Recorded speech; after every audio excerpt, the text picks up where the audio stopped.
Collecting a full attribute fragment *1 grants the profession of evolver telekinetic. Collecting a pulse pistol fragment *1, 11. Fragment count is full. Collecting an Enchanted Divine Blade fragment *1, 33. Fragment count is full.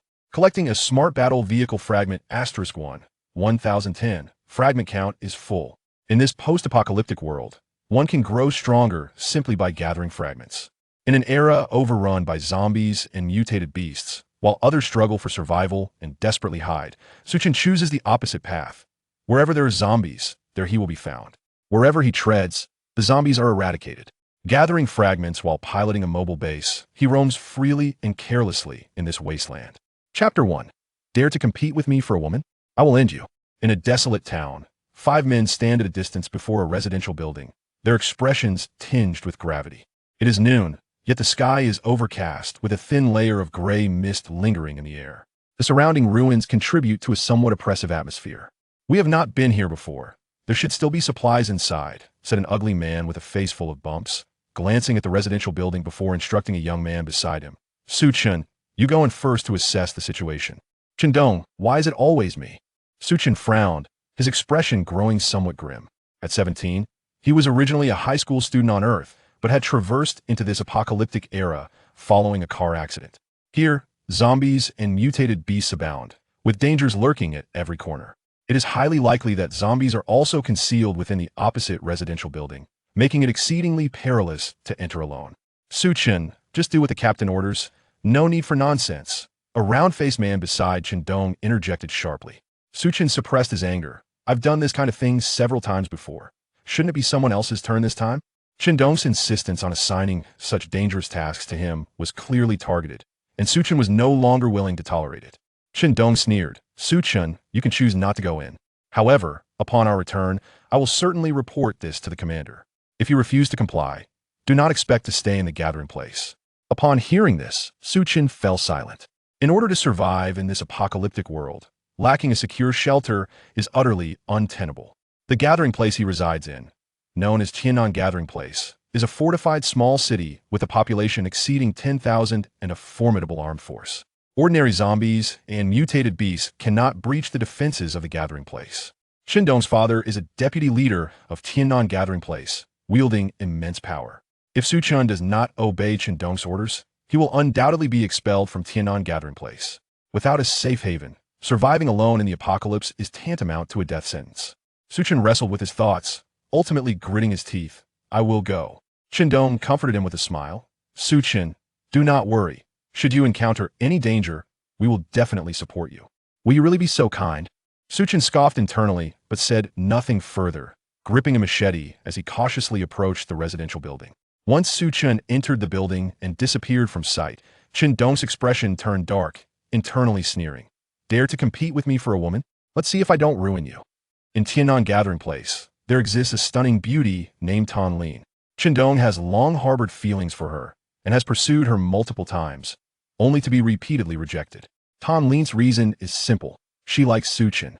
This infuriates Chen and leaves him bewildered. Chen possesses no power or influence within Tianan Gathering Place. Even in terms of combat prowess, he ranks at the bottom. Apart from his somewhat handsome appearance, he is utterly lacking. In a struggle for survival in the apocalypse, can good looks provide sustenance? Ultimately, it is power and strength that matter. Unable to win Tan Lin's affection, Chen directed his fury towards Chen. Each time he ventured out to search for resources, he assigned the most perilous tasks to Chen, harboring the intent to eliminate him. However, Chen's life proved to be remarkably resilient, having narrowly escaped death on multiple occasions. Chen paid little mind, thinking that if he couldn't eliminate Chen once, he could try again. As long as Chen remains in Tianan Gathering Place, Chen will find a way to bring about his demise. Chapter 2. Golden fragments. The interior of the residential building was dimly lit, enveloped in an eerie silence that emanated a strange atmosphere. Chen gripped his cleaver tightly, his palms slick with sweat due to the tension coursing through him. He cast a cautious glance at the corridor on the first floor, detecting no signs of zombies. Taking a deep breath, he slowly ascended to the second floor. Just as he was nearing the second floor, a sudden crack echoed through the air. Chen had inadvertently stepped on a hard object, producing a faint snapping sound. A sense of dread washed over him. The auditory senses of zombies are acutely sharp. If one were to be lurking nearby, it would undoubtedly launch a frenzied assault upon hearing the noise. Sure enough, the hair-raising growls of zombies soon reverberated from above. Zombies! Chen felt a surge of panic, instinctively turning to flee. Upon reaching the entrance of the first-floor corridor, he glanced back. Why was there only one zombie? He paused, momentarily bewildered. The cacophony of roars from the second floor suggested at least 10 zombies, yet only one was charging downwards, a wounded female zombie. Her disheveled hair framing a grotesque visage. One of her legs was broken, causing her to hobble along with great difficulty. Faced with this severely injured female zombie, Chen narrowed his eyes. The heart of a zombie contained an energy stone, a coveted currency in this realm that could be utilized to enhance combat prowess or procure sustenance and weapons. The value of an energy stone was substantial, and thus, Chen resolved to eliminate the zombie and seize the stone. As the female zombie approached, Chen deftly sidestepped her lunge, simultaneously delivering a downward blow with his cleaver. With a sharp crack, the blade embedded itself into the back of her skull. To swiftly dispatch a zombie, targeting the head is paramount. However, the skull is considerably more resilient than other body parts. Consequently, his strike did not deliver a fatal blow, but merely inflicted severe injury. The female zombie, now gravely wounded, let out a frenzied roar, her arms flailing wildly, yet unable to connect with Chen. He swiftly kicked her over, withdrawing his cleaver to rain down a flurry of strikes upon her head. With a series of resounding thuds, the skull of the female zombie finally shattered, and she lay twitching on the ground before falling still. In a hurry, Chen extracted a crystal the size of a peanut from her heart. Just as he was about to depart, he suddenly noticed a golden light emanating from the female zombie's body. Fragments? Chen was taken aback. He observed that the glow originated from a golden, music note-shaped fragment. What would this be? Having previously dispatched zombies without encountering such fragments, he scrutinized it for a moment before reaching out towards a golden shard. As soon as his fingertips grazed the shard, it inexplicably vanished into thin air. Concurrently, an eerie voice echoed within his mind. He had collected a level 1 all-attribute shard, and his inventory was now full, allowing for usage. He instinctively murmured a response, and a vivid image suddenly materialized in his consciousness. Host, Chen. Evolver level 1, Psychic Master level 1, Magic Master level 1, All System Magic Master. Chapter 3, Mental Power Exploration. Chen, momentarily overwhelmed by astonishment, felt a subtle transformation within his body as the image appeared in his mind. He sensed a newfound strength coursing through him, as if a tremendous power flowed within. Simultaneously, he acquired knowledge regarding the manipulation of mental and magical energies. This is astonishing, Chen murmured in disbelief, his expression frozen in awe. In this world, there existed two formidable professions, the Evolver and the Psychic Master. The former focused on the honing of the physical body, while the latter was divided into two categories, the Spiritual Psychic Master, who trained in mental power, and the Magic Psychic Master, who honed magical energy. Chen had never anticipated that serendipitously picking up a golden shard would not only elevate him to a level 1 evolver, but also grant him the dual prowess of both mental and magical abilities as a psychic master. Am I dreaming? The sudden onset of such fortune left Chen questioning its authenticity. To affirm its reality, he began to wield his mental power as instructed by the knowledge in his mind. Brother Dong, Chen has been inside for quite a while. Do you think he might have been overwhelmed by zombies? A stout-faced man whispered to Chen Dong. Earlier, the apartment building had echoed with the cacophony of zombies, but it soon fell silent, leading the stout man to speculate about Chen's fate. Let us not rush. We'll check in a bit, Chen Dong replied, narrowing his eyes as he gazed at the apartment building, a cruel smile curling at the corners of his mouth. If Chen had indeed perished at the hands of the undead, it would be the best outcome. Conversely, if he survived, Chen Dong had no intention of hastening to his aid. After all, he believed Chen should endure some hardship. Chen unleashed his mental power, and soon, scenes from within the apartment building unfolded in his mind, appearing far clearer than if viewed with his eyes. As he extended his mental reach, he was able to observe a radius of approximately 10 meters. I have truly become a level 1 psychic master, Chen thought, his heart racing. A level 1 psychic master possesses no offensive capability, but can assess the surrounding conditions. This realization confirmed his status as an authentic level 1 psychic master. With his newfound mental acuity, Su Chen felt emboldened and made his way towards the second floor. Although he had previously heard numerous zombie growls, his mental exploration revealed no presence of any creatures in the second floor corridor. Upon reaching the second floor, he cast a glance around and discovered 2 rooms, both with their doors firmly shut.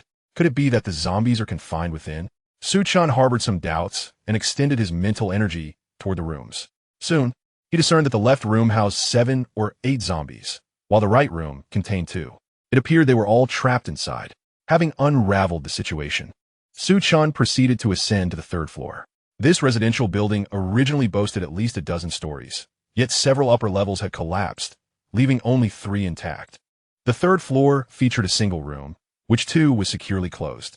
Through his mental probing, Su Chen observed that the room contained not only 2 zombies, but also an abundance of food, predominantly canned goods. Upon witnessing this, Su Chen's eyes sparkled with excitement. In the post-apocalyptic world, food was exceedingly scarce. The provisions within the room represented a veritable treasure. If he could secure them all, he would be spared the peril of scavenging for resources for a considerable time. Taking a deep breath to maintain his composure, a thought suddenly occurred to him. Chapter 4. Entering the residential building, Su Chen did not linger in the building, quietly departing. Brother Dong, Su Chen has emerged. The rotund-faced man's gaze remained fixed on the residential building, and upon seeing Su Chen, he hurriedly reported to Chen Dong. Seeing Su Chen emerge unscathed from the building, a flicker of disappointment crossed Chen Dong's face, quickly replaced by a glint of malice. Su Chen, did you investigate? Were you hiding in a corner, intending to deceive us? As Su Chen approached, the rotund man confronted him directly. We all heard the zombies' roars. Su Chen, speak the truth. Were you too frightened to enter? Chimed in a lecherous-looking man nearby. Among the 5, Su Chen possessed the weakest abilities, and he might struggle to defeat even a single zombie. Given the cacophony of zombie growls that had emanated from the building, it was implausible for Su Chen to have survived unscathed. Chen Dong's expression darkened immediately as he glared at Su Chen, threatening. Su Chen, if you dare to be perfunctory with the task I assigned, do not blame me for being unkind. A fleeting glimmer of coldness flashed in Su Chen's eyes as he took a deep breath and replied, I thoroughly investigated the situation inside. The 2 rooms on the 2nd floor contained numerous zombies, yet they remained confined. On the 3rd floor, in addition to the 2 zombies, I also discovered a substantial quantity of food. What did you say? You found a significant amount of food? Chen Dong's demeanor shifted, showing signs of agitation. The other 3 individuals also widened their eyes in astonishment. In the apocalypse, the value of food was indisputable. If Su Chen's claims were true, securing this food would be a monumental achievement, undoubtedly elevating their status within the Tianan gathering. Su Chen, is everything you said genuine? Chen Dong fixed his gaze on Su Chen, seeking to ascertain the truth of his words. Su Chen nodded earnestly, assuring, I speak nothing but the truth. You have performed exceptionally well, Su Chen. Upon our return to the gathering place, I shall certainly report this to the chief, Chen Dong exclaimed with unrestrained joy, commending Su Chen. Yet, it was merely lip service. His animosity towards Su Chen ran deep, and he had no intention of genuinely praising him. As for eliminating Su Chen, considering his recent commendable performance, he resolved to let him live a few more days, planning to dispose of him during their next mission instead. I appreciate it. Su Chen managed to force a smile. He was acutely aware of Chen Dong's true nature and dismissed his words as mere nonsense. Su Chen, lead the way. Chen Dong urged impatiently.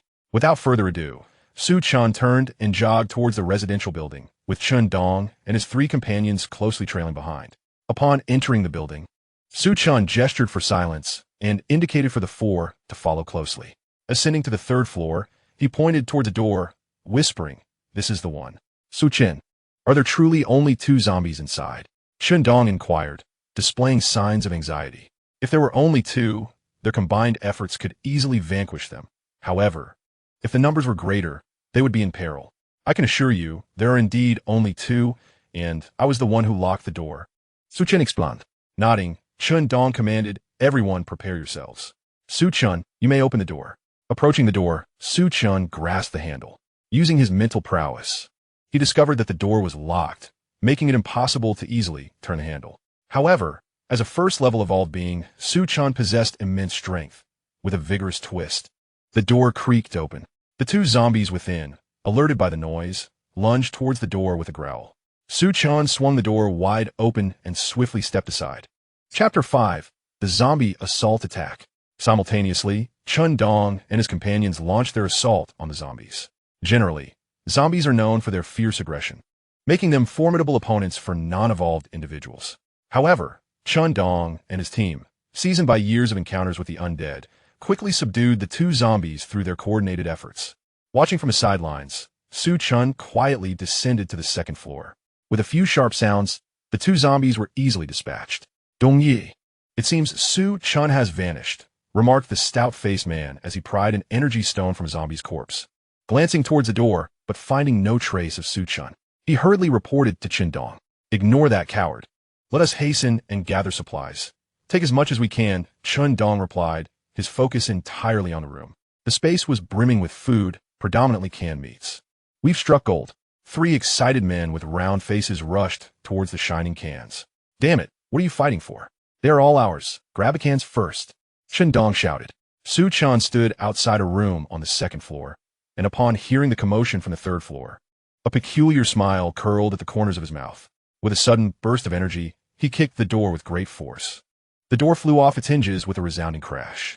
The zombies inside momentarily paused, then frantically surged towards Su-chan. Without hesitation, Su-chan turned and dashed up to the third floor.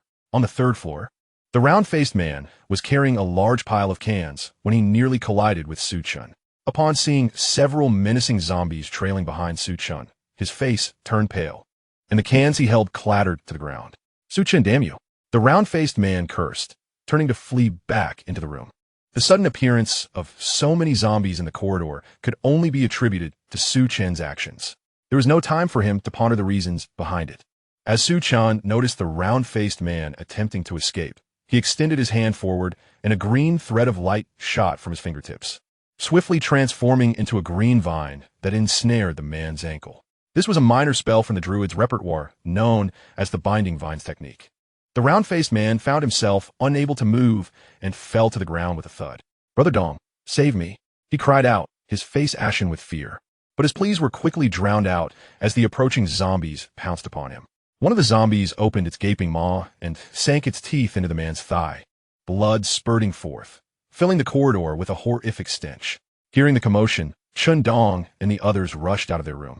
Their expressions changed drastically upon witnessing the round-faced man's grim fate and the multitude of zombies in the corridor. Kill! Chen Dong forced himself to remain calm, drawing his machete and striking at a nearby zombie. The other two quickly followed suit, brandishing their weapons and launching an assault against the undead. The zombies, however, were not easily deterred. Upon spotting Chen Dong and his companions, they charged ferociously, including the one that had been gnawing on the round-faced man. Su-chen, hiding in a corner of the corridor, could not escape the chaos. One of the zombies spotted him and lunged in his direction. You seek death, Su-chen exclaimed, raising his hand to deliver a swift strike. Channeling the formidable power of an evolved being, he cleaved the zombie's head in two with a single blow, ending its existence on the spot. After dispatching the zombie, Su-chan refrained from further attacks, as the remaining zombies were preoccupied with assaulting Chen Dong and his companions. The disheveled man dispatched a zombie, only to be swiftly overpowered by another, which sank its teeth into his neck, tearing a gaping wound that erupted with crimson blood. With the absence of the disheveled man's distraction, the pressure on Chen Dong and his companion doubled, forcing them to retreat into a room, steadily losing ground against the relentless onslaught of zombies. Su-chen, what the hell are you doing? Hurry up and help, Chen Dong bellowed in frustration. Witnessing Su-chen leisurely observing the chaos from outside, unmoved, Su-chen remained a detached spectator. Chen Dong had persistently targeted him, attempting to eliminate him on several occasions. But Su-chen was far from foolish. He understood the situation all too well. In the past, his weakness had left him no choice but to comply, but now, he was not only an evolved individual, but also a telekinetic, possessing ample power to confront Chen Dong. The very purpose of attracting the zombies was to annihilate Chen Dong and his trio. Why would he offer assistance? Help me. In that moment, a heart-wrenching scream echoed through the air. Chen Dong's companion was soon brought down by a zombie, rapidly suffering multiple bites that sent blood gushing forth. Chen Dong, filled with terror, swung his machete frantically, managing to fell 2 zombies. However, 7 more surged forward, and the remaining 3 zombies launched a frenzied assault on Chen. Despite his considerable strength, he faltered against the 3 zombies, soon finding himself on the ground. Despairing, Chen let out a desperate scream as the 3 zombies ignored his plight, ravenously tearing into his flesh. In an instant, he was drenched in blood, his body convulsing violently. Su Chen, unwilling to see Chen perish so easily, stepped forward, conjuring a fireball that obliterated 1 zombie's head. The 2 zombies that had been atop Chen whimpered and lunged towards Su Chen. With a flick of his finger, he released a gray wind blade. The first zombie that charged was cleaved in 2, collapsing lifelessly to the ground. Just as the final zombie approached, it met its demise at the edge of Su Chen's blade, though Chen still clung to life. Witnessing Su Chen effortlessly slay 3 zombies widened his eyes in shock. Trembling, he stammered, "Are you an evolved being or a telekinetic?" Su Chen seemed oblivious to the question, his focus entirely on the last remaining zombie, for another white shard had materialized before him. A white shard. Elation surged through Su Chen. Previously, he had discovered a golden shard that had transformed him into both an evolved being and a telekinetic. The sight of another shard thrilled him immensely. Taking a deep breath, he grasped the white shard firmly. Acquiring 10 cubic meters of storage bag, shard 1, 11, shard quantity full, available for use. Use. As the words fell, a palm-sized gray pouch suddenly appeared in Su Chen's hand. Simultaneously, his mind was enriched with knowledge regarding the usage of this storage bag. A flicker of inspiration ignited within Su Chen, prompting him to extend a thread of mental energy towards the pouch, subsequently inserting the cleaver into it. This cleaver, over 1 meter in length, was initially impossible to fit inside, yet the storage bag resembled an abyss, effortlessly accommodating the weapon. Chapter 7. Antiviral Potion. Witnessing this, a glimmer of delight surfaced on Su Chen's countenance. He was now certain that the yellow cloth bag in his possession was indeed akin to a spatial storage device. After calming his thoughts, he carefully stowed the pouch and approached Chen directly. "Su Chen, why did you not save us?" Chen glared at him, his voice laced with venomous fury. Su Chen, undeniably powerful, had merely watched as he was torn apart by zombies, igniting his rage to an unbearable level. With a disdainful smile, Su Chen retorted, "Did you not conspire to harm me? Why should I come to your aid? You have a heart as cruel as they come." Chen eyes were filled with malice, coupled with profound regret. Had he foreseen this day, he would have acted sooner to eliminate Su Chen. "Save your strength. You are about to become a zombie," Su Chen remarked coolly, rubbing his nose. Once bitten by a zombie, unless one died instantly, the inevitable transformation awaited.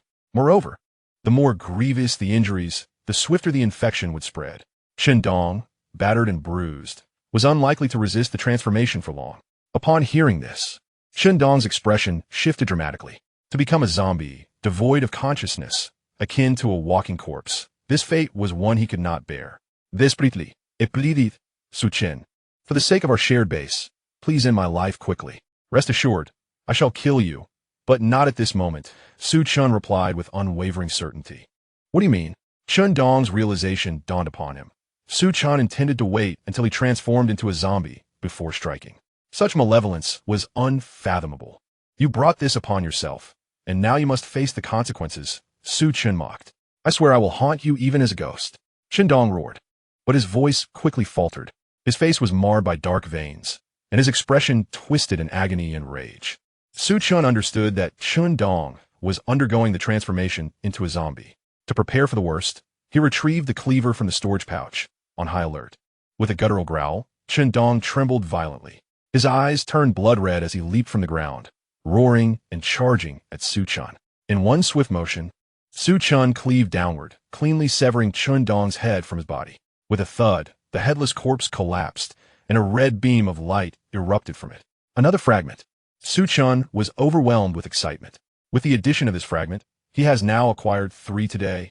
Initially, he had compelled Chen to transform into a zombie before eliminating him. Beyond seeking vengeance, he also hoped to obtain an energy stone. Unexpectedly, he stumbled upon a fragment, which was indeed a pleasant surprise. Su Chen grasped the red shard firmly, and a peculiar voice resonated within his mind. Acquired antiviral potion, Fragment 1, 11. Fragment count is full, can be used. Use. In an instant, A transparent glass vial appeared in Su Chen's hand, filled with a mysterious blue liquid.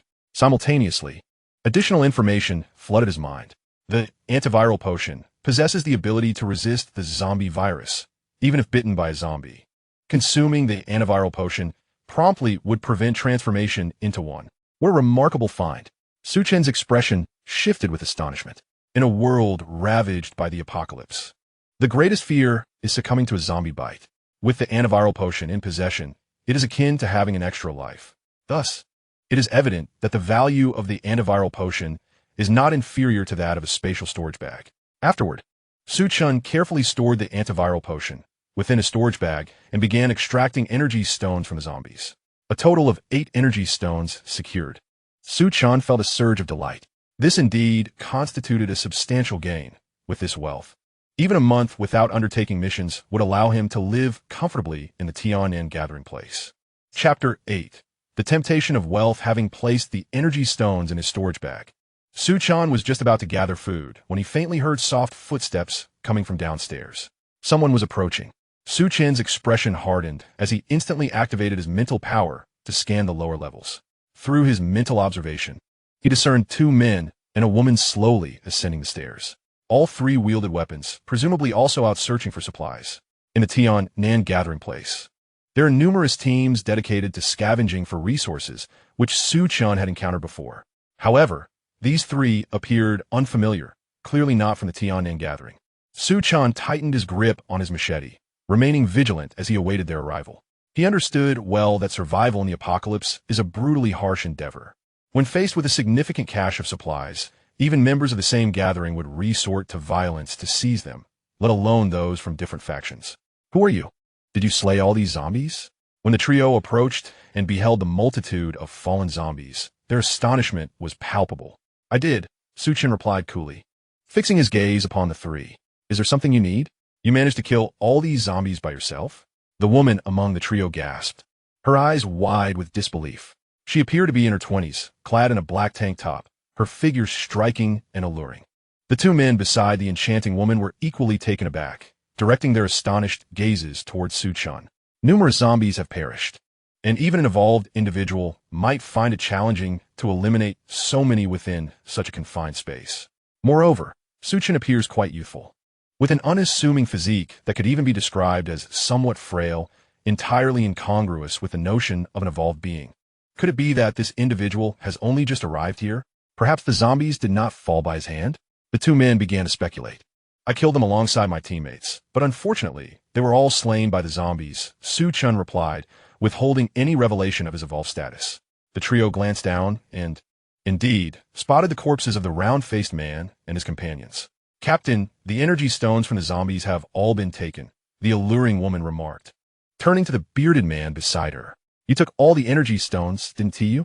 The bearded man's expression shifted, glaring at Su Chen with growing animosity. He understood that there were 8 zombies, which meant 8 energy stones, a considerable fortune that now sparked his avarice. I am the one who vanquished the zombies. Why should I not take the energy stones? Su Chen responded with a smile. The bearded man licked his lips, his expression darkening. Captain, there are numerous cans in this room, seemingly all containing meat. Another grim-faced man exclaimed, his excitement rising as he noticed the cans strewn across the floor. The bearded man and the alluring woman's eyes lit up, quickly turning toward the room. Cans upon cans, and an abundance of food, the alluring woman exclaimed, eagerly stepping toward the room. Su Chen furrowed his brow and positioned himself at the entrance. Gentlemen, I discovered these items first, he implied, asserting that everything here belonged to him and that they could not take anything without his permission. Haha, the bearded man scoffed. Having already taken the 8 energy stones, he had no intention of letting Su Chen depart unscathed. Boy, if you know what's good for you, hand over the energy stones, and I shall leave you with a whole corpse. The bearded man's laughter ceased, replaced by a menacing glare. So, you intend to leave no room for negotiation? Su Chen's voice turned icy, his gaze glimmering with cold resolve. Chapter 9. Annihilation. Su Chen understood full well that the bearded man and his companions had developed a murderous intent over the resources, and he would not sit idly by. At this moment, a surge of killing intent surged within him, impossible to contain. If you refuse to be sensible, then I shall have no choice but to eliminate you. The bearded man sneered, raising his massive axe. Let us take action. Though Su Chen appeared somewhat feeble, he resolved to employ ruthless measures to ensure his survival. Kill. The sinister man was the first to strike, swinging a metal rod towards Su Chen's head. Seeking death. Su Chen is nortev coldly. In that instant, as the sinister man launched his attack, Su Chen retaliated with a swift slash of his blade. As a level 1 evolver, Su Chen not only surpassed his opponent in strength, but also exhibited remarkable speed. Just as the shadowy man swung his iron rod high into the air, Su Chen's blade struck with remarkable swiftness, accurately landing on the man's throat. A sharp crack echoed, and a large head tumbled to the ground. Due to Su Chen's incredible velocity, the shadowy man did not even have time to scream before he was severed from his own body. The head that rolled on the ground bore wide, astonished eyes filled with fear and disbelief. You are an evolver. The bearded man's expression shifted dramatically as he shouted in terror. The sudden turn of events left him no time to react. His companion had been slain in an instant. It was evident that Su Chen was undoubtedly an evolver. Realizing that he had attempted to seize the resources of an evolver and had even threatened to kill him filled the bearded man with icy dread. You are awakening too slowly, Su Chen scoffed, raising his blade for another strike. The bearded man, a veteran of bloodshed, was not one to await his demise, even when facing a formidable evolver. As Su Chen's blade descended, he swung his axe in a desperate bid to take Su Chen down with him. Yet, Su Chen had no intention of obliging. He swiftly sidestepped, transforming his downward strike into a sweeping motion. With a thunderous crash, the bearded man's axe struck the ground heavily, while a deep gash opened on his chest, blood instantly staining his garments. Ignoring the pain, the bearded man retreated several steps, creating distance between himself and Su Chen. Stop. We will leave immediately. Everything here is yours. He gasped, his face pale with fear. From the moment they clashed, he had sustained severe injuries and now truly felt the terrifying prowess of an evolver. He realized that if he continued to engage Su Chen, he would surely meet his end within 3 moves. It is too late, Su Chen replied, unyielding as he advanced with his weapon drawn. Had the bearded man shown wisdom and departed swiftly from the onset, he would not have faced such dire consequences. However, having previously declared his intent to harm Su Chen, there was no chance of mercy. Let us fight. Faced with Su Chen's relentless pursuit, the bearded man gritted his teeth and shouted to the enchanting woman behind him. Her expression flickered between uncertainty and resolve, as if she had not heard his plea. After a brief hesitation, she turned and fled down the stairs. The bearded man was taken aback by her disregard for his safety, enraged to the point of cursing her. Yet, before he could utter a word, Su Chen lunged forward and cleaved his head in two. After dispatching the bearded man, Su Chen squinted down the stairs, only to see the enchanting woman had already reached the corridor on the 2nd floor. Do you think you can escape? Su Chen don't, flicking his fingers to unleash a green beam of light that shot forth, aiming directly at her feet. Chapter 10, Wretched Scum. Death had come. The enchanting woman, who had originally fled in a frenzy, stumbled and fell flat on the ground. Ensnared by a binding spell, she felt something wrap around her foot, and, after struggling for a while without success, she desperately glanced down. Upon realizing that a green vine was coiling around her ankle, her expression shifted dramatically. Although she was not a spellcaster, she had witnessed their power before. Thus, she immediately recognized the vine as a magical attack unleashed by a practitioner of the arcane arts. With soft, deliberate steps, Su Chen descended from the 3rd floor. Each footfall sent tremors of dread through the heart of the beguiling woman. You are an evolver, and furthermore, a spellcasting evolver. Lying on the ground, her eyes widened in shock, her mind a whirl of confusion. Both evolvers and spellcasters were synonymous with strength in this apocalyptic world, instilling fear and reverence in countless souls. Yet, to become either was no simple feat, requiring both innate talent and substantial resources. The enchanting woman resided in the Blue Sea Gathering Place, home to over 10,000 humans. Among this multitude, there were merely 9 evolvers and 1 spellcaster. This scarcity emphasized the rarity of such individuals. The sight of Su Chen, so young yet embodying both professions, was utterly incomprehensible. The realization that she had provoked a being of such extraordinary caliber rendered her pale with terror, her body trembling uncontrollably. Su Chen smiled, neither confirming nor denying, as he slowly raised his cleaver high into the air. Wait, do not kill me. I'm still of use. Sensing the approach of death, the enchanting woman jolted back to reality. What use do you possess? Su Chen inquired, the cleaver remaining suspended. Gradually, she crawled to her knees before him, her eyes shimmering with allure, a beguiling smile gracing her lips. I am adept at pleasing, and as long as you spare my life, I will make you a nightly groom, indulging your every desire. As she spoke, she began to loosen her garments. A chill swept over Su Chen, an overwhelming sense of revulsion rising within him. Indeed, the woman possessed a certain beauty and an appealing figure, yet he could not shake the thought of her being a seasoned courtesan, having entangled herself with countless men. Filthy wretch! Without waiting for her to fully disrobe, fearing the taint upon his eyes, he delivered a merciless strike. You! The enchanting woman could not comprehend why, as a striking beauty, she had reached such a desperate plea, yet Su Chen still chose to extinguish her life. With a sharp crack, her head was cleaved in two, the crimson and ivory spilling forth, marking the end of her sordid existence. Spitting upon her lifeless body, Su Chen turned and ascended back to the third floor. He had yet to search the bodies of the bearded man and the sinister figure, and he intended to gather the supplies located above as well. Regarding whether the enchanting woman possessed any energy stones, Su Chen deemed it unnecessary to search further. It was simply too unsavory. After several minutes, he returned to the second floor. He discovered 2 energy stones on the bearded man, which could be considered a pleasant bonus. Additionally, he had thoroughly scavenged the food within the room, storing it all in his storage bag. In another room on the second floor, he encountered 2 zombies. Ever since he had acquired the shards, his interest in eliminating zombies had grown increasingly fervent. With a forceful kick, Su Chen flung the door open and charged in wielding his blade. With 2 swift and decisive strikes, he dispatched the 2 zombies with ease. Regrettably, this time, no shards emerged from the slain foes. Extracting 2 energy stones, he exited the residential building. Chapter 11. Return to the Tian-Nan gathering place. Casting a glance at the sky, Su Chen resolved to return to the Tian-Nan gathering place. The distance to the gathering place was at least 2 hours away, and staying outside alone after dark would pose a considerable danger. Zombies generally preferred to roam at night, often appearing in swarms. Even for an evolved individual, encountering a large number of zombies could prove perilous. Thus, Su Chen hastened toward the Tian-Nan gathering place.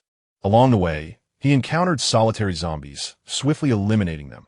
However, despite slaying several, none yielded any shards. He remained undeterred, having deduced that the emergence of shards was a matter of chance. Though he had not obtained any this time, he remained hopeful for future opportunities.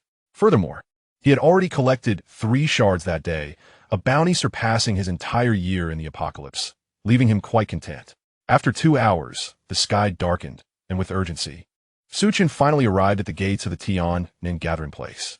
The gathering place was established on a plain, taking on a circular form, surrounded by towering blue stone walls reaching heights of 7 to 8 meters. Ordinary zombies and mutated beasts found it exceedingly difficult to scale such heights, and guards patrolled the walls 24 hours a day, ready to sound an alarm at the slightest hint of trouble. Thus, residing in the Tian-Nan gathering place was exceptionally secure, alleviating any concerns about zombie or mutated beast attacks. However, the management of the Tian-Nan gathering place was quite stringent. As night fell, the gates would be securely locked. Access was restricted except for specific missions, and individuals like Su Chen, deemed inconsequential, would find no one willing to grant them entry. The consequences of such a situation were all too predictable. Upon reaching the gate, Su Chen was halted by a guard. The duty of the gatekeeper involved not only verifying the identity of entrants, but also checking for injuries, especially bites from zombies, which were strictly prohibited from entering. Su Chen, why have you returned alone? Where are Captain Chun Dong and the others? The guard inquired while inspecting Su Chen's physique. Su Chen has long been scouring for resources, becoming quite familiar with the guards stationed at the gates. They still haven't returned? Su Chen remarked, his expression somewhat grave. On the way back, he had already devised a strategy.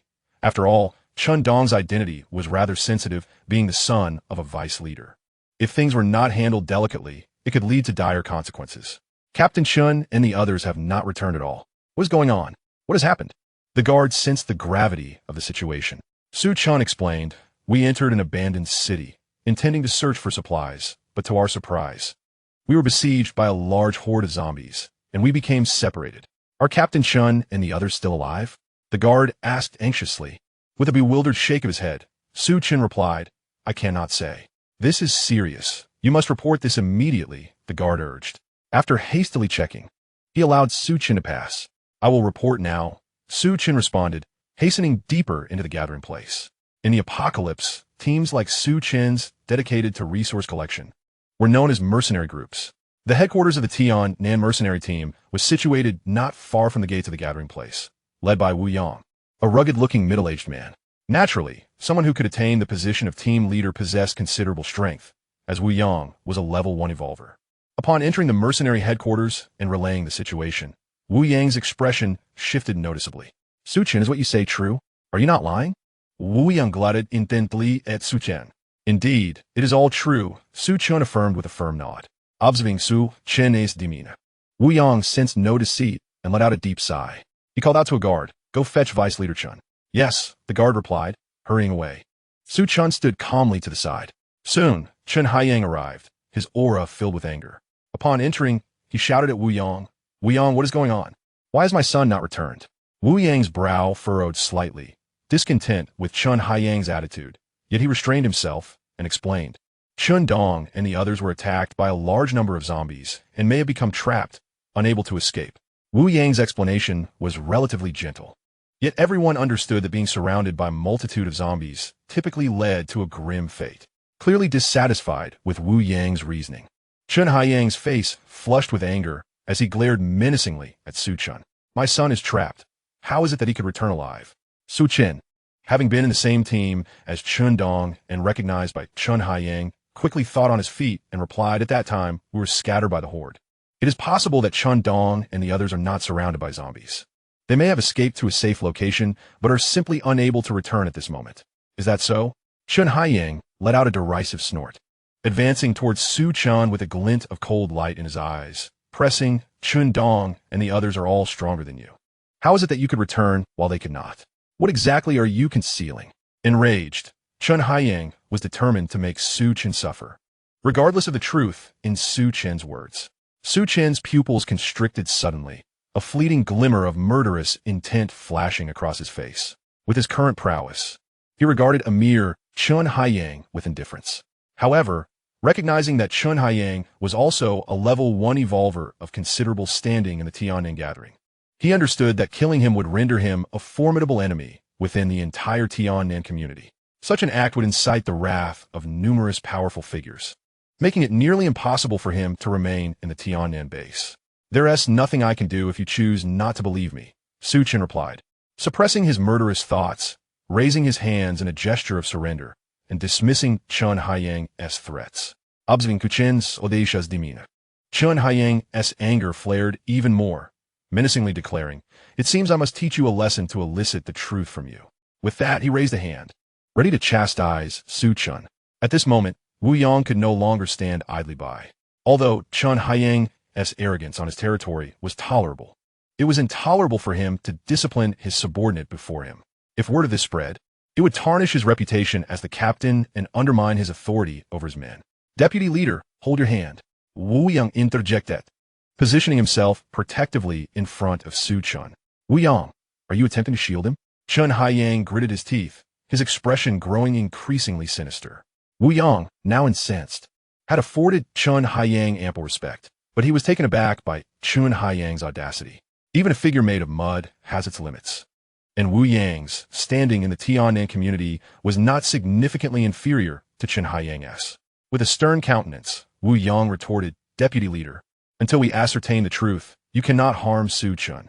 This is a rule of the Tianan gathering." Realizing that Wu Yang had drawn a line in the sand, Chen Haiyang gradually regained his composure. Indeed, the Tianan community upheld a strict rule against taking action against its members without substantial evidence. This was a non-negotiable decree established by their leader, Jin Shuoshi. Even as a deputy leader, Chen Haiyang dare not flout it. For Jin Shuoshi was a level 2 evolver, and his wrath was not something Chen Haiyang could withstand. Chapter 13. I am waiting for you, suppressing his fury. Chen Haiyang stated, "Wu Yang, I shall grant you this favor today. However, Su Chen must be detained. Until the whereabouts of my son are clarified, he cannot be released." Wu Yang nodded in tacit agreement, recognizing the reasonableness of Chen Haiyang's request, given his position. "Huh, by what right do you imprison me?" Su Chen scoffed these unfitly. How could Chen Haiyang presume to manipulate him without any evidence? While others might fear the title of deputy leader, Su Chen held him in utter contempt. Upon hearing this, Wu Yang was momentarily taken aback. He could not fathom why Su Chen had the audacity to speak to Chen Haiyang in such a manner. Was there something amiss with his mind? Chen Haiyang's lips twitched slightly, his countenance darkened, and through gritted teeth he declared, "It is solely due to my position as the deputy leader of the Tiannan gathering." "And so what of the deputy leader?" Su Chen retorted, his disdain palpable. "Does that grant you the liberty to disregard the rules? To bully the weak? From the tone of your voice, one might mistakenly believe you are the leader. Do you presume that the Tiannan gathering is your personal domain? You speak as if your words hold absolute authority. Spare me your pretentiousness." Beside them, Wu Yang stood speak less, utterly astonished. Today, Su Chen was an entirely different entity, as if he had been transformed. He displayed no trepidation in the face of the formidable and distinguished Chen Haiyang, seemingly dismissing him entirely. Was it genuine fearlessness, or merely the ignorance of the unacquainted? Wu Yang was at a loss. Chen Haiyang's face shifted through shades of anger and disbelief, his hands clenched so tightly that they creaked ominously, an aura of menace enveloping him. How dare such a trivial being dare to challenge him? Had it not been for the setting of the mercenary headquarters, he would have long since annihilated Su Chen. Recognizing the genuine fury radiating from Chen Haiyang, Wu Yang hastily intervened. "Deputy leader, I suggest we allow Su Chen to return home for the time being. Until the matter is clarified, it would be prudent to restrict his movements." Chen Haiyang gritted his teeth, a cruel glint flaring in his sharp eyes as he scrutinized Su Chen, then coldly scoffed, "You have guts, boy. We shall see." With that, he turned and strode towards the exit. This was not the appropriate venue for eliminating Su Chen. However, as long as Su Chen remained within the Tiannan gathering, he had myriad ways to deal with him. Moreover, he would not permit Su Chen a swift demise. He intended to make Su Chen's existence a living torment. To quell his own wrath, just as Chen Haiyang was about to step out the door, Su Chen called out, "Chen, I await your return." Having already severed ties with Chen Haiyang, he saw no harm in provoking him further. Should Chen Haiyang dare to strike, he would seize the opportunity to eliminate him. Worst case, he could simply leave the Tiannan gathering. Chen Haiyang nearly stumbled at Su Chen's words but refrained from responding, departing without a backward glance. At that moment, Wu Yang approached Su Chen and sighed, "Su Chen, you are far too impulsive." By failing to afford Chen Haiyang any semblance of respect, Su Chen had irrevocably offended him. Given Chen Haiyang's vengeful nature, he would undoubtedly seek savage retribution, and Su Chen might pay the ultimate price for his audacity. "It's nothing," Su Chen replied, a faint smile gracing his lips. "Captain Wu, I shall take my leave now." "Indeed," Wu Yang nodded, softly warning, "Do exercise caution. Reste assured, Su Chen replied, turning to depart. As he walked away, Wu Yang sighed deeply. He is still too young. Su Chen's home was a dilapidated small house, appearing rather shabby. It was at the very least a private abode. Upon returning home, he opened his storage bag and leisurely took out a can, beginning to eat. Suddenly, a commotion erupted outside. Zombies were attacking. There were too many. "We must flee." Su Chen had barely taken a few bites when the chaotic sounds outside startled him. Chapter 14. Taking action. What was happening? Could it truly be an invasion of zombies? Su Chen's expression shifted, his mind racing. Logically, the high walls of the Tiannan gathering base should be impenetrable to ordinary zombies. Could it be that advanced zombies were on the assault? Just as humans. Zombies are categorized into levels, with formidable zombies akin to evolved humans. Furthermore, the higher the level of the zombie, the greater its strength and intelligence. If the Tiannan gathering base was genuinely breached, Su Chen surmised that there must be high-level zombies among them. At that moment, a young woman with a graceful figure and striking beauty rushed in, visibly flustered. "Tan Lin, what brings you here?" Su Chen's eyes brightened. Tan Lin was among the most beautiful women in the Tiannan gathering place, pursued by countless admirers, yet she showed particular favor to Su Chen. After a year of gradual acquaintance, their relationship had blossomed, becoming increasingly intimate. Tan Lin had thus become the person Su Chen cared for most in this apocalyptic world. "Su Chen, it's terrible. The gathering place has fallen. Zombies are everywhere. We must hurry." Tan Lin gasped, explaining hurriedly. "Let's go." Su Chen replied, not pausing for further inquiries as he grasped Tan Lin's hand and dashed toward the exit. Outside, the sounds of fierce combat echoed, indicating that an overwhelming number of zombies were likely present within the gathering place. Any delay would heighten the danger. However, Just as they reached the courtyard entrance, they were abruptly halted. Su Chen, reveal the whereabouts of my son, or I shall slay you. The intruder was none other than Chen Haiyang, glaring menacingly at Su Chen, a massive axe in his hand. Deputy leader, there's zombies everywhere. We should escape first. Tandin implored anxiously. She was unaware of Chen Haiyang's motives for interrogating Su Chen, but given the dire situation, her only thought was to flee. Get out of my way if you wish to live. Su Chen's expression darkened, unwilling to engage in explanation. The Tianin gathering place had fallen, and Chen Haiyang, as the deputy leader, was creating trouble instead of combating the zombies. Su Chen felt a surge of irritation. If Chen Haiyang insisted on obstructing him, he would not hesitate to eliminate him. How audacious! Today, I shall see your true strength. Chen Haiyang roared in fury, raising his axe high, a cruel glint in his eyes. As he spoke, the axe came crashing down towards Su Chen. Tan Lin gasped, her face paling in terror. Su Chen had anticipated Chen Haiyang's move. In an instant, he pulled Tan Lin back. With a resounding crack, the axe struck where Su Chen had just stood, cleaving a massive gash into the ground. How is this possible? Chen Haiyang's eyelids twitched. Su Chen's ability to evade his lethal strike was utterly unexpected. Seeking his demise, Su Chen's eyes glinted with cold determination as he unleashed a blade of wind. Tan Lin, the master of spells, stared in wide-eyed astonishment, her expression momentarily dazed. She recognized that the wind blade was indeed a spell attack. Yet after a year of acquaintance with Su Chen, she had never witnessed him wielding such magic. Nor had he ever disclosed his identity as a spellcaster. Chen Haiyang, too, was taken aback, hastily raising his massive axe to shield his chest. The wind blade collided with the axe, producing a shower of sparks and forcing him to stagger back a few steps. Though he was uninjured, a wave of dread washed over him. The revelation that Su Chen was a spellcaster was beyond his expectations.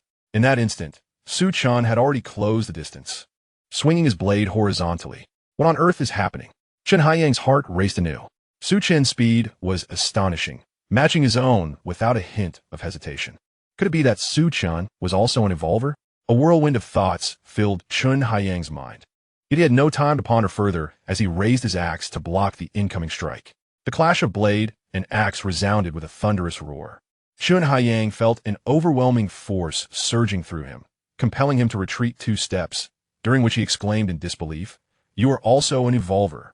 The most significant transformation for a human who becomes an evolver is an extraordinary increase in speed and strength. Su Chen possessed both attributes, undeniably marking him as an evolver. Meanwhile, Tan Lin's mind buzzed with confusion. In the midst of this, Su Chen staggered back 2 steps, regaining his balance before raising both hands. A fireball, roughly the size of a fist, shot towards Chen Haiyang, accompanied by a green tendril that aimed for the ground beneath his feet. The expression on Chen Haiyang's face shifted dramatically. Typically, spellcasters specialize in a single type of magical attack. Thus, a dual-element spellcaster like Su Chen was an exceedingly rare occurrence. Coupled with the fact that Su Chen was also an evolver, Chen Haiyang's fear reached its zenith. He hurled his axe away and turned to flee. Chapter 15. The zombie invasion. As the axe collided with the fireball, a deafening explosion erupted, sending sparks flying in every direction. Just as Chen Haiyang attempted to escape, he suddenly felt an unyielding grip around his feet, rendering him immobile. What was this? Instinctively, he glanced down and was met with the sight of green vines ensnaring his legs, a profound terror washing over him. The binding of wood. The thought barely crossed his mind before he saw Su Chen raising his blade high, preparing to strike down upon him. No! Chen Haiyang's desperate attempt to evade came too late, and he could only watch in horror as death approached, letting out a final, anguished scream. With a swift stroke, Su Chen cleaved Chen Haiyang's head in 2. With a thud, Chen Haiyang's lifeless body fell to the ground, splattering the earth with crimson stains. Is this how it ends? Tan Lin murmured in disbelief, her face a mask of shock. Although the confrontation between Su Chen and Chen Haiyang seemed prolonged, it was merely a matter of a few breaths. In such a fleeting moment, a level 1 evolver met his demise at the hands of Su Chen. Even witnessing it firsthand, Tan Lin found it utterly inconceivable.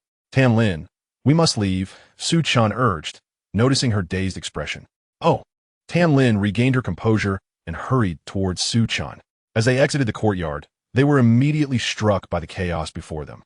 The entire gathering place was engulfed in flames, the sky painted a fiery red. Swarms of zombies had reduced humanity to fragmented battalions, their cries and roars merging into a cacophony of terror. Chen observed clearly that, despite the desperate resistance from the humans, they were at a distinct disadvantage. With the relentless influx of zombies, their ultimate fate seemed sealed. Only death awaited them. What do we do, Chen? Tan Lin, having never witnessed such bloodshed and horror, was paralyzed with fear. Follow me. Chen scanned their surroundings and pulled Tan Lin towards the outskirts of the city. Given the dire circumstances, their only hope lay in fleeing the gathering place as swiftly as possible. Yet, he harbored no certainty about their chances of escape. All he could do was take the plunge. Be careful. Suddenly, 2 zombies lunged at Tan Lin. Chen reacted swiftly, yanking her aside while his blade swept through the air.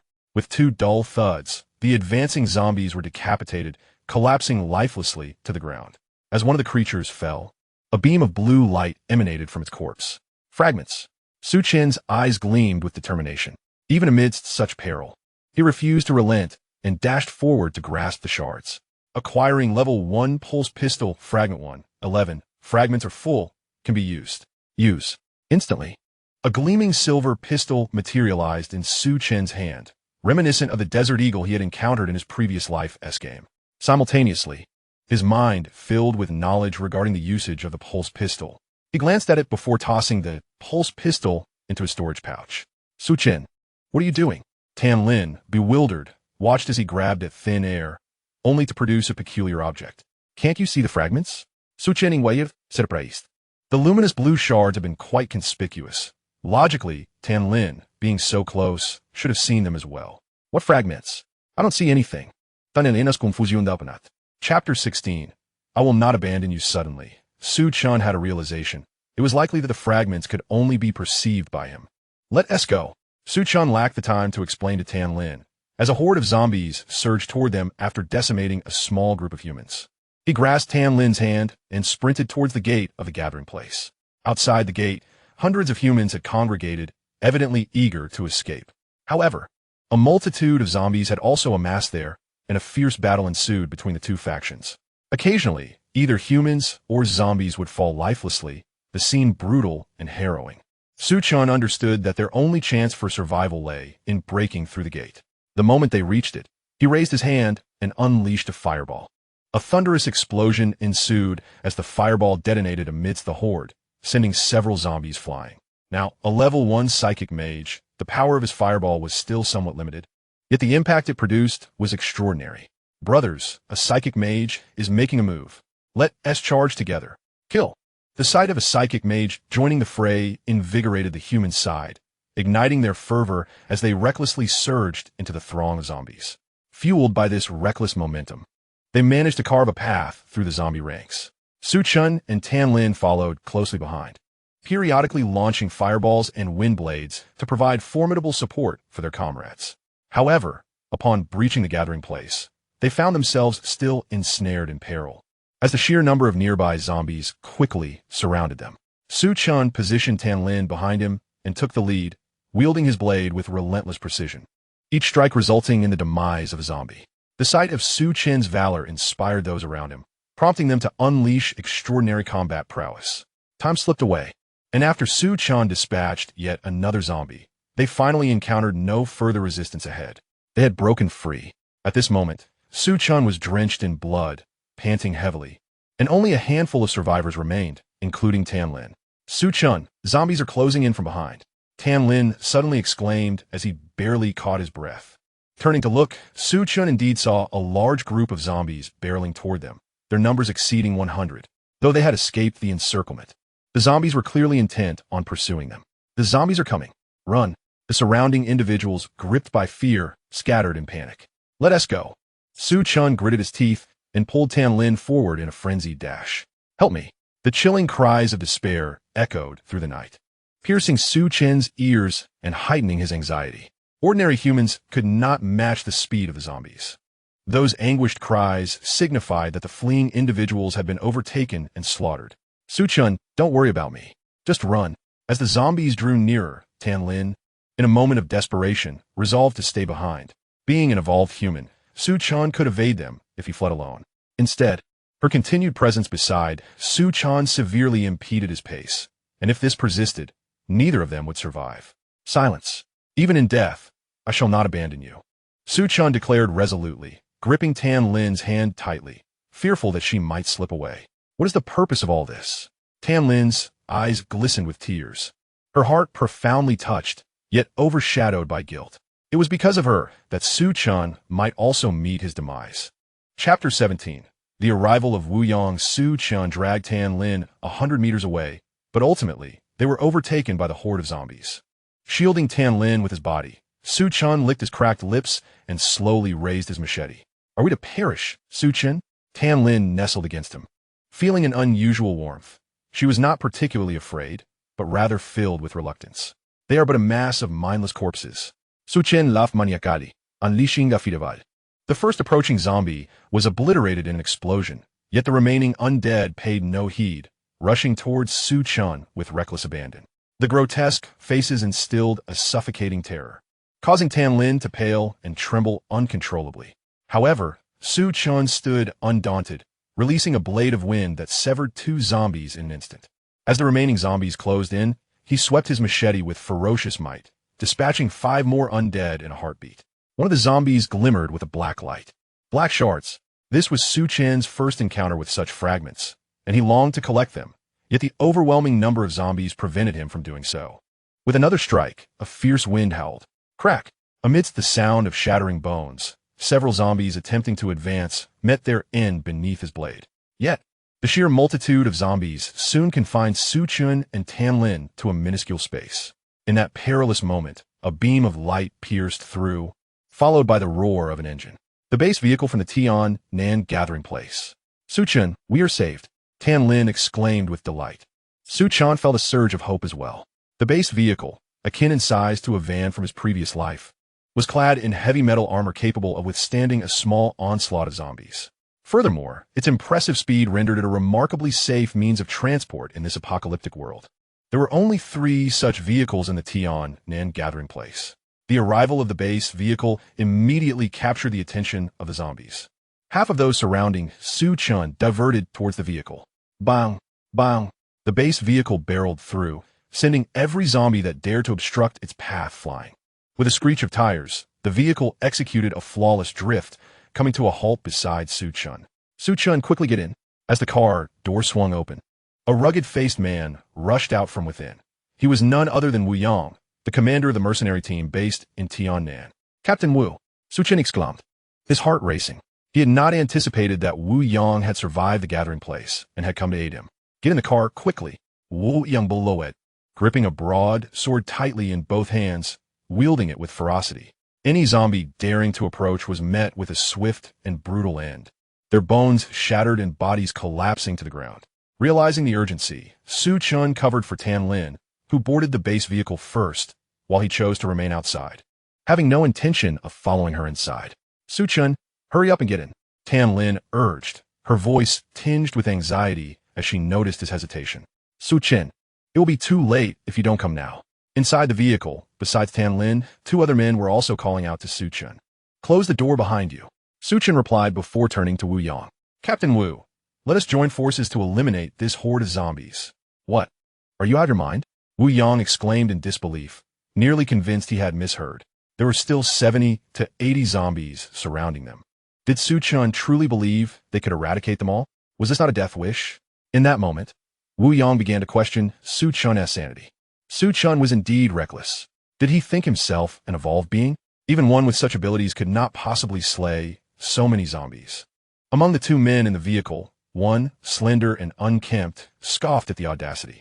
They had not witnessed Su Chen's prowess on their way over, remaining oblivious to his formidable capabilities. Su Chen's determination to annihilate the zombies was driven not only by the desire for over 100 energy stones, but also for the fragments they might yield. However, exterminating such a multitude of zombies was no trivial task. Su Chen believed in his dual capabilities as a psychic and an evolved being, and with Wu Yang's support, he felt confident in their chances of success. Even if they could not withstand the onslaught, they could always retreat into the vehicle. Durayasura Wu Yang. Su Chen decided to demonstrate his strength. A fireball erupted from his hand, resulting in a thunderous explosion as it obliterated a zombie-esque skull. With his sword in hand, he charged forward, a flurry of blades flashing as he harvested the zombies with the same ease as one would cut wheat. In the blink of an eye, a dozen zombies lay slain at his feet. My heavens! Wu Yang gasped, his jaw nearly hitting the ground. In his mind, Su Chen had always been the weakest link within the mercenary team. How had he transformed into such a formidable force in an instant? Su Chen was not merely a psychic, he was also an evolved being. Wu Yang's understanding of psychics was limited, leaving him unaware of the depths of Su Chen's abilities. Yet, as a level 1 evolved being, he possessed a keen awareness of Su Chen's strength. Su Chen dispatched the zombies with an ease that surpassed even his own seasoned prowess. At this moment, he no longer doubted Su Chen's ability to annihilate this horde of zombies. Grasping his large blade, he joined the ranks of those slaying the undead. How had he grown so formidable? Inside the vehicle, the lecherous man wore an exceedingly grim expression. A member of the mercenary team himself, he was acquainted with Su Chen, though they were not in the same squad. Previously, both he and Su Chen had been regarded as the weakest among their peers. Yet, who could have anticipated that Su Chen's prowess would burgeon to such an extent, reaching a height that compelled admiration? This stark contrast instilled a profound jealousy within him, his eyes flashing with resentment and bitterness. Su Chen was undeniably impressive, a veritable prodigy of cultivation. Beside Tan Lin stood a stout, robust man, whose psyche was not tainted by darkness like that of the lecherous man. Upon witnessing Su Chen's extraordinary display of power, he erupted in exuberant cheers. He had never seen, nor heard of, anyone who could simultaneously embody the roles of a spellcaster and an evolver, yet Su Chen had achieved this remarkable feat in his eyes. The term genius felt insufficient to describe Su Chen. Monstrosity seemed far more fitting. Tan Lin bit her lip, her eyes sparkling with brilliance. Although she had always known of Su Chen's formidable strength, her heart surged with excitement at this moment. Many had advised her against choosing Su Chen, claiming he was unworthy of her. Yet, she was drawn to his steadiness, intelligence, and sense of responsibility, resolutely choosing to stand by his side. She had always believed that Su Chen would one day rise to prominence, earning the admiration of countless individuals. Little did she expect that this day would arrive so swiftly. Tan Lin longed to shout at the top of her lungs. Look at how exceptional the man I chose truly is. Are you envious? Are you jealous? Do you regret your words? But it is too late, for Su Chen is my man, and none shall take him from me. Chapter 19. 10 Fragments outside the base. Su Chen and Wu Yang had joined forces to eliminate the majority of the zombies, leaving the remaining few incapable of posing any threat. Captain Wu, let's exert ourselves even more.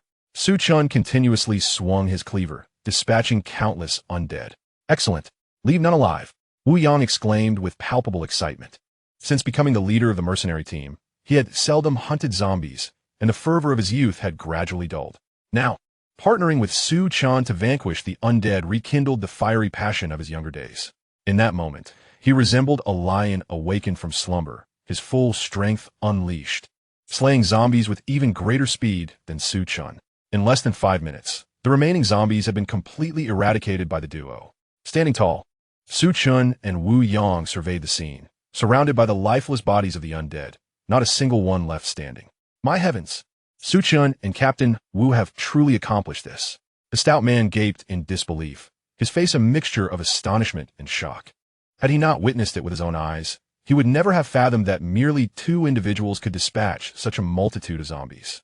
Such an achievement, if divulged, would likely invite disbelief. Su Chen squinted as he surveyed the surroundings. Before him lay the corpses of the undead, illuminated by 10 radiant beams. 10 fragments. A surge of excitement coursed through him. The sheer quantity of fragments obtained was beyond his initial expectations. Taking a deep breath to steady his emotions, Su Chen addressed Captain Wu, urging him to hasten the extraction of energy stones. With over 100 zombie corpses, it signified the presence of just as many energy stones, an undeniable fortune that would entice anyone. Li Liang, Chao Ran, come down and lend a hand. Wu Yang called out to those inside the vehicle, promptly commencing the extraction of energy stones. The rather dubiously Liang and the affable Chao Ran eagerly leapt from the vehicle, followed by Tan Lin. Su Chen, however, did not rush to gather the energy stones, for there were still 10 fragments awaiting collection. Grasping a black fragment, a voice resonated in his mind. Collecting Apocalypse Mall, Fragment, 110, Fragment insufficient, cannot be used. It was the first time Chen had encountered such a situation of insufficient fragments, momentarily taken aback before dashing towards another fragment. What is Chen doing? Chao Ran inquired curiously, observing Chen darting about, occasionally reaching into the air. Never mind that. We should focus on extracting the energy stones, Tenlin suggested. Suspecting Chen was gathering the previously mentioned fragments, yet she kept his secret to herself. Meanwhile, Chen continued to collect fragments, the peculiar voice echoing in his mind. Collecting Intelligent Battle Vehicle 110, Fragment insufficient, cannot be used. Collecting Level S Gatling Gun 113, Fragment insufficient, cannot be used. Collecting Hardfruit Seed 111, Fragment complete, can be used. Collecting Pet Potion 111, Fragment complete, can be used. Collecting Tiangang Star Shard 110, Fragment insufficient, cannot be used. Collecting Level 1 Mechanical Warrior 110, Fragment insufficient, cannot be used. Collecting Super Electric Drill 111, Fragment complete, can be used. Collecting Apocalypse Mall 210, Fragment insufficient, cannot be used. Collecting Antiviral Potion 111, Fragment complete, can be used.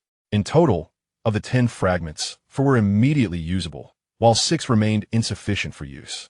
Chapter 20, Distribution of Energy Stones. The usable fragments included the Hardfruit Seed, Pet Potion, Super Electric Drill, and Antiviral Potion. The Hardfruit Seed resembled a sunflower seed, but was the size of a palm, cloaked in a vibrant yellow hue. After planting, it will swiftly grow into a nut approximately 2 meters tall and 1 meter wide.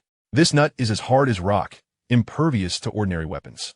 Chen contemplated that if he had a multitude of hard fruit seeds, he could construct a small sanctuary. However, with only a single seed, its utility would be limited. The Pet Potion is a small glass vial filled with a verdant liquid. Its primary function is to ensure that any mutated beast that consumes it will be utterly loyal to its master. This prospect thrilled Chen from the apocalypse. The number of mutated beasts is considerable, and they possess formidable strength, rivaling that of evolved beings. He envisioned that by utilizing the Pet Potion, he could continuously tame these beasts and even assemble a formidable army of mutated creatures, fiercely loyal to him, allowing him to navigate the apocalypse with unparalleled dominance. The Super Drill resembles a power drill, measuring about 1 meter in length. While conventional drills are powered by electricity, the Super Drill derives its energy from energy stones. Once an energy stone is installed and the switch is activated, it operates with remarkable drilling power, easily penetrating even the toughest rocks. As for the remaining antivirus potion, Chen had previously acquired a vial of it, a valuable item for survival. The unusable fragments include 2 from the Apocalypse Mall, 1 a level Gatling gun, 1 sky-breaking starstone, 1 level 1 mechanical warrior, and 1 intelligent battle vehicle. Although these fragments cannot be utilized at the moment, Chen felt no significant disappointment. As long as he continued to hunt zombies, he would eventually gather all of them. After collecting 10 fragments, Chen began excavating energy stones. Within a matter of minutes, all the energy stones were unearthed, and the group boarded the base vehicle, hastily departing the site.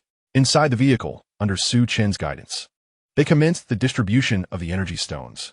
A total of 130 zombies had been slain, corresponding to 130 energy stones.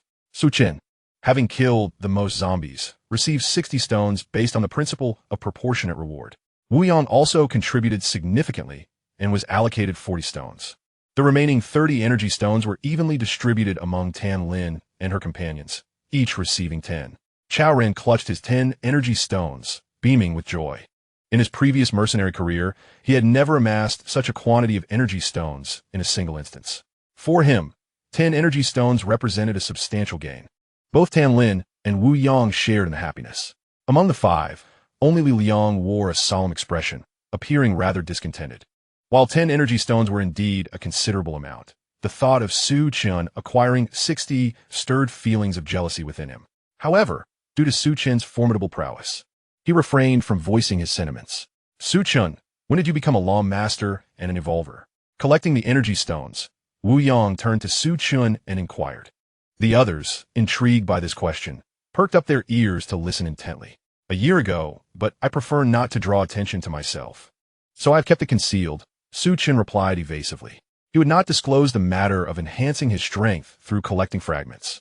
Furthermore, such an absurd tale would hardly be believed, even if shared.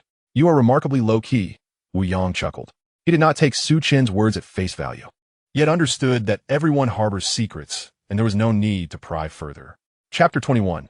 The Diamond City indeed. Tan Lin has a discerning eye, remarked Chao Ran, expressing his admiration. When Tan Lin chose to associate with Chen, he shared the same sentiments as others, puzzled as to why she would take a liking to him. After all, Chen had previously been of modest strength, lacking any background, and was exceedingly ordinary. However, reflecting on it now, Tan Lin's insight was truly remarkable. Who would have thought that the seemingly unremarkable Chen was so deeply concealed? Tan Lin smiled charmingly, gazing at Chen with affection. Simultaneously, she inwardly rejoiced, relieved that Chen had hidden his prowess. Otherwise, countless beautiful women from Tiannan would surely have flocked to him, and she might not have had the chance to be with him. Chen rubbed his nose, suddenly recalling something, and asked, Captain Wu, how could there be so many zombies in the settlement? The walls of Tiannan are tall and fortified. Logically, they should be impenetrable to zombies. He still cannot fathom how Tiannan had fallen. It was due to Jin Chua, sure, turning into a zombie, Wu Yang replied gravely. What? Chen was taken aback. Jin Chua was not only the leader of Tiannan, but also a formidable level 2 evolver. How could he possibly become a zombie? Wu Yang sighed and explained. It seems that Jin Chua deliberately transformed himself into a zombie, as his time was running out. If he did not become a zombie, he would perish. Becoming a zombie is not entirely without merit. At least one gains an infinite lifespan, as long as they are not killed. However, to become a zombie means to exist as a mindless shell, which is more unbearable than death. Why would he choose that? Chen found it hard to comprehend. Not necessarily. Wu Yang took a deep breath and continued. During the transformation into a zombie, there is a slim chance of retaining memories and consciousness, albeit this probability is exceedingly rare. So, are you suggesting that Jin Chua has become an intelligent zombie? Chen is twitched. Once a zombie possesses intelligence, it gains the potential to become a zombie king, gradually able to command numerous zombies, thus becoming a formidable adversary to humanity. Indeed, it was this realization that prompted me to flee Tiannan at the first opportunity, narrowly escaping with my life, Wu Yang recounted, still haunted by the experience. I see. Chen murmured in understanding. Jin Chua was originally a level 2 evolver, but after becoming a zombie, his powers grew immensely, coupled with his intelligence. He was able to wreak havoc in the Tiannan gathering place at will. Captain Wu, what shall we do next? Chen inquired, taking a deep breath. The Tiannan gathering place was utterly dominated by Jin Chua and a multitude of zombies, leaving no possibility of return. Without the protection of a gathering place, drifting aimlessly outside posed significant danger, especially if confronted by a large horde of zombies. We shall head to King Kong City, Wu Yang replied after a moment's contemplation. King Kong City is a super large gathering place, its scale exceeding that of Tiannan by more than tenfold, with a population reaching an astonishing 200,000. The city is not only teeming with formidable individuals, but its lord, Huang Can, is an immensely powerful level 3 evolver. It can be said that King Kong City is the safest gathering place in the area, remaining steadfast even against an army of zombies led by a zombie king. Why not go to Blue Sea Gathering Place? Chao Ran asked, puzzled. Although King Kong City is secure, it is somewhat farther away, whereas Blue Sea Gathering Place is significantly closer. Chen was also aware of Blue Sea Gathering Place. The bearded trio they had slain originated from there. Chapter 22. The zombie wolves attack like Tiannan. Blue Sea Gathering Place is merely a small gathering place, with Jin Chua rallying the zombie horde. An assault on Blue Sea Gathering Place is inevitable. Wu Yang spoke with evident concern. How can you be so certain? Chen furrowed his brow. The others shared his confusion, glancing at Wu Yang with curiosity. Jin Chua harbors great ambition, having attempted several times to annex other gathering places to bolster his own power, yet he was thwarted by his limited strength. Now, transformed into a zombie but retaining his intellect, it is reasonable to assume he has set his sights on Blue Sea Gathering Place. Wu Yang sighed, voicing his apprehensions. Upon hearing this, the expressions of Chen and the others darkened considerably. They harbored no doubts about Wu Yang's words. as a high-ranking member of Tian and Gathering Place. It was entirely plausible for him to possess such information, and he had no need to deceive them. Humanity is once again on the brink of catastrophe. Chao Ran sighed deeply. His mind conjured harrowing images of Jin Shua, sure commanding the zombie horde to annihilate Gathering Places one after another, slaughtering countless humans. I concur with the decision to go to King Kong City. After hearing Wu Yang's explanation, Su Chun expressed his viewpoint. Tan Lin and the others voiced no objections. Very well, since everyone is in agreement, we shall proceed to King Kong City. With a command from Wu Yang, Li Liang drove the base vehicle straight toward King Kong City. Along the way, the vehicle encountered several waves of zombie attacks. However, the numbers were not overwhelming, with the largest group consisting of merely a dozen zombies, all swiftly eradicated by Su Chen's formidable methods.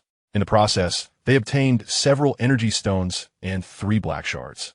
One shard was from a level-less Gatling gun, while the other 2 were fragments of an intelligent war vehicle. Thus, with just one more unranked Gatling gun, the requirement would be fulfilled. Meanwhile, the fragments of the intelligent war vehicle have accumulated to 3, yet its usage standard is considerably higher, necessitating a total of 10 to be operational.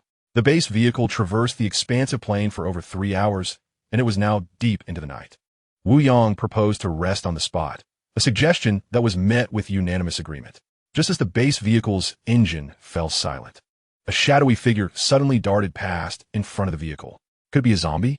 Su Chen's attention was seized by the fleeting silhouette, causing his eyelids to twitch involuntarily. Ordinary zombies could not possibly possess such speed. Could it be a superior zombie?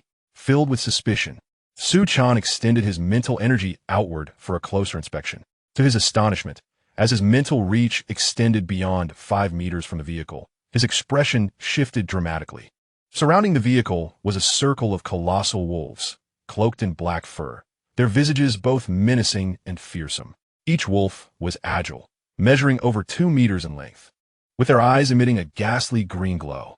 "There are zombie wolves outside," Su Chen exclaimed in alarm. Zombie wolves are indeed a type of zombie, having transformed from mutated wolves infected with the undead virus. In comparison to ordinary zombies, the strength of zombie wolves is several times more formidable, almost on par with first-level evolved beings. Their most distinct characteristics include astonishing speed, immense power, and razor-sharp claws capable of piercing through thick steel. "This is dire. We must flee." Wu Yang's expression turned grave as he shouted to Li Liang. He had also spotted the presence of zombie wolves, roughly estimating their numbers to be at least 20. Faced with over 20 zombie wolves, each akin to first-level evolved beings, the defenses of the base vehicle would be utterly insufficient. Chapter 23. Preparing for battle. Li Liang was nearly paralyzed with fear. He hastily started the vehicle, pressing the accelerator as the base vehicle surged forward like the wind. With a resounding crash, 2 of the zombie wolves were flung aside upon impact. However, the front of the base vehicle was significantly dented, indicating that the physical resilience of the zombie wolves far exceeded that of ordinary zombies. Roar! The remaining zombie wolves, realizing that the base vehicle was attempting to flee, erupted into furious howls and began to chase after it relentlessly. "Hurry, break through!" Wu Yang urged Li Liang anxiously. The speed of the zombie wolves was not much slower than that of the base vehicle. If they did not manage to escape before the wolves could react, their fate would be sealed. "Captain, this is the fastest I can go." Li Liang gritted his teeth, his hands trembling on the steering wheel due to the overwhelming tension. "They are closing in."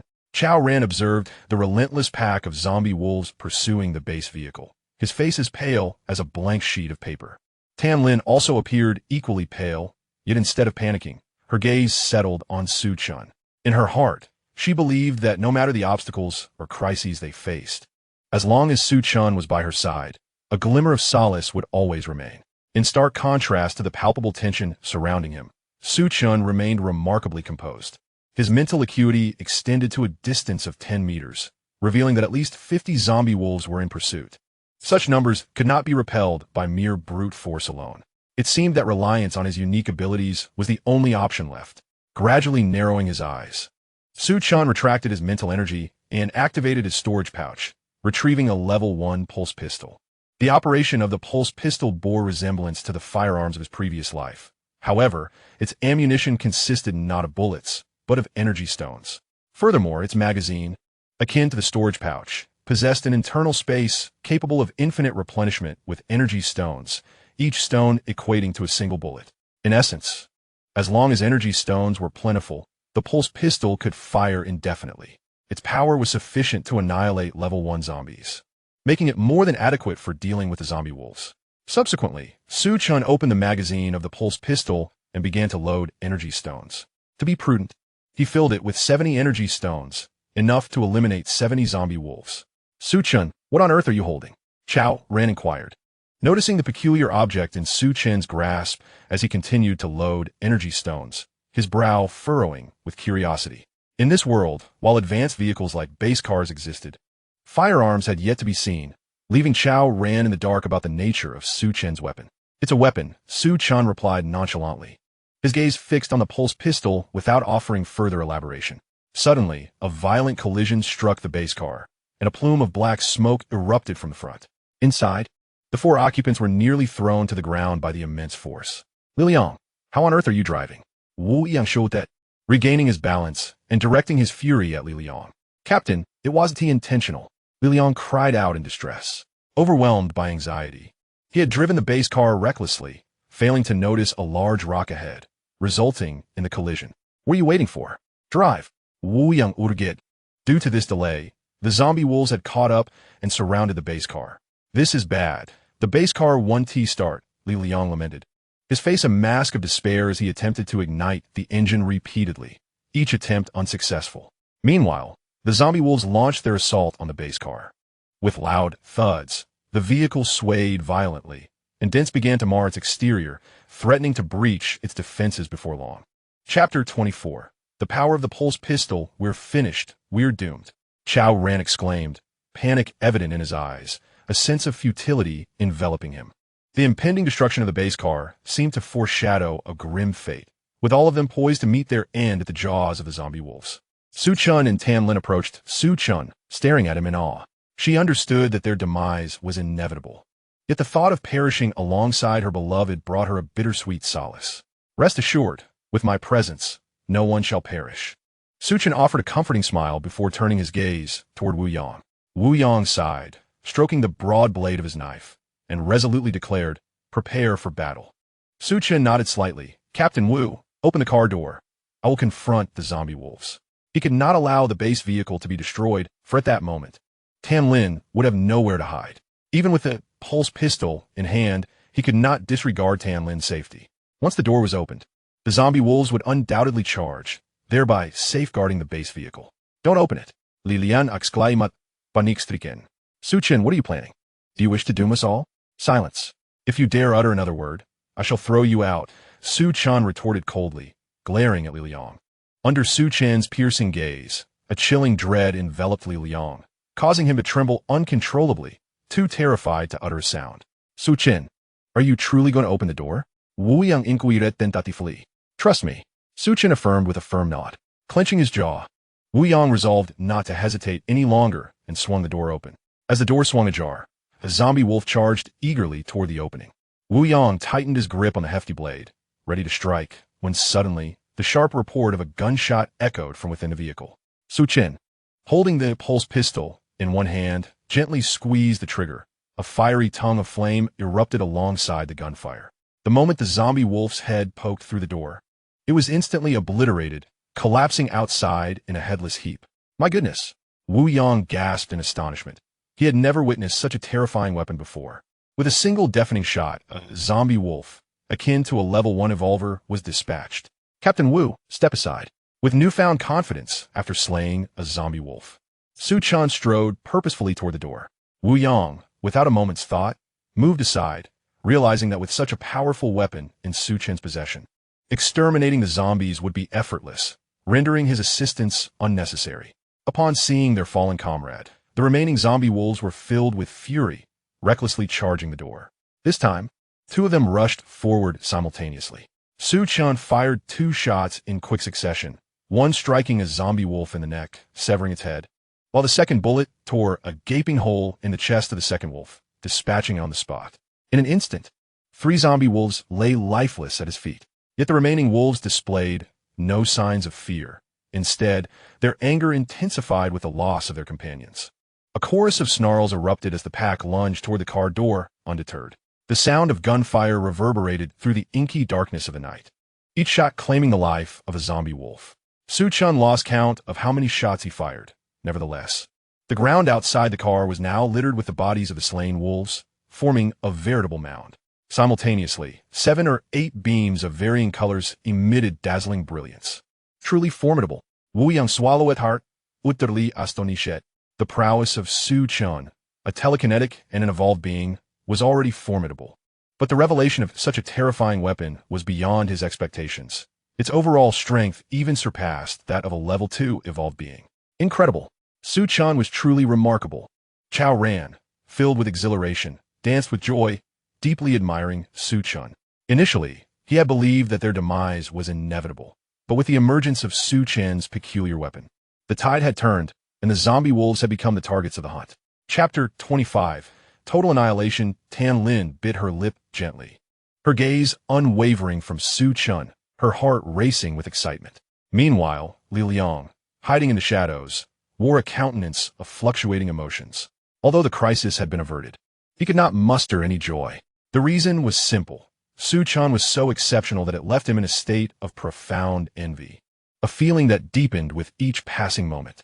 At that moment, Li Liang's mind was a cacophony of despair, questioning why Chen was so powerful, why he had beautiful companions, and why he felt utterly inadequate. It was profoundly unfair. On another front, Chen extended his mental energy outward and discovered 7 more zombie wolves lurking nearby. Blocked by the car door, the creatures could not launch an attack from that position and had circled to other areas, gnawing at the base vehicle. Chen would not permit the zombie wolves to wreak havoc on the base vehicle. He swiftly kicked aside the zombie wolf obstructing the door and dashed out. Wu Yang, seeing this, brandished his large blade and followed closely behind. Chen fired 5 shots, eliminating 5 of the zombie wolves, before holstering his pulse pistol. The pistol consumed energy stones, and he did not wish to squander them further. With only 2 zombie wolves remaining, he and Wu Yang each took one. A task far too simple. Once all the zombie wolves had been eradicated, Chao Ran leapt from the vehicle, exclaiming that he would assist in collecting energy stones. Having done this before, he was quite familiar with the task. Moreover, the prospect of acquiring some energy stones was an enticing incentive. Tan Lin exhaled and followed suit to lend a hand. After a moment's hesitation, Li Liang ultimately decided to disembark as well. After ensuring there was no immediate danger, Chen began to gather the fragments. Collecting Doomsday Shop, 1, 310, fragments insufficient for use. Collecting Bread Tree Seed, 1, 11, fragments complete, can be used. Collecting Enchanted Divine Blade, 1, 13, fragments insufficient for use. Collecting Speed Battle Boots, 1, 11, fragments complete, can be used. Collecting Intelligent Battle Vehicle, 1, 710, fragments insufficient for use. Chen heard a series of 8 peculiar sounds in his mind, indicating that he had acquired 8 items. However, only the Bread Tree Seed and Speed Battle Boots were immediately usable. The Bread Tree Seed bore a striking resemblance to the hard fruit seed and would grow into a 2-meter-high plant in an exceedingly short time once planted. Moreover, it will bear 10 fruits, each resembling the size of a watermelon. More astonishingly, its growth cycle is merely 24 hours. This implies that after the fruit is harvested, it will bear new fruit within a single day. In a post-apocalyptic world, survival hinges not only on evading zombies, but also on the crucial necessity of sustenance. With this breadfruit tree seed in hand, Chen will no longer have to worry about food in the future. The Swift Battle Boots are a pair of purple shoes designed to enhance speed, with the potential to double it, an invaluable asset for survival. The remaining 6 fragments remained incomplete. Among them is a fragment from the Apocalypse Mall, alongside a weapon fragment, the Enchanted Divine Blade. The other 4 fragments are all pieces of the Intelligent Battle Vehicle. Combined with the 3 previously acquired, they complete a total of 7. After collecting the fragments, Chen began to extract energy stones. 10 minutes later, he had unearthed a total of 57 energy stones. Since he had slain nearly all the zombie wolves, he took 40 stones for himself, while Wu Yang received 8, and Tan Lin 3 stones each. Upon returning to the base vehicle, Chen infused all 40 energy stones into the level 1 pulse pistol. Chen, where did you acquire that? Wu Yang inquired, intrigued. He had witnessed the power of the pulse pistol firsthand. Possessing one himself would not only ensure his survival, but could also allow him to dominate in this desolate world. Chapter 26. Zombie Tide found it, Chen replied, a knowing smile gracing his lips. This time, he spoke the truth. He indeed obtained the pulse pistol through collecting fragments. Whether Wu Yang believed him or not was inconsequential. Wu Yang, taken aback, felt a storm of emotions within him. Found it? Is that true? Can you tell me where you found it? I want to find one too. I want to grow stronger. I want to dominate. Meanwhile, Chao Ran and Li Liang were diligently repairing the base vehicle. The automobiles of the past were complex in structure, powered by gasoline, diesel, and electricity. In stark contrast, the base vehicle relied on energy stones, featuring a simpler design, thus making repairs considerably easier. Su Chen, I'll give you all my energy stones, Tan Lin said, presenting her stones to him. Although energy stones were precious, she felt they would be of little use in her hands and were better entrusted to Su Chen. All right, Su Chen nodded, accepting her offer without hesitation. Though they were not married, they had already come to regard each other as significant others. It mattered little who held the energy stones. Moreover, if he were to refuse, it might give rise to other notions in Tan Lin's mind. Indeed, upon seeing Su Chen's acceptance, a radiant smile blossomed on Tan Lin's face. Li Liang, how much longer until the repairs are complete? Wu Yang asked anxiously. Previously, when they exterminated the zombie wolves, the commotion they created was excessively loud, posing a risk of attracting more zombies. If the base vehicle became immobile, they would be equally endangered. Approximately 5 minutes, Li Liang replied. That's good, but you must hurry. Wu Yang breathed a sigh of relief. As Su Chen was replenishing the energy stones in the pulse handgun, he faintly heard the sound of shuffling footsteps. With the passage of time, the footsteps grew increasingly distinct and dense. Zombies were approaching. Su Chen furrowed his brow and turned to look outside the vehicle. Beneath the dark canopy of the sky, the stars were sparsely scattered. With the faint light, Su Chen soon discerned numerous grotesque and terrifying faces. These were all zombies. The sheer number was staggering. There were thousands within his line of sight. A horde of zombies. Wu Yang also realized the presence of the undead, his expression turning ashen. A zombie horde is characterized by the quantity of zombies reaching a certain threshold, with the minimum standard being 10,000. Even that is only considered a small-scale horde. Some hordes can swell to tens of thousands, or even hundreds of thousands. A horde exceeding 100,000 is termed a super zombie horde, leaving nothing but desolation in its wake. Even a large gathering place like King Kong City would be reduced to rubble in the face of a super zombie horde. What do? Wu Yang's lips fret. Despite having endured countless tribulations and witnessed many grand spectacles, he was still rendered bewildered and lost in the face of the approaching horde. Chao Ran and Li Liang abandoned their repairs, their faces paling as they listened to the incessant footsteps and growls outside. It's over. We're doomed, Li Liang despaired, collapsing in despair and weeping uncontrollably. Shut up. Su Chen stepped forward and knocked him unconscious with a swift kick. Zombies possess exceptionally acute hearing, and Li Liang's cries could easily attract their attention. Su Chen, it's futile. Even if we remain silent, the horde will crush the base vehicle when they arrive. We cannot escape death, Wu Yang whispered. Su Chen understood this logic, and his mind raced with thoughts.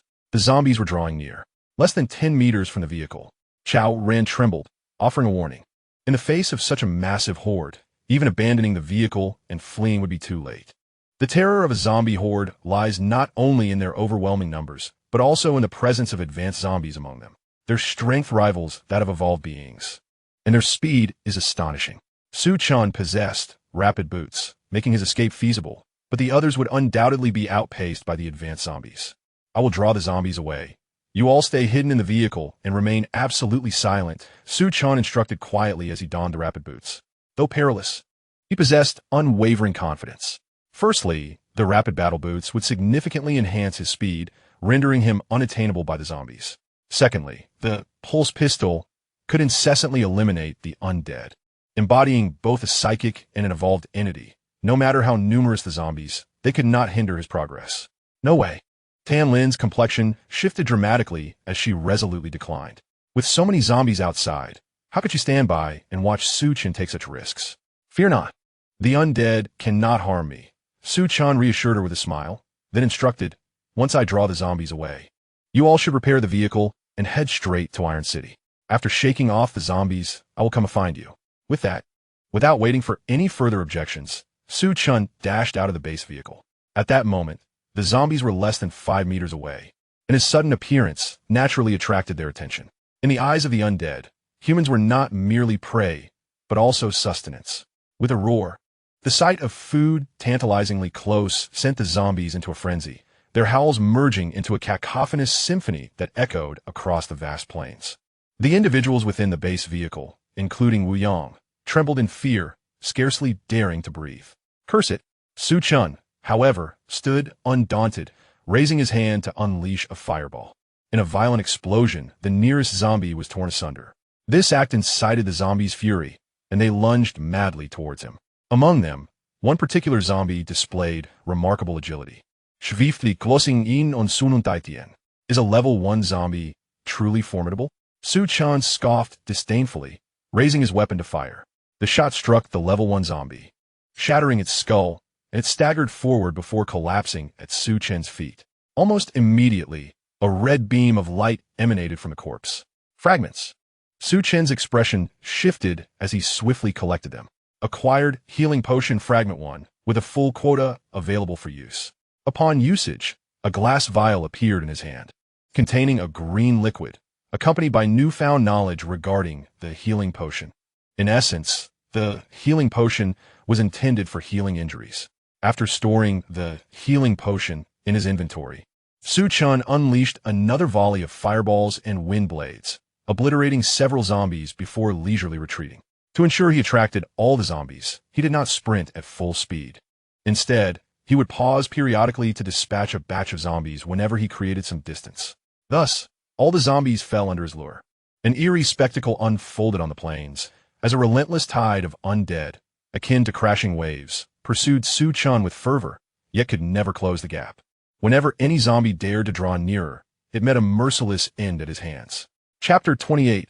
Liberation time passed, and as the surroundings of the base fell into silence once more, Tan Lin turned to Wu Yang, her brow furrowed with concern. Captain Wu, do you think Su Chen will be all right?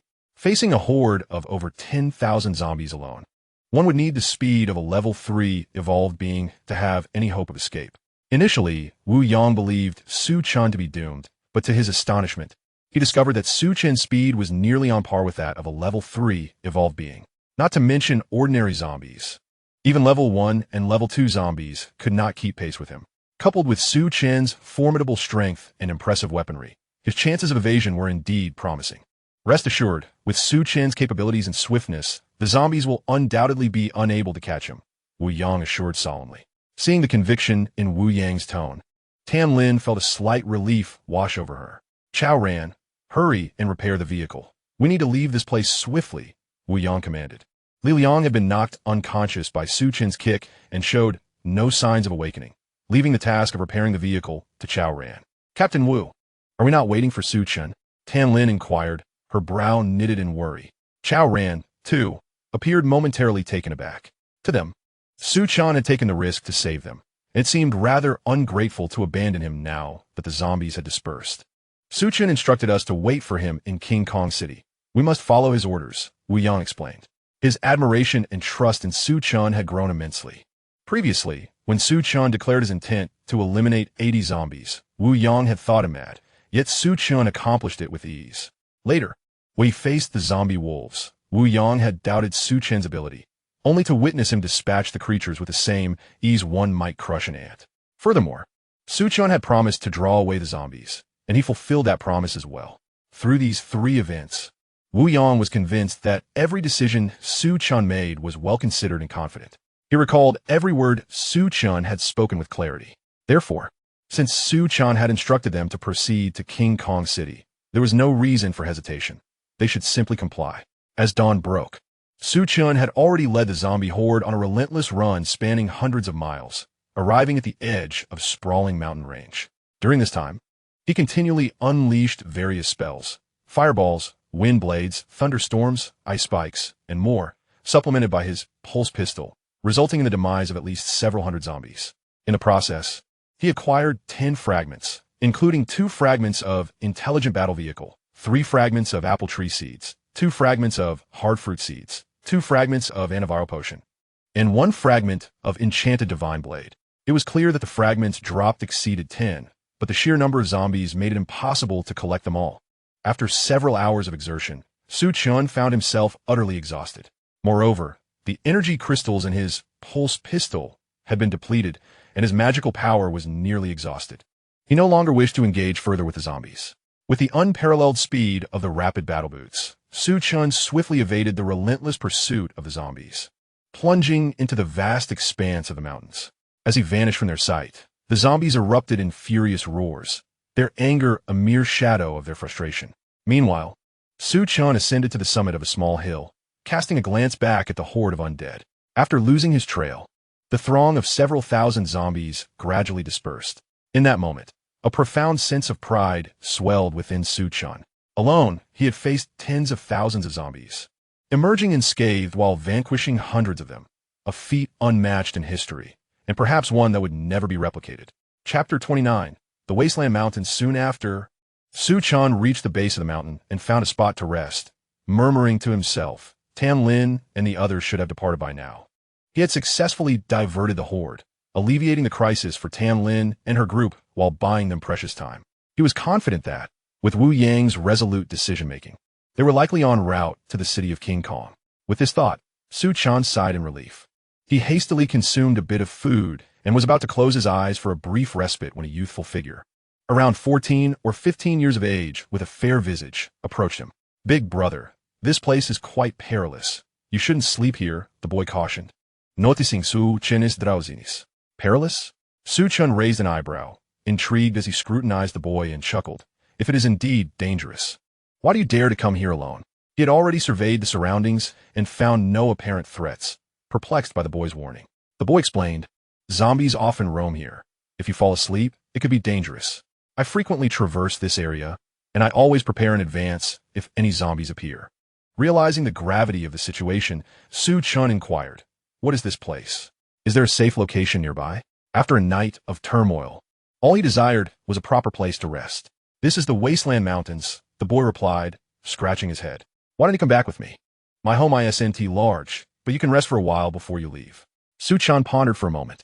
The Wasteland Mountains were vast and teeming with numerous mutated beasts in their depths, while some humans had managed to survive on the outskirts, forming a small settlement, something he had heard of before. "Thank you very much," Chen expressed his gratitude, a weary smile breaking through his tired demeanor. "My name is Chen. What is yours?" "Hello, Brother Chen.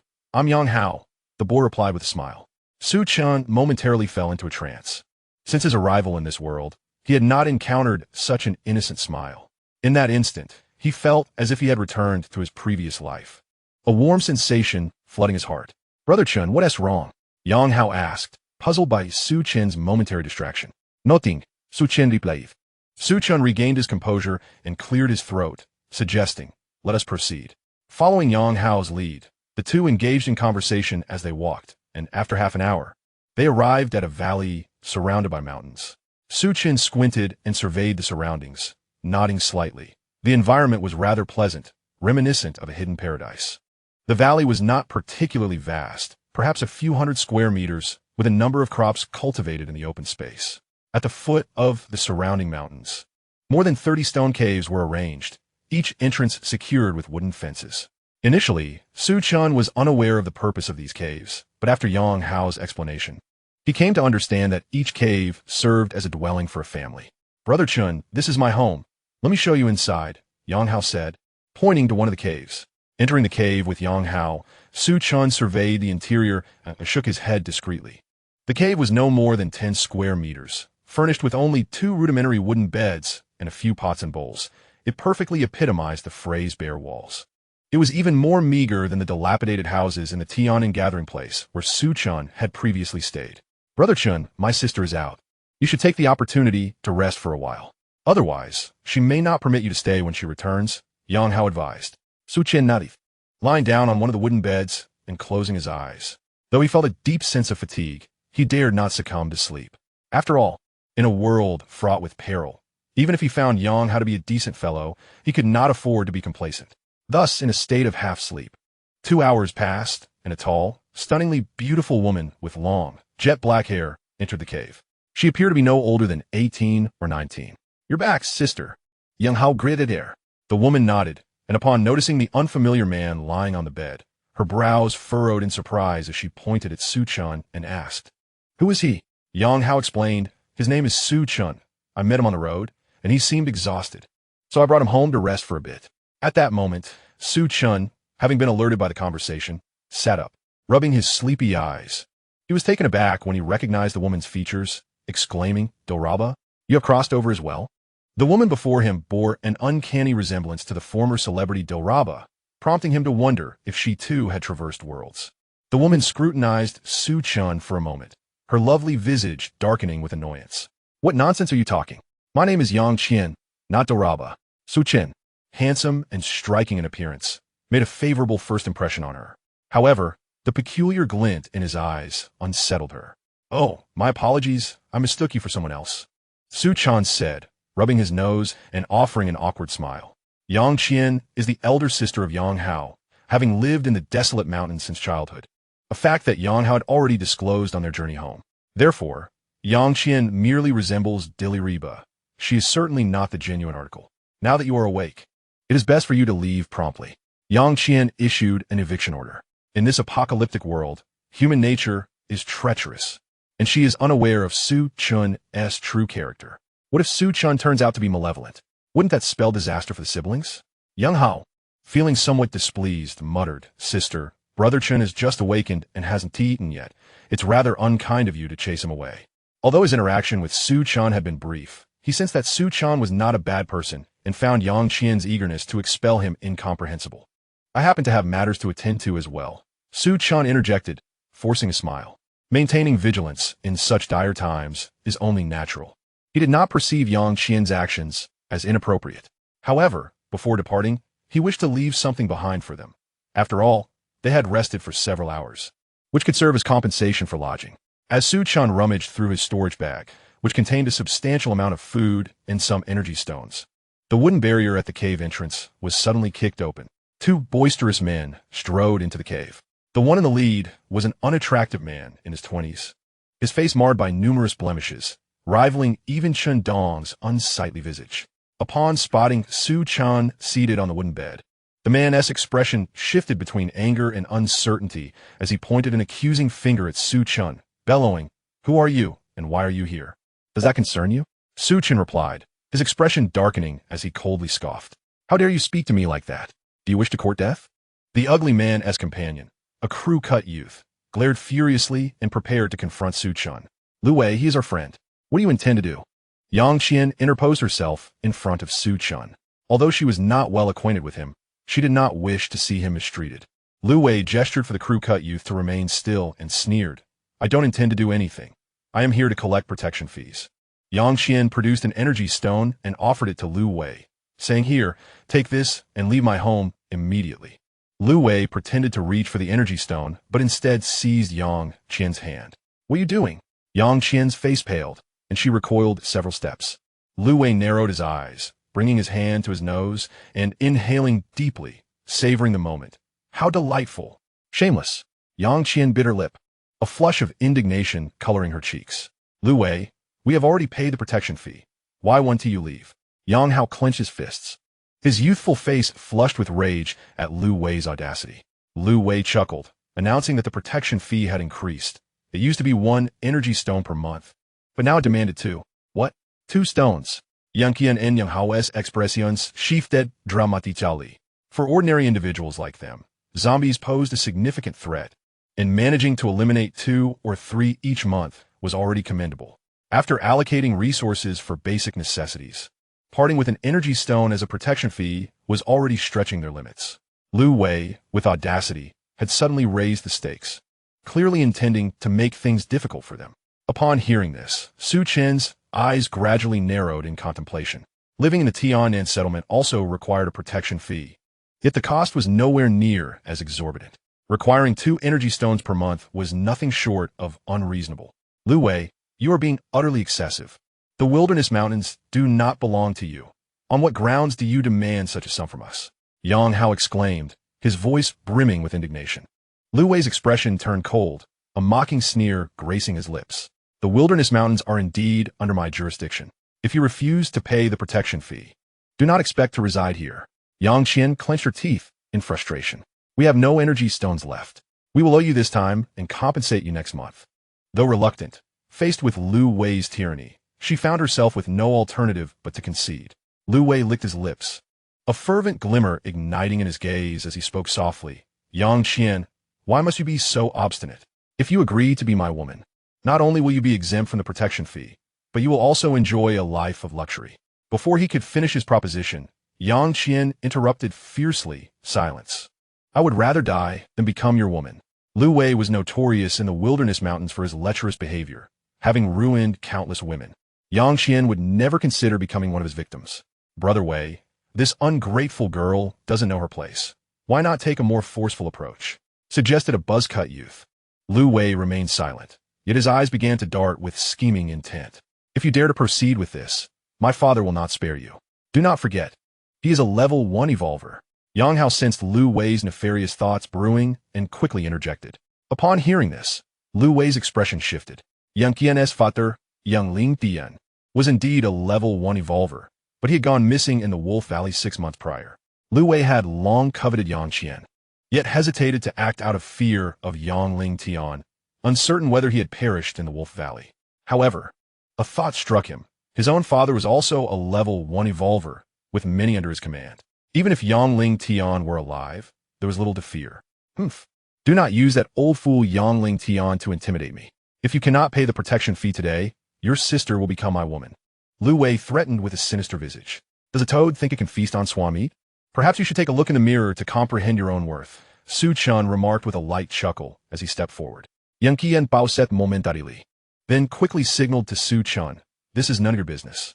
At this moment, Su Chen's heart swelled with a mix of gratitude and trepidation at his willingness to stand up for her. Yet, her concern outweighed her appreciation with Lu Wei's ruthless demeanor. It was highly likely that Su Chen would pay dearly for his actions. What do you think I am? Lu Wei's lip quivered, his eyes ablaze with a bloodthirsty glint. In the desolate Yinja Mountains, he reigned as the local tyrant, who dared to critique his appearance. The audacity of this unfamiliar man to insult him to his face was utterly reckless. Are you deaf? I called you a toad, Su Chen retorted candidly, then added with a smirk, given your esteemed visage, referring to you as a toad is already a mark of respect. Lu Wei's chest heaved, his face contorting in rage as he ground his teeth and bellowed, kill him. I command you to kill him. The buzzcut youth beside him wore a cruel expression as he lunged towards Su Chen, raising his fist to strike. Yang Qian gusped in frig. Unable to bear the thought of Su Chen being struck, her eyes instinctively closing. A glint of cold light flashed in Su Chen's eyes as he responded with a swift kick, accompanied by a piercing scream. The buzzcut youth was sent flying out of the stone cave, blood spraying in his wake. As a level 1 evolver, Su Chen outmatched him in both speed and strength. The buzzcut youth's decision to attack without knowledge of Su Chen's abilities only served to magnify his humiliation. Is Brother Chen really that formidable? Yang Hao's eyes widened in disbelief. It was well known that the buzzcut youth was Lu Wei's top enforcer, yet he had been effortlessly dispatched with a single kick. Even witnessing it firsthand, Yang Hao struggled to comprehend the reality before him. What just happened? Hearing Yang Hao's murmurs, Yang Qian opened her eyes, and upon seeing the buzzcut youth sprawled on the ground like a lifeless dog, while Su Chen remained unscathed, her expression turned to one of sheer shock. You dare to strike my man? Lu Wei trembled, glancing at the unconscious buzzcut youth on the ground, his fury causing his lips to quiver. Su Chen had not only humiliated him verbally, but had also physically punished his subordinate. This was intolerable. At that moment, Lu Wei silently vowed that he would slay Su Chen today to quell his burning rage. With a smile, Su Chen advanced, delivering an unexpected slap. The sharp sound echoed throughout the cave. Lu Wei spun from the impact, half of his face swelling grotesquely, transforming his already unappealing visage into that of a pig. Witnessing this, Yang Qian and Yang Hao stood agape, their minds in disarray. Not only had Su Chen reprimanded the buzzcut youth, but he had also dared to strike Lu Wei. This was trouble of a monumental scale. You strike me? I am Lu Wei. My father is Lu Shirong. How dare you lay a hand on me? Lu Wei clutched his face, seemingly dazed, his words tumbling out incoherently. Get lost. Speak again, and I will annihilate you. Su Chen glared fiercely, exuding an air of lethal intent. Captivated by Su Chen's imposing presence, Lu Wei trembled in fear, obediently sealing his lips before hastily retreating without a backward glance. Just you wait. I will not let you off easily, he declared as he scurried away. Su Chen, indifferent to the threat, returned to his wooden bed, deciding against leaving after the commotion. Yang Qian glanced at Su Chen, who appeared unfazed, and sighed. You have struck Lu Wei. His father will surely seek revenge. You should flee while you can. Lu Shirong was a level 1 evolver, the most formidable figure in the wilderness mountain range, and even her father, Yang Lingtian, was no match for him. Though Su Chen possessed some strength in her eyes, he was still not an evolver and absolutely not Lu Shirong's adversary. Remaining here would only lead to his demise. Brother Chen, my sister speaks the truth. You should leave quickly, Yang Hao chimed in. If I leave, what will become of you? Su Chen rubbed his nose. He had no intention of departing, and his intention in letting Lu Wei go was to draw out those who stood behind him. To eliminate the root of the problem is essential. Otherwise, it will only resurface. I must capture them all to find true peace. They dare not harm us. It's you who must leave swiftly to avoid certain death. Yanqian urged, her impatience evident. Su Chen had previously offended Lu Wei while standing up for them, and she could not bear to see him await his fate. Is Lu Shirong truly a level 1 evolver? Su Chen demandum perturveth. He is indeed a level 1 evolver. If you don't leave now, it will be too late. Yang Qian was perplexed by Su Chen's audacity, her frustration mounting. Nodding, Su Chen retrieved a pulse pistol from his storage pouch and began to charge its energy stone.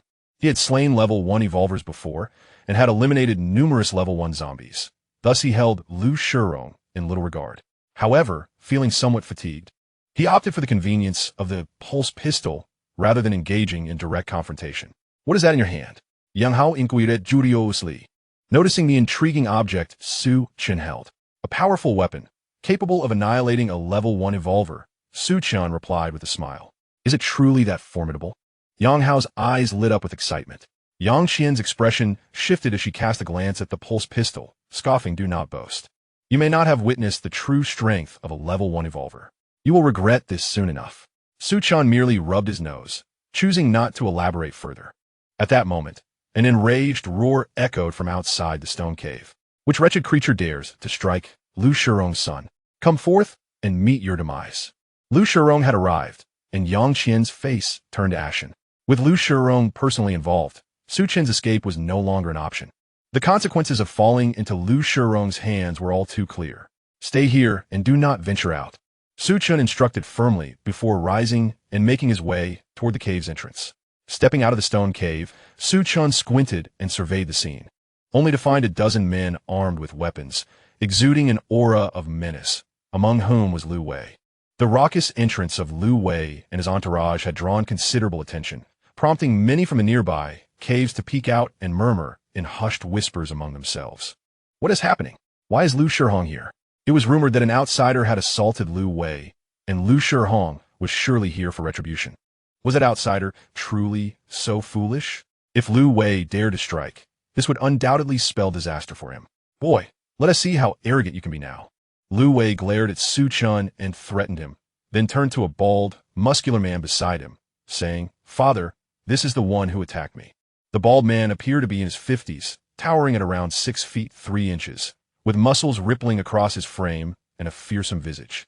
He cast a cold glance at Su Chen and barked, Kneel. You must be Lu Shirong? Su Chen retorted with a question that sidestepped the command, his eyes narrowing fiercely. Kneel? Over my dead body. At this declaration, a wave of uproar surged through the onlookers, astonished by his audacity to insult even Lu Shirong. This outsider, likely inexperienced, was destined for a dismal fate. The consensus among the spectators was that Su Chen's demise was inevitable, and given Lu Shirong's brutality, even death would come with unspeakable torment. Father, quickly eliminate him. Lu Wei howled, his expression twisted with rage. In the presence of his father, Su Chen's arrogance was intolerable to him.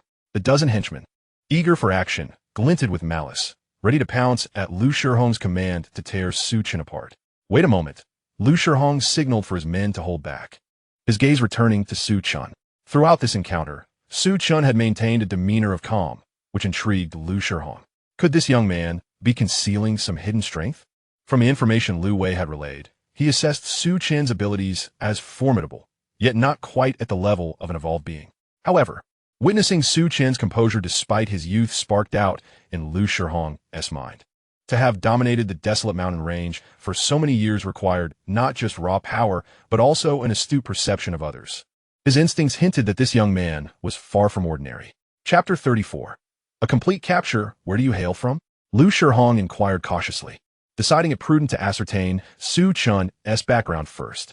You need not know, Su Chen replied, a peculiar smirk curling at the corners of his mouth. In an instant, he leveled a pulse pistol at Lu Shihong and squeezed the trigger. The sound of gunfire reverberated through the valley. Not good. Lu Shihong instinctively sensed danger and raised his hand defensively. A flash of fire pierced through his palm and subsequently impacted his chest, creating a gaping wound. Gulp. Lu Shihong felt as if all his strength had been drained from his body. He struggled to swallow, ultimately collapsing onto the ground in utter exhaustion. Even in death, his eyes remained wide open, filled with an expression of bitterness and regret, clearly unwilling to surrender to the finality of his fate. At the moment Lu Shihong fell, the entire valley was enveloped in an eerie silence. Lu Shihong was dead. Those who had witnessed his demise, despite seeing it unfold before their eyes, found it hard to believe. A first-level evolver, the strongest in the wilderness mountains, had been so effortlessly extinguished? Surely, this was a grotesque exaggeration. Am I dreaming? Some pinched their own thighs, convinced they were still trapped in a nightmare. Father, you cannot die. Please get up. Lu Wei screamed in despair, throwing himself onto Lu Shihong's lifeless body. The elder had been slain. The other 10 or so subordinates stood frozen, paralyzed by fear and disbelief. Lu Shihong's death struck them profoundly, shattering their psychological defenses in an instant. Run! After exchanging frightened glances, someone shouted, and chaos erupted as they scattered in all directions. Su Chen's formidable strength surpassed everyone's expectations. Eliminating a first-level evolver was as simple as cutting through vegetables. To them, mere ordinary humans, he viewed them as less than ants. If they did not flee immediately, how could they hope to preserve their lives? Do you think you can escape? Su Chen scoffed. He had intended to capture them all, and there was no way he would allow them to flee. With the speed granted by the rapid battle boots, Su Chen pursued them like a tempest. Accompanied by a chorus of anguished cries, numerous bodies fell upon the valley floor. Oh my heavens! He is also an evolver. So powerful, so invincible, and so merciless. The spectators, witnessing the scene of Su Chen's swift slaughter of a dozen individuals, felt their hearts tumultuously stir, unable to settle for a long time.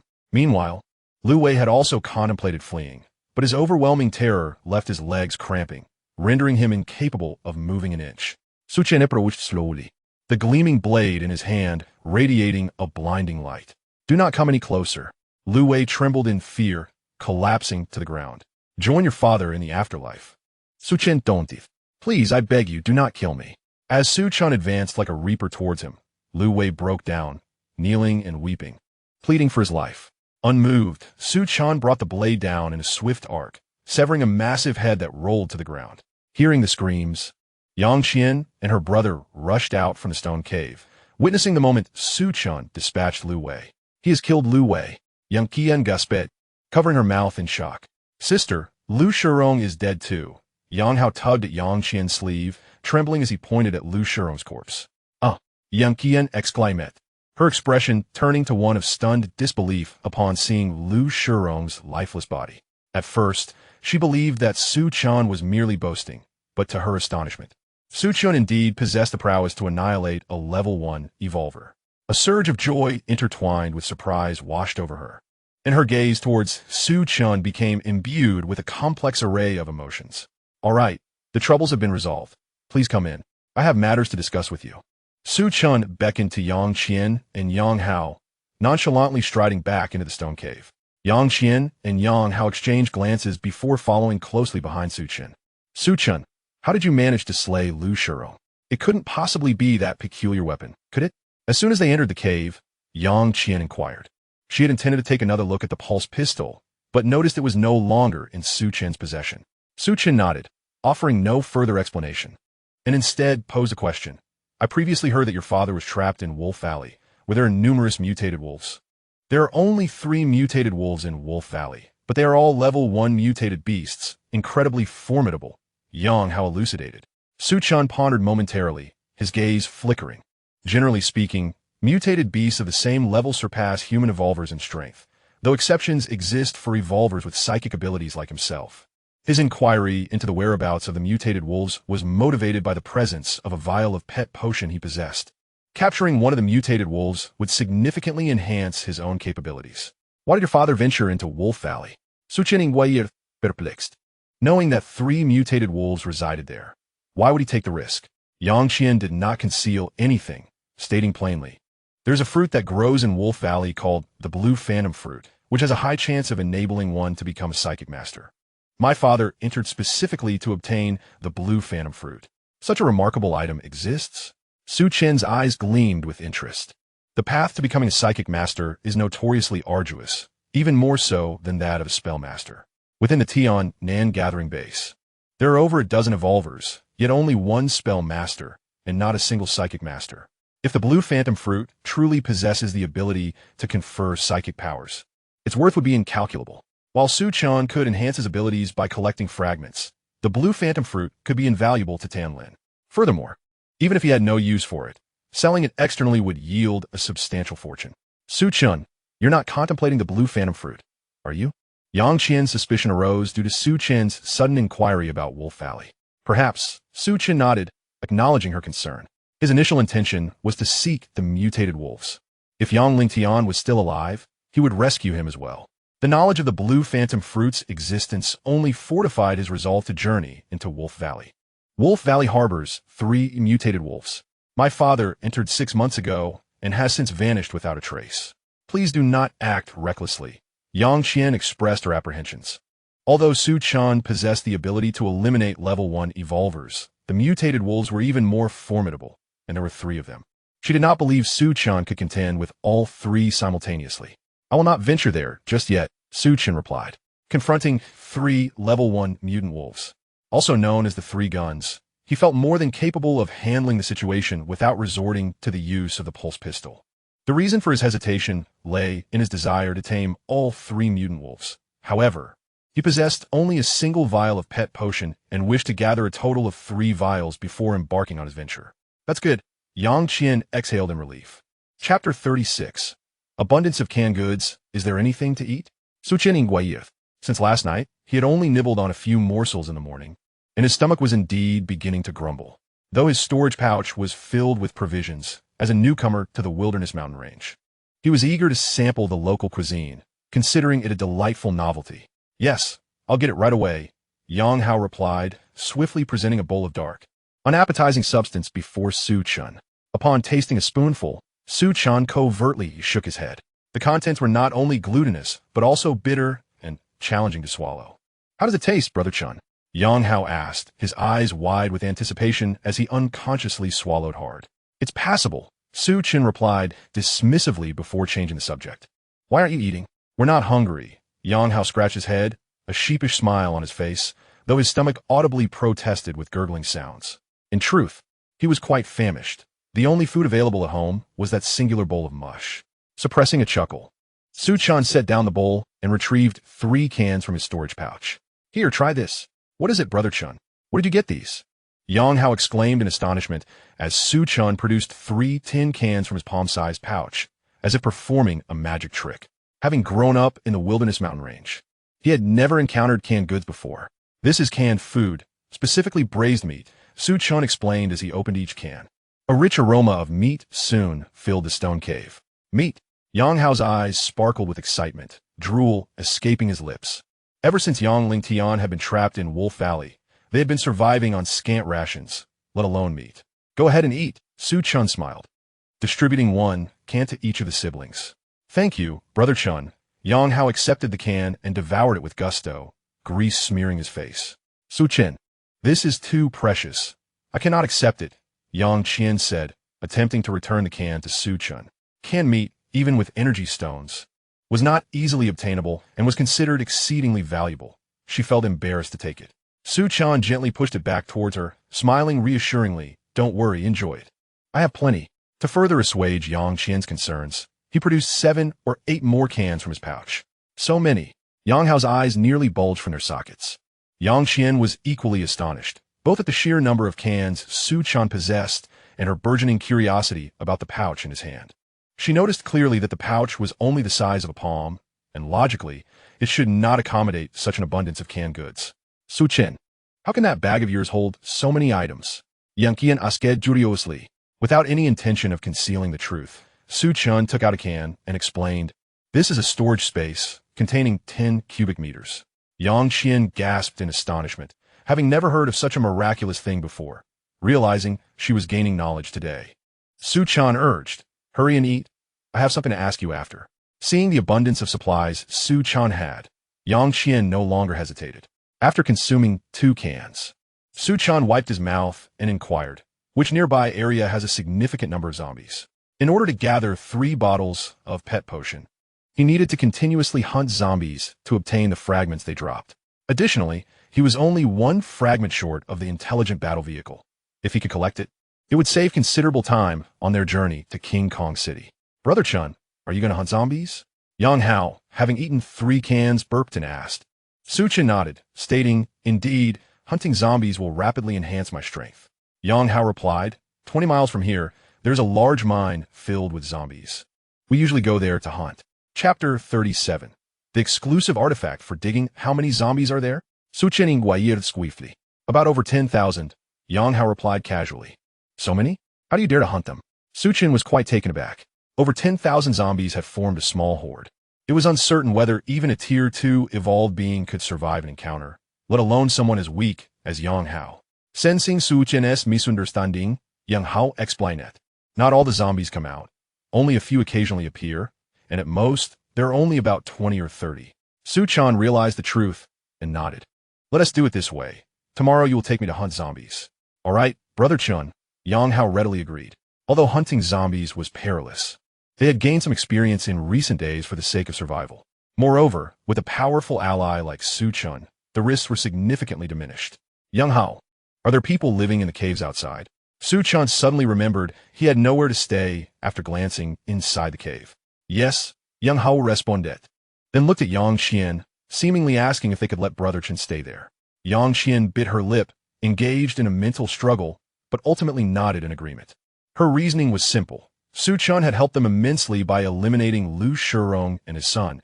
It would be ungracious to leave him outside.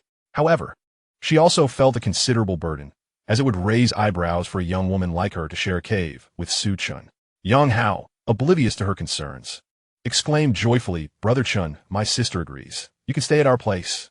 Chen was momentarily taken aback and turned to look at Yang Qian. He still recalls that Yang Qian had previously issued an eviction order against him. What could have prompted such a swift change of heart? A delicate blush crept across Yang Qian's cheeks as she noticed Chen's unwavering gaze, prompting her to hastily avert her eyes, unable to meet his stare. "Forget it. I'll just excavate a cave outside," Chen mused, rubbing his nose. The confines of the stone cave were indeed limited, and accommodating an additional person would be rather inconvenient. Yang Qian's expression became somewhat intricate upon hearing this, as if she released a sigh of relief, yet a trace of disappointment lingered. "Brother Chen, digging a cave is not as simple as it seems. The stones are extremely hard. It would take at least 10 days to a month to carve out a proper cave." Yang Hao interjected with a furrowed brow. While excavating a cave might be a monumental task for others, for Chen, it was merely a trifling endeavor. Within his storage bag lay a super-electric drill, a veritable miracle for drilling. Nothing to worry about. Chen winked at Yang Hao as he strolled toward the exit. "Help me find a good location." Confused, Yang Hao shook his head and followed him. After a circuit around the valley, Chen settled on a spot not far from Yang Hao's cave. The rock face here was exceptionally smooth and flat, ideal for excavation. "Brother Chen, perhaps you should choose another spot. The stones here are considerably harder than elsewhere. If you really intend to dig, it might take a month to finish." Yang Hao sighed. It dawned on Chen why no caves existed in this area. The stones were simply too rigid. "No need to change. This will do," he replied with a smile, retrieving the super-electric drill from his storage bag. As Yang Hao watched in astonishment, Chen began to install the energy stone. "What on earth is that peculiar device you're holding?" Yang Hao's eyes widened at the sight of yet another strange object in Chen's hands. "It's a dedicated tool for drilling," Chen chuckled. Positioning the super-electric drill against the stone wall and flipping the switch, the machine whirring to life. The hard stone face crumbled as if made of paper beneath the relentless assault of the drill bit. "My goodness!" Yang Hao stod transfixed, utterly astonished. Chapter 38. Preparation for zombie hunting in just 1 hour. A cave measuring 10 square meters had been carved out. Though modest in size, it was entirely sufficient for one occupant. With Yang Hao's assistance, Su Chen fashioned a rudimentary wooden door and bed, establishing a semblance of home within the wild marsh mountains. After dinner, Su Chen reclined on the wooden bed, the image of Tan Lin flooding his mind. Despite only a day's separation, he felt an overwhelming yearning for her. Rest assured, I shall soon journey to King Kong City to find you. Su Chen murmured to himself, eyes narrowed in contemplation.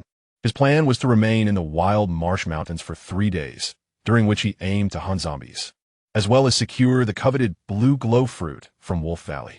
Once the 3 days had elapsed, he would promptly set off for King Kong City.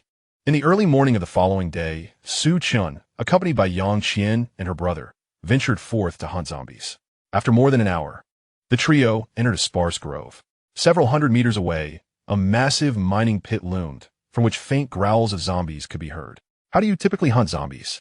After waiting in the grove for a while without sight of any zombies, Su Chen began to grow impatient. Brother Chen, patience is essential in zombie hunting, Yang Hao remarked. Pointing ahead, we've dug a trap up ahead. If a solitary zombie appears, we will lure it into the trap and eliminate it. Su Chen nodded in agreement. Although the method Yang Hao proposed seemed somewhat clumsy, it was relatively safe for ordinary individuals like them. However, he was reluctant to wait passively. He needed to slay a substantial number of zombies to obtain more fragments. Is there a way to lure some of the zombies from the pit? Su Chen inquired. It is possible, but the number of zombies drawn out is unpredictable. If too many emerge, it could become perilous. Yang Hao's expression shifted slightly. Yang Qian, grasping Su Chen's intent, quickly cautioned, Su Chen, do not entertain thoughts of attracting the zombies. Others have attempted this before, only to draw out hundreds and meet a gruesome fate, endangering many in the process. Hearing this, Su Chen remained unconvinced. He believed that even facing over 100 zombies or a horde of thousands would not pose a threat to him. However, considering the frailty of Yang Qian and Yang Hao, he chose to bide his time, hoping to avoid putting them in danger. If the zombies continued to remain elusive or appeared in insufficient numbers, he would simply send Yang Qian and her brother away and attract the zombies alone. After another half hour, a zombie finally emerged from the pit, albeit only a single one. Adhering to the notion that even the smallest of ants constitute meat, Su Chen charged forward with his cleaver. Yet, before he could cover much ground, a figure suddenly appeared ahead, hurling stones at the zombie. The zombie, incensed by the attack, charged towards the figure. Su Chen discerned that the figure was a frail young boy, seemingly smaller than Yang Hao. As the boy noticed the pursuing zombie, he turned and fled, only to halt abruptly as he was about to enter the grove. The zombie stumbled into a pit just 3 meters away from the boy.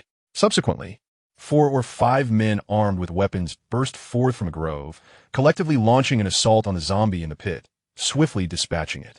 Observing this, Su Chen shook his head and returned to the grove. Yang Hao, are there many individuals hunting zombies here? Su Chen quidith. Yang Hao nodded, indicating that several groups were in the vicinity. With so many people, how many zombies can you slay in a day? Su Chen asked, furrowing his brow. Having been there for over an hour, they had encountered only a single zombie thus far. Moreover, there are quite a number of individuals engaged in the hunt for zombies here, making the competition exceedingly fierce. Chapter 39, with effortless ease. Yang Hao chuklet braterken. We are not evolved beings. Managing to hunt 3 or 4 zombies in a month is already commendable. 3 or 4 zombies translate to 3 or 4 energy stones. And after deducting the protection fee, the remaining could scarcely suffice to fill their bellies. For Yang Hao and his companions, this outcome was already quite satisfactory. However, for Su Chen, the notion of slaying merely 3 or 4 zombies in a month was far from adequate. Even a daily tally of 30 or 40 would seem insufficient. It appeared that he must resort to the tactic of luring the zombies. Su Chen silently resolved this in his mind. According to Yang Hao, passively waiting could very well yield nothing. With only 3 days at his disposal, he could not afford to squander a single moment. Suddenly, a vast horde of zombies emerged. At that moment, Yang Hao called out a warning. Su Chen's eyes brightened as he turned to look ahead, indeed spotting a cluster of approximately 30 zombies. You all stay here. I will go kill the zombies, Su Chen instructed, raising his cleaver and charging forward once more. Su Chen, don't be reckless. Yang Qian attempted to stop him, but was utterly unable to do so, stamping her foot in desperation. Brother Chen is too reckless. Yang Hao swallowed hard. 30 zombies would cause even a level 1 evolved being to tread carefully. In his view, Su Chen's actions were overly impulsive. In the distance, other groups of zombie hunters gasped at Su Chen's audacious behavior. Where did this madman come from? He dares to confront 30 zombies? Is he courting death? They thought to themselves, dismissing him as mentally unsound, bringing about his own demise. As the crowd murmured, Su Chen had already charged close to the horde of zombies, swinging his cleaver with a glint of cold light, decapitating 5 zombies in one swift motion. One of the zombies emitted a dark beam of light upon its demise. The initial explosion of fragments exhilarated Su Chen somewhat. Yet, he refrained from hastily collecting them. There were still over 20 zombies to eradicate before gathering the spoils. The death of their companion ignited an intense fury among the remaining zombies, who launched a furious assault on Su Chen. Having dispatched hundreds of zombies before, Su Chen possessed unparalleled experience. The mere 20-some zombies posed no threat to him. He didn't even need to employ any spells or the pulse pistol. With just his cleaver in hand, he effortlessly harvested the lives of the zombies. With each swing of the cleaver, Su Chen claimed at least 2 zombies at a time. Those zombies, unable to even attempt to bite him, fell lifelessly to the ground before they could draw near. Soon, under Su Chen's merciless onslaught, all 30 zombies lay vanquished. 6 shards. Su Chen squinted, and upon seeing 6 beams of light flickering, a smile graced his lips. Incredible. How powerful. He must be an evolver. When did such a formidable individual arrive in the desolate mountains?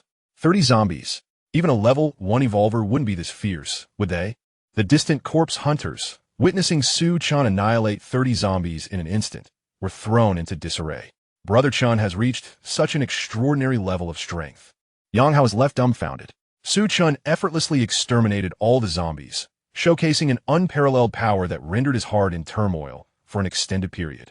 He was indeed so formidable. Yang Qian beside him wore an expression of shock. Initially, she believed Su Chen's ability to slay Lu Shirong was primarily due to the pulse pistol. However, after witnessing Su Chen dispatch 30 zombies with merely a cleaver, she fully recognized his prowess. Chapter 40. Enchanted Divine Blade. Su Chen exhaled deeply and beckoned towards the grove where Yang Hao was located. With all the zombies vanquished, the next task was to collect the fragments and excavate energy stones. He intended to summon Yang Hao and his sister for assistance, and perhaps reward them with some energy stones as well. Sister, Brother Chen is calling us. Let us hurry over. Yang Hao exclaimed excitedly from within the grove, promptly sprinting towards Su Chen. Yang Qian hesitated for a moment before following closely behind him. Su Chen redirected his attention to the fragments. Among the 6 fragments, 4 were black and 2 were yellow. After collecting so many fragments, he had developed a general understanding of what the different colors represented. The black fragments likely required a certain quantity to be effective, such as those for the Doomsday Maul and the unranked Gatling gun. Conversely, the yellow fragments represented seeds that could be utilized directly, reflecting on the fact that he needed just 1 more fragment for the intelligent battle vehicle. Su Chen felt a surge of motivation and grasped a black fragment. Collecting Doomsday Maul 1, 410, fragments insufficient for use. The first black fragment was a Doomsday Maul fragment. Together with the previous ones, he had amassed 4, yet he was still far from completion. Su Chen felt a slight disappointment, but then reached for the second black fragment. Collecting Enchanted Divine Blade 1, 33, fragments complete, ready for use. Upon using it, Su Chen's expression shifted, and he spoke without hesitation. As soon as the words left his mouth, a pitch-black war blade appeared in his hand, resembling the cleaver he wielded, seemingly unremarkable. However, the information relayed to his mind filled him with excitement. The primary feature of the Enchanted Divine Blade was its capacity to channel magical power, meaning that when utilized, it not only unleashed the strength of an evolver, but also incorporated the magic of a spellcaster. With a single strike, the fusion of physical and magical power was formidable. Who could possibly withstand such an onslaught? Among peers of the same rank, it was nearly an invincible presence. In sheer exhilaration, Su Chen clenched his fists tightly, nearly bursting into uncontrollable laughter. With the Enchanted Divine Blade in hand, his strength had undoubtedly surged significantly. Subsequently, after placing the Enchanted Divine Blade into his storage pouch, Su Chen continued to gather the remaining fragments. The 2 black fragments were both level 1 mechanical soldier fragments. Totaling 3, rendering them temporarily unusable. The 2 yellow fragments, however, were hard fruit seeds, which Su Chen carelessly tossed into his storage pouch. After collecting all the fragments, Yang Hao and Yang Qian uproatet. Brother Chen, you are truly formidable, Yang Hao exclaimed, his heart trembling at the sight of the numerous zombie corpses strewn about. Just average. Su Chen chakelaiti. What do 30 zombies amount to? I have faced over 10,000 zombies head-on, so in my eyes, annihilating 30 is trivial. So, you are not merely a level 1 evolver, but a being of extraordinary prowess among them. Yang Qian gazed at Su Chen with an enthralled expression, a flicker of something unusual in her eyes. Su Chen rubbed his nose, sensing the peculiar look in Yang Qian's gaze, and swiftly changed the subject. Let us hurry and start mining the energy stones. All right. Yang Hao rolled up his sleeves and drew a dagger, preparing to begin. Just as the trio engaged in lively banter while mining the energy stones, 3 men approached them. Upon seeing the multitude of zombie corpses on the ground, their eyes gleamed with avarice. Chapter 41. Surrender the energy stones or face death, brother. What should we do? One-eyed among them licked his lips and turned to a burly man beside him, whose face was riddled with excess flesh. The burly man narrowed his eyes, seemingly lost in contemplation. Brother, with so many energy stones, are you not tempted? Chimed in a slender man, resembling a bamboo stick. To have slain so many zombies, they must certainly include some evolvers among them, the burly man remarked, fixing his gaze on Su Chen and his companions, licking his lips with a sinister grin. But we 3 brothers are not to be trifled with. Let us begin mining the energy stones. Brother, you are wise. The one-eyed man and the bamboo-like figure exchanged knowing smiles and rushed towards the nearest zombie. Yang Hao, suddenly realizing that someone was attempting to seize the energy stones, sprang to his feet and shouted at the burly trio, "What do you think you are doing?" In the wild marsh mountains, there exists an unwritten rule. Whoever slays the zombies, the energy stones belong to them. The appearance of these 3 men, attempting to snatch the energy stones, was a blatant violation of this rule, inciting Yang Hao's ire. Hearing the commotion, Su Chen stood up, and upon witnessing the burly man and his companions continuously excavating several energy stones, his eyes gradually narrowed, muttering under his breath, "They dare to encroach upon my territory. You little brat, what do you want?" The one-eyed man halted his actions, glaring at Yang Hao with a cold voice. "If you dare disturb me while I mine for energy stones, be wary of your demise. Just a little brat. Why waste words on him? If he says another word, we'll just kill him." The bamboo-like man spat disdainfully. Yang Hao was still too young, and his slender frame made it clear that he was not a formidable character, earning him little regard from the others. Infuriated, Yang Hao's face flushed red as he protested vehemently. "We're the ones who killed the zombies. How dare you seize them?" Although Yang Qian was equally angry, her predominant concern was for Yang Hao's well-being, prompting her to pull him back. "Do you really think you can defeat so many zombies? You are overestimating yourself," the burly man scoffed, his expression darkening. "Given your youth and ignorance, I suggest you leave immediately, or else I will not hesitate to be uncivil." "You bandits!" Yang Hao shouted hoarsely in anger, declaring, "The zombies were not killed by me. They were slain by Brother Chen, and the energy stones rightfully belong to him. Just because you say he killed them, does that make it true? I could just as easily claim I did." The lanky man laughed boisterously. "Indeed, all the zombies here were dispatched by us brothers. If you value your life, you should leave." The one-eyed man also wore a smug expression. The burly man remained silent, his gaze shifting back and forth towards Su Chen. To him, Su Chen appeared quite young and possessed a handsome visage, resembling a refined gentleman rather than a powerful adversary. However, he sensed an underlying aura of lethal intent emanating from Su Chen, which instilled a sense of danger within him. Stepping forward, Su Chen cast a cold glance and commanded, "Leave the energy stones behind, and I shall spare your lives." Upon hearing this, the expressions of the 3 men darkened. They were all level 1 evolvers, and although Su Chen might be slightly stronger than an average level 1, such audacity was unwarranted. "You are quite arrogant, aren't you? Do you know who we are? How dare you speak to us in such a manner? Do you wish to die?" The burly man's flesh quivered as he coldly snorted. Despite his apprehension towards Su Chen, he found his words excessively presumptuous, almost as if he regarded the 3 of them as insignificant. If they were intimidated by Su Chen, how would they survive in the future?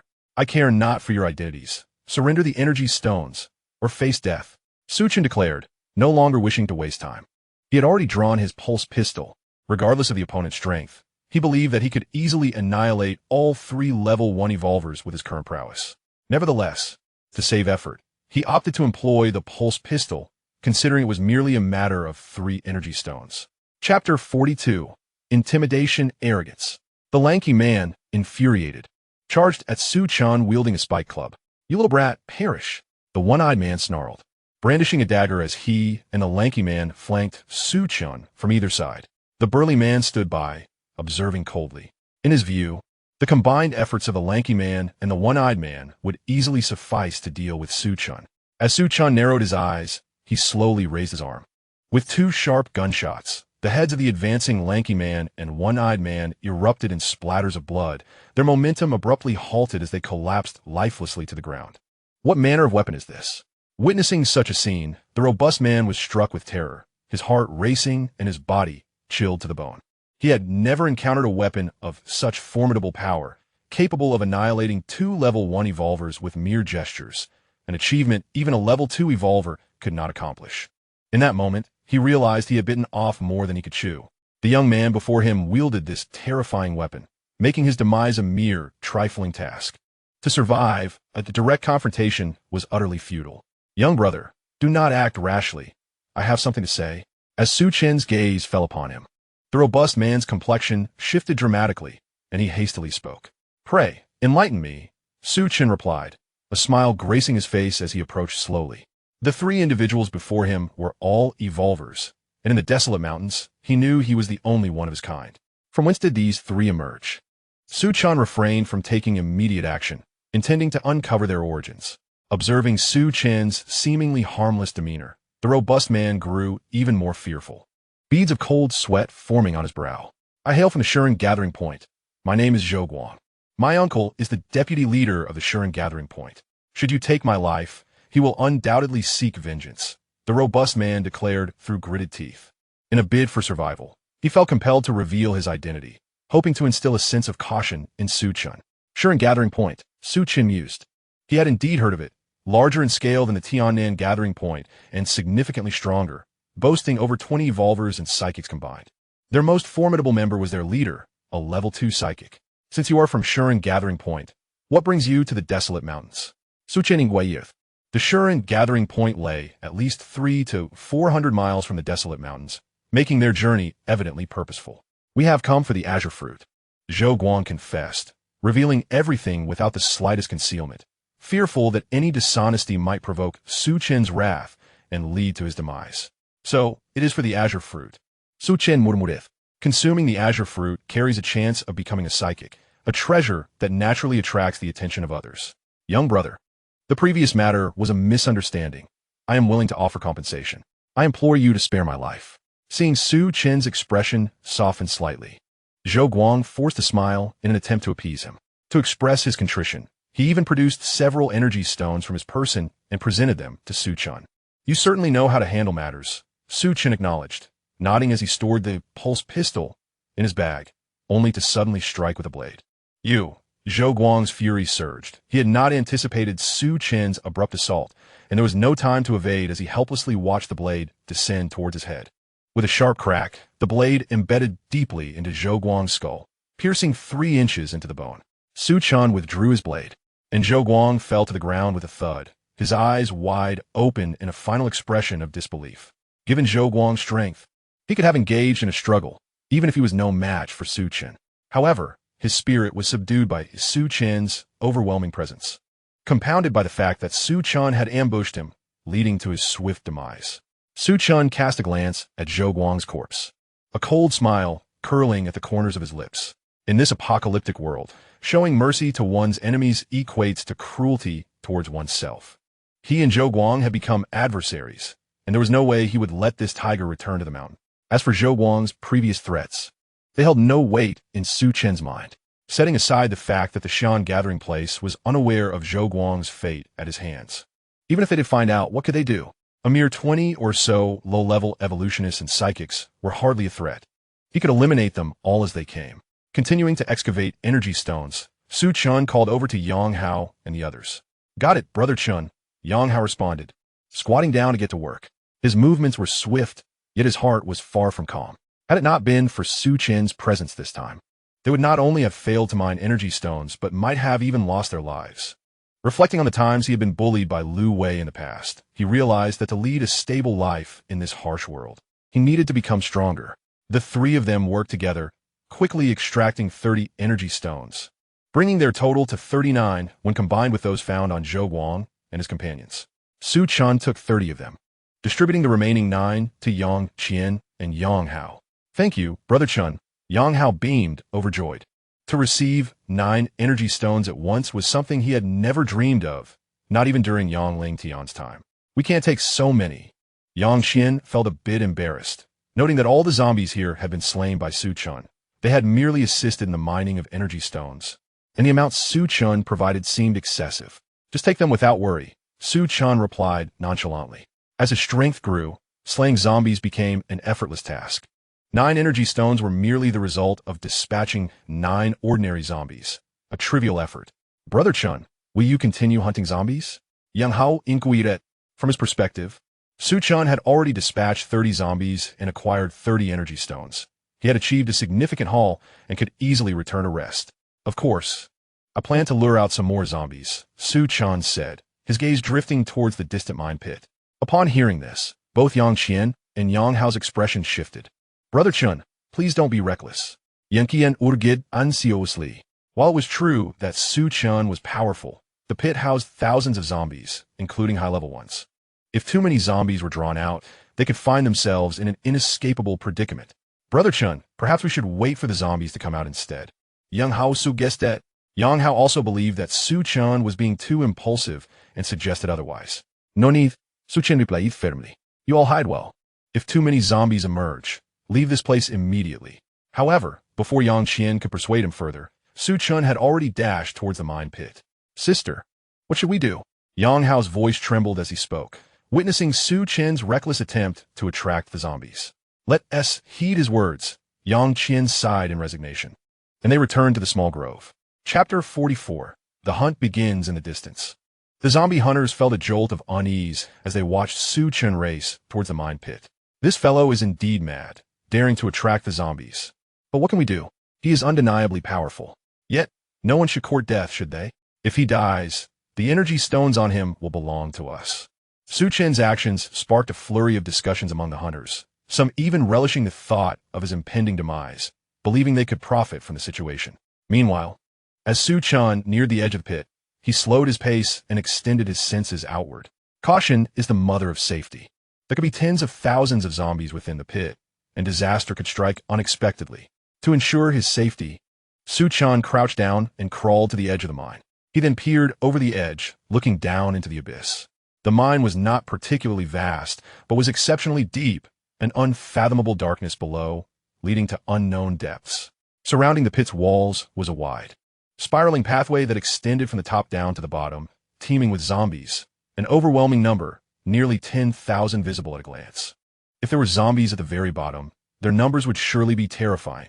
Taking a deep breath to calm his nerves, Su Chen picked up a stone from the ground and hurled it at the nearest zombie.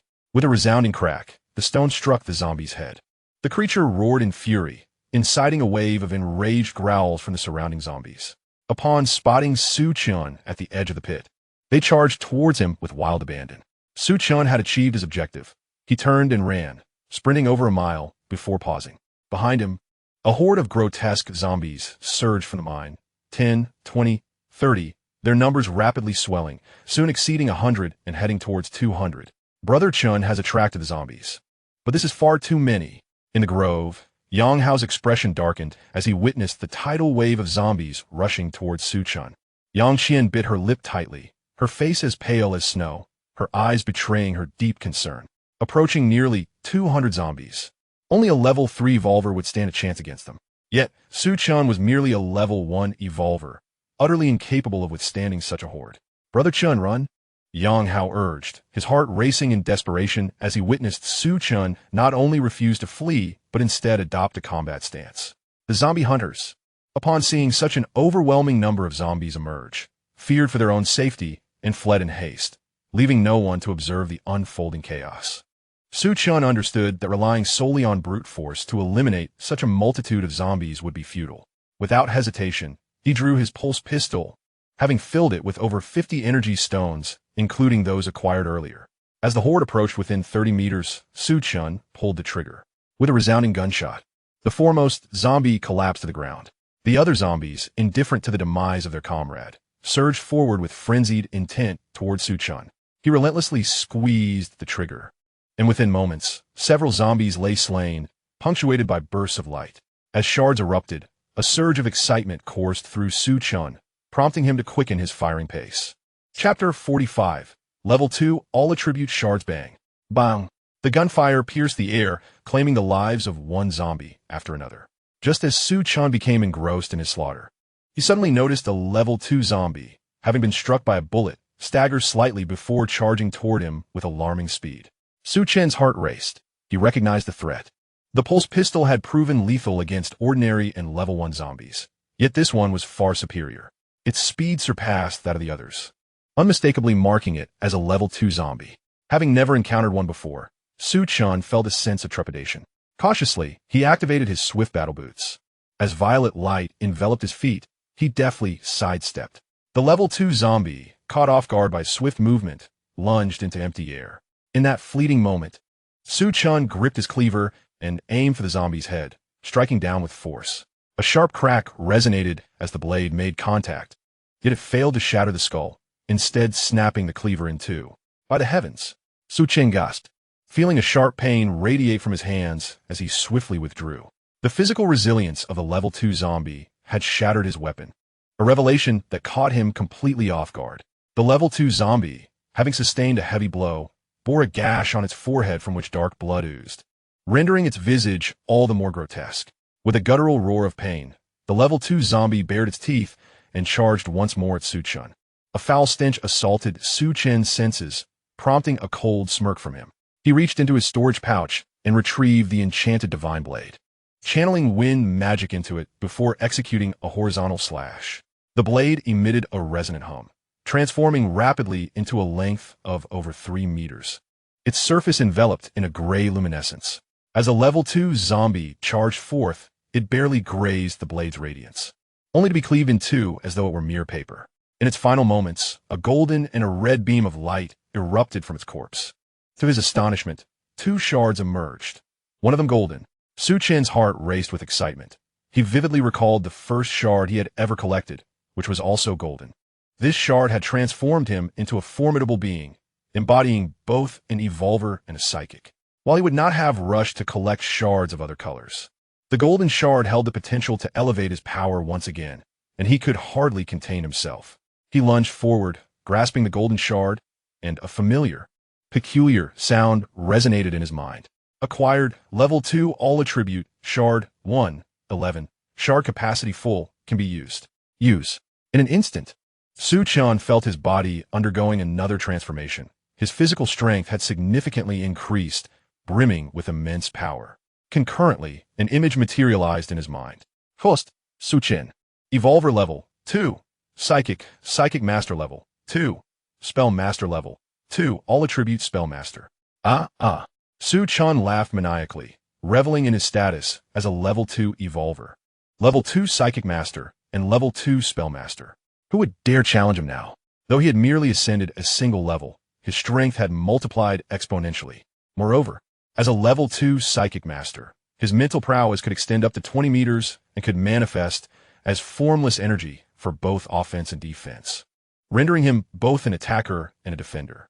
Chapter 46. Rampaging through adversaries, regaining his focus. Su Chen seized the red shard before the remaining zombies could close in on him. Acquired, all attribute magic recovery potion 1, 11, shard capacity full, can be used. Use. Without hesitation, a glass vial filled with a transparent liquid appeared in his grasp. Simultaneously, supplementary information flooded his mind. All attribute magic recovery potion upon consumption. It restores magical energy to peak condition within a remarkably brief period. Excellent. Su Chen chuckled, carefully placing the all attribute magic recovery potion into his storage pouch. At that moment, a dozen or so zombies had already surged forward. Gazing upon their grotesque, fearsome visages, Su Chen felt not a trace of fear. Rather, his narrowed eyes glimmered with excitement. To him, the zombies that instilled terror in others were mere sources of energy stones and shards. Let them come. Chen erupted with unrestrained laughter, advancing rather than retreating. As he lunged forward, executing a sweeping strike, a wave of gray energy surged forth from the blade, accompanied by the sound of shattering bones. Every zombie that came into contact with this gray wave was left in tatters, none surviving the encounter. Upon reaching level 2, the power of the Enchanted Divine Blade surged correspondingly, claiming the lives of over 20 zombies with a single stroke. However, despite the unparalleled might of the Enchanted Divine Blade, its consumption of magical energy was substantial. To conserve his strength, Chen refrained from using this deadly technique and instead harnessed his mental energy. With a concentrated focus, his mental force emanated from his mind, manifesting as an invisible fist that struck the advancing zombies in rapid succession. The sound of explosions reverberated as each zombie's head was shattered, oblivious to the unseen force that had delivered their demise. Having recognized the potency of mental energy and its ability to kill without a trace, Chen ceased its use and began to explore magical attacks. He conjured a fireball in his palm and hurled it into the throng of zombies. The fireball screamed as it descended, erupting with a thunderous blast that sent a dozen zombies flying. Though the size of the fireball remained akin to that of a fist, its color had darkened significantly, and its strength had been markedly enhanced. Subsequently, Chen unleashed a variety of spells, ice spikes, wind blades, and thunderstorm techniques, each contributing to a relentless onslaught against the zombies. The scene before him was a cacophony of flames, thunder, and howling winds, painting a picture of utter devastation.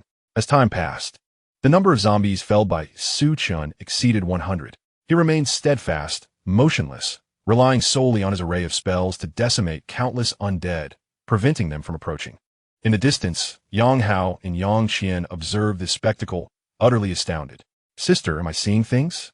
Is brother Chen casting magical attacks?" Yang Hao asked, swallowing hard in disbelief. "It seems so," Yang Qian replied, her eyes sparkling with an unusual light. "But brother Chen has employed numerous spells. Could he be a master of all elemental forces?" The thought left Yang Hao even more astonished, his voice trembling. Yang Qian snapped back to reality, her expression blank. Prompted by Yang Hao's observation, she suddenly recognized that Chen had indeed utilized a plethora of elemental spells, including wind blades and fireballs, among countless others. The two exchanged glances, their mouths agape. Good heavens! Not only is Chen an evolved being, but he is also a spellcaster and a master of all elemental disciplines. Faced with such a prodigy, did the zombies stand a chance of survival? Chapter 47, Level 1 Mechanical Warrior. Meanwhile, Chen grew increasingly exhilarated in his slaughter. As the battle reached its climax, feeling unsatisfied, he chose to forego the use of magic and instead engaged in close combat with the zombies, wielding the Enchanted Divine Blade. After several minutes, all remaining zombies lay defeated at his feet. Chen exhaled deeply and cast his gaze around. Soon, over 20 radiant beams of light appeared before him, accompanied by a smile that graced his lips. He had never before amassed such a bounty of fragments in a single encounter.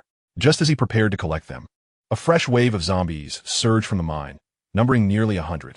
Chen surmised that the earlier use of magic had created a commotion that attracted these creatures. Faced with such a horde, others might have fled in terror, but for Chen, it would merely require a few minutes of effort. Taking advantage of the moment before the zombies rushed him, he began to gather the fragments. Due to their scattered distribution, he knew he could not collect them all at once, so he prioritized the black fragments. Among the fragments he had observed, the most valuable were the golden shards, followed closely by the black ones, a fact he had verified with the Enchanted Divine Blade. Moreover, he was just one piece away from completing the set for the intelligent battle vehicle, which spurred his anticipation. He reached for the first black fragment.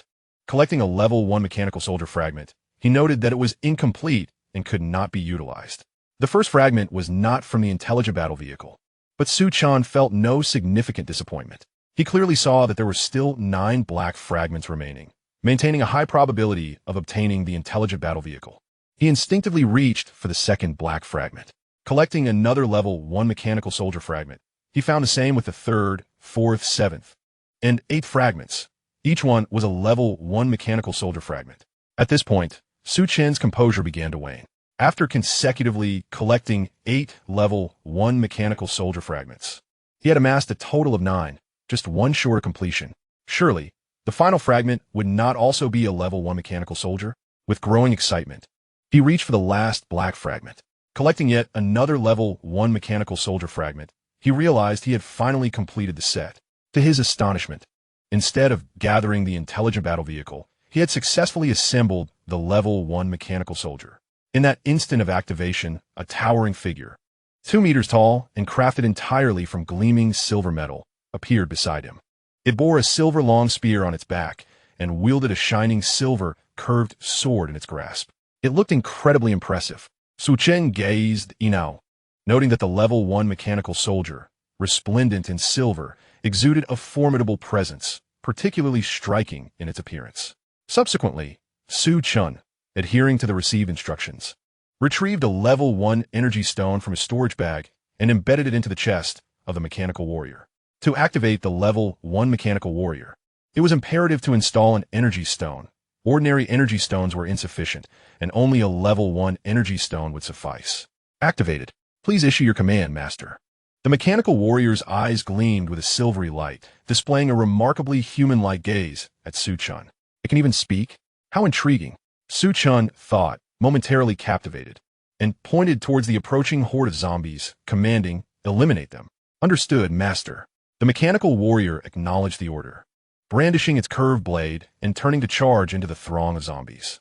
It sprinted forth like a primordial beast, its mighty footsteps resonating with a thunderous sound upon the ground. Chen stood in place, observing intently. The mechanical warrior was a creation assembled from 10 black shards. Théoriquement possessing formidable combat prowess. However, its true capabilities remained to be seen, and he awaited its performance for a proper assessment. In an instant, the mechanical warrior plunged into the midst of the zombies, swinging its blade with relentless precision, wreaking havoc. Ordinary zombies fell with a single strike, while level 1 zombies were dispatched with no more than a few swift blows. Impressive strength. Chen nodded slightly, a satisfied expression gracing his features. The combat style of the mechanical warrior was fiercely aggressive, devoid of any defensive maneuvers, focusing solely on offense. Even when zombies attempted to bite at its body, it remained unfazed. Initially, Chen harbored concerns about potential damage to the mechanical warrior. However, upon witnessing a zombie's teeth shatter against the warrior's shoulder, he felt a sense of reassurance wash over him. Constructed from metal, the mechanical warrior was impervious to harm from ordinary zombies, and even level 1 zombies posed little threat. Thus, Chen deduced that while the mechanical warrior's strength did not quite match his own, it was nonetheless formidable, capable of holding its own even against level 2 zombies. After observing for a while, Chen, seeking to pass the time, began collecting other shards.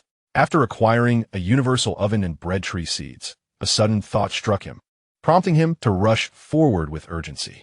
With nearly 100 zombies in sight, he realized that if he were to eliminate them himself, he would undoubtedly gather a substantial number of shards.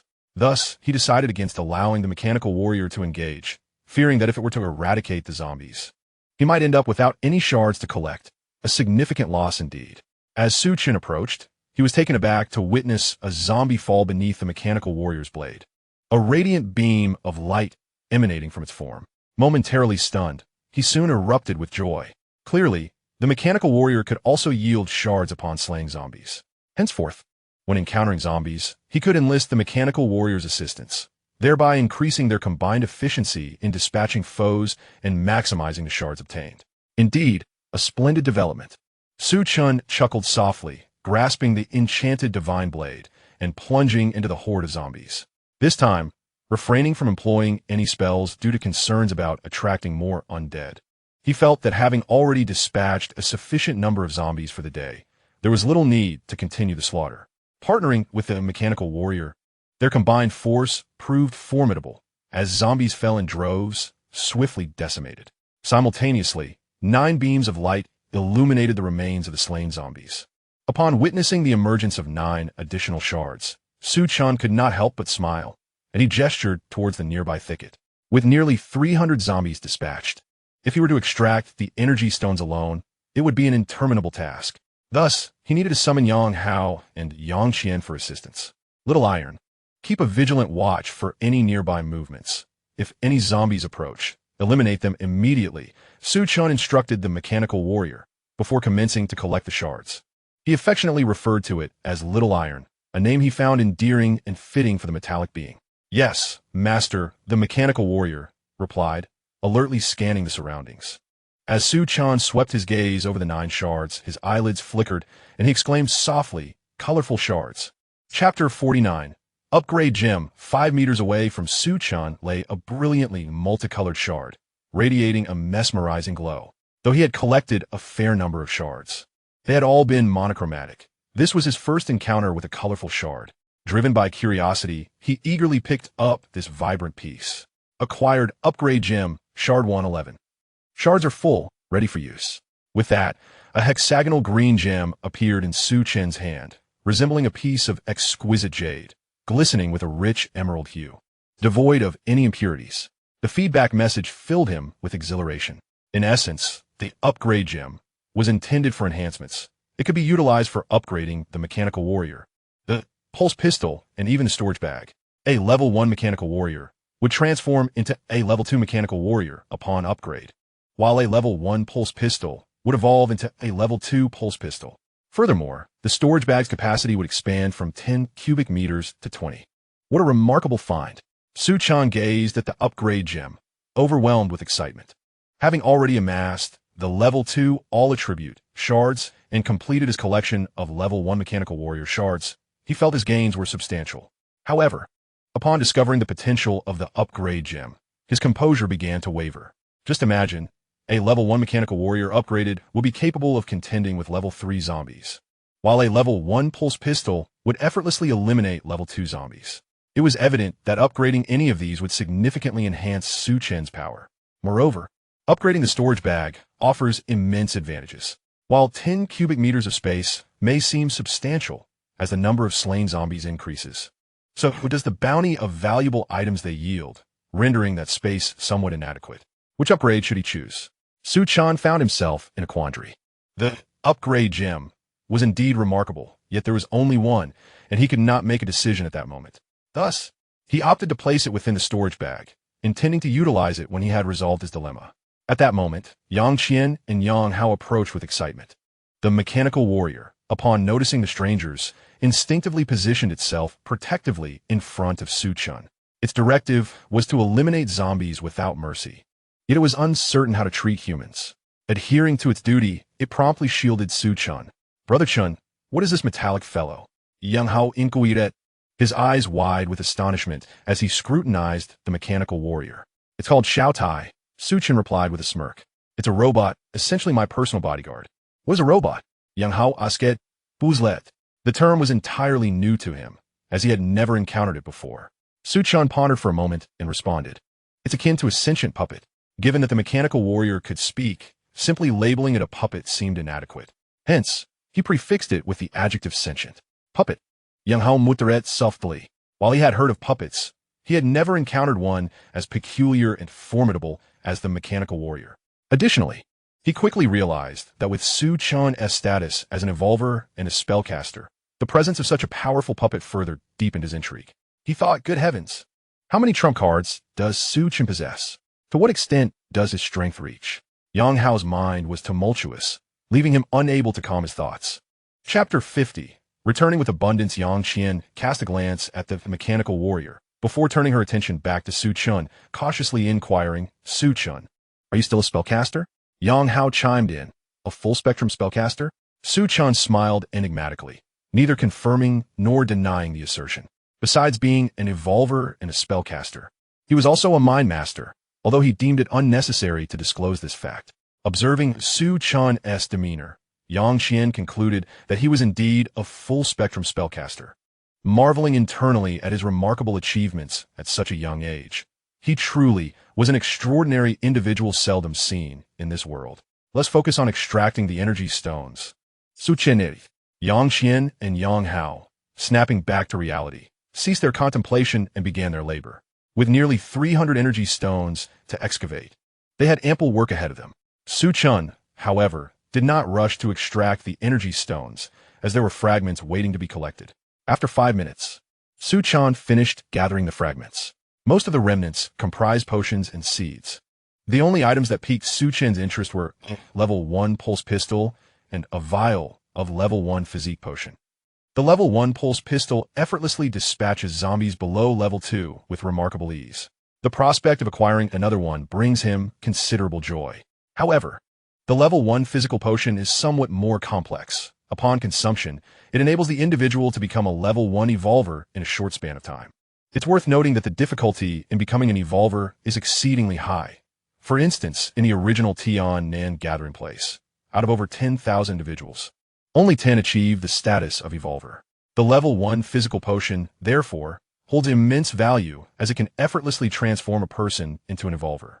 Chen even mused that if it were to be sold on the market, it would undoubtedly cause a sensation and lead to a frenzied rush of buyers. Naturally, such a precious item would never be sold externally. Soon after, Chen began extracting energy stones, specifically targeting those from level 1 zombies.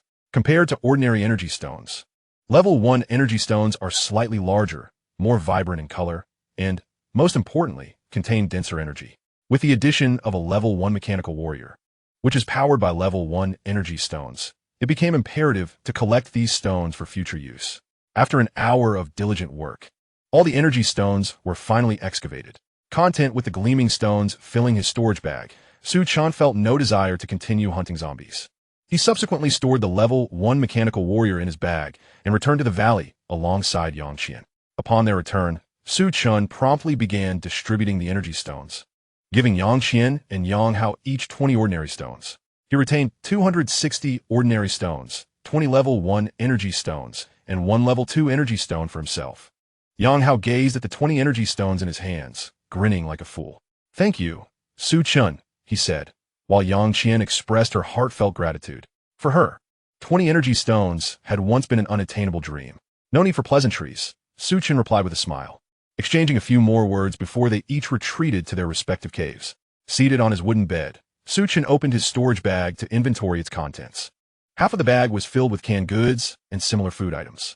The remainder contained a diverse array of valuable items. It would not be an exaggeration to say that Chen's wealth surpassed that of some smaller gathering places. Chapter 51. The Divine Breadfruit Tree. A glance through the storage bag revealed a collection of glass vials brimming with various potions. There were 5 types of potions: the antiviral potion, the healing potion, the level 1 physical potion, the all-attribute magic restoration potion, and the pet potion. The antiviral potion was the most abundant, with 7 vials, followed by the pet potion, which had only 3. The remaining potions each contained but a single vial. Chen meticulously organized the potions by category before proceeding to handle the energy stones.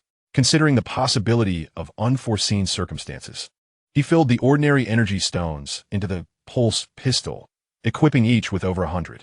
The remaining 20 level 1 energy stones were installed in the mechanical warrior. With these 20 stones as a foundation, the mechanical warrior would not have to worry about energy issues for quite some time. As for the solitary level 2 energy stone, since it was not urgently needed, it was placed alongside the upgrade gem. Subsequently, he began to organize the seeds, which were more numerous and varied than the potions. The seeds he had acquired included hard fruit seed, bread tree seed, apple tree seed, banana tree seed, strawberry seed, and watermelon seed. After categorizing these seeds, he took out 1 bread tree seed. The information he received indicated that once planted, the bread tree seed would grow and bear fruit in an exceedingly short time, with a fruiting cycle of only 24 hours. With some time to spare, he decided to verify its authenticity. He procured a mound of soil from outside, buried the bread tree seed within, watered it, and stood back to observe. After a few breaths, a miraculous scene unfolded. A vibrant green sapling burst forth from the soil, growing at a visibly rapid pace. In just over 10 minutes, it matured into a plant approximately 2 meters tall, with a trunk as thick as a thigh, perfectly straight and proportionate. Its umbrella-shaped canopy was adorned with lush, glistening leaves, radiating vitality. As Chen marveled at the sight, he noticed that beneath the canopy, blossoms the size of bowls had begun to bloom, numbering no less than 10, clustered together in a riot of color. Would it bear fruit soon?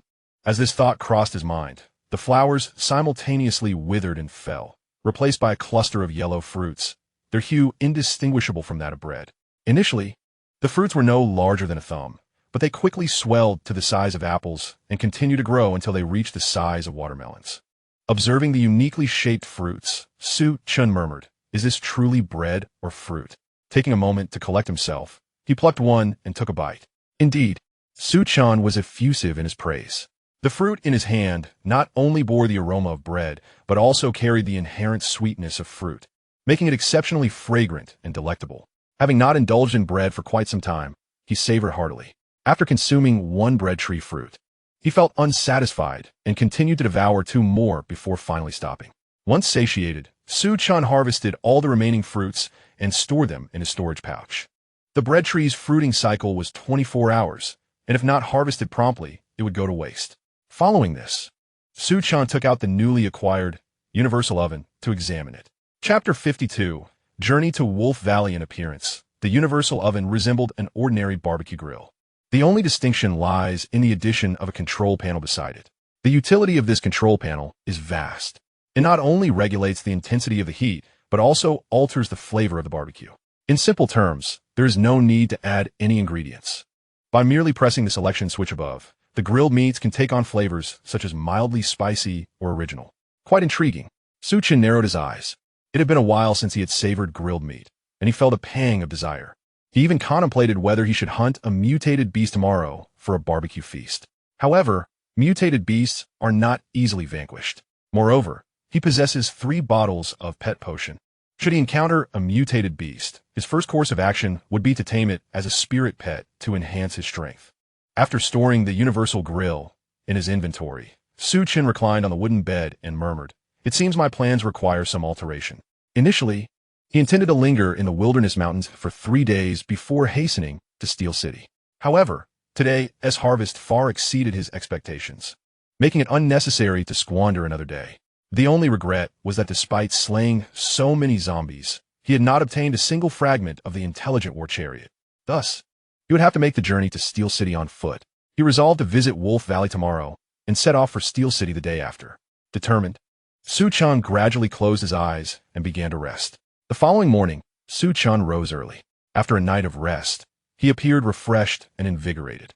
After hastily consuming breakfast, he made his way to Yang Hao's cave and explained his purpose. "Chen, are you truly going to Wolf Valley?" Yang Qian gazed at him in a daze, her expression slightly shifting. Although Chen's main objective was the phantom blue fruit, he could also rescue her father in the process. Indeed, Chen nodded, a confident smile gracing his handsome face. With his current strength and numerous trump cards, the expedition to Wolf Valley would pose no challenges. Considering Chen's formidable capability to annihilate over 300 zombies, Yang Qian refrained from further comments. "Brother Chen, may I accompany you?" Yang Hao proposed. Wolf Valley lay over 50 miles away, and as a newcomer, Chen was unfamiliar with the terrain. Yang Hao wished to act as his guide. "There's no need. I can manage alone," Chen declined. 50 miles could be traversed in half a day at most. Furthermore, Yang Hao's abilities were too weak. He had no desire to carry a burden with him. "After I depart, do not venture out to hunt zombies," Chen advised after confirming the precise location of Wolf Valley. Subsequently, under the watchful eyes of Yang Qian and Yang Hao, he set off alone.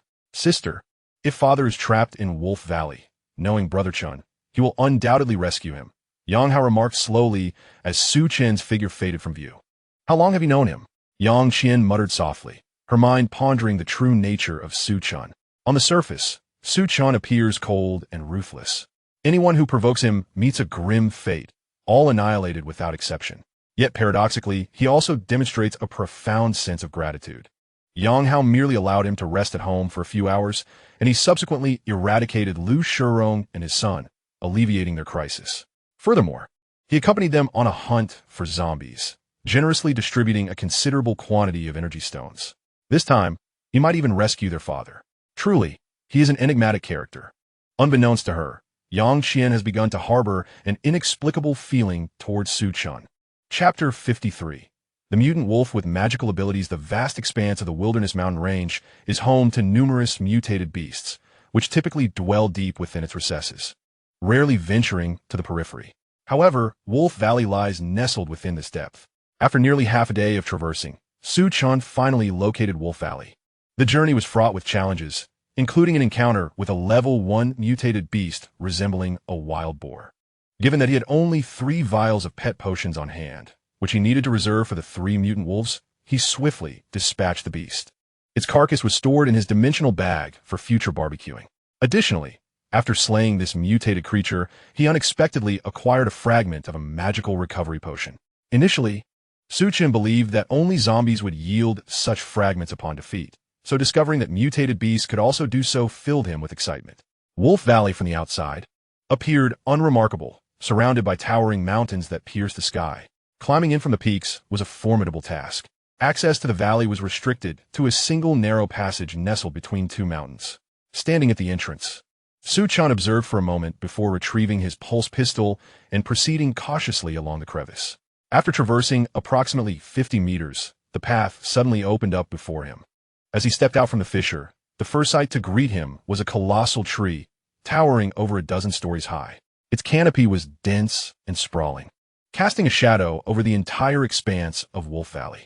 Beneath this giant tree lay 3 enormous mutant wolves, each exceeding 3 meters in length, their fur varying in hue, red, green, and white.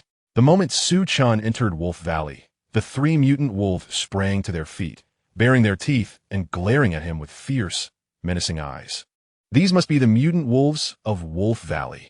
Chen shifted his gaze, stowing his pulse pistol in his dimensional bag, and strode directly toward the trio of mutant wolves. With a growl, the 3 mutant wolves, astonished that Chen not only dared to approach, but also did not flee, unleashed furious roars and assumed aggressive stances. They appeared formidable, yet Chen remained unfazed, continuing his advance. At that moment, perched upon a thick branch of the colossal tree, stood a disheveled middle-aged man.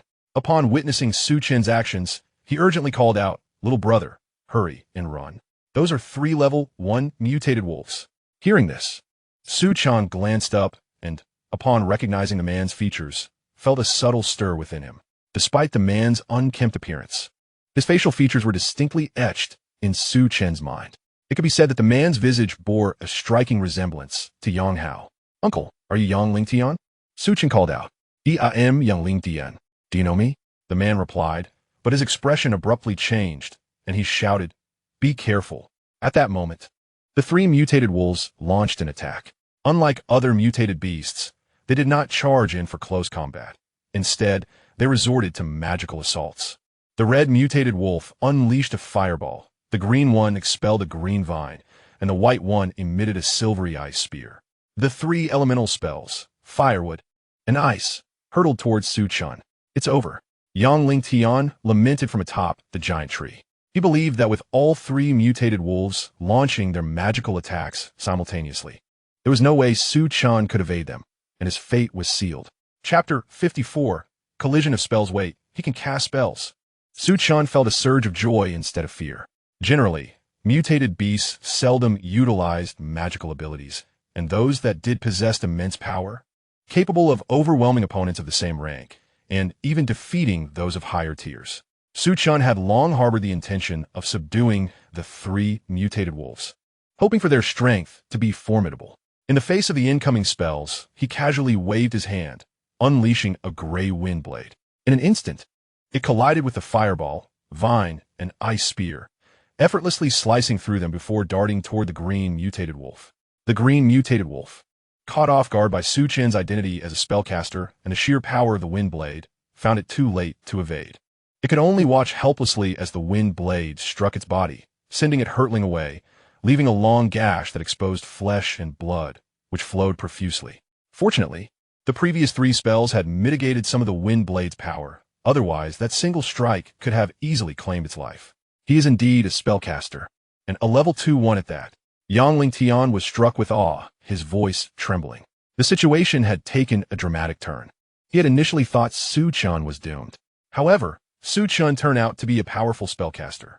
Not only did he effortlessly dispel the 3 spells, but he also gravely injured one of the mutated wolves.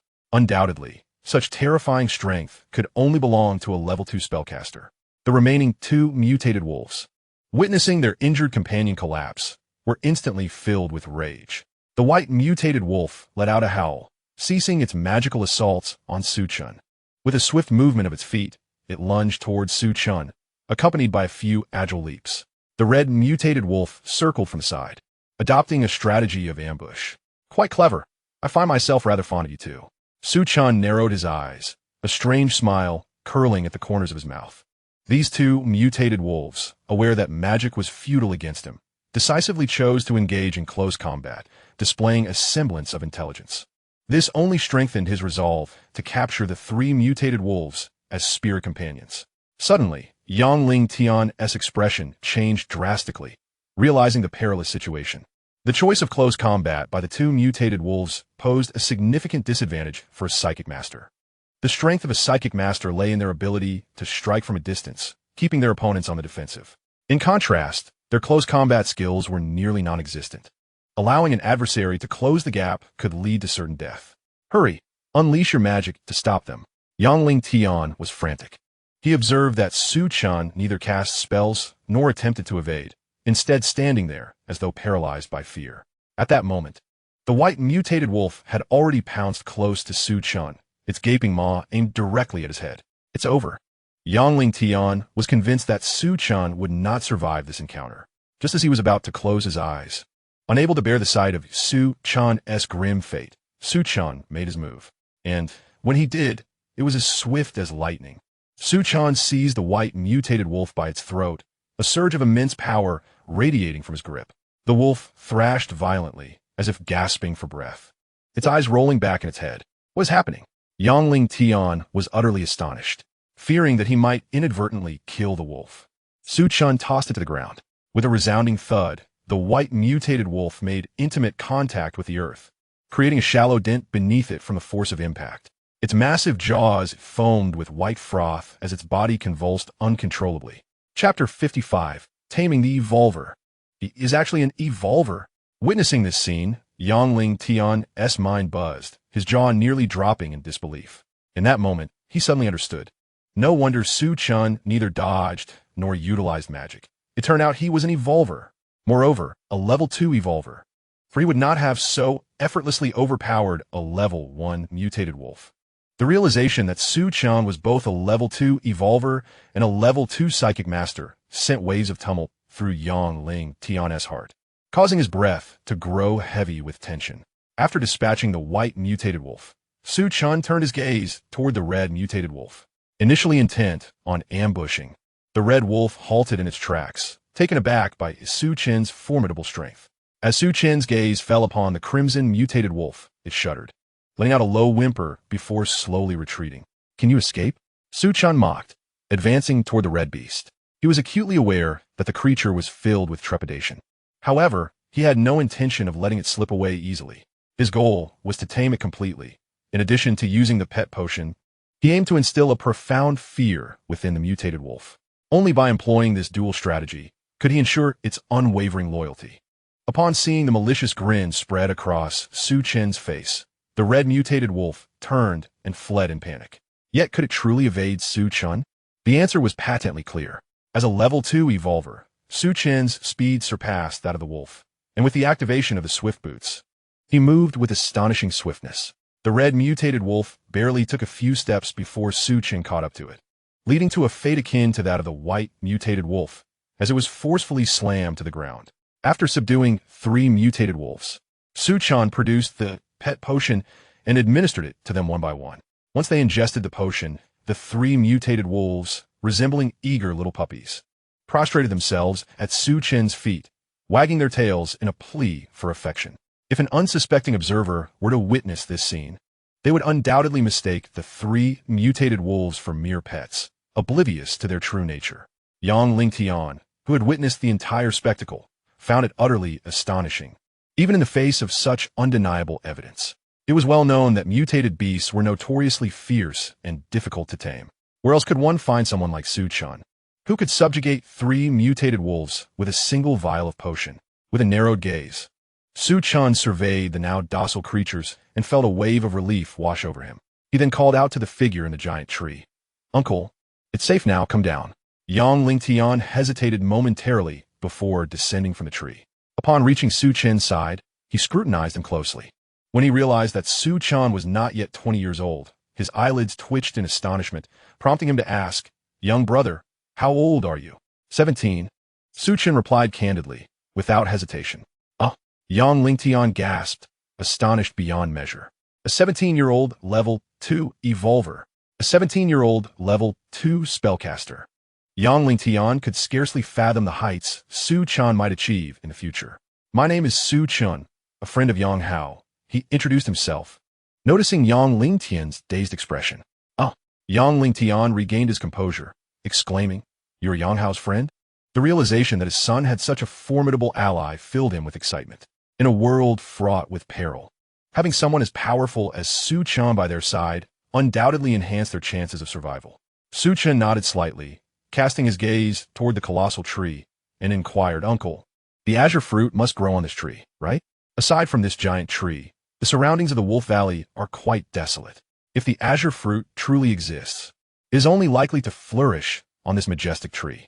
I have 4 azure fruits here, all for you," Yang Lingtian replied, producing 4 pale blue fruits from his pocket and presenting them to Su Chen. If it were not for Su Chen's timely assistance, he would have likely been trapped here for eternity. To him, Su Chen represented a lifeline, and thus, offering all the azure fruits felt entirely justified. "I'll take 2. Thank you," Su Chen said with a smile, as he accepted 2 fruits, inspecting them closely. The azure fruits were modest in size, akin to longan. Their surfaces adorned with a faint blue luminescence, and they exuded a captivating fragrance that was truly intoxicating. Su Chen's intention for taking 2 was primarily for Tan Lin, as the azure fruit held a significant probability of enabling one to become a mentalist. 2 would suffice. "Is it truly only 2 you require?" Yang Lingtian queried uncertainly. The azure fruit was a rare and coveted spiritual material, and even if he had no use for it himself, selling it on the market would yield a fortune. Could Su Chen resist such temptation? While the azure fruit was indeed remarkable, Su Chen himself had not been particularly enamored with it. His strength was derived from collecting fragments. Had it not been for Tan Lin, he might not have desired even one. "Uncle, please accept them with peace of mind," Su Chen assured, before adding, "Let us return." With the azure fruits in hand, and having tamed 3 mutated wolves, the purpose of their journey had been satisfactorily fulfilled, and there was no need to linger any longer. "All right, let us head back," Yang Lingtian responded with enthusiasm. Having been trapped in the Wolf Valley for over half a year, he was constantly preoccupied with thoughts of Yang Qian and Yang Hao, now eager to reunite with his 2 children. "Xiao Qing, lead the way," Su Chen instructed the green and mutated wolf. Previously, the wolf had sustained severe injuries from one of Su Chen's wind blades, but after consuming a healing potion, its wounds had fully healed, and it was now brimming with vitality.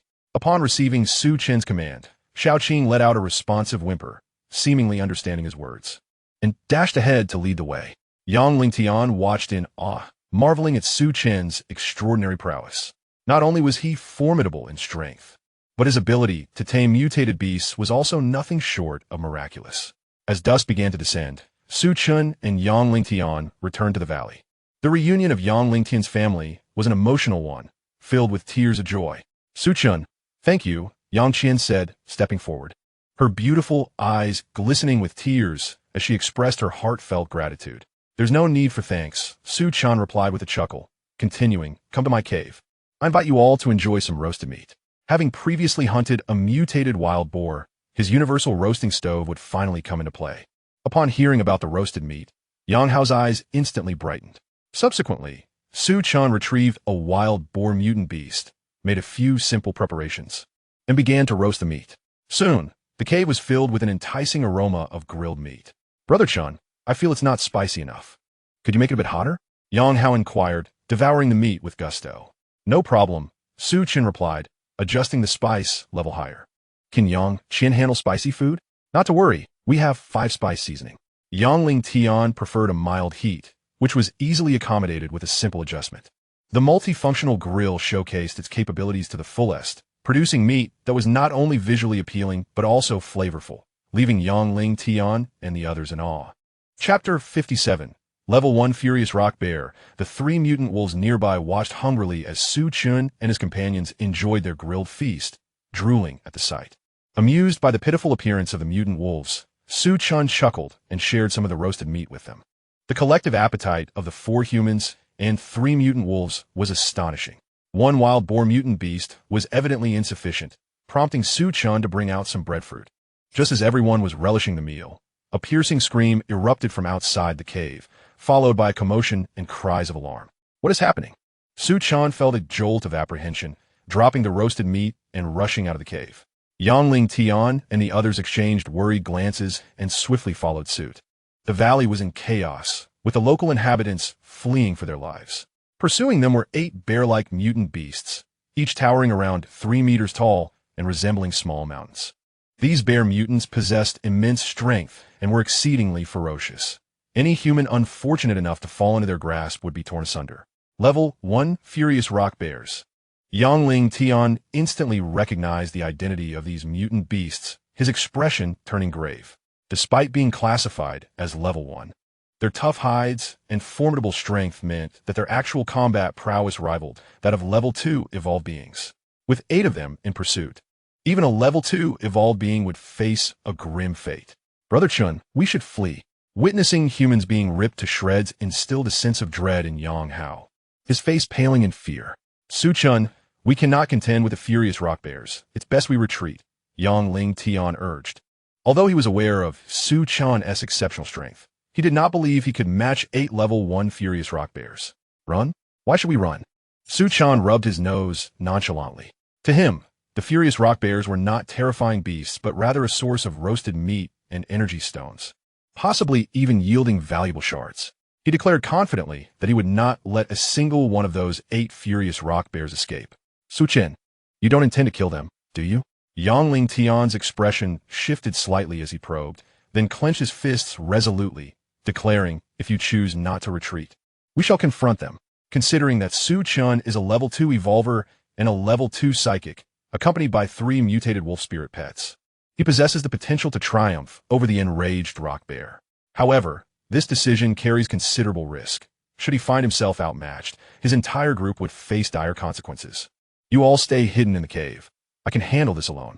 Su Chan smiled faintly, then charged toward the nearest enraged rock bear. The annihilation of mutated beasts carries a chance of yielding fragments, and if Yangling Tian intervenes, the opportunity for fragments may be lost, resulting in significant loss. You all go into the cave. I will assist Su Chun. Yangling Tian urged Yang Qian and Yang Hao into the cave, preparing to step out to help when Yang Qian seized his arm. Father, Frust Su Chen, Yang Qian asserted firmly, gazing at Yangling Tian. Since Su Chun has said it, he must possess absolute confidence. Do not go out and complicate matters. Initially, upon meeting Su Chun, she had perceived a hint of boastfulness in his words. Yet, as she spent more time with him, she realized that he always delivered on his promises. From eliminating Lu Shirong to single-handedly vanquishing over 300 zombies, his track record attested to this fact. Thus, she held unwavering faith in Su Chun, convinced that if he claimed he could succeed, he would undoubtedly do so. This was beyond dispute. Do you trust him so much? Yangling Tian paused slightly, pondering. Could Su Chen truly be strong enough to defeat 8 level 1 enraged rock bears? A smile graced Yang Qian's delicate features as she nodded emphatically. Chapter 58. The might of Su Chun outside the cave, upon spotting a human approaching. The enraged rock bear excitedly pounded its chest, then launched a fist towards Su Chun. Before the punch could land, a powerful gust of wind surged forward, rustling Su Chen's clothes. Interesting. He's attempting to confront me head-on. Su Chen scoffed these danfidity. He enveloped his fist in psychic energy, enhancing its defense, and retaliated with a powerful strike. In an instant, the 2 fists collided with tremendous force. Crack, accompanied by the sharp sound of bones shattering. The massive fist of the enraged rock bear splintered, its robust arm fracturing into several segments. The outcome of the clash was unmistakably evident. Su Chun descended upon the scene like a divine being, utterly unstoppable, as he crushed the rock bear's fist. He pressed forward and delivered another blow directly to the bear's head. With a resounding boom, the enraged rock bear's head exploded, showering blood in every direction. Incredible. This is astonishing. Yangling Tian, witnessing the spectacle from within the cave, couldn't suppress a shiver, exclaiming in awe. With just 2 punches, a creature rivaling a level 2 evolver was utterly obliterated. In that moment, his perception of Su Chen's strength underwent a profound transformation. Yang Qian's gaze remained fixed on Su Chun. At the moment the furious rock bear fell, an unusual sparkle flickered in her eyes. A delicate blush graced her cheeks, and her heart raced as if a fawn were bounding within. Since ancient times, heroes have admired beauty, and yet a striking woman, upon encountering a hero, may also regard him with newfound interest. Su Chen's valor was akin to that of a legendary hero, and coupled with his striking looks, he was indeed a rare gem in this world. Unbeknownst to her, a ripple of emotion stirred within Yang Qian's heart. Brother Chen is truly impressive. Witnessing Su Chen's formidable prowess, Yang Hao was taken aback, his fists clenched in excitement. Meanwhile, in the blink of an eye, Su Chen had vanquished another furious rock bear, which yielded a black shard upon its demise. However, he had no time to collect it, as he was now the target of 3 furious rock bears. These bears, seemingly not lacking in intelligence, chose to attack in unison rather than one by one, aiming to overwhelm Su Chen. Yet, he remained undaunted. As the 3 furious rock bears charged, a black battle knife, the Enchanted Divine Blade, appeared in his hand. Infused with wind magic, the Enchanted Divine Blade extended to over 3 meters, its blade shimmering with a gray luminescence. Gripping the hilt, Su Chen swept the blade forward, and a gray arc materialized in the air, as if it had cleaved through the very fabric of space. The 3 charging furious rock bears were effortlessly severed in 2, collapsing to the ground. Gasping in astonishment, Yang Ling Tian was once again awed by Su Chen's overwhelming strike. Incredible! Yang Hao marveled, at a loss for words to encapsulate Su Chen's might. With 5 furious rock bears slain, only 3 remained in the valley. Witnessing their companions fall one after another, these bears abandoned their pursuit of other humans. After exchanging glances, they scattered in retreat. Though inherently bloodthirsty, they recognized the terror instilled by a being capable of crushing them. Chapter 59, Intelligent Battle Chariot. Having just dispatched 5 furious rock bears and only acquiring a single shard, Su Chen was far from satisfied. How could he allow the 3 remaining bears to escape? Activating the rapid battle boots, his speed surged to its peak, surpassing even that of a level 3 evolved being, as he pursued them like a flash of lightning. With swift, decisive strikes, he dispatched the 3 furious rock bears, each collapsing lifelessly in their wake. One of them shimmered with a radiant beam of color. A color shard. Su Chen's heart raced with excitement as he seized it. The last colored shard he had collected had yielded an upgrade gem, which was immensely valuable. With so many potential upgrades available, he had hesitated to use it, unsure of where to apply it first. The shard before him, likely another upgrade gem, filled him with unexpected delight. Indeed, just as Su Chen had anticipated, a peculiar sound reverberated in his mind upon touching the colorful fragments. He collected 1 piece of the upgrade gem, and upon seeing that his inventory was full, he decided to use it. A gem, reminiscent of jade, materialized in his hand, eliciting a smile from Su Chen. What was Su Chen doing? Observing him standing there with a foolish grin, Yang Ling felt a profound sense of confusion. Brother Chen often behaves like this. He will be fine shortly. Yang Hao remarqued dismissively. Su Chen frequently exhibited such states when acquiring valuable items from fragments, a phenomenon Yang Hao had witnessed several times, thus becoming somewhat indifferent to it. Upon receiving the upgrade gem, Su Chen promptly upgraded his storage bag, as he needed more space to accommodate the corpses of 8 enraged rock bears. The original 10 cubic meters were evidently insufficient. After enhancing the storage bag, Su Chen gestured towards the stone cave and then proceeded towards the black fragment. Brother Chen is calling us to mine energy stones, Yang Hao exclaimed, recognizing Su Chen's familiar actions and excitedly dashing out of the cave.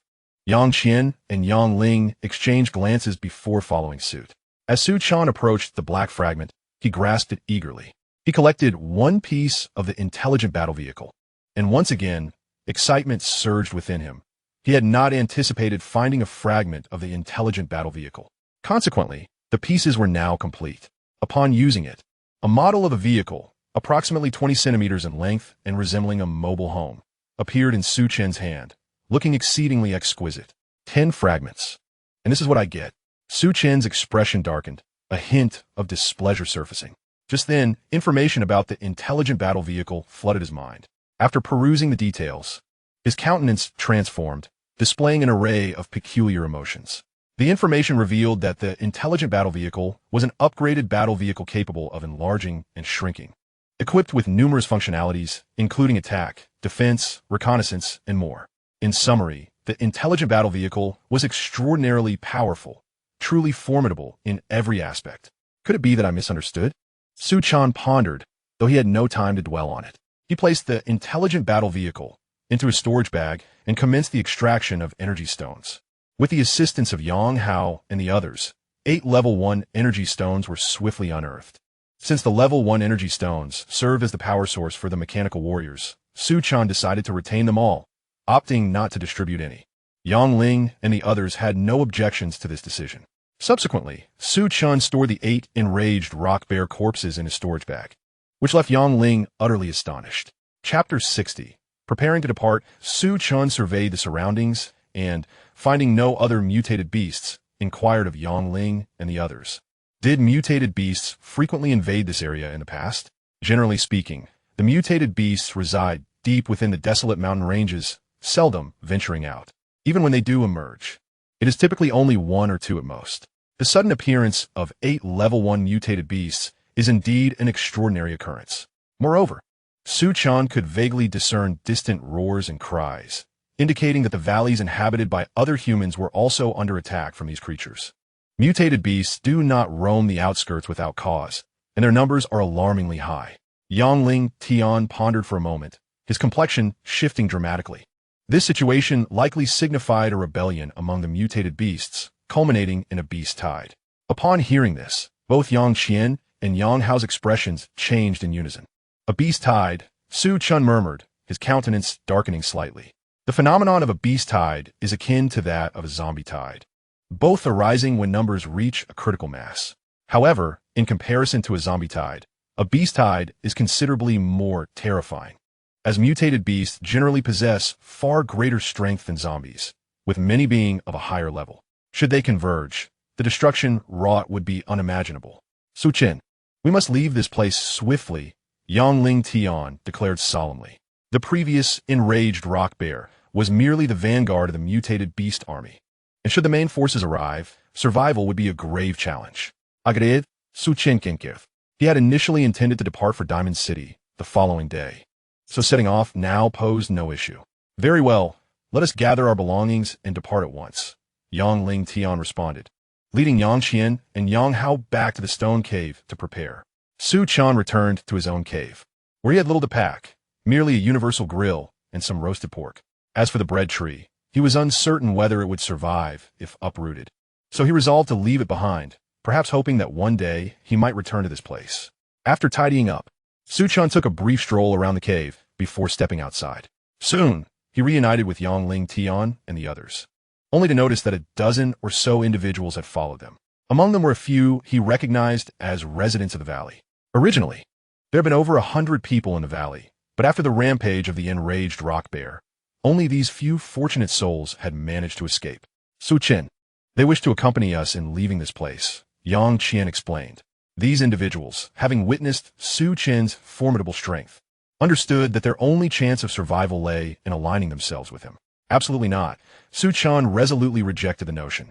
In the apocalypse, sheer numbers do not equate to strength. It would be one thing if they were all evolved beings, but they were ordinary individuals lacking combat prowess. Keeping them close would not only provide no assistance, but also attract the attention of zombies and mutated beasts due to their sheer numbers, bringing unnecessary trouble. Furthermore, human nature is unpredictable. Su Chen had no prior interaction with them, leaving him uncertain of their true intentions. Why? A young man appeared somewhat incensed, yet seemingly intimidated by Su Chen's formidable prowess. He restrained his ire and remarked, "With your unparalleled strength, what harm could it possibly bring to keep me by your side?" Indeed, another man echoed his sentiment, urging, "Please assist us. We assure you that we shall not trouble you." Su Chen let out a cold laugh, responding, "What relevance does my strength hold for you?" It was evident that these individuals had mistaken him for a savior. However, being neither kin nor acquaintance, he bore no obligation to rescue them. Yang Qian, having spent considerable time with these people, felt a twinge of compassion. Initially inclined to intercede, she hesitated, recalling Su Chen's unwavering decisiveness. Fearing that her words might inadvertently provoke his displeasure, she chose silence. In Chapter 61, another discontented soul emerged. In this apocalyptic era, humanity is already at a disadvantage. We should be supporting one another. Why must you exhibit such cold-heartedness despite your great strength? Questioned an elder with graying temples, unable to contain his frustration. Beside him, a young boy, his eyes darting, turned to Yang Qian and implored, "Sister Yang Qian, why do you not speak on our behalf? After all, we have cohabited this valley for several years. Yes, Yang Hao, you should say something too. Yang Lingtian, you are also a level 1 evolver. Will you truly stand by and watch us perish? Others chimed in, their tones laden with accusations, as if the potential demise of their group rested squarely on the shoulders of Yang Qian's family. Silence. Su Chen barked, his voice resonating with authority. He cast a piercing gaze over them and continued, I shall reiterate, I am not your savior. Your lives and deaths are of no concern to me. Do not follow us, or I shall not hesitate to be ungracious. Under the weight of Su Chen's formidable presence, the group of a dozen fell silent, fear evident in their eyes. Let us depart, Su Chen commanded, retracting his gaze and beckoning. Yang Lingtian and the others nodded silently, trailing behind him. The frightened individuals, daunted by his aura, did not dare to pursue. As Su Chen and his companions had walked a distance of over 20 meters, a young woman, dressed provocatively and possessing a certain allure, hurried after them, exclaiming, Handsome, wait. I have something to say. Su Chen halted, turning to regard her, his expression darkening abruptly. Are you seeking death? Startled, the young woman quickly regained her composure, a flirtatious smile gracing her lips. Though I may not rival Yang Qian's beauty, I'm still a pretty face. Moreover, I possess far more experience than she does. Please allow me to stay by your side. With that, she winked at Su Chen, her intentions unmistakable. Shameless. Yang Hao seethed, his teeth clenched in anger. The woman, known as Tong Fei, was infamous in the wilderness mountain range for her licentiousness. Having entangled herself with countless men, he understood all too well that her suggestive remarks were merely an attempt to seduce Su Chen. The source of his anger stemmed from the belief that Su Chen and his sister were a perfect match, a pair destined for one another. He had envisioned Su Chen as his future brother-in-law. How could he not be infuriated by that shameless Tong Fei, who dared to compete with his sister for a man? Upon hearing this, Yang Qian wore a frown but chose to remain silent, directing her gaze toward Su Chen. The decision to accept Tong Fei's plea rested solely with him. Yet, deep down, she fervently hoped he would decline. Su Chen cast a disdainful glance at Tong Fei, a look of revulsion crossing his face as he sneered. I have no interest in a debased wretch like you. Begone. He vividly recalled an alluring female mercenary from the Blue Sea gathering who had similarly attempted to seduce him, only to meet her demise at his hands. If Tong Fei persisted in her unwelcome advances, he would show her no mercy either. Tong Fei's lips quivered, her chest rising and falling with indignation at Su Chen's public humiliation. Yet when confronted by his piercing gaze, her anger dissipated, replaced by profound fear. Tong Fei, Brother Chen has spoken. You should leave at once. Yang Hao spat, feeling an immense satisfaction. Yang Qian let out a sigh of relief, her face breaking into a smile of liberation. Chapter 62. The simultaneous emergence of zombies and mutated beasts let us depart. With that, Su Chen ignored the commotion behind him, calling out to his companions as they continued toward the valley's exit. As they watched Su Chen and his group gradually distance themselves, the dozen or so individuals found themselves at loss. At that moment, the valley echoed with the ferocious roars of beasts. It was evident that a horde of mutated creatures was closing in. The mutated beasts are coming. What shall we do? Someone cried out in panic. An elderly man with graying hair gritted his teeth. Let's pursue them. But that fellow forbade us from following. A young boy beside the elder expressed his concern. There is but one path out of the valley. Can he truly stop us? The elder smirked darkly and instructed, remember, if any mutated beasts chase after us, we shall move closer to them. If we must perish, we shall not allow them to escape unscathed. Indeed, we cannot let them have it easy. Even in death, we shall drag them down with us. The elder's proposal garnered a chorus of agreement. Tong Fei, at the forefront, wore a fluctuating expression as she listened to the discussions, and she was the first to chase after Su Chen and his companions. Meanwhile, Su Chen and his group had exited the valley and arrived on a vast plain. Su Chen, where do we go now? Yang Lingtian asked, surveying their surroundings. Having lived his entire life in the desolate mountain range, he was uncertain of their next destination. First, we must find a secure place to settle, Su Chen replied. His original intention was to head towards the Diamond City. But considering the vast distance of over 1,000 miles, he realized that it would take countless days on foot. Thus, he decided to first comprehend the intelligent war vehicle. Very well, Yang Lingtian nodded in agreement. Suddenly, Su Chen heard hurried footsteps approaching from behind. Turning around, he saw a woman rushing towards them. What a fool. Upon recognizing the woman's face, Su Chen's expression darkened. The woman was none other than Tong Fei, and trailing behind her were more than a dozen people. Undoubtedly the group from the valley. Did they truly dismiss my warning? Su Chen chuckled coldly, gathering a blade of wind in his palm, ready to eliminate them should Tong Fei and her companions dare to approach. However, before he could make a move, a series of beastly roars erupted from the valley, accompanied by the sound of heavy footsteps and the growls of zombies from all directions. Zombies and mutated beasts were attacking together. Su Chen's expression sharpened. The simultaneous appearance of zombies and mutated beasts caught him off guard. If a tide of zombies and beasts surged forth, apart from himself, the others would struggle to survive. There were many zombies nearby. Could it be a zombie tide? As the roars of the zombies grew clearer and more intense, Yang Qian's face paled. The mutated beasts are coming. Yang Hao pointed towards the rear, exclaiming in alarm. Su Chen focused his gaze behind him and indeed saw dozens of mutated beasts racing towards them. Their speed was astonishing, quickly closing in on the group in the valley, followed by chilling screams echoing across the plain. "Help me!" Tong Fei cried out in panic, running frantically while calling for aid. Behind her, 3 ferocious mutated beasts were hot on her heels. To save or not to save? Yangling Tian looked at Su Chen. What a waste. Su Chen replied with irritation. He had already shown great restraint by not eliminating someone as shameless as Tong Fei earlier. Now, with her daring to seek death, he had no intention of holding back. Chapter 63. Surrounded with a flick of his hand, a gray wind blade shot forth. Meanwhile, Tong Fei was nearing Su Chen and the others, believing she was safe. However, at that moment, a flash of gray light swept before her, and before she could react, her head was severed from her body, leaving her to die in bewilderment. After decapitating Tong Fei, the gray wind blade continued onward, swiftly slaying the 3 pursuing mutated beasts. Witnessing Su Chen's ruthless demeanor, Yangling Tian couldn't help but shudder. Yet he dared not speak. Good riddance. Yang Hao said vehemently. We must get to that massive rock. Su Chen added anxiously.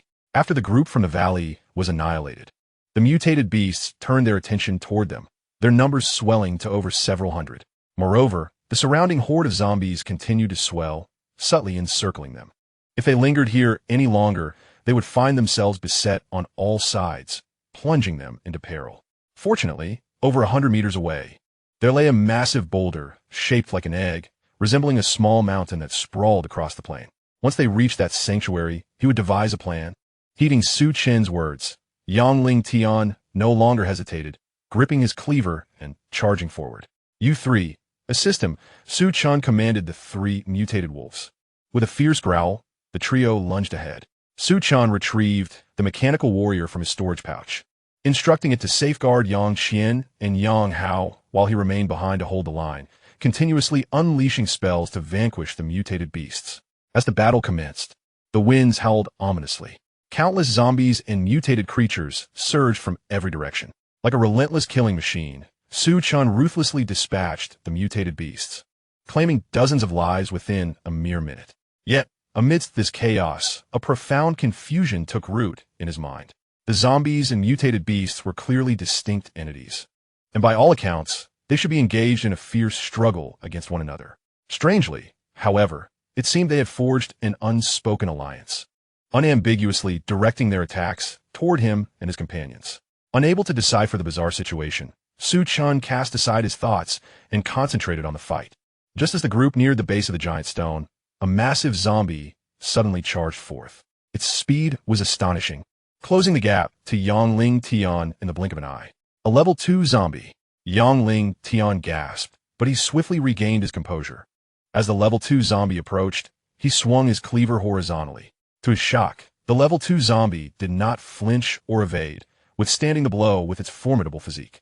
With a resounding crack, Yangling Tian's cleaver struck the zombie's chest, leaving only a shallow gash, failing to inflict a fatal wound. Seizing the moment, the level 2 zombie lunged and sank its teeth into Yangling Tian's shoulder, tearing away a substantial chunk of flesh. Yangling Tian howled in agony, kicking the level 2 zombie away as he staggered back and collapsed to the ground. Father! Yang Qian and Yang Hao's faces turned as pale as death upon witnessing Yangling Tian's injury. At that moment, the level 2 zombie charged at Yangling Tian once more. with Yang Ling Tian incapacitated, stripped of both fighting capability and mobility. It seemed certain he would meet his demise. Just as the end loomed, Su Chen intervened. A surge of mental energy spread forth, enveloping the level 2 zombie in an instant. In the next moment, a bizarre scene unfolded. The level 2 zombie hovered in midair, seemingly bound by an invisible force, rendered utterly immobile despite its thrashing. Chapter 64. A full-throttle effort, Su Chen rushed forward, swiftly severing the head of a level 2 zombie with a single stroke. At that moment, a dark beam of light emanated from the fallen creature. He did not pause to collect the spoils. Instead, he immediately turned his attention to Yang Ling Tian's injuries. Fortunately, Yang Ling Tian's wounds were not severe, merely a patch of flesh missing from his shoulder. However, the toxicity of a level 2 zombie was exceedingly potent. Within less than half a minute since the bite, Yang Ling Tian's complexion had darkened profoundly, his skin crawling with a dense network of black tendrils. This was a precursor to his inevitable transformation into a zombie. Su Chen, please end my suffering. Yang Ling Tian gritted his teeth, beseeching Su Chen. He was acutely aware that once infected by the zombie's venom, particularly that of a level 2 zombie, he would certainly succumb to the transformation. Thus, even in death, he refused to become a mindless husk. Father, please don't leave us. Yang Hao and Yang Qian rushed forward, their hearts breaking at the sight of Yang Ling Tian's ghastly visage, and they wept uncontrollably. Do not worry, you will not perish, nor will you become a zombie. Su Chen reassured them with a smile, swiftly retrieving a vial of antiviral serum and a healing potion. Su Chen, can you save my father? Yang Qian ceased her sobbing, gazing at Su Chen with wide, hopeful eyes. She knew him well.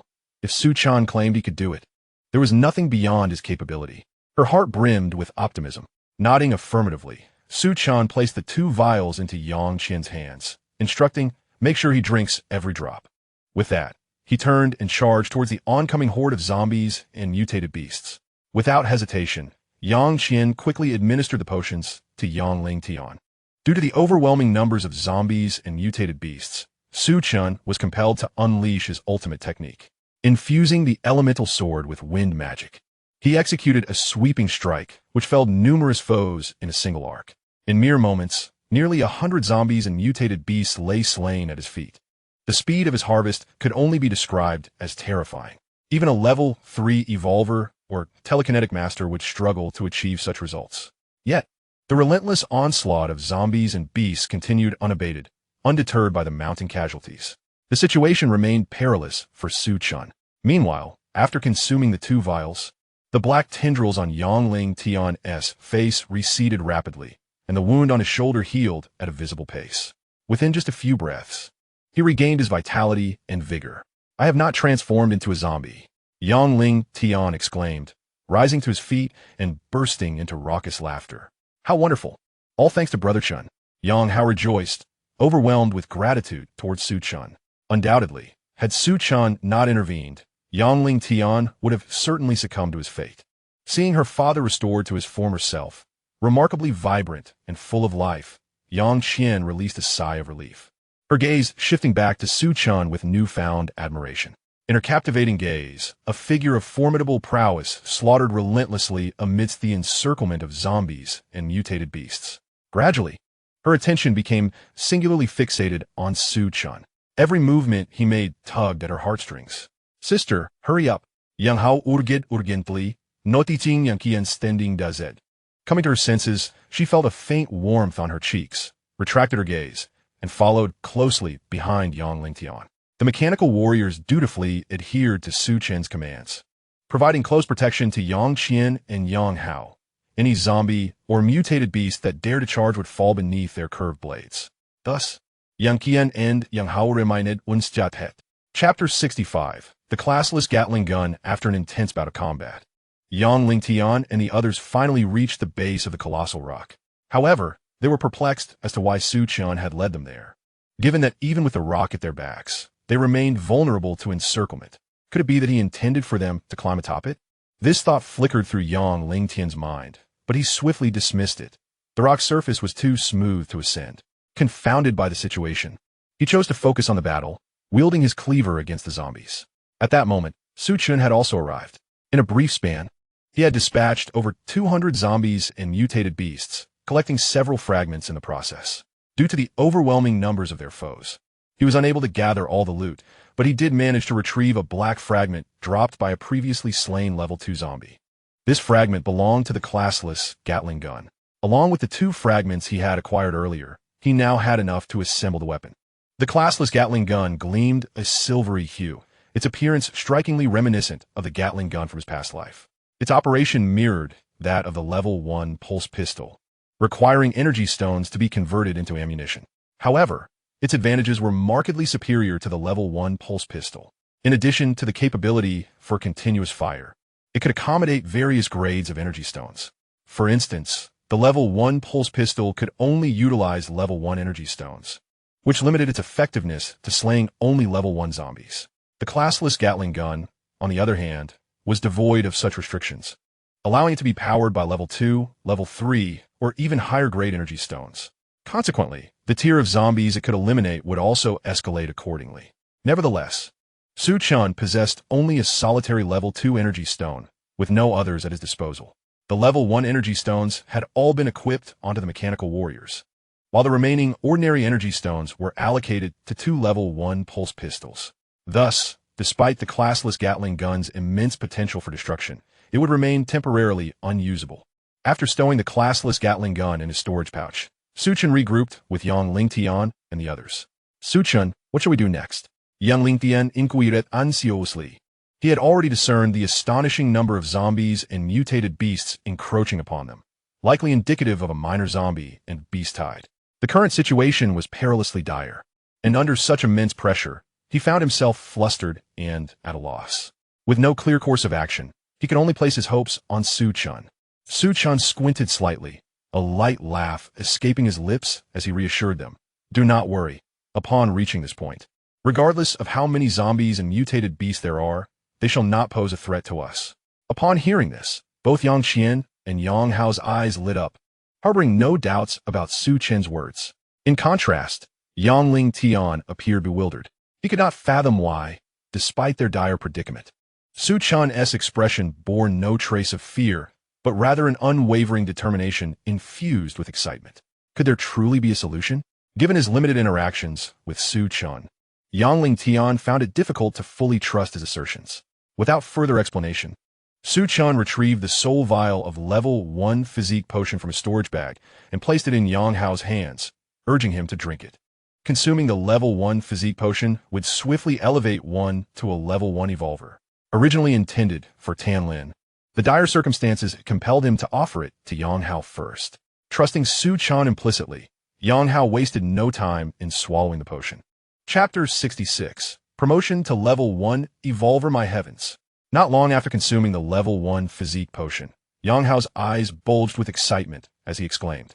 At that moment, he could distinctly feel his body undergoing a monumental transformation. His physique was becoming increasingly robust, and within him surged a formidable power. What is happening? Both Yang Ling Tian and Yang Qian, perplexed, turned their gazes towards Yang Hao. Ha!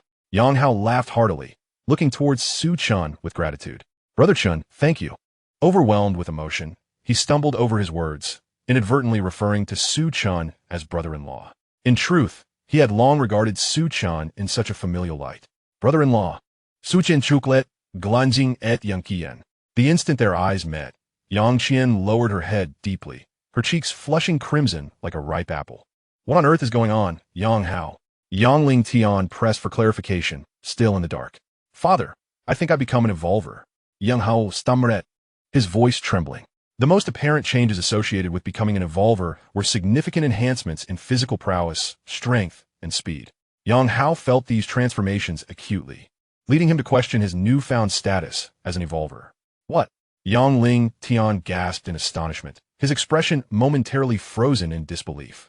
At that moment, Yang Qian also lifted her head, equally astonished. Brother Chen, am I really an evolver? Yang Hao sought confirmation from Su Chen, still uncertain of his status. With a smile, Su Chen affirmed, without a doubt, you are indeed a level 1 evolver. That's fantastic. Yang Hao was filled with exuberance, raising his arms in exultation, proclaiming, I have become an evolver. Yang Ling Tian gaped in astonishment, his heart churning with disbelief. Had he truly become an evolver? He knew all too well the arduous journey to attain such a status, even with his commendable talent. It had taken him numerous trials to reach the first level of evolution. Furthermore, he was acutely aware of Yang Hao's limited potential, or rather, his complete lack of aptitude for cultivation. It was likely that he would never become an evolver in his lifetime. Yet, after consuming a vial of potion given by Su Chen, he had miraculously transformed into an evolver. Was there truly such wondrous substance in this world? Yang Ling Tian's skepticism was not unfounded. The phenomenon was simply too astonishing, far beyond his comprehension. Meanwhile, Yang Qian gazed dreamily at Su Chen, her eyes sparkling with admiration, reflecting on the extraordinary capabilities he possessed. What, indeed, was beyond your reach in this world? Now that you have become an evolver, you should contribute in some way. As Su Chen spoke, he produced a super electric drill from his storage pouch and handed it to Yang Hao. Brother Chen, you can command me without hesitation, Yang Hao declared, puffing out his chest with resolve. Su Chen patted Yang Hao on the shoulder and pointed towards the massive boulder behind them, instructing, drill a hole in that rock. It need not be too large, just 2 meters on each side. His original plan was to excavate a cavity within the boulder, providing a refuge where they could simply defend the entrance. Should the need arise, he had plenty of hard fruit seeds to plant a few, effectively sealing the entrance. No matter how many zombies or mutated beasts there were, they would not be able to harm them. Understood, Yang Hao replied, taking the super electric drill and directing it at the boulder, activating it with a satisfying buzz. He had observed Su Chen use it before, so he was quick to grasp its operation. Chapter 67. The collection of fragments at this moment. Yang Ling Tian comprehended Su Chen's intentions and felt an overwhelming admiration for him.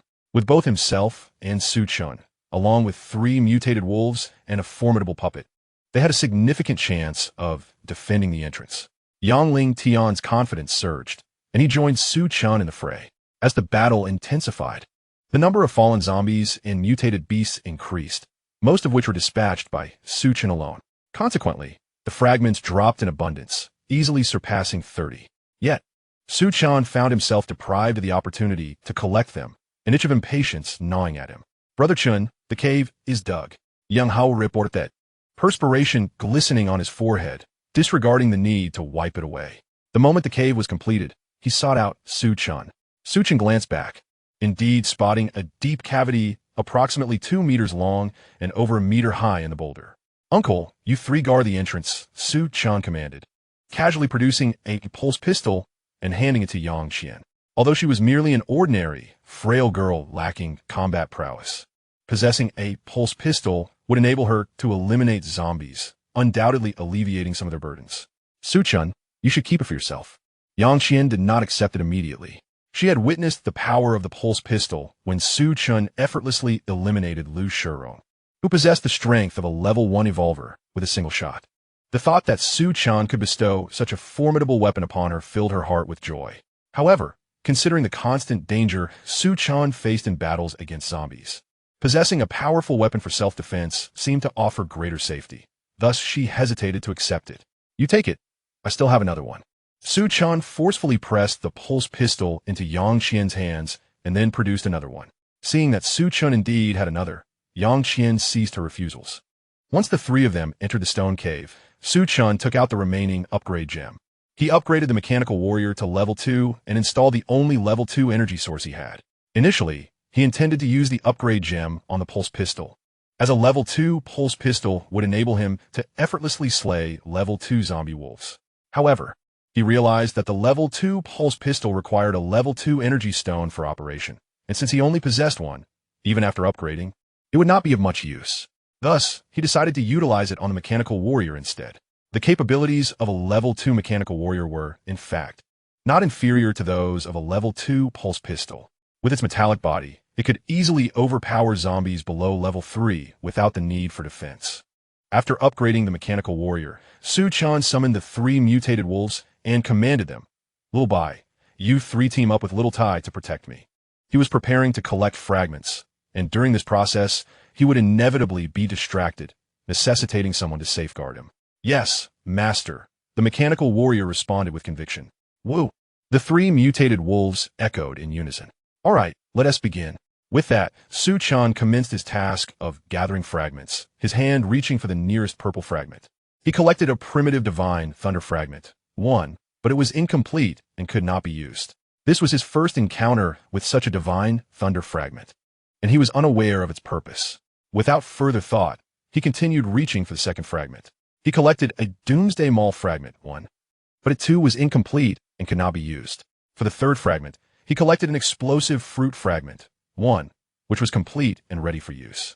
As he declared his intention to use it, a seed the size of his palm appeared in his hand. He had seen many seeds before and initially paid them little mind. However, upon receiving the feedback message, he was suddenly struck with intrigue. Chapter 68. Leave the remaining zombies to me. The planting method of the explosive fruit seed is akin to that of the breadfruit seed. Once planted, it will grow in a remarkably short time. However, its fruiting cycle is considerably longer, requiring a month to yield, with each harvest producing 10 fruits. The fruits of this entity are not meant for consumption, but rather for vanquishing foes. Their inherent explosive power is akin to that of grenades from a previous life, which is precisely what Su Chen values. After securing the explosive fruit seeds, Su Chen continued to gather other fragments. Meanwhile, Yang Tian and his companions were engaged in a fierce battle against the zombies. Although Yang Qian was merely an ordinary person, since acquiring the pulse pistol, she had already surpassed Yang Tian in the number of zombies eliminated. With each pull of the trigger, a zombie would meet its demise, having unknowingly dispatched 4 or 5 dozen thus far. Yang Tian, astounded, had never witnessed such formidable weaponry. Dispatching ordinary zombies was as effortless as crushing ants, while level 1 zombies fell with a single shot. Where did you acquire such a weapon? Xiao Qian. Yang Tian inquired. It was given by Su Chen. Upon learning that it was Su Chen's, Yang Tian felt reassured. Not only was Su Chen unmatched in strength, but the plethora of peculiar items he possessed was simply astounding. From grills capable of producing an array of delectable flavors to puppets and potions that could cure both ailments and poison, each item fundamentally challenged Yang Tian's understanding. On the other hand, Su Chen was diligently collecting fragments, among which were several unprecedented items, such as planting space, golden scales of the arm, desert fire, and spatial transmitter. However, these fragments required a collection of 10 to be utilized, and their purposes remained a mystery to him. Once he had gathered all the fragments, Su Chen took the opportunity to extract some level 1 and 2 energy stones before returning to the stone cave with 3 mutated wolves and a mechanical warrior. Su Chen, should we take turns guarding the cave entrance? Yang Tian proposed. The relentless tide of zombies and mutated beasts outside showed no signs of abating, and it was uncertain how long the battle would continue. If they did not manage their stamina wisely, even if they survived the onslaught, exhaustion would claim them. There's no need for such complexity, Su Chen replied nonchalantly. When the zombies and mutated beasts converge, I will handle their extermination while you take the opportunity to gather some energy stones. From previous encounters, he had observed that the number of zombies and mutated beasts exceeded 10,000, yet the higher-tiered ones were scarce, with the highest being merely level 2 in minimal numbers. There were no threats from zombies or mutated beasts of level 3 or above, which meant he could hunt zombies without restraint, acquiring a substantial amount of fragments. If they were to alternate in killing, the zombies Yang Tian and his companions eliminated would not yield any fragments, representing a significant loss for him. At that moment, Su Chen had resolved to take on the remaining zombies himself, while the others focused on defense and energy stone retrieval. Can you handle it alone? Yang Tian questioned skeptically. Although he acknowledged Su Chen's prowess, could one person truly eradicate such a multitude of zombies and mutated beasts? Dad, if Brother Chen says he can, then he certainly can, Yang Hao affirmed from the side. Since the moment he met Su Chen, he had yet to witness an endeavor that Su Chen could not accomplish, which led him to place unwavering faith in Su Chen's words. Rest assured, Su Chen's maid. Then commanded the 3 mutated wolves and the mechanical warrior to retreat into the stone cave, while he himself stepped outside, wielding the enchanted divine sword. Gazing at the relentless tide of zombies and mutated beasts beyond the cave, Su Chen felt no fear. Instead, exhilaration coursed through him. What others sought to evade, the zombies and mutated beasts, appeared to him as mere piles of energy stones and fragments. Chapter 69. 150 fragments infusing the enchanted divine sword with wind magic. Su Chen swung with a fierce arc. A multitude of zombies and mutated beasts gathered at the cave entrance were swiftly felled, yielding 3 fragments in the process. The emergence of these fragments ignited even greater vigor within Chen. With each strike, he relentlessly harvested the lives of zombies and mutated beasts. By the time his wind magic was expended, over 200 of the undead had perished, resulting in the acquisition of more than a dozen fragments. Truly formidable. Yangling Tian was utterly astounded. While others dispatched zombies one by one, Chen decimated them in waves, each blow claiming dozens of lives. At this rate, it seemed entirely possible he could eradicate all the zombies and mutated beasts outside. Having eliminated over 200 zombies, Chen did not cease his assault. He then infused the Enchanted Divine Sword with fire magic. With a powerful slash, a fire dragon erupted forth, engulfing the surroundings in searing heat. Any ordinary zombie that came into contact with the fire dragon was reduced to ash, while even first-level zombies suffered grievous burns and met their demise on the spot. It could be said that, while the lethality of the Enchanted Divine Sword diminished compared to that of the wind magic, the intimidation factor was considerably heightened. Fire magic. Yangling Tian's eyes widened in disbelief and astonishment. He had long known Chen to be a spellcaster, yet had only witnessed his wind magic in action. Father, Brother Chen is not limited to just wind and fire magic. He is a master of all elemental arts, Yang Hao remarked, winking at Yangling Tian. A master of all elemental arts. Yangling Tian felt as though his mind had been struck by thunder, plunging him into a profound stupor. After depleting his fire magic, Chen unleashed lightning magic. Amidst a cacophony of thunder and lightning, zombies and mutated beasts met their end in droves, casualties mounting exponentially. Witnessing Chen wield a third type of magic left Yangling Tian swallowing hard in astonishment.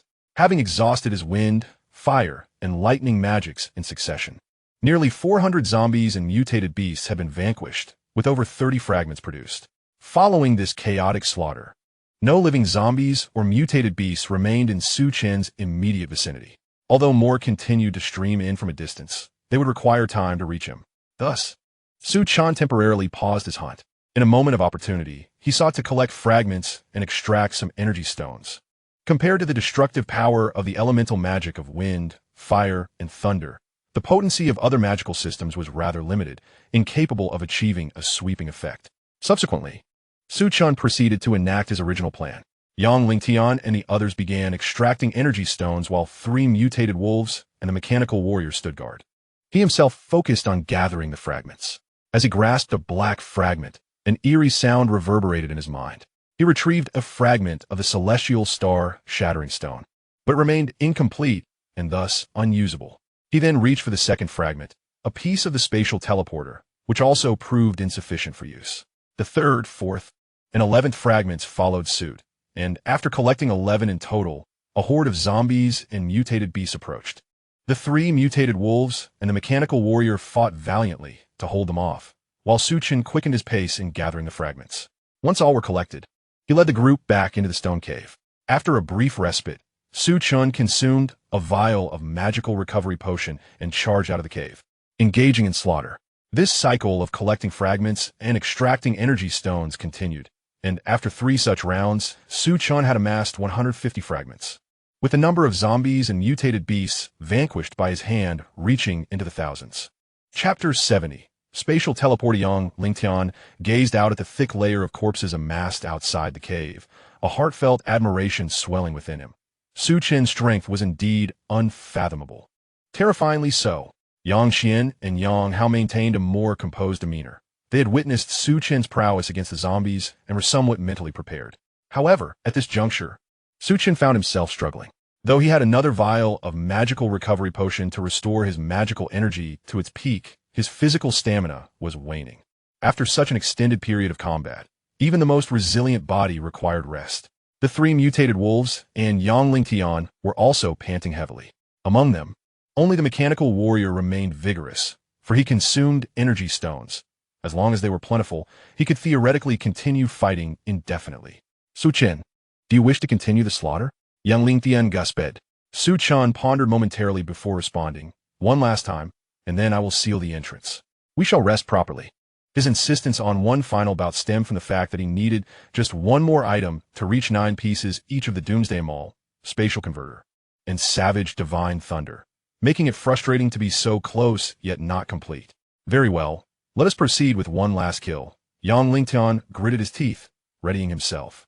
Following Su Chen's command, he prepared to unleash the power of the unranked Gatling gun, deciding to reserve the last vial of magical recovery potion for emergencies.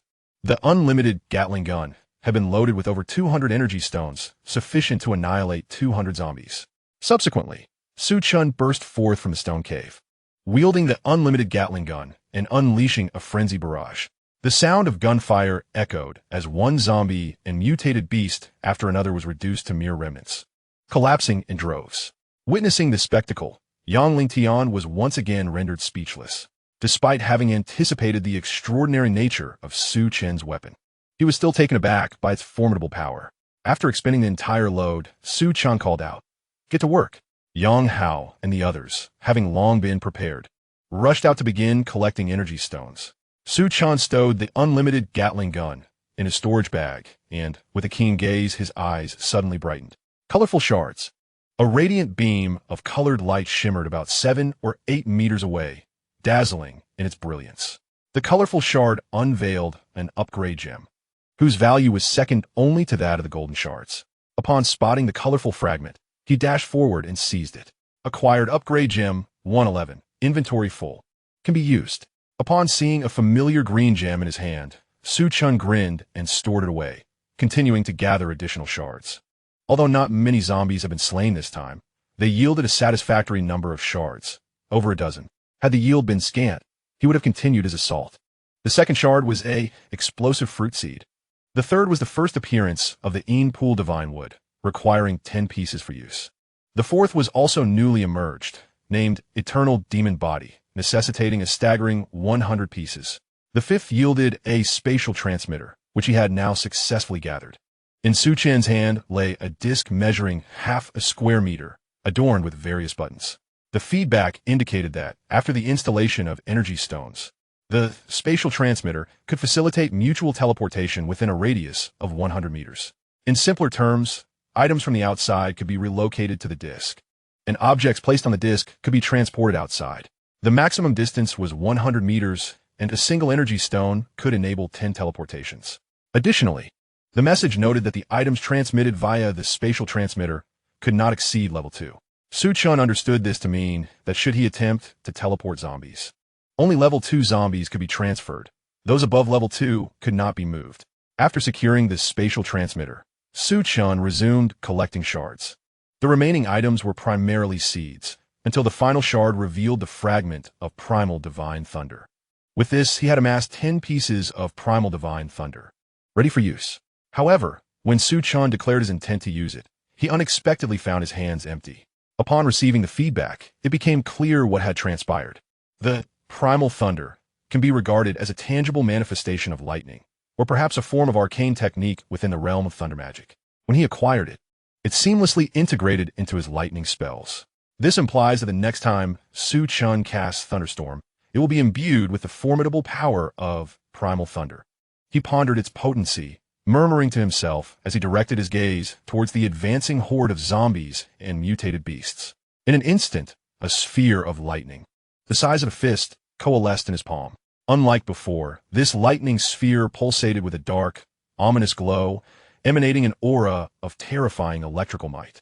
With a swift motion, Su Chen hurled the sphere into the midst of the zombies. The subsequent explosion reverberated with a deafening roar, shaking the ground as a web of lightning illuminated the area, unleashing a torrent of electric beams. Under the onslaught of this electrical barrage, ordinary zombies and mutated beasts were reduced to mere ashes, while even the more formidable level 1 zombies and mutated beasts were dismembered into a gruesome array of flesh. In the blink of an eye, over 100 undead met their demise. As the smoke cleared, Su Chen beheld the aftermath, a field strewn with severed limbs and dismembered bodies. Not a single intact zombie or mutated beast remained. His mouth agape in astonishment, he exclaimed, "Goodness, this is utterly extraordinary." Prior to this, he had harbored some anticipation regarding the thunderstorm spell fused with primal thunder, but he had not anticipated such overwhelming power. One strike had obliterated over 100 zombies, its might far exceeding that of the Enchanted Blade infused with magical energy. Su Chen even believed that the current thunderstorm spell could vanquish level 3 zombies, and even level 4 zombies would find themselves in dire straits. At this moment, he truly possessed a formidable trump card for survival. Heavens! Witnessing this spectacle, Yang Lingtian and his companions were left dumbfounded, halting their actions and momentarily forgetting their task of mining energy stones. Such a terrifying lightning spell had they never witnessed before. Was this truly the work of a level 2 spellcaster? Even the thunderstorm spell of a level 3 spellcaster could not rival such might. Could it? What a prodigy! Yang Lingtian, regaining his composure, sighed deeply. Su Chen had now become a master of all elemental magic, casting spells that far surpassed those of his peers. Was there any justice in this? Would there be any path left for those who specialized in a single element?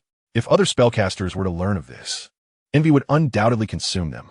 Taking a deep breath to steady himself, Su Chen resumed collecting the remnants.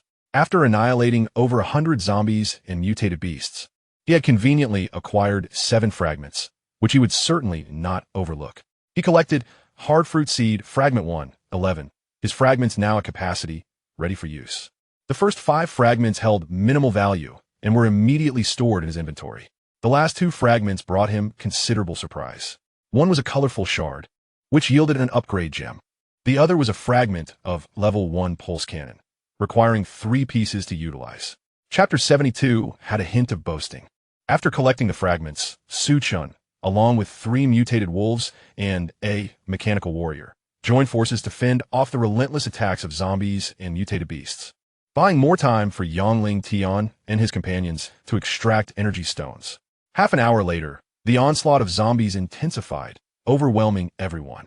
The 3 mutated wolves bore injuries, thankfully inflicted by the mutated beasts rather than the zombies. If they had been bitten by zombies, it would have posed a significant problem, as Su Chen had only 2 vials of antiviral serum left, sufficient to save a maximum of 2 wolves. During this time, Yangling Tian and his companions had managed to extract a considerable number of energy stones, bringing their total to over 1,000, which left Su Chen quite satisfied. He then called for everyone to return to the stone cave. Upon entering the cave, Su Chen swiftly planted 2 hard fruit seeds, to the astonishment of those present. The seeds rapidly grew into 2 oval-shaped nuts, sealing the entrance completely. Outside, the zombies relentlessly crashed against the nuts, but were unable to budge them, even slightly. These 2 nuts seemed to be fused with the ground, utterly indestructible. Ordinary means could hardly damage them. Su Chen had personally tested this, finding that even unarmed and without the use of spells or weapons, he could not overcome the nuts. With this, he felt a sense of relief. As long as there were no level 3 or higher zombies outside, this defense would remain unbroken. Subsequently, Su Chen urged everyone to take advantage of the time to rest. Yang Hao plopped down onto the ground, catching his breath, and asked Su Chen, "Brother Chen, I'm hungry. Do you have anything to eat?" Su Chen chuckled, knowing that Yang Hao was thinking of roasted meat, and produced the universal grill, along with the remaining roasted pork. After their fierce battle, everyone was famished, particularly the 3 mutated wolves, whose appetites were astonishing. Concerned there might not be enough food, Su Chen also retrieved an enraged rock bear. "Yang Hao, you take charge of the grilling. I have other matters to attend to," Su Chen instructed. "All right," Yang Hao responded, rising to stand before Su Chen. He had already positioned himself as Su Chen's subordinate, obediently following his commands, even more so than his own father, Yangling Tian. Yang Qian also approached to lend a hand, feeling that among everyone, she contributed the least. It was only fitting for her to assist with something within her capacity. Moreover, it provided her with an opportunity to interact more with Su Chen, even if it was just a few exchanged words. Su Chen did not object, teaching them the methods of grilling before retreating to a corner to examine the intelligent war vehicle. When he first obtained the intelligent war vehicle, he had felt a tinge of disappointment. However, upon receiving feedback, an overwhelming anticipation for the intelligent battle car surged within Su Chen. Swiftly, he installed the energy stone into the vehicle and scrutinized it with great care. Suddenly, a voice emanated from the intelligent battle car. "Master, how may I assist you?" Su Chen's eyes sparkled with intrigue as he exclaimed, "You can talk?" As the most sophisticated upgraded battle vehicle in the universe, verbal communication was merely child's play. Yet, Su Chen's expression grew somewhat peculiar. He sensed a hint of arrogance and boastfulness in the vehicle's words. Clearing his throat, he inquired, What functions do you possess? Defense, attack, size alteration, reconnaissance, soaring through the cosmos. There's nothing I cannot accomplish. Alas, Su Chen shook his head, realizing he had encountered a rather boastful vehicle. The initial claims were somewhat credible, but the latter ones grew increasingly far-fetched. Could it truly soar through the cosmos? After all, it was a battle car, not a spacecraft. One should not exaggerate to such an extent. Chapter 73. The functions of the intelligent battle car. Could you perhaps exhibit a touch of humility? Your assertions lack credibility. Su Chen remarked, his displeasure evident. Master, I'm not exaggerating. Once I evolve to my ultimate form, I truly can soar through the cosmos. The intelligent battle car retorted with unwavering conviction. Su Chen furrowed his brow and asked, what form are you currently in? What functions do you possess? In response to your inquiry, the intelligent battle car replied, I am presently in my most basic state, with limited capabilities. Please elaborate, Su Chen urged. I am currently classified as a level 1 battle car, capable of withstanding attacks from level 1 creatures. My reconnaissance capabilities extend to a range of 5 kilometers, with a top speed of 60 miles per hour. I am equipped with automatic driving features, a music system, and an air conditioning system. Upon hearing this, Su Chen felt a shift in his perspective, beginning to regard the intelligent battle car with newfound respect. Notably, the ability to scout a 5-kilometer radius was truly remarkable. In a post-apocalyptic world dominated by zombies and mutated beasts, traversing the terrain posed a significant risk of encountering such threats. With reconnaissance capabilities, one could preemptively detect the presence of zombies and mutated creatures, positioning oneself advantageously. Furthermore, its defensive capabilities should not be underestimated. The ability to withstand level 1 biological attacks set it apart from most base vehicles, which were utterly incapable of defending against such threats. What is your maximum size? What is the extent of your enlargement? Su Chen inquired, considering that a reliable means of transportation would be essential for their journey to Diamond City. If the intelligent battle car could expand to accommodate him, it would be ideal. My length can reach 10 meters, and the interior space encompasses 30 square meters. Su Chen mused. 30 square meters was comparable to the size of a standard RV, and he responded with satisfaction. That is quite commendable. Thank you for your praise, Master. The intelligent battle vehicle surprisingly exhibits a polite demeanor, which amused Su Chen. He considered that in times of boredom, conversing with the intelligent battle vehicle might be an entertaining pursuit, although he doubted he would ever reach such a state of ennui. Refocusing his thoughts, he inquired about how to enhance its level. The intelligent battle vehicle explained that the initial upgrade requires merely 100 ordinary energy stones or energy gems, primarily enhancing its defensive capabilities to withstand attacks from level 2 creatures. Su Chen felt a stir of excitement. 100 ordinary energy stones were trivial for him. However, the fact that the intelligent battle vehicle could defend against level 2 creature attacks was remarkable. To his knowledge, vehicles with such defensive prowess were exceedingly rare, often only possessed by significant factions. He decided not to rush into upgrading, thinking it prudent to wait until they were en route to Iron City. How large can you become in your ultimate form? Su Chen continued to inquire. After discussing with the intelligent battle vehicle for a while, he began to contemplate the possibility of it soaring through the cosmos in its ultimate form. The size upon evolution to its ultimate state was uncertain, potentially reaching that of a small planet. While at its most diminutive, it could match the size of a city housing 1 million inhabitants. Su Chen gasped in astonishment. Though he could not ascertain the veracity of the intelligent battle vehicle's claims, one thing was clear. The energy stones required for such an upgrade would certainly be astronomical. He pondered if such a quantity of energy stones or energy gems even existed in this world. Later, as Su Chen stored the intelligent battle vehicle in his storage bag and prepared to examine the space transporter, Yang Hao called out to him, Brother Chen, the meat is ready. Come and eat. Feeling genuinely hungry, Su Chen decided to indulge before continuing with his tasks and made his way over. Yang Hao handed him several skewers of grilled meat, and without hesitation, Su Chen devoured them with great appetite. Su Chen, this is for you. Yang Xian offered the level 1 pulse pistol to Su Chen. Although she cherished the weapon, she recognized its considerable value and, now that they were safe, wished not to retain it any longer. It's a gift, she said.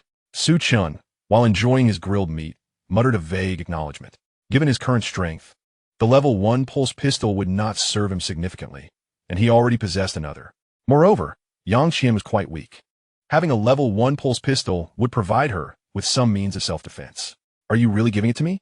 Young Qian exclaimed in delight, a blush gracing her cheeks. The thought of receiving such a precious item from Su Chen stirred her imagination.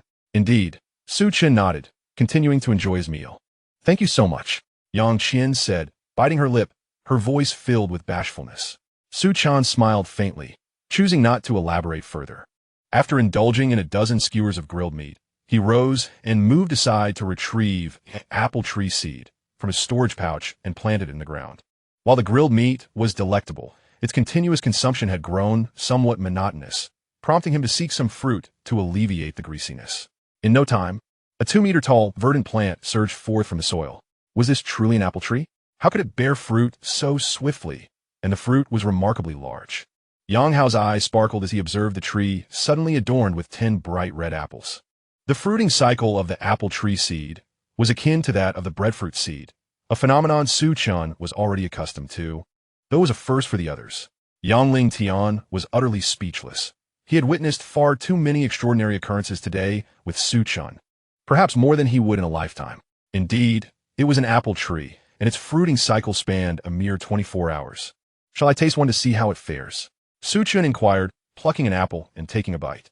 Instantly, a sweet and refreshing sensation overwhelmed his palate, akin to consuming a celestial fruit. Not bad, Su Chen nodded in approval, continuing to harvest apples and distribute them, even sharing with the 3 mutated wolves. Delicious, Yang Hao exclaimed as he took a large bite, unable to restrain himself after savoring the flavor. Once all 10 apples had been consumed, Su Chen clapped his hands and retrieved the spatial transmitter from his storage pouch. The sight of Su Chen unveiling yet another peculiar item piqued the curiosity of Yang Hao and the others. Brother Chen, what is this? Yang Hao inquired, l'anning closer. You will find out shortly, Su Chen replied enigmatically as he installed an energy stone into the spatial transmitter and activated the switch. A beam of white light illuminated the disc, which then quivered slightly, revealing a fearsome-looking female zombie. A zombie? Yang Hao gasped, his face blanching as he staggered back several steps. Yang Qian also shuddered, yet instead of retreating like Yang Hao, she gritted her teeth and drew her pulse pistol, aiming it at the female zombie. Su Chen, not wishing for Yang Qian to waste an energy stone, swiftly dispatched the zombie by shattering its skull with a casual wave. Just an ordinary zombie, Su Chen remarked, shaking his head. The female zombie did not yield any fragments upon its demise, indicating that this transmission would only net him a single ordinary energy stone. However, Su Chen quickly contemplated that the target of the spatial transmitter was not fixed. This time, it had brought forth a common zombie, but next time it could very well be a level 1 or level 2 zombie. Moreover, installing a single ordinary energy stone allowed for 10 transmissions. By transporting a zombie and subsequently sending the corpse back, one could effectively manage 5 operations, ultimately acquiring 5 energy stones. Moreover, there exists a possibility of obtaining advanced energy stones and fragments, making it an undeniably lucrative venture. Upon realizing this, Su Chen's mood significantly improved. He teleported the female zombie's corpse away, followed by the arrival of another zombie. However, the second zombie was merely an ordinary one, and upon its demise, it yielded no fragments. Su Chen remained unperturbed, continuing to summon zombies. The third one to materialize was a level 1 mutated beast, which, upon being vanquished, produced a black fragment. Elated, Su Chen eagerly grasped it. He retrieved fragment of the Xiantian continent map tablet, 1-13, noting that the fragments were still insufficient for use. A map? Su Chen pondered. Having spent over a year in this world, he remained oblivious to its vastness and even its name. Now, possessing a fragment of a map, he began to suspect that the realm he inhabited might indeed be known as the Xiantian continent. Eager to uncover the truth, Su Chen resolved to continue summoning zombies, striving to gather enough Xiantian continent map tablet fragments for utilization. The others were astounded by Su Chen's actions. The sudden appearance of a zombie within the stone cave was utterly bewildering. However, considering the myriad of extraordinary phenomena associated with Su Chen, they soon came to accept it.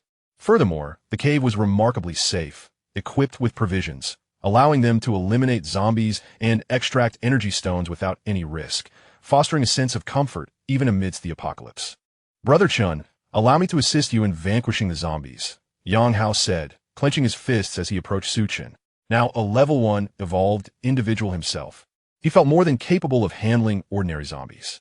Additionally, having been startled by the sudden appearance of the female zombie earlier, he wished to seize the opportunity to demonstrate his abilities. Perhaps it's best if you focus on extracting energy stones instead. The zombies being summoned could potentially be level 2. Chen declined. While it will be beneficial for Yang how to hone his skills, even in the presence of a level 2 zombie, Chen preferred to keep a watchful eye. Moreover, Yang Hao's efforts would not yield fragments, which Chen was eagerly collecting to enhance his own strength.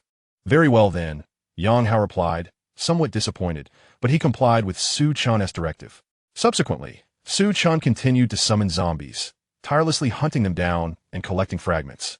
Yang Ling Tian and Yang Hao concentrated on extracting energy stones, returning the zombies' corpses to this spatial transporter for disposal. Meanwhile, Yang Qian, with nothing else to occupy her, consumed 2 of the ethereal blue fruits given by Yang Ling Tian and retreated to a corner to meditate. As time passed, Chen had consecutively defeated over 100 zombies, accruing more than a dozen fragments in the process. Moreover, fortune smiled upon him, as among the numerous fragments, he discovered 2 pieces of the Xiantian continent map tablet, in addition to the one he had previously acquired, thus assembling a usable device. Without hesitation, Chen declared his intention to utilize it, and in his hands appeared a pristine white tablet. He then directed the mechanical warriors and 3 mutated wolves to continue their hunt for zombies, while he retreated to a secluded spot with the tablet in hand. Chapter 76. Qinyu Island. Upon installing an energy stone and activating the device, a map swiftly materialized on the screen. At the top of the map, a line of text proclaimed the overall topography of the Xiantian continent. Chen focused intently and discerned that at the heart of this map lay a vast landmass, surrounded by a dense array of islands, each varying in size from hundreds to thousands. Beyond these islands, a nebulous expanse obscured any view of additional continents or islands. Curious about his own location, Chen employed the positioning feature. Shortly, a white square appeared on the map, meandering before finally settling on a small island named Qinyu Island. Chen observed that Qinyu Island was rather unremarkable, encircled by several larger islands, the most prominent being Wanlian Mountain Island, elongated and at least 10-fold the size of Qinyu Island. Is this truly an island? Chen pondered, skepticism etched on his face. If it were an island, why was there no visible ocean? Could it be due to its immense size? With a heart full of questions, he sought to ascertain the true dimensions of Qinyu Island. The tablet proved remarkably versatile, equipped with not only positioning capabilities, but also navigation and voice query functions. Chen pressed the voice query button and articulated, "Inquire about the area of Qinyu Island." Instantly, a lengthy sequence of Arabic numerals appeared on the screen, fluctuating continuously. Once the numbers ceased their dance, Chen widened his eyes, reciting in disbelief, 1, 10, 100, 1,000, 10,000, 100,000, million. The final figure materialized, 93, 678, 654 square kilometers. After scrutinizing the number multiple times to confirm its accuracy, a gasp escaped his lips. Over 93 million square kilometers. What a staggering notion. For context, the nation of Huaxia, his former homeland, ranks as the 3rd largest on Earth, yet its total area barely exceeds 6 million square kilometers. Qinyu Island, thus, was nearly 10 times that size, perhaps surpassing the combined landmass of all nations on Earth. Could this truly be an island? Chen's breath grew heavy with the weight of realization. If Qinyu Island possessed such vastness, what magnitude must the central landmass boast? Chen conducted a comparison and ultimately concluded that if the landmass were akin to a watermelon, Qinyu Island could only be likened to a mere sesame seed. The disparity between the two was as vast as heaven and earth, utterly incomparable. Could he have miscalculated? Chen remained somewhat skeptical and proceeded to explore other areas of Qinyu Island. Soon, familiar names such as Tian'an Gathering Place, Huangza Mountain Range, and King Kong City appeared before his eyes. At this moment, Chen was completely convinced that he was indeed situated on an island, one that was larger than all the nations of Earth combined. What a remarkable place this Xiantian continent is, Chen exclaimed with genuine admiration. Afterward, he stowed his tablet into a storage bag and closed his eyes to rest. Having journeyed from the Huangza mountain range to this location, he had been embroiled in continuous battles, leaving him physically and mentally exhausted. He needed to seize the opportunity to recuperate and prepare for his upcoming visit to King Kong City. 2 hours later, Su Chen yawned and awakened. Upon noticing the spatial teleporter surrounded by a dozen beams of light, he approached it with delight. During this time, over 100 zombies had perished at the hands of the mechanical warriors, making the emergence of several fragments wholly reasonable. Chapter 77. The Mentalist. As he grasped a purple fragment, an odd sound echoed in Su Chen's mind. Acquired Desert Sandfire, Fragment 1, 210, Fragment incomplete, cannot be used. Reflecting on his previous experience with barbaric divine thunder, Su Chen speculated that Desert Sandfire was likely a tangible object that could be integrated into fire-based magic. Once the requisite quantity was gathered, the power of fire magic would undoubtedly soar to terrifying heights, akin to that of thunder magic.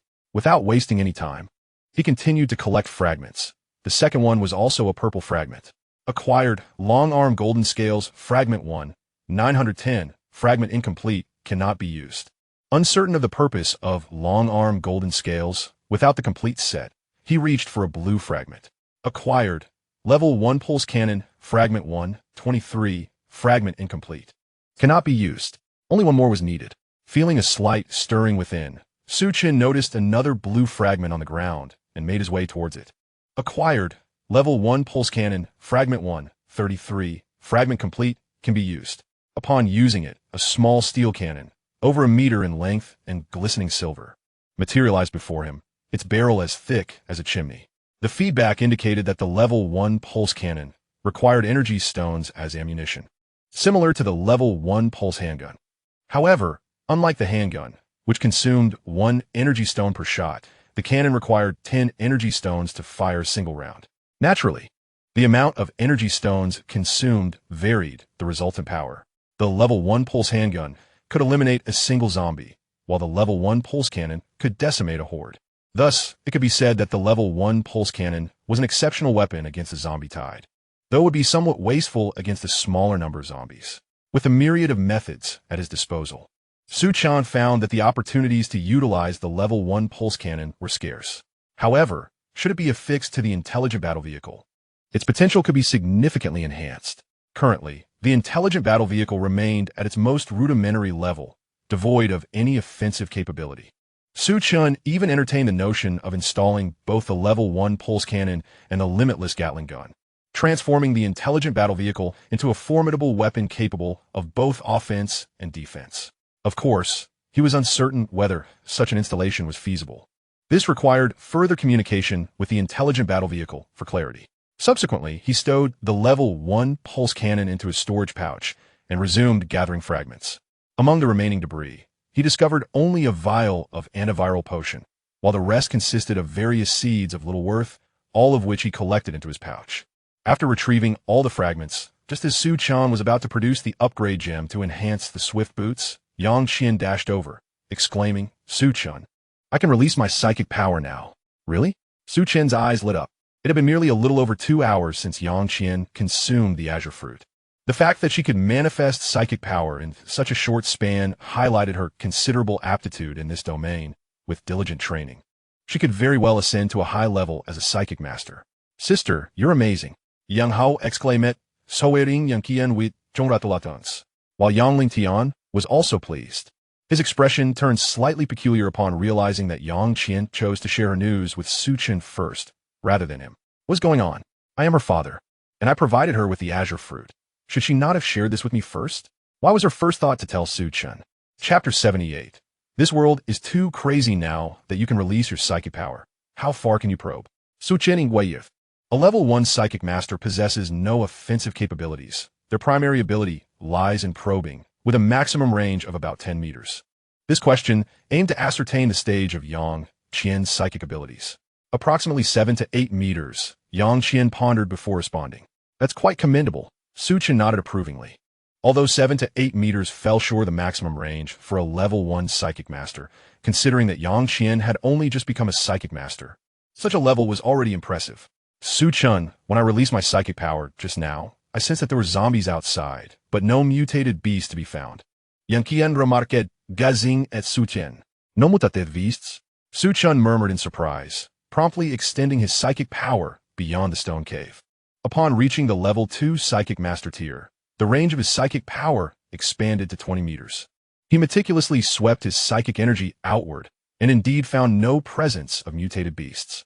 It appears that the mutated beasts have truly vanished. Su Chen squinted thoughtfully, pondering whether the mutated beasts had departed from this location. Once again, they gathered in a realm beyond the reach of mental probing.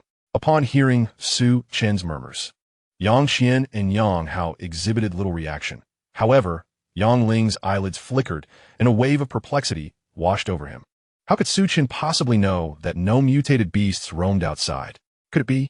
A thought flared in his mind, and Yang Ling's composure faltered. He scrutinized Su Chen intently and ventured, "Su Chen, you aren't still a mentalist, are you?" Enclosed within the stone cavern, visibility was hampered, and only a mentalist's powers could unveil the external situation. Yet, Su Chen was already a level 2 evolver and a level 2 spellcaster. If he were also a mentalist, it would indeed be astonishing. What? Brother Chen is still a mentalist? Yang Hao exclaimed, turning to gaze at Su Chen, his eyes wide with disbelief. Yang Qian, standing beside him, was equally taken aback, staring at Su Chen and whispering, "Su Chen, are you truly a mentalist?" Su Chen chuckled softly, neither confirming nor denying the assertion. Although he refrained from a direct response, his expression unmistakably conveyed the truth of his identity as a mentalist. Witnessing this, Yang Ling and the others gaped at Su Chen as if he were a marvel, subsequently falling into a profound stupor, their hearts tumultuous. Heavens! My God! Not only is Su Chen a level 2 evolver and a level 2 all-element spellcaster, but he is also a mentalist. This world is utterly insane. The three most formidable professions converge in one individual, a feat unparalleled in history, and surely there will be none like him in the future. Observing their astonished faces, Su Chen rubbed his nose, inwardly lamenting, "I wish to remain low-key, but my prowess forbids it." After clearing his throat, he recalled the urgency of reaching King Kong City and declared, "Let us not linger in silence. I have matters to discuss with you." "What is it, Brother Chen?" Yang Hao, recovering his composure, regarded Su Chen with unreserved admiration. "I will be departing shortly for King Kong City," Su Chen replied slowly, though he withheld the true purpose of his journey, to find Tan Lin. Leaving here, Yang Qian furrowed her delicate brows, her once radiant beauty dimming in that moment, and she anxiously inquired, "How long will you be gone? Will you return?" Su Chen sensed her response was somewhat overly fervent, yet he dismissed such thoughts and smiled. "At the very least, 2 or 3 days, at most half a month. I should return." "Oh, then you must be careful," Yang Qian sighed, casting a reluctant glance at Su Chen, offering her admonition. With Su Chen's strength, even confronting a minor zombie tied alone would pose no problem. Nevertheless, she still harbored an undercurrent of worry, perhaps a lingering concern. Rest assured, Su Chen nodded, proceeding to arrange matters for his departure. He decided to leave the mechanical warrior and 3 mutated wolves behind to safeguard Yang Ling's family. Additionally, he resolved to suspend the transmission of zombies, for in his absence, the strongest among them, the risk of unforeseen complications loomed large. All arrangements were meticulously made. Su Chen utilized the upgrade gem to enhance the speed boots, and subsequently expended 100 energy stones to augment the defensive capabilities of the intelligent battle vehicle. Standing upon the spatial teleporter, a beam of light enveloped him, and his figure gradually became indistinct, ultimately vanishing from the sight of the onlookers. Once Su Chen departed, Yang Qian sighed softly, her expression imbued with a sense of melancholy, as though her spirit had been lost, appearing utterly despondent. Yang Lingtian observed this, his mind racing with thoughts.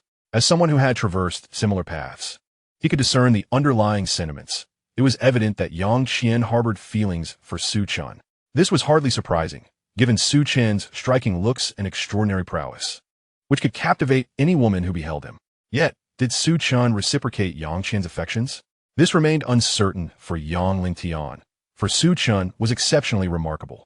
Even though Yang Qian was a beauty of the highest order and had become a mentalist, she might not necessarily be deemed worthy of Su Chen. However, matters of the heart between men and women were delicate, and he chose not to interfere, shaking his head as he retreated to a corner to rest. Meanwhile, after being teleported, Su Chen found himself amidst a horde of zombies. The sudden appearance of a human figure excited the nearby zombies, who opened their gaping maws and lunged toward him. Su Chen scoffed, wielding his Enchanted Divine Blade with a sweeping motion, unleashing a wave of gray energy that decimated the undead in its path. As the zombies fell, 3 beams of yellow light shot skyward.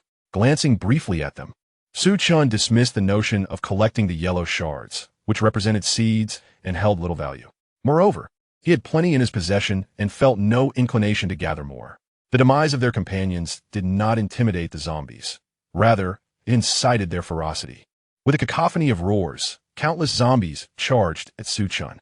He wielded his blade relentlessly. With each strike, dozens of zombies fell, and within moments, over 100 had perished. The shards that erupted numbered in the dozens. And seizing the opportunity, Chen collected several of value before charging in a particular direction. 3 minutes later, bolstered by his formidable strength, Chen carved a path through the throng of zombies, breaking free from their encirclement. During this time, he had slain hundreds of the undead and gathered several shards, including one of the golden scales of the arm. Thus, he had amassed a total of 10 usable shards. The golden scales of the arm were associated with a secret technique, although not a spell-based one, but rather an exceedingly rare body-forging secret. When activated, his arms and hands would emit a faint golden glow, enveloped in golden scales. Its primary function was defensive, rendering ordinary blades and swords ineffective, while also capable of withstanding attacks from foes exceeding his own level. In other words, Chen is now a level 2 evolver. By wielding the golden scales of a universal arm, he can withstand attacks from level 3 evolvers or level 3 mind mages using merely his hands. Chapter 80, Fusion Gem. The unexpected acquisition of the golden scales of a universal arm brought Chen considerable delight. Undoubtedly, his strength has been elevated once more. Shortly after, just before his departure, he struck at the approaching zombies with a swift slash. In the instant that a dozen zombies fell, 2 colorful shards appeared within his line of sight. Had they been any other shards, he might have overlooked them, but the colorful shards could potentially yield an upgrade gem, which is of paramount importance to him. Chen dismissed the thought of immediate departure, raised his hand to unleash 2 fireballs that sent dozens of zombies flying, and rushed towards the colorful shards, grasping them eagerly. Acquired, Fusion Gem, Shard 1, 11. Shards are full and can be used. Upon seeing a blue gem materialize in his hand, Chen was pleasantly surprised. He had initially anticipated an upgrade gem, but instead, he received an entirely new gem. Furthermore, from the feedback he received, it was evident that the functions of the Fusion Gem and the Upgrade Gem are distinctly different. The Upgrade Gem serves the purpose of enhancement, while the Fusion Gem, in simpler terms, allows for the amalgamation of 2 disparate entities, extracting their essence while discarding the dross. Upon receiving this information, Chen felt a surge of excitement. Although the Fusion Gem may not hold the same significance as the Upgrade Gem, it is precisely what he urgently requires. Prior to this, he had consulted with the Intelligent Battle Car about installing the level 1 pulse cannon and the non-rank Gatling gun, which could only be accomplished through the Fusion Gem. This was immensely gratifying for Chen. It was akin to wanting to sleep and being presented with a pillow. Delighted, he secured the Fusion Gem and reached for the second colorful shard. Acquired, Fusion Gem, Shard 1, 11. Shards are full and can be used. Chen was overjoyed. Possessing 2 Fusion Gems meant he could successfully install both the level 1 pulse cannon and the non-rank Gatling gun. He had no intention of lingering with the zombies any longer. In an instant, he activated the speed boots and vanished like a gust of wind. After upgrading the speed boots, Chen's velocity surpassed that of a level 3 evolver. It was not just ordinary zombies that could not keep up. Even level 2 zombies were left in the dust. Having sprinted 10 miles in one breath and completely eluded the zombies, Chen retrieved the Intelligent Battle Car from his storage bag. Xiao Ji, transform into your largest form. I wish to enter and rest. He instructed the miniature car model in his hand. Yes, master, came the response from the Intelligent Battle Car, which then radiated a brilliant light, expanding rapidly until it reached approximately 10 meters in length. Chen squinted as he circled the Intelligent Battle Car. The Intelligent Battle Vehicle, at first glance, bears a striking resemblance to an ordinary recreational vehicle, its body adorned in a gleaming silver hue. In contrast to the drab colors of other base vehicles, it stands out with an air of elegance. With a slight nod of approval, Chen expressed his satisfaction with the vehicle's exterior before stepping inside. The interior was rather minimalist, furnished only with a few metallic seats. After a brief survey, Chen made his way to the front, where his gaze fell upon the central control screen. At that moment, a few red and blue dots illuminated one corner of the screen, intermittently disappearing from view. Xiao Ji. What do those red and blue dots signify? Su Chen inquired with curiosity. The red dots represent threats, such as zombies and mutated beasts, while the blue dots indicate human presence. Intelligent battle vehicle responded. Su Chen was already aware of the vehicle's reconnaissance capabilities, but he was pleasantly surprised to learn it could differentiate between humans and zombies. He surmised that the disappearance of the dots was likely due to encounters between humans and zombies resulting in injuries or fatalities. Xiao Ji, can you locate the position of King Kong City? Su Chen asked. Although he had heard of it, he had never visited and only possessed a vague sense of its direction. If the intelligent battle vehicle could pinpoint its location, the journey would become considerably more manageable.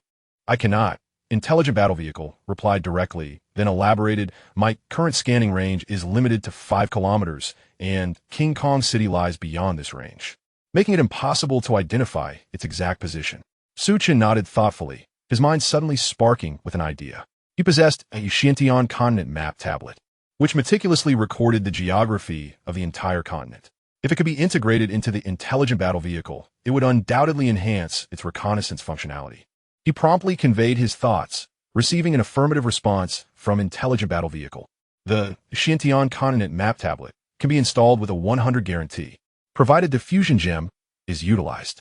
Without further hesitation, Su Chen retrieved both the fusion gem and the tablet, and under the guidance of Intelligent Battle Vehicle, he swiftly completed the installation. At that moment, the central control screen displayed a map, revealing the entire expanse of the Enchanted Continent. Xiao Ji, please locate King Kong City and plot the fastest route, Su Chen commanded. Yes, Master, came the reply. After a brief moment of transformation on the screen, a long white line extended from Su Chen's current position, taking a bend before ultimately connecting to King Kong City. The display distance was 560 kilometers, with an estimated travel time of 93 hours. Su Chen calculated that with the intelligent battle vehicle's maximum speed of 60 miles per hour, reaching King Kong City would indeed require over 9 hours. Xiao Ji, activate autonomous driving mode and head straight to King Kong City, Su Chen instructed. It had been several days since he parted ways with Tan Lin, and he could not shake off the feeling of longing, prompting him to hasten his journey to reunite with her. As you command. The intelligent battle vehicle roared to life, propelling forward. With little to occupy his mind, Su Chen settled into the driver's seat and dozed off. Before long, the central control screen illuminated with a red light, accompanied by an alarming sound. Warning, zombies detected ahead. Approximately 20 in number. Would you like to choose an alternate route? No need to change course. Crush them, Su Chen scoffed. With the upgraded defensive capabilities of the intelligent battle vehicle, dispatching such a meager horde of zombies would be a trivial task. He certainly would not waste time altering his route for 20 zombies. Understood. Upon receiving Su Chen's response, the intelligent battle vehicle continued on its original path, soon encountering the 20 zombies. With a series of dull thuds, 7 or 8 zombies were sent flying upon impact. The remaining zombies howled in pursuit of the vehicle. Casting a glance over his shoulder, Su Chen's brow furrowed slightly as he commanded, Xiao Ji, stop and open the door. He had spotted a purple shard among the fallen zombies. The purple shard was indicative of something akin to the feral god Thunder. Its value was exceedingly high. He had no intention of letting it slip away. Chapter 82. Installing the infinite-level Gatling gun, the intelligent battle vehicle came to a sudden halt, and Su Chen leapt from the vehicle. The approaching dozen or so zombies, upon seeing a human emerge, bared their bloodshot eyes and snarled as they charged towards him. Raising his hand, Su Chen unleashed a blade of wind, annihilating the oncoming zombies in one fell swoop. Another purple shard. As a purple beam radiated from one of the fallen zombies, Su Chen's eyes lit up. With 20-some zombies yielding 2 purple shards, he felt remarkably fortunate. He then approached one of the shards and grasped it eagerly. Acquired 1 shard of the eternal demon body, 2100. Shard incomplete, cannot be used. A flicker of intrigue crossed Su Chen's mind. Although he was uncertain of the purpose of the eternal demon body, his experience told him that items requiring 100 shards for completion were undoubtedly extraordinary. However, he was still short by 98 shards, a daunting journey ahead. Shaking off his thoughts, he proceeded to collect the 2nd shard. Acquired 1 shard of the 9 Heavens Radiant Thunder, 110. Shard incomplete, cannot be used. To his delight, it was a shard of Divine Thunder. Ever since witnessing the formidable power of the feral god Thunder, Su Chen had become particularly attentive to shards of divine thunder. Should he succeed in gathering the nine heavens' radiant thunder, the potency of thunder-based spells would surely ascend to a terrifying level. I fear that even a level 4 evolved being may struggle to withstand this. After collecting the fragments, Su Chen returned to the smart battle car. As for the more than 20 energy stones, he deemed them unworthy of collection due to their association with ordinary zombies. Xiaoji, proceed towards King Kong City. Su Chen instructed, then retrieved a fusion gem and a limitless Gatling gun. Initially, he intended to install both the level 1 pulse cannon and the limitless Gatling gun. However, having previously consumed a fusion gem for map installation, he was left with only one option to install. Both the level 1 pulse cannon and the limitless Gatling gun are classified as area of effect weaponry, yet in terms of practicality and cost-effectiveness, the latter undoubtedly holds a significant advantage. Because it is limitless, it can accommodate energy stones of various levels, allowing for the extermination of zombies across different tiers, thus eliminating the need for future upgrades. This is a quality that the level 1 pulse cannon cannot match, and it is precisely why Su Chen opted for the installation of the limitless Gatling gun. Shortly thereafter, upon expending the fusion gem, Su Chen successfully mounted the limitless Gatling gun atop the front of the vehicle, filling it with 100 ordinary energy stones. Xiaoji, in the future, if we encounter a horde of less than 50 zombies, eliminate them autonomously without altering our course, Su Chen commanded.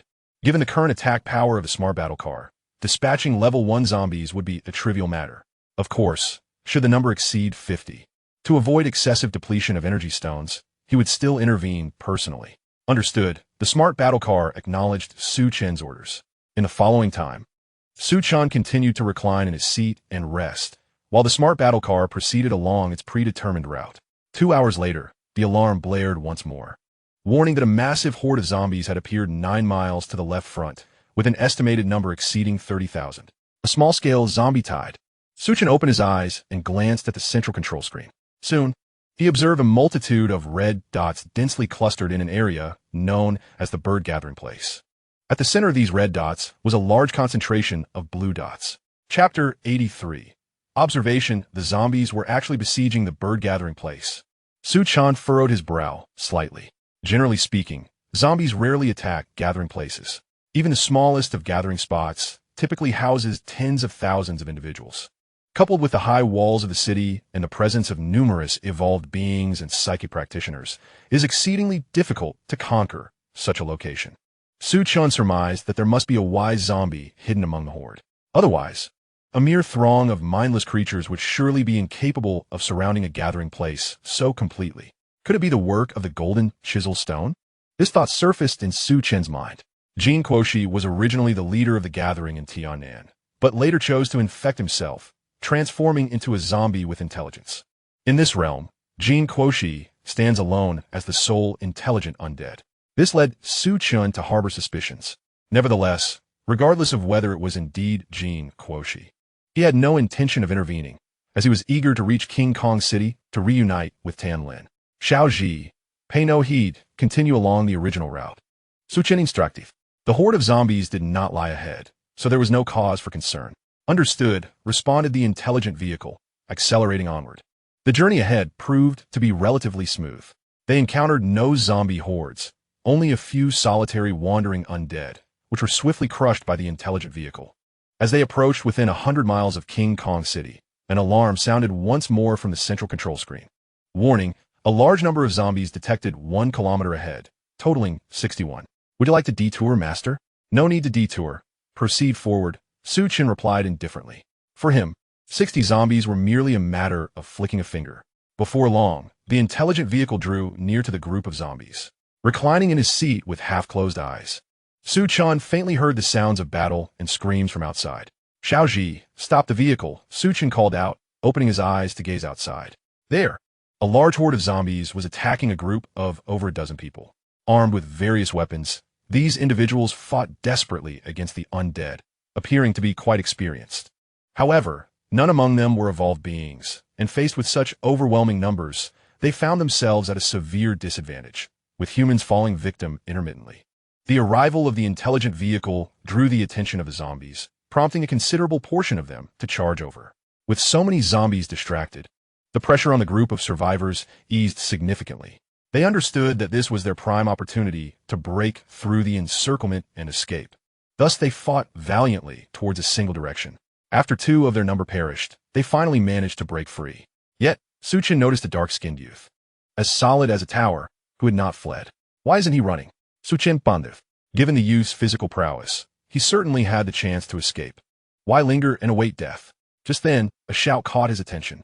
Brother, you must run. Don't worry about me. Chen then realized that beside the towering youth stood a frail little girl, appearing no older than 6 or 7. Ise, Chen understood. He deduced the reason for the youth's refusal to flee. The towering youth was intent on protecting his sister from a zombie onslaught, making escape impossible. Moreover, he chose not to abandon her for his own safety. However, one could only foresee a singular outcome awaiting them, a tragic demise at the hands of the undead. Chapter 84. The Elder Brother Clang. At that moment, the oncoming zombies began to relentlessly batter against the intelligent battle vehicle. However, these were merely ordinary zombies. Even if they were to collide with it for eternity, they could not inflict any damage upon the vehicle.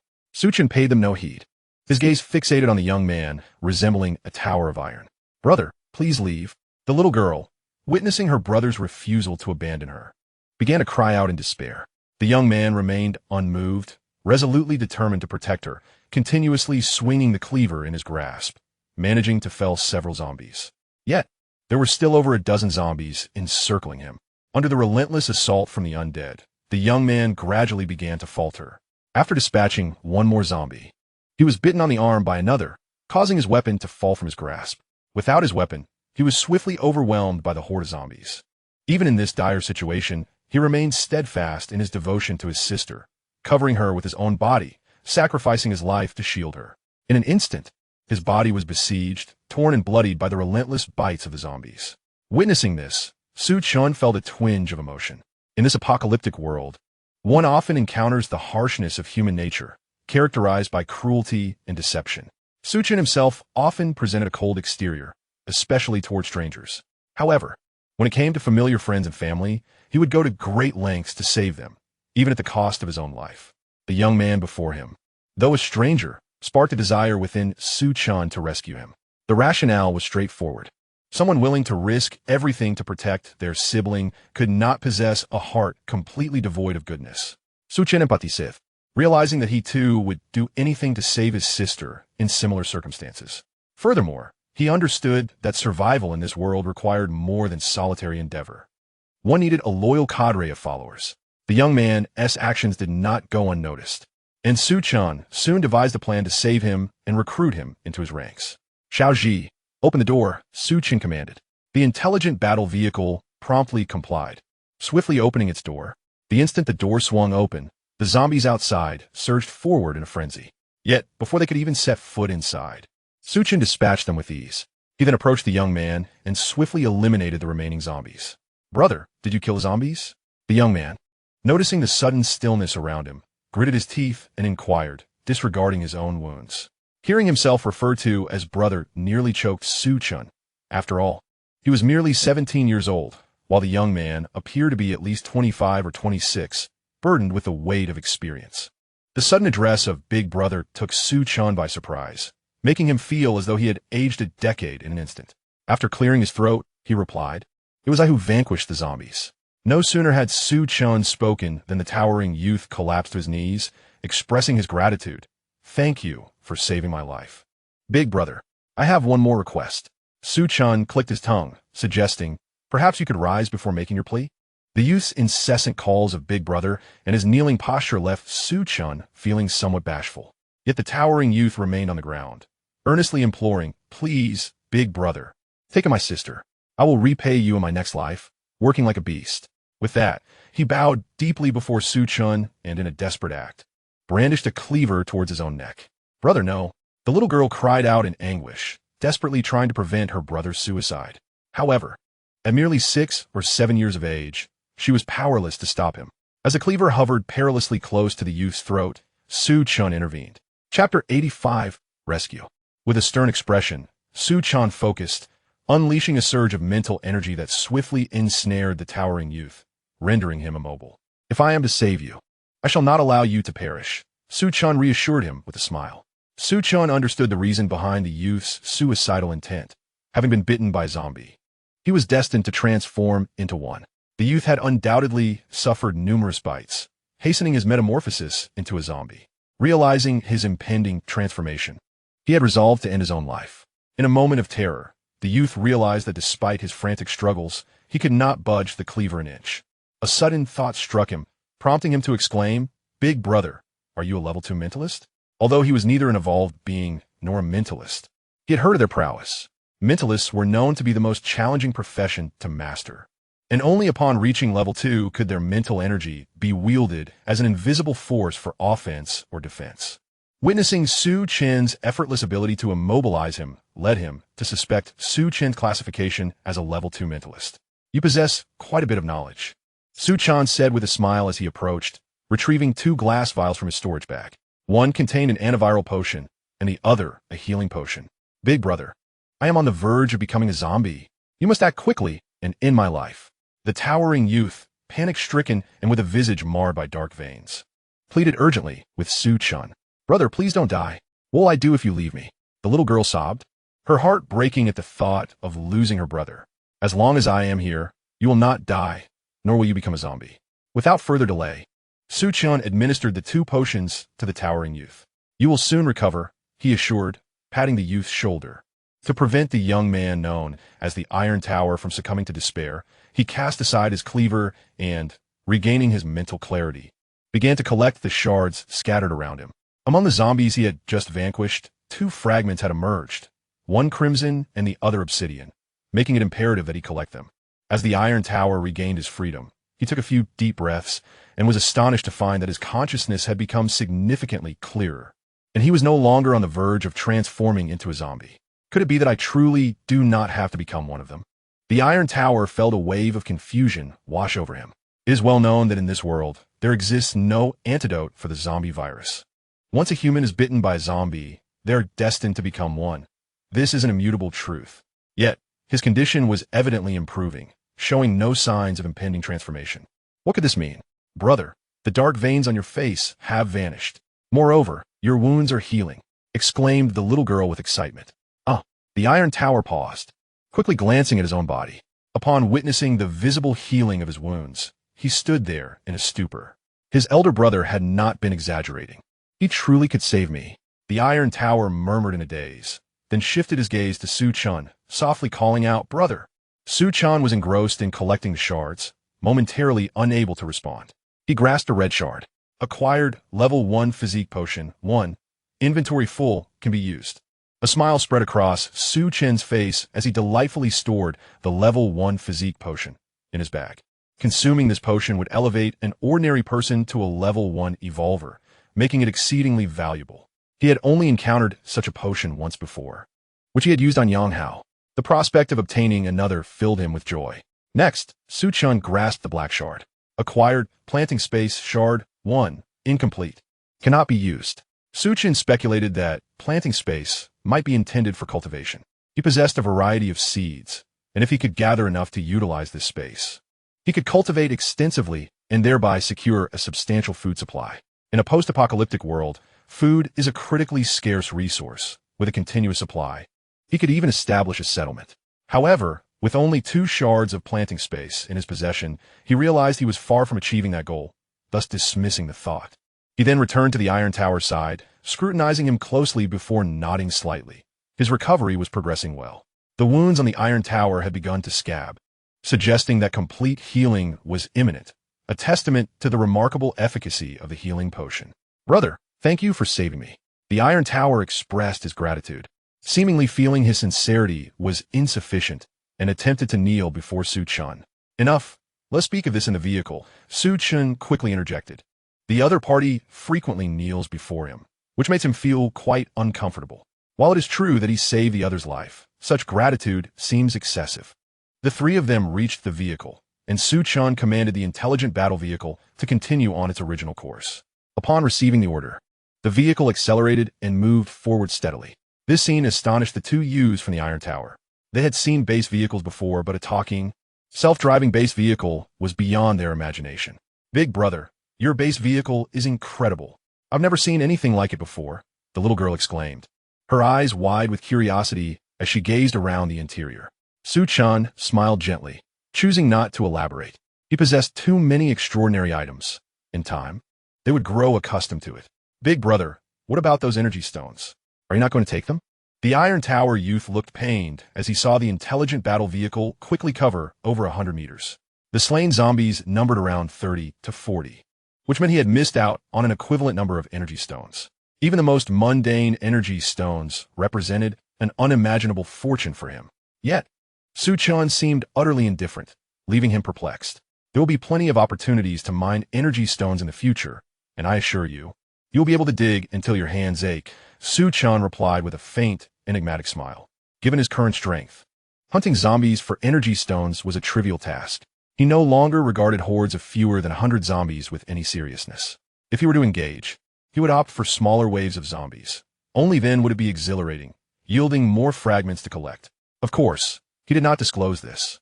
Revealing such information might frighten the Iron Tower youth. The Iron Tower youth did not doubt Su Chen's words, knowing he was a level 2 psychic master. The power of a level 2 psychic master was undeniable, granting him the authority to make such claims. My name is Su Chen, he said, pausing to catch his breath. What are your names? How old are you? Brother Chen, I am Sherdaniu, and I am 16 years old. This is my sister, Sherduo, and she is 7. The Iron Tower youth introduced. You're only 16? Su Chen replied, his expression skeptical as he glanced at Sherdaniu, who did not appear to be that age at all. Brother Chen, my brother really is only 16.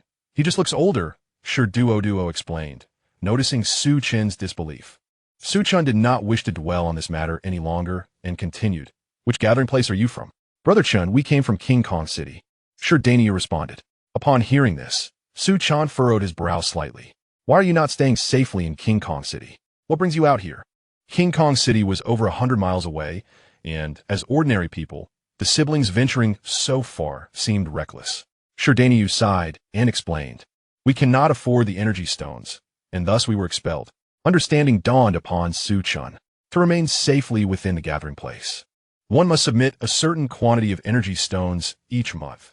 This rule applies universally across all gathering places. Without contributing anything, what grounds does the gathering place have to protect you? Yet, Su Chen found himself puzzled, given Sherdaniu's physical capabilities.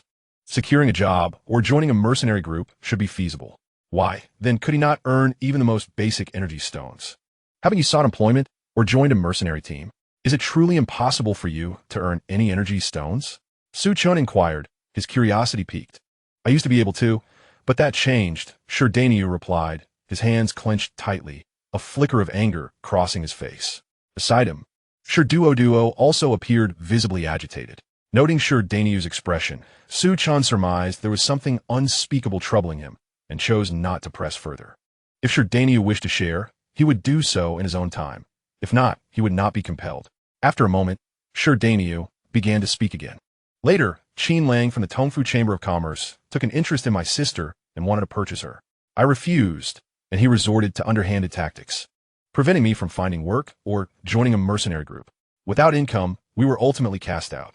And who is this Qin Lang? Su Chen asked. Qin Lang is an overseer at the Tongfu Chamber of Commerce, the largest merchant group in King Kong City. And it is said that they have close ties with the ruling house, Sherdaniu responded. But why does he want to buy your sister? Su Chen questioned, perplexed. Sherduo is only 7 years old, so frail and delicate. What would he do with her? She is far too young to be a servant. At this, Sherduo's face flushed crimson, her embarrassment turning to indignation as she bit her lip and retorted, because he is a perverted monster. Sherdaniu's expression mirrored her outrage, his voice laced with venom as he spat. Indeed, he is a scoundrel, a disgrace. He has harmed countless young girls, and the younger they are, the more he desires them. Upon grasping the situation, Su Chen could not suppress an expletive. Sherduo is merely 7 years old, and Qin Lang seeks to prey upon her. Is this truly a human being? He is even beneath the level of beasts. Su Chen silently vowed that during his upcoming visit to King Kong City, he would ensure that Qin Lang met his end. Rest assured, I will not let Qin Lang escape unscathed this time when I go to King Kong City, Su Chen declared resolutely, taking a deep breath. Sherdaniu gasped in shock. Brother Chen, you intend to go to King Kong City? And you plan to kill Qin Lang? Though he yearned to see Qin Lang torn to pieces, he understood the peril of antagonizing someone backed by the Tongfu Chamber of Commerce. If Su Chun acted recklessly in King Kong City, dire consequences would surely follow. Brother Chun, please do not act impulsively. Shi Dainyu urged urgently. Su Chen chakel kulli, declaring. Do not think that a mere steward of the Tongfu Chamber of Commerce, or even Huang Can, the lord of the Iron Fortress, is beyond my reach. If I find him displeasing, I shall not hesitate to eliminate him. Upon hearing this, both Shi Dinyo and Shi Duo were rendered speechless. Su Chun dared to disregard Huang Can. It should be noted that Huang Can was a third-level evolver, an unparalleled powerhouse. Although Su Chun was merely a second-level psionic master, he surely could not match the prowess of a third-level evolver, especially on their turf, where he would face countless formidable opponents. One encounter could easily lead to his obliteration. Chapter 88. Threats. Su Chun's words were not mere bluster. They were imbued with absolute confidence. A combination of being a second-level evolver, a second-level all-system psionic master, and a second-level mentalist rendered him extraordinarily powerful. Furthermore, he possessed the trump card of the thunderstorm technique, which had been fused with the primordial divine thunder. Thus, even when confronted with a third-level evolver, he was certain of his ability to vanquish them. Brother Chun, you must think twice. Shi Dinyo urged once again. In his view, Su Chun, though young and a second-level psionic master, was an exceptional talent, a rare prodigy in cultivation. However, such geniuses often share a common flaw, an inflated sense of self-worth, believing themselves to be the most formidable in existence. Shi Dinyo was genuinely concerned that Su Chen's hubris might lead to dire consequences, potentially costing him his life. Enough, let us rest. Once we reach Iron Fortress, there will be a spectacle to behold. Su Chen did not offer any explanations, simply taking the driver's seat and closing his eyes to rest. Shi Dinyo and Shi Duo exchanged glances, both sighing in resignation. They understood that they could not alter Su Chun's decision and had braced themselves for the worst. Their lives had ultimately been saved by Su Chun, and if misfortune were to befall them during this journey to Iron Fortress, they would regard it as repaying their debt to him. After the intelligent war vehicle had traveled for several minutes, an alarm suddenly blared. Warning, a base vehicle is rapidly approaching from the front. An encounter is anticipated in 1 minute. Su Chen opened his eyes and glanced at the central control screen. Upon seeing a blue dot indeed hurtling toward them, his brow furrowed slightly. Warning, the base vehicle is drawing near. 50 meters, 30 meters, 10 meters. At this moment, the intelligent war vehicle sounded another alarm. Stop the vehicle. Su Chun commanded, rising from his seat, his expression darkening. Regardless of the intentions of the approaching vehicle, it was undeniably delaying his entry into Iron Fortress, igniting a fire of frustration within him. As the intelligent war vehicle came to a halt, the speeding base vehicle also stopped, positioning itself directly in front. Subsequently, 2 men clad in yellow garments emerged from the base vehicle, circling the intelligent war vehicle with keen scrutiny. Su Chen exited the vehicle and cast a glance at the 2 men, coldly remarking, "What do you want? Why are you blocking my path? Is this road yours? I shall drive as I please. Do you have any authority over me?" A young man with a crew cut coldly approached Su Chun with a sneer. Upon hearing this, Su Chen's eyes narrowed slightly, realizing that they were clearly looking for trouble. However, their luck was evidently lacking. Daring to provoke him would surely lead to dire consequences. "Hey there, your car is quite impressive. How about we swap it for mine?" Another bald man approached with a sinister grin, brandishing a machete in his hand. The threat unmistakable. His implication was clear. A wise choice would be to agree, lest he face the consequences of the blade in his grasp. So you intend to rob me?" Su Chun rubbed his nose, his gaze cold and piercing. "Kid, don't overestimate yourself. Do you know who we are? Just saying our name would terrify you." The crew-cut youth threatened.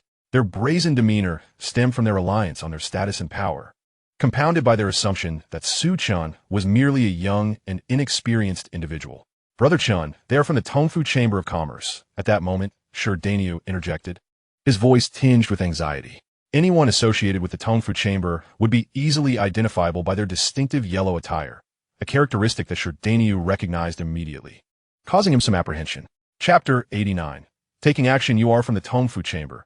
You must know Qin Lang." Then, Su Chun addressed the bald man in a low voice. He had intended to create trouble for Qin Lang, and now it seemed that fate had brought the Tongfu Chamber to him. "Of course, I know Manager Qin," the bald man replied, his tone dripping with arrogance. Our Tongfu Chamber is one of the foremost powers in Jingang City. Now that you are aware of our identity, you should understand what is expected of you. I know precisely what is expected. A peculiar smile crept across Su Chen's lips as he unexpectedly seized the bald man's neck, lifting him off the ground. Gasping for breath, the bald man struggled desperately, but was powerless against Su Chen's grip. "Kid, do you dare to make a move?" The crew-cut youth exclaimed in shock. Su Chen's actions had taken him completely by surprise. Moreover, judging by Su Chen's performance, he was undoubtedly an evolver, and likely at the second level. After all, the bald man was a first-level evolver. If Su Chen were not overwhelmingly strong, he would not be so easily subdued. "I have indeed made my move. What can you do about it?" Su Chen scoffed dismissively, tightening his grip until the bald man's eyes began to glaze over. As the bald man neared the brink of unconsciousness, the crew-cut youth grit his teeth and shouted at Su Chen, "Kid, I don't care who you are. If you dare to harm anyone from the Tongfu Chamber of Commerce, you will face dire consequences." "Is that so?"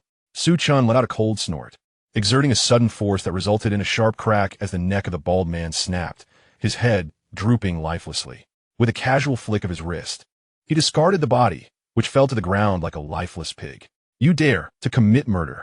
The crew-cut young man trembled in fear, beads of cold sweat forming on his forehead. In the vehicle, Daniu was equally taken aback, his face reflecting sheer disbelief. The members of the Tongfu Chamber of Commerce were not mere trifles. How could Su Chen so brazenly kill without fear of retribution in the Jincheng city? Moreover, a flicker of doubt crossed his mind. Had Su Chen not just employed a form of mental power? Could he possibly be a formidable evolver, having killed one? What need is there for further words? Su Chen turned to face the crew-cut young man, slowly advancing towards him. "Do not approach." The young man shuddered, retreating in panic. With each step Su Chen took, the young man's heart raced violently. As the distance between them diminished, he could no longer bear the pressure, leaving behind a foul puddle beneath his feet. "Please spare me. I will give you all the energy stones on me. And this base vehicle is yours too." The crew-cut young man, pressed against the vehicle, pleaded loudly. Yet, Su Chen remained unmoved, inching closer with relentless determination. To him, killing one or two was inconsequential. He would not let his adversary escape. However, a fleeting glance at the base vehicle changed his demeanor abruptly, as he muttered, "Is this Wu Yang's base vehicle?" He vividly recalled the day when Li Liang, in a panic, crashed the vehicle into a massive boulder, resulting in significant damage that left a large dent on the front. The vehicle before him bore a similar dent. Furthermore, he recognized this vehicle as originating from the Tianan gathering place. All signs indicated that this base vehicle likely belonged to Wu Yang and his group. Why then, was in the hands of the Tongfu Chamber of Commerce. Had something happened to Wu Yang and his companions? What had become of Tan Lin? Su Chen dared not dwell on the thought. He seized the crew-cut young man and demanded loudly, "Where did you acquire this base vehicle? I can tell you, but you must spare my life." Under Su Chen's intense gaze, the young man felt his insides churn with fear, yet he gritted his teeth, hoping to negotiate for his survival. "You are not in a position to bargain with me." Su Chen's expression darkened as he grasped the young man's arm, squeezing with force. With a snap, he broke the arm in one swift motion. The crew-cut young man let out a scream akin to that of a slaughtered pig. Daniu, witnessing this scene, swallowed hard, realizing that Brother Chen was indeed an evolver, though he seemed excessively brutal. Su Chen continued his merciless actions, first eliminating the bald man and then breaking the young man's arm, showcasing his cold and ruthless nature in its entirety. A profound sense of dread welled up within Daniu. "Silence," Su Chen admonished sharply, seizing the other arm of the young man with a buzz cut, threatening, "If you refuse to speak, I shall render this arm useless as well. Don't strike. I will tell you everything," the young man pleaded, hastily revealing. "It was a man named Li Liang who sold it to us." "Li Liang?" Su Chen furrowed his brow, struggling to comprehend. Even if the base vehicle were to be sold, it would be at Wu Yang's discretion. What authority did Li Liang possess to make such a transaction? Why would Li Liang wish to sell a base vehicle? Furthermore, was he alone in this endeavor? Su Chen inquired once more. This time, the young man, having learned his lesson, quickly replied, "He was indeed alone, but I have heard that those accompanying him have seemingly been placed under house arrest by the young city lord." "What?" Su Chen was taken aback, urgently asking, "When did this occur? Were they being held?" "Just over an hour ago. They were confined to the young city lord's mansion," the young man answered truthfully. Su Chen narrowed his eyes, a wave of murderous intent emanating from him. He struck with such force that he obliterated the young man's skull, then swiftly dashed to the vehicle, commanding Xiao Ji, proceed at full speed to Iron Fortress. He was unaware of the young city lord's motives for confining Wu Yong and the others, but he knew that any form of house arrest would undoubtedly bring peril. He had to reach them without delay. Understood, the intelligent war vehicle responded, accelerating towards Iron Fortress. Shi Danyu had initially intended to speak further with Su Chen, but upon witnessing Su Chen's grim demeanor, akin to that of a predator ready to strike, he refrained from uttering a word. Master, we are nearing Iron Fortress. The vehicle announced half an hour later as a massive city loomed ahead. Su Chen glanced at Iron Fortress, then turned to Shi Danyu, inquiring, Danyu, is there but a single entrance to Iron Fortress? Brother Chen, there is only the city gate for entry, and outsiders are required to pay with energy stones. Shi Danyu replied. Xiao Ji, proceed to the city gate, Su Chen commanded, then asked, what is the fee structure? 1 ordinary energy stone per person. If the base vehicle enters, an additional 10 stones are required, Shi Danyu informed him. Su Chen nodded, retrieving 13 energy stones from his storage pouch. Soon, the intelligent war vehicle came to a halt at the city gate. The striking appearance of the vehicle immediately drew the attention of numerous onlookers. As Su Chen disembarked, a portly man approached him, inquiring, hey, is your base vehicle for sale? The price is negotiable. Su Chen dismissed him with indifference, striding directly towards the city guard. How rude. The portly man huffed, scowling at Su Chen's disregard. 3 individuals and a base vehicle entering the city, Su Chen stated as he approached the guard, explaining his purpose and handing over the 13 energy stones. Chapter 91. A stirring incident. The guard took the energy stone, weighed it in his hand, and then cast a glance at Su Chen, inquiring, from where do you hail? From the bird gathering base, Su Chen replied without much thought. Upon hearing that Su Chen originated from the bird gathering base, the guard's eyes gleamed with a cunning light. With a smile that was more mockery than mirth, he stated, the price of entry has changed. Each individual must pay 10 energy stones. Should you wish to bring a vehicle from a base, an additional fee of 100 stones applies. His audacity stemmed from reliable intelligence, indicating that the bird gathering base was besieged by a horde of zombies and was on the verge of collapse. In his eyes, Su Chen had become a mere refugee, and a wealthy one at that, given his extravagant vehicle. Thus, he sought to exploit Su Chen in this moment of desperation. Repeat that. Su Chen's pupils constricted suddenly, a barely perceptible aura of menace enveloping him. He was not foolish, and quickly deduced that this guard was attempting to extort him. How dare he underestimate me as a mere soft target? Sensing the shift in tension, the guard took a cautious step back under Su Chen's intense gaze and warned, Kid, this is Golden City, not a place for your reckless antics. If you cannot produce the energy stones, you'd best leave at once. Though Su Chen was initially seething with anger, his desire to enter the city prevented him from stooping to the guard's level. However, the guard's audacity ignited the flames of his fury. Curse you! Su Chen exclaimed, delivering a powerful slap to the guard's face, sending him sprawling. With a cry of agony, the guard collided with the city wall and slumped to the ground, his visage a gruesome mess. Gasp! The onlookers collectively inhaled sharply at this spectacle. The once boisterous and lively city gate fell into an eerie silence. Is he insane? He dares to kill a city guard. That boy is finished. After a protracted moment, the crowd regained their composure and began to point and murmur at Su Chen. A portly man cast a glance at Su Chen, relishing the situation as he muttered, serves you right for showing off. Let us see how you fare now. Inside the intelligent battle vehicle, Shi Duo gently tapped Shi Danyu and anxiously remarked, brother. Did I just imagine that? Brother Chen couldn't have truly killed a guard. Could he? You saw correctly. Shi Danyu gritted his teeth, his heart heavy with despair. Ever since learning that Su Chen intended to come to Golden City to confront Qin Lang, he had sensed the peril of their journey. Yet he never anticipated it would escalate so swiftly. Su Chen's act of killing a city guard was tantamount to challenging the very dignity of Golden City. It was inevitable that the city would retaliate fiercely against Su Chen. Even as a level 2 evolver, facing the wrath of a grand city, his fate would be sealed in death. And for him and his sister, Shi Duo, there would be no escape. Kill him. As the remaining city guards regained their wits, they drew their weapons, roaring as they charged towards Su Chen. With a casual wave of his hand, Su Chen unleashed a gray wind blade that swiftly dispatched the guards on the spot. A practitioner of the arcane arts, He is indeed a master of the mystical arts. A voice erupted from the crowd, igniting a fervent debate. How could this be? He was clearly an evolver. Are you blind? Did you not see him wielding wind-based magic? Yet, how could one individual possibly embody both the roles of an evolver and a practitioner of the arcane?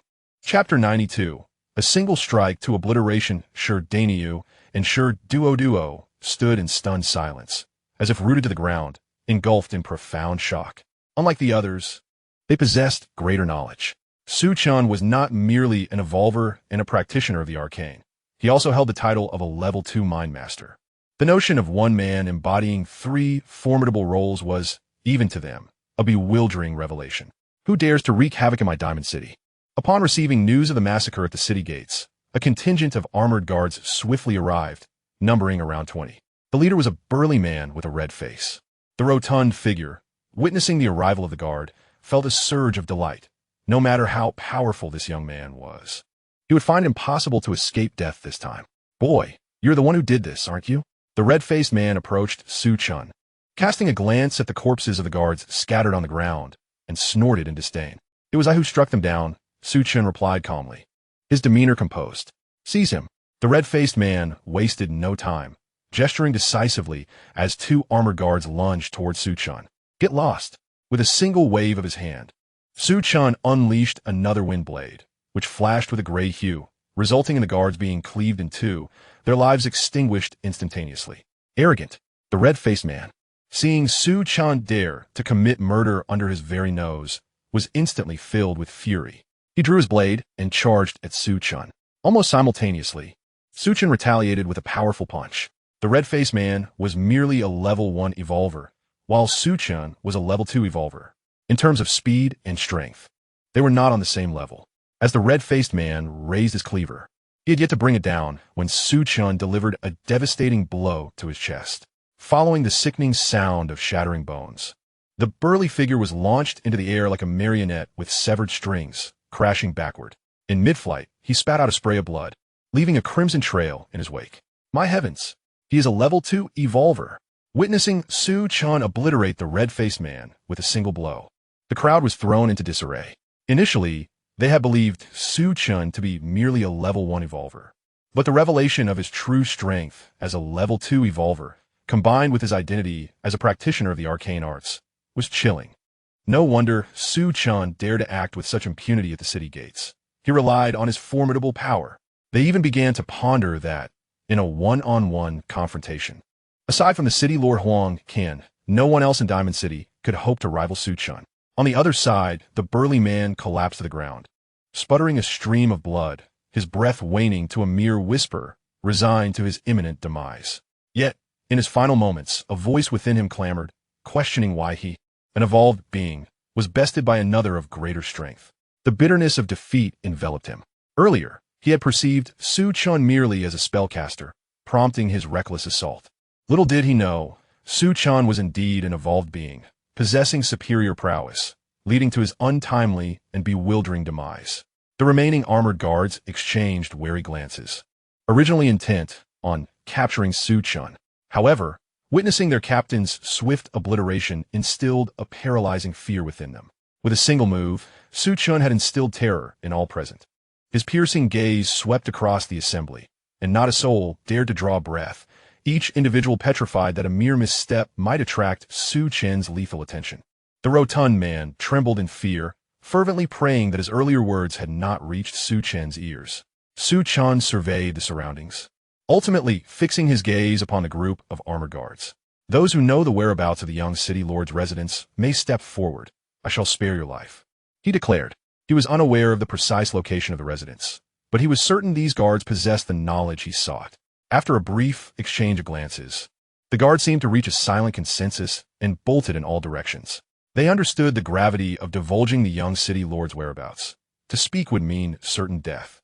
Conversely, remaining silent would not guarantee their safety from Chen's wrath.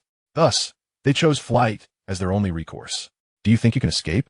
Chen scoffed, his hands weaving through the air as blades of wind shot forth, simultaneously unleashing his mental force, binding the 2 closest guards in place. As their anguished cries echoed, one by one, the fleeing guards met their demise, leaving only the two immobilized. Do you know the location of the young city lord's residence? Su Chen approached one of the guards, fixing him with a penetrating stare. I cannot speak of it. To do so would mean death. The guard exclaimed in a panic. Then you may as well meet your end. Without hesitation, Su Chen struck, shattering the guard's skull. He then turned to the other. Will you speak? The second guard, nearly paralyzed with fear, quickly replied, Please don't kill me. I will tell you everything. Su Chen nodded slightly and called out, Xiao Ji, come here. Upon receiving the command, the intelligent vehicle swiftly approached Su Chen's side. He seized the remaining guard and led him to the vehicle, positioning him at the front. You will guide us.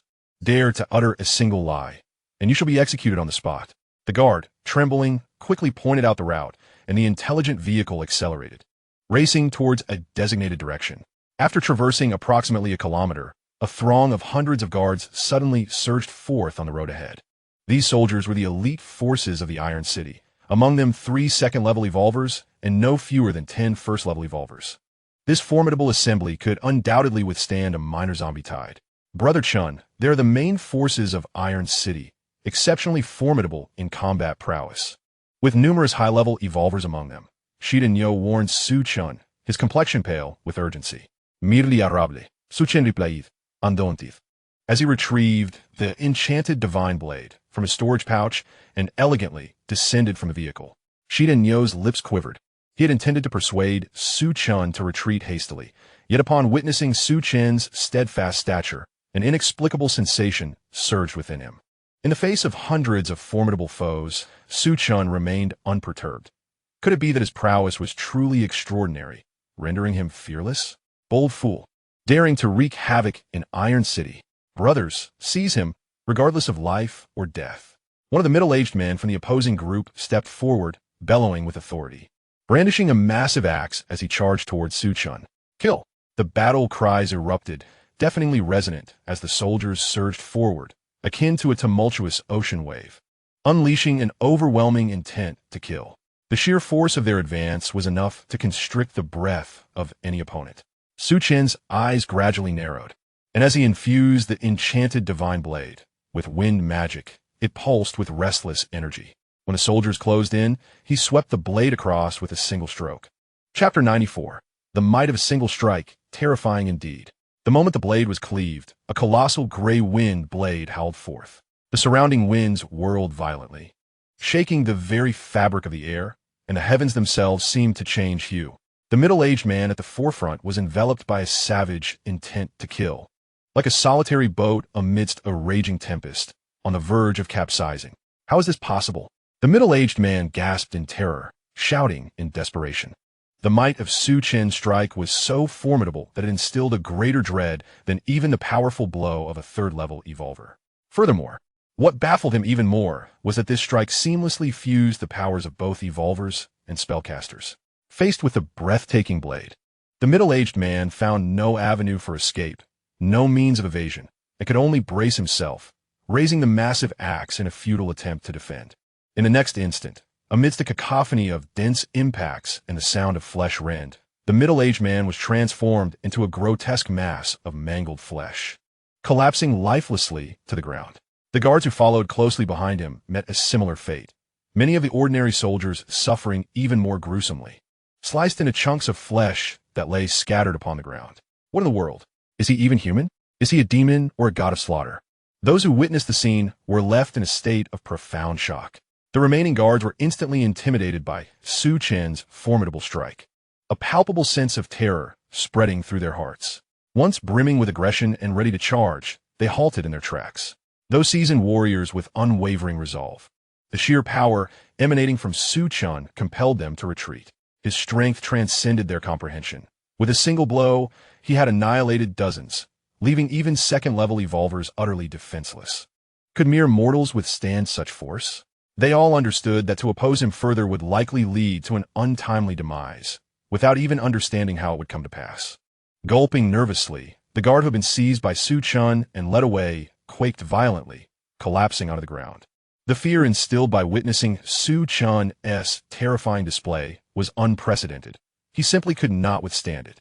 Beside him, Sherdaniu, though equally terrified, soon transformed that fear into exhilaration. Su Chen's might exceeded his expectations, affirming that his claims were not mere bravado, but indicative of his true capability to obliterate third-level evolvers. In that moment, hope rekindled within Sherdaniu, a voice in his heart fervently proclaiming, "Brother Chen is incredible." After the devastating strike, Su Chen cast a steely gaze over the remaining guards and commanded, "Those who wish to live, step aside." His intention was to proceed to the residence of the young lord to locate Tan Lin and the others, and he would spare them if they chose wisely to withdraw. Upon hearing this, the guards were seized by fear. Yet bound by duty, they knew that retreating would invite punishment, perhaps even death. Caught in a dilemma, they were uncertain of their next move. "If you do not wish to leave, then remain," Su Chen declared, his expression hardening as he unleashed another strike. This time, infused within his enchanted blade was the essence of fire magic, manifesting as a scorching dragon that quickly surged into the ranks of the guards. With a thunderous roar, the fire dragon erupted, akin to a volcanic explosion, unleashing a devastating wave of infernal energy. Amidst the cacophony of screams, dozens were seared, their flesh charred, their lives extinguished in an instant. The weaker among them were reduced to mere ashes. "Run!" a voice cried out, and the remaining guards fled in terror. Faced with the specter of death, all notions of duty were cast aside. "What a bunch of cowards!"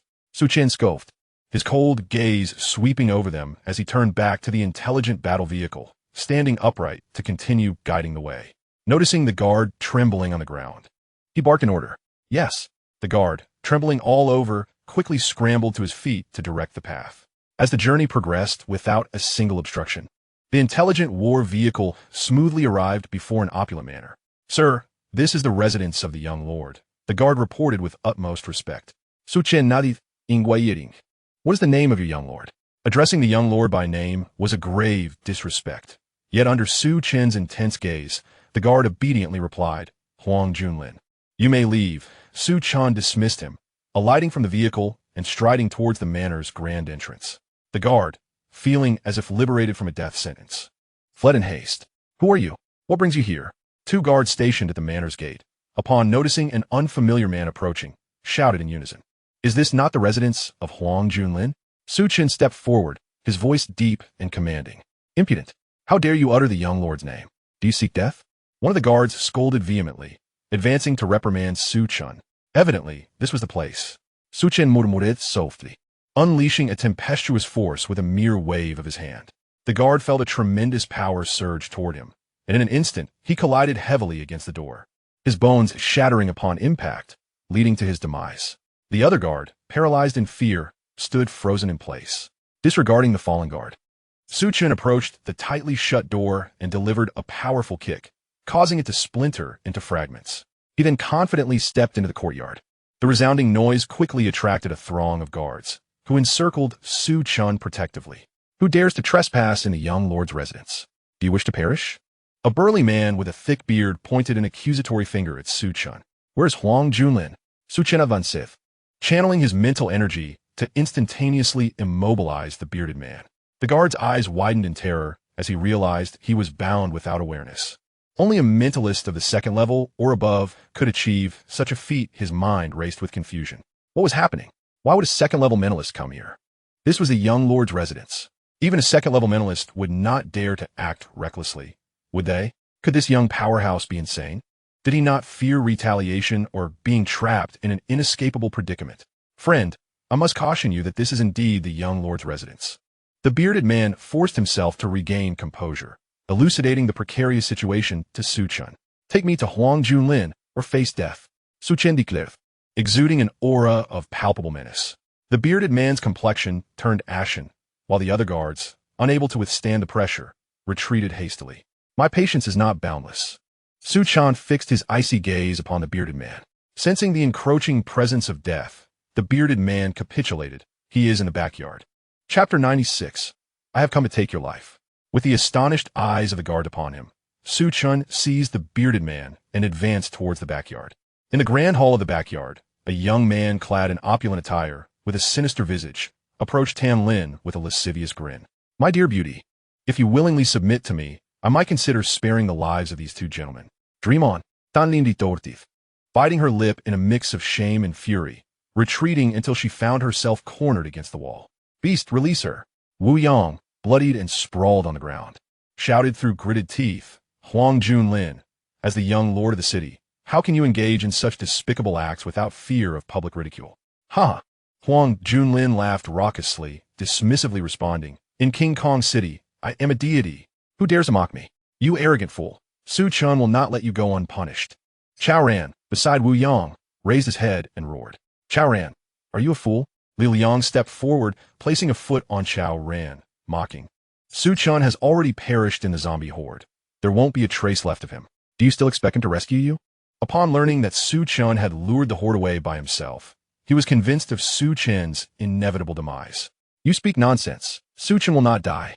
Tan Lin glared fiercely at Li Liang, her voice rising. Li Liang chuckled. "Tan Lin, you must face reality. Su Chen is undoubtedly dead. If you agree to the young lord's terms, you will bask in wealth and glory." "Silence, you despicable wretch. Even in death, I will not consent."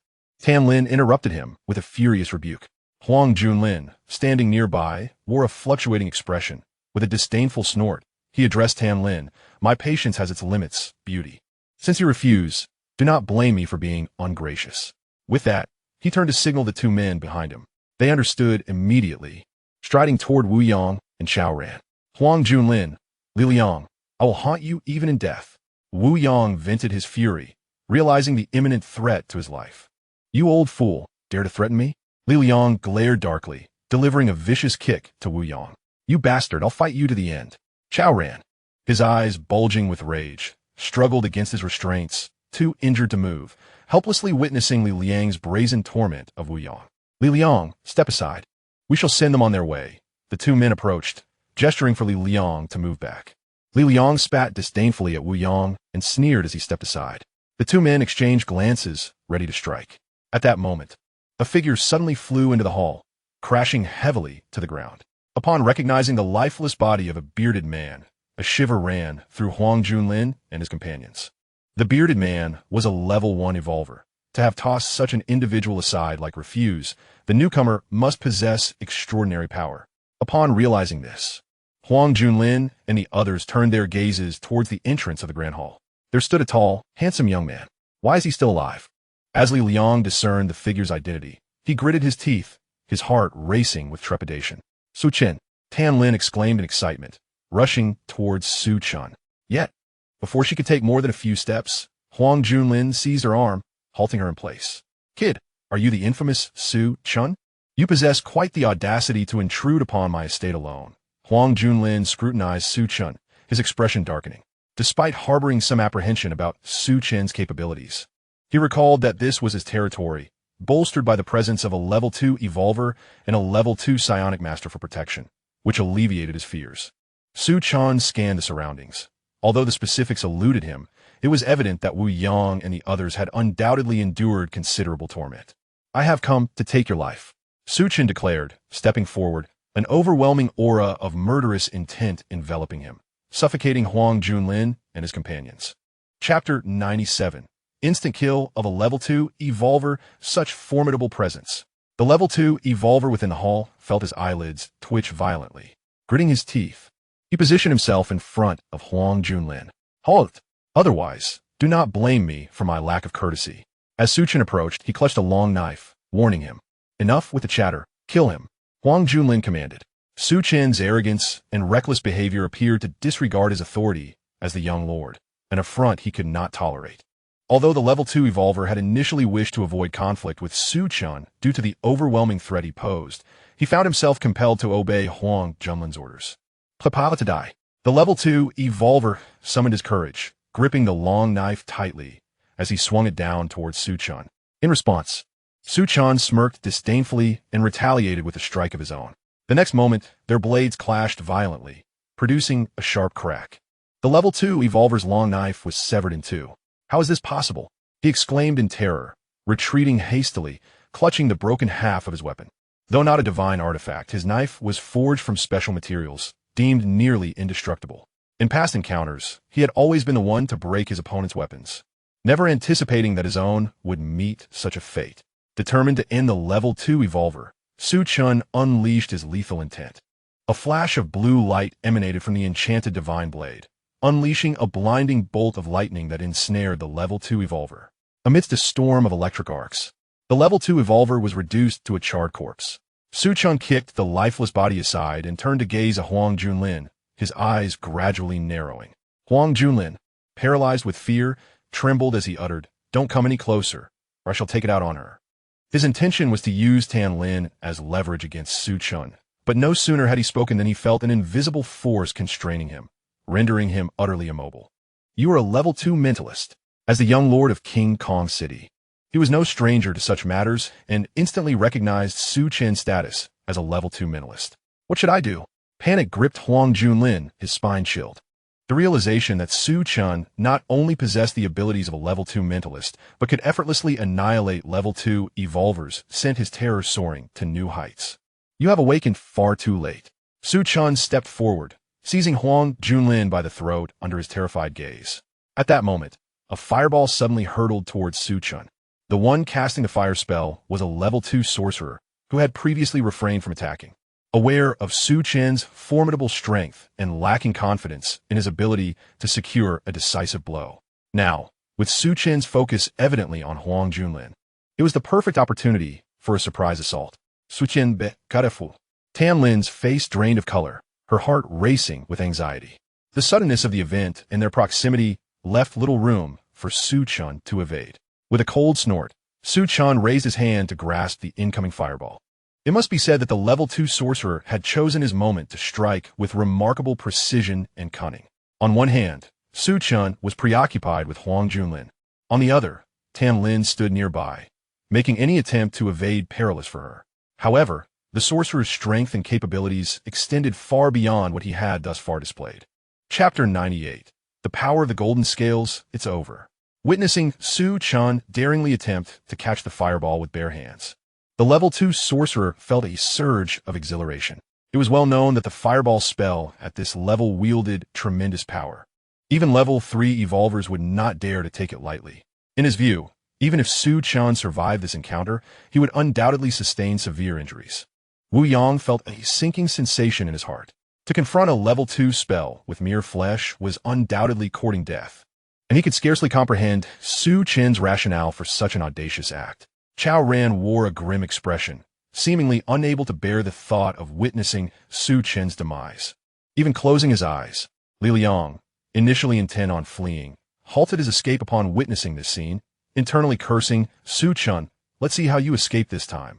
Amidst the myriad thoughts swirling around, a brilliant golden light suddenly erupted from Su Chen's arm. Simultaneously, golden scales emerged from his skin, enveloping his entire arm and hand in an instant. Su Chen had unleashed the golden scales technique. The primary function of this secret technique is defense, capable of withstanding fatal attacks exceeding its own level. Dealing with a mere level 2 fireball is an effortlessly simple task. In the next moment, Su Chen grasped the fireball and, with a fierce squeeze, obliterated it completely. This scene left the onlookers with an overwhelming sense of unreality. How could such a powerful fireball be so easily crushed? Not even a ripple was stirred. Was this a dream? Were their eyes deceiving them? Or had Su Chen's physical prowess reached a level where he could disregard level 2 spells? In that instant, everyone held their breath, gazing at Su Chen with the eyes of astonishment reserved for a monster. Su Chen, as if he had merely accomplished something trivial, flicked his fingers to disperse the ashes and turned his gaze towards the level 2 spellcaster. The moment their eyes met, the spellcaster awoke with a start. Fully aware that Su Chen's strength surpassed all imagination, even a level 3 evolver would be powerless against him.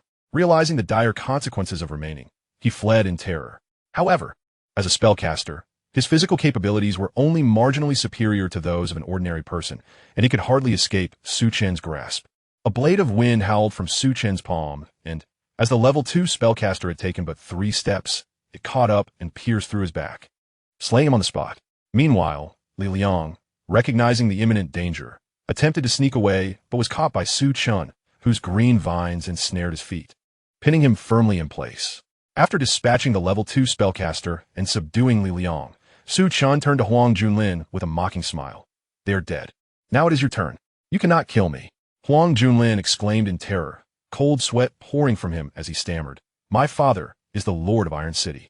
He is a level 3 evolver. At that moment, Wu Yang interjected, Su Chun, do not kill him just yet. Su Chun paused. Why? Wu Yang quickly explained. Huang Can has only this son. We can use him as leverage to escape Iron City.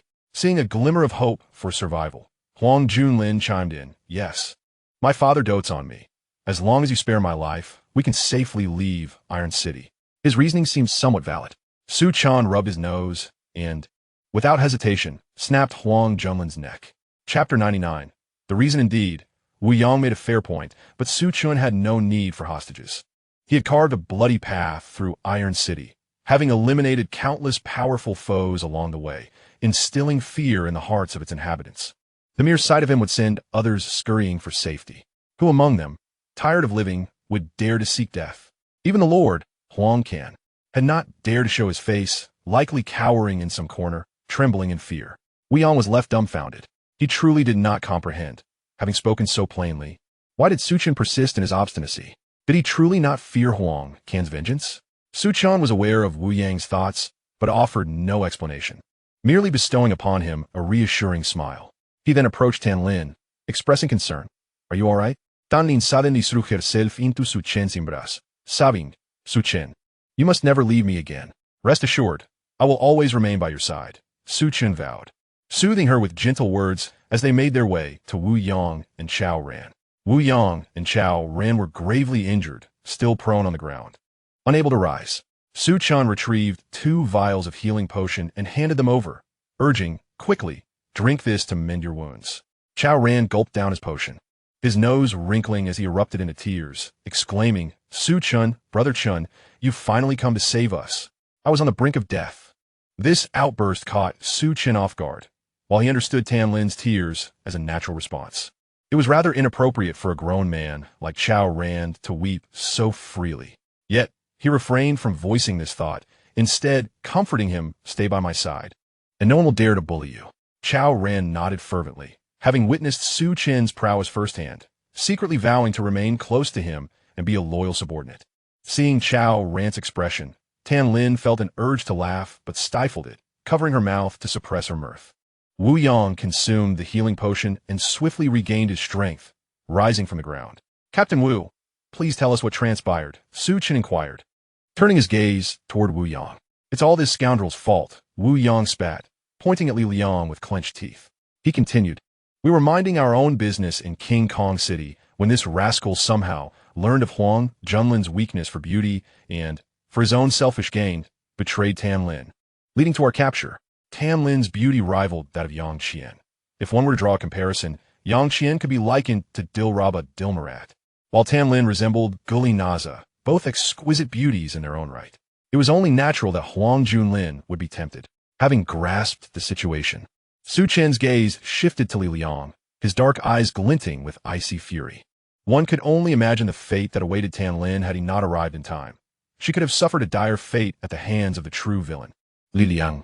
The most infuriating aspect was that they all hail from the same gathering place. He had even risked drawing a horde of zombies to save them. Yet, instead of gratitude, Li Liang had taken the opportunity to strike while he was absent, truly a despicable coward. Not even 1,000 deaths could quench the wrath burning within him. Cursed be the one next door. At this moment, Chao Yang also stood up, cursing at Li Liang before rolling up his sleeves and turning Su Chen, saying, Brother Chen, how shall we deal with this scoundrel? Just give the word, and I shall ensure he is torn to shreds. After being captured, he not only endured a brutal beating, but also nearly lost his life, thus harboring an intense hatred for Li Liang. Chapter 100. I will not kill you, but I will torment you. Do you have anything to say? Su Chen stepped forward, coldly staring at Li Liang. If you intend to kill me, then do it without unnecessary words. Li Liang, fully aware of his impending demise, resigned himself to his fate, displaying a demeanor of utter indifference, akin to a dead pig unafraid of boiling water. Brother Chen, let me finish him off. Chao Ran picked up a knife from the ground and charged forward. Witnessing Li Liang's audacity, even as death loomed, near ignited a fire of anger within him. Not yet, Su Chen interceded, blocking Chao Ran. While killing Li Liang may provide a momentary sense of relief, it will not quell the fury within. With a smile, Su Chen reassured, rest assured. I will not kill you. You won't kill me? Li Liang was taken aback, unable to comprehend why, given the gravity of his sins, Su Chen would spare his life. Chao Ran and the others were equally bewildered, casting puzzled glances at Su Chen. A sly smile crept across Su Chen's lips. He then stepped on Li Liang and seized one of his arms, yanking it outward with a fierce pull. A sickening crack echoed as Li Liang's entire arm was wrenched from its shoulder joint. What the hell? Wu Yang is elidstwijet violently. It finally dawned on him why Su Chen chose not to kill Li Liang. It was to inflict torment. However, given Li Liang's deeds, such punishment seemed justly deserved. Although Tan Lin harbored a deep-seated hatred for Li Liang, she could not bear to witness such a gruesome scene and quickly turned her head away. Conversely, Chao Ran reveled in the spectacle, believing that dealing with a scoundrel like Li Liang required the most brutal methods. With one arm severed, Li Liang emitted a piercing scream. Bellowing, Su Chen, you are inhuman. If you have the guts, kill me. Su Chen replied with a calm smile. The game has only just begun. Why would I be so cruel as to end your life so soon? Upon hearing this, Li Liang's expression shifted drastically. If losing one arm was merely the beginning, what else awaited him?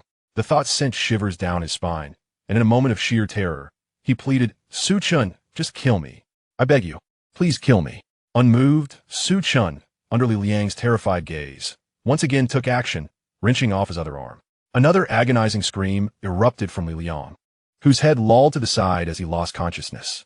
Utterly ineffective, Su Chen remarked, rolling his eyes. With a flick of his fingers, two razor-like wind blades shot forth, severing Li Liang's thighs at the roots. Subsequently, he produced a vial of healing potion and forced it down Li Liang's throat, even going so far as to sever his tongue.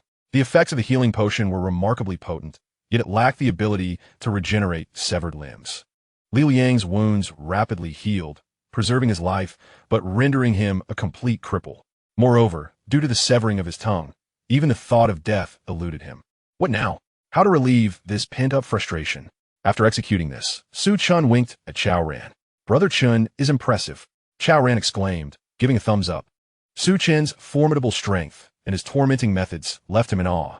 Brother Chen, I believe we could add a little more to the mix. Feeling a tinge of regret for not taking action himself, Chao Ran proposed to Su Chen. What do you suggest? Su Chen inquired, rubbing his nose. Chao Ran cleared his throat and whispered, how about we gouge out this fellow's eyeball? Wu Yang beside them shuddered. Previously, he harbored intense hatred for Li Liang, but now he felt a hint of sympathy. Su Chen regarded Chao Ran with an appreciative gaze, nodding, let us just remove one. Leave the other, so he may witness the beauty of this world.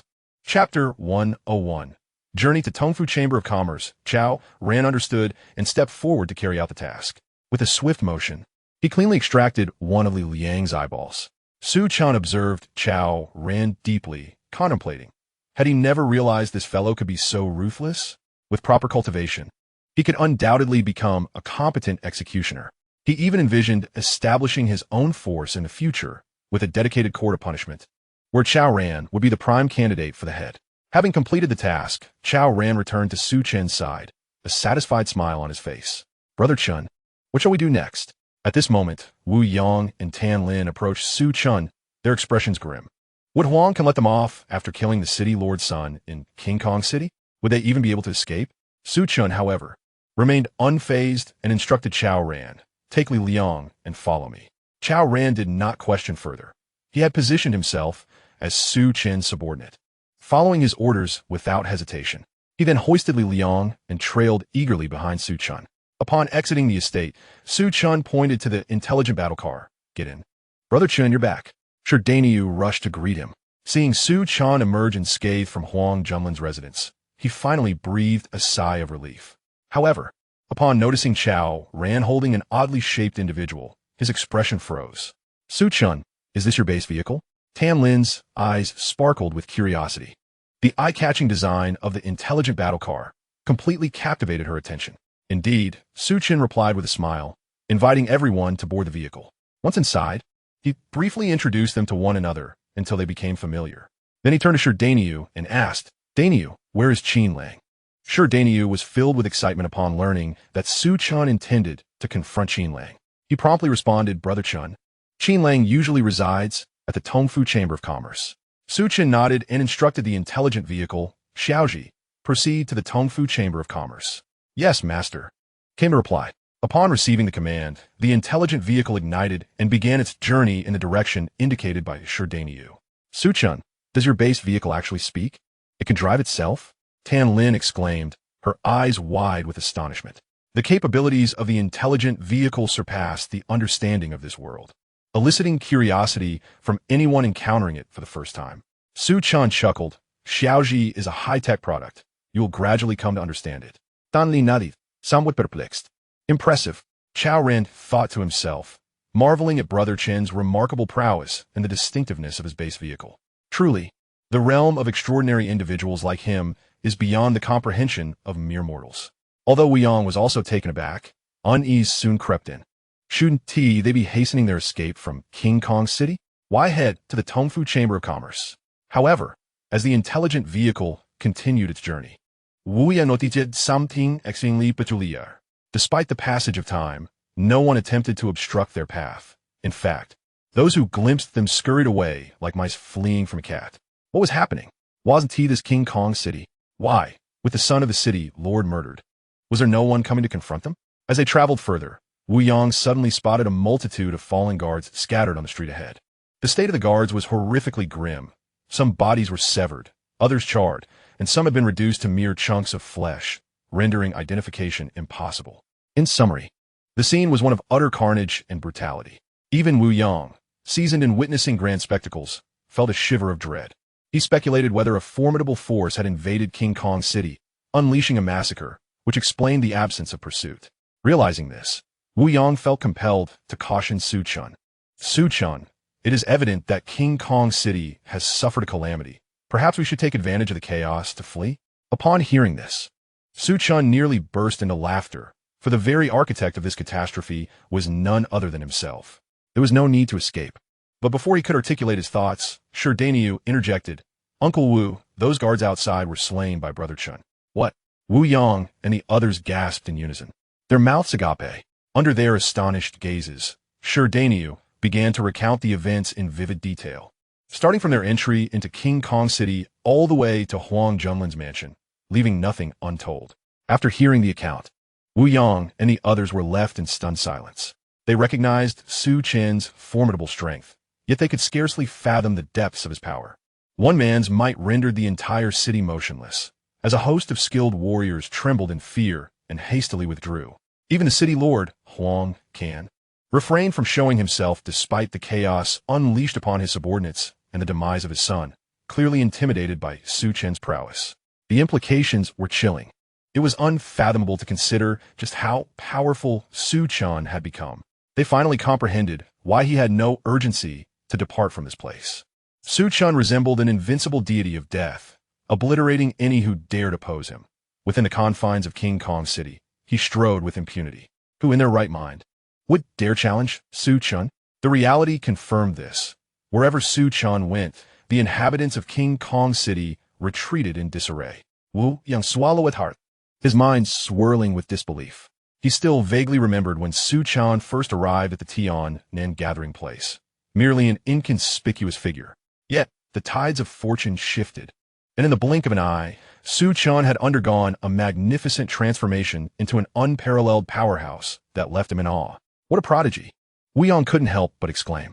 Incredible! Brother Chen is simply extraordinary. Chao Ren echoed his sentiments with unceasing admiration. At this moment, he was utterly captivated by Su Chen's prowess, at a loss for words beyond the simple exclamation of incredible. Tan Lin's eyes sparkled with admiration, her gaze fixed unwaveringly on Su Chen. She had always believed that the man she chose would one day soar to magnificent heights that would command the admiration of the world. Little did she anticipate that this day would arrive so swiftly, almost to the point of inducing a dreamlike illusion. Under the watchful eyes of the crowd, Su Chen rubbed his nose, inwardly reflecting, "You need not regard me with such reverent gazes. It makes me somewhat bashful." Half an hour later, the intelligent war vehicle came to a halt before a large commercial establishment.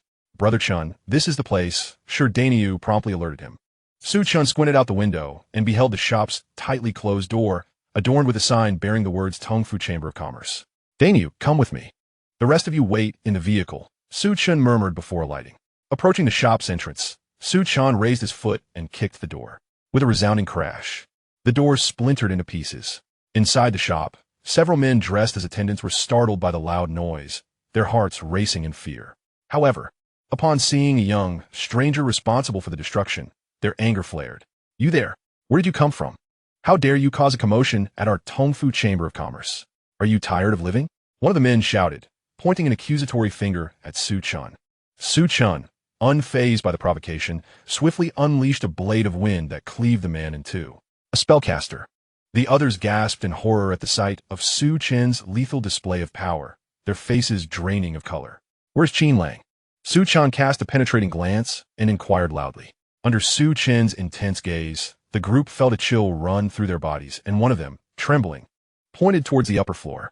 Who were the newcomers? At that moment, a middle-aged man with a lewd appearance descended from the upper level. Upon seeing the chaos below and the lifeless body of one of his subordinates, his expression darkened. The Tongfu Chamber of Commerce had stood in the Golden Steel City for many years, considered one of the foremost powers. How audacious it was for someone to dare to break in and wreak havoc, especially upon noticing Su Chen's youth. The middle-aged man openly displayed his murderous intent. "Brother Chen, that's Qin Lang." Shi Danyu clenched his fists and warned angrily. "So it is you." Qin Lang recognized Shi Danyu at that moment, snorting coldly as he descended the stairs. Then fixing his gaze on Su Chen. "You're here to stand up for him? I'll come to kill you." A cold smirk creased Su Chen's lips as he unleashed his psychic energy, binding Qin Lang in place. Feeling an invisible force constricting him, Qin Lang struggled desperately. But it was futile. A second-level psychic master. He screamed in horror. As a first-level evolver himself, he realized only a psychic master of the second level or higher could exert such control without his awareness. The thought of having provoked such a formidable enemy filled his eyes with profound fear, and he pleaded loudly, "Friend, please show mercy. I am willing to make amends." "I have no interest in that." Su Chen scoffed, turning to Shi Danyu and commanding, "Danyu, kill him." Qin Lang, now utterly restrained, was at their mercy. It was merely a matter of whether Shi Danyu could bring himself to do it. "Please don't kill me, I beg you." Qin Lang's face turned pale with fear as he cried out. "Enough noise." Su Chen struck Qin Lang's chin with a resounding slap, crushing it inward. "Brother Chen, are we really going to kill him?" Shi Danyu, visibly anxious, gripped his cleaver tightly, his hands trembling. Although he had slain numerous zombies, he had never taken a human life. "You need not act." Su Chen's expression darkened as he murmured, "However, in this cruel apocalypse, if you cannot even bring yourself to confront your enemies, what right do you have to survive? Do not follow me any longer. Mercy towards enemies is cruelty to oneself." If Shi Danyu could not dare to kill an enemy, Su Chen would not permit him to remain by his side. "Brother Chen, I understand." Shi Danyu gritted his teeth and plunged the knife into Qin Lang's abdomen. "Continue, Su Chen Nadif." As a first-level evolver, Qin Lang possessed significantly more vitality than an ordinary person, and since the blow did not strike a fatal spot, it was evident that he would not succumb to a single stab. As Shi Danyu withdrew the blade, preparing to strike again, Shi Duo rushed over. "Brother, let me do it." Chapter 104. The raid Shirdwood's arrival took Su Chen by surprise. Moreover, from the implications of Shidoduo's words, it seemed she intended to kill Qin Lang. Yet, she was merely 7 years old this year, and surely had never taken a life. If even Shi Danyu struggled to do so at first, how could she possibly manage it? However, the subsequent scene left him utterly astounded. Shidodo brandished a small cleaver and charged at Qin Lang, delivering a decisive strike to his neck. The ferocity and determination displayed were akin to that of a cruel little sorceress. Nonetheless, at the tender age of 7, how could she slay a level 1 evolver? Even with all her might, she merely left a shallow wound upon his neck. Infuriating, Shidoduo pouted, seemingly dissatisfied, then raised her blade once more to strike again. As with her first attempt, this blow too was in vain. Yet, Shidoduo possessed remarkable tenacity. With an unwavering resolve to not relent until Qin Lang was vanquished, she thought. If 1 strike fails, then she would strike again. If 2 strikes fail, she would proceed to a 3rd. This cycle appeared as though it would never cease. Incredible. Su Chen felt a stir of emotion. The ruthlessness exhibited by Shidoduo surpassed even that of Chao Ran, prompting him to ponder who might one day occupy the seat of the head of a tribunal should one be established. Shidoduo swung her cleaver over a dozen times. Drenched in sweat, panting heavily. Duo, allow me, Shi Danyu said, swallowing hard as he gazed at his sister in bewilderment. At that moment, he felt an overwhelming sense of estrangement from her. In truth, he was unaware that Shidodo's transformation stemmed from their previous brush with death at the hands of zombies. Had it not been for Su Chen's timely intervention, they would have either perished or succumbed to the undead. The architect of their peril was none other than Qin Lang, who had become the object of her deep-seated hatred. Moreover, there was a more pressing concern. Su Chen had stated that unless Qin Lang was eliminated, they would be cast away. Su Chen was not only their savior, but also their only anchor for survival. Thus, no matter the cost, Shidodo was determined to assist Shidanyu in slaying Qin Lang. Please, Qin Lang struggled, internally pleading for a swift end. Initially, he had harbored a flicker of survival instinct, but after being tormented by Shiduo, he had completely abandoned the notion of living, yearning only for a quick demise. Shidanyu fulfilled his wish, plunging his blade into Qin Lang's chest, thus concluding his wretched existence. Brother Chen, my brother has killed Qin Lang. Can we stay by your side? Shidodo looked up at Su Chen. He nodded affirmatively, replying, of course. Shidodo's unexpected demeanor, with a little nurturing, could undoubtedly become an invaluable asset. That's wonderful. Thank you. Brother Chen, Shidodo exclaimed joyously, bouncing with delight, her innocent and carefree spirit restored, a stark contrast to her earlier image as a little sorceress. Su Chen gently patted Shiduo's head twice before turning to shout outside, Captain Wu, everyone come over. Chao Ran was the first to dash over, grinning widely. Brother Chen, what is your command? Loot the place. Take whatever you fancy. Su Chen winked at Chao Ran and added, collect the energy stones for me. They are of great use. No problem. Chao Ran's eyes gleamed with excitement. The Tongfu Commerce Association boasted an impressive array of high-quality weapons and cultivation materials, and the notion of taking whatever he desired was something he had never dared to imagine before. Chapter 105. Discovery of Zombies after plundering the Tongfu Commerce Association. Su Chen and his companions returned to their vehicle. Xiao Ji, exit the city, Su Chen commanded, beginning to tally their spoils. The wealth of the Tongfu Commerce Association was indeed substantial, with the total amount of energy stones exceeding 3,000. However, the highest grade among them was only level 2, and there were merely 3 pieces. The rest were predominantly ordinary energy stones. With such a bounty, Su Chen immediately set about upgrading the intelligent battle vehicle. After expending over 2,000 energy stones, the vehicle's overall length expanded to 15 meters, providing ample space. Its speed increased from 60 miles per hour to 100, and its detection range extended to 10 kilometers. Furthermore, the headlights and tires also received necessary enhancements. The remaining energy stones were entirely allocated to the gradeless Gatling gun. Coupled with the existing stones, the total exceeded 1,000, sufficient to annihilate over 1,000 zombies below level 2. This undoubtedly constituted a formidable weapon of mass destruction. Half an hour later, the intelligent battle vehicle departed from King Kong City. Warning, a large horde of zombies detected 3 kilometers ahead, numbering over 200. The vehicle's alarm blared as they had not traveled far from the city. Su Chen glanced at the central control screen and indeed observed a cluster of red dots. Moreover, in front of the red dots were a dozen or so blue dots, indicating chase. Clearly, this group of zombies was pursuing those humans. Xiao Ji, pursue them. Su Chen instructed. Yes, came the prompt response, and the intelligent battle vehicle surged forward at full speed. A few minutes later, Su Chen noted that the blue dots on the control screen had been overtaken and surrounded by the red dots. As time elapsed, red and blue dots intermittently vanished from the screen. This occurrence could only mean that the humans and zombies had engaged in a fierce battle, resulting in casualties. These individuals are no ordinary folk, Su Chen mused. Surrounded by multiple zombies, yet still capable of exterminating them, indicated the presence of skilled fighters within their ranks. Otherwise, they would have been torn to shreds at the first encounter. When the intelligent battle vehicle was 200 to 300 meters away from the horde of zombies, Su Chen commanded it to halt. At that moment, the group of humans was tightly encircled by massive zombies. As anticipated, there indeed exist exceptional individuals among humanity. One can observe a sorcerer tirelessly casting fireball spells, each fiery orb capable of sending dozens of zombies flying. Judging by the potency of the fireballs, it is likely that this individual is a level 2 sorcerer. Su Chen, should we go lend a hand? Wu Yang inquired. In his view, given Su Chen's prowess, exterminating this horde of zombies would be a trivial task if he chose to intervene. After a moment of contemplation, Su Chen nodded in agreement. Let's proceed to take a look. The motivation behind this decision was not solely to rescue the 10 or so humans, but rather to eliminate some zombies and acquire fragments.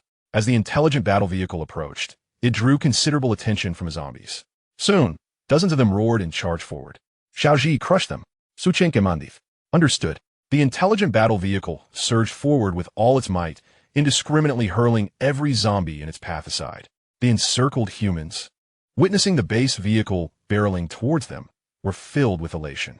Seizing the opportunity created by the diversion of the zombies, they fought desperately, tearing open a gap and sprinting in a singular direction, managing to escape several hundred meters in a mere instant. Originally, there were still numerous zombies intent on pursuing these humans, but they were halted by the intelligent battle vehicle. All the zombies, now enraged, launched a collective assault on the vehicle. However, with the formidable defenses of the intelligent battle vehicle, no amount of lesser zombies could pose a threat unless they were of level 2 or higher. The vehicle navigated through the horde with ease, as if traversing an uninhabited realm. After a few passes, only a handful of zombies remain alive. The others had either been crushed to pieces or reduced to mere pulp. Is this truly a base vehicle? Wu Yang exclaimed in astonishment, taking a deep breath. He had never conceived that a single vehicle could eradicate such a multitude of zombies. It was worth noting that among these hundreds of zombies were not solely ordinary ones, but many level 1 zombies as well. The inability of even level 1 zombies to inflict any damage upon Su Chen's vehicle vividly illustrated its remarkable defensive capabilities. All right, prepare to disembark and collect the energy stones, Su Chen instructed after halting the intelligent battle vehicle, addressing Wu Yang and the others.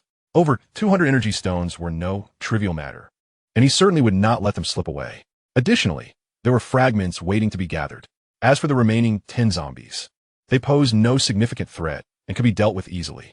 Once disembarked, Su Chen promptly employed his wood-based magic to immobilize one zombie, ensuring none would be left unharmed. He then cautioned the group, "This zombie will prove useful. Do not harm it." The others, somewhat puzzled, refrained from questioning further and began to extract the energy stones. Su Chen squinted and soon spotted several fragments of varying colors. Amidst the vibrant shards of color, Su Chen's eyes sparkled with delight. The value of these colorful fragments is exceedingly high, with 2 potential treasures awaiting discovery: the upgrade gem and the fusion gem, regardless of which gem is unearthed. Both are urgently needed by Su Chen. With a joyful demeanor, he stepped forward and reached for the colorful fragments. He retrieved 1 fusion gem fragment, his inventory now full, allowing for its use. Upon uttering these words, a blue gem materialized in his hand, which he promptly placed into his storage pouch. He then extended his hand towards a purple fragment. He collected 1 fragment of the ethereal tree, but his inventory remained insufficient for use. Although the nature of the ethereal tree was unknown to him, he surmised that it likely resembled the entities known as the Wild Thunder and the Desert Sandfire. The distinction lay in their elemental affinities. While the Wild Thunder could be integrated into lightning-based magic and the Desert Sandfire into fire magic, the ethereal tree would likely belong to the wood element. However, the truth could only be determined once all fragments were assembled. Continuing his pursuit of fragments, he encountered a black shard next. He collected 1 level 1 mechanical wolf fragment, though his inventory was still insufficient for use. The level 1 mechanical wolf was the first of its kind he had encountered, and Su Chen speculated it bore similarities to the mechanical warrior. Given the practicality and formidable strength of the mechanical warrior, he found himself rather hopeful about the mechanical wolf. The 4th fragment was also black, revealing a planting space fragment, bringing his total to 3. The 5th fragment was yellow, yielding 1 explosive fruit seed, which possessed little value and was carelessly tossed into his storage pouch. Just as Su Chen was engaged in gathering fragments, the group of individuals who had previously fled returned, congregating a few hundred meters away from Su Chen and his companions. "Leader, many of the zombies we slaughtered are being picked up by them without consequence," lamented a dark-skinned middle-aged man. Observing Wu Yang and others diligently extracting energy stones with palpable frustration, an elderly man with graying hair and a ruddy complexion squinted in contemplation. "Considering their ability to slay such numerous zombies, do you truly believe our intervention would be beneficial?"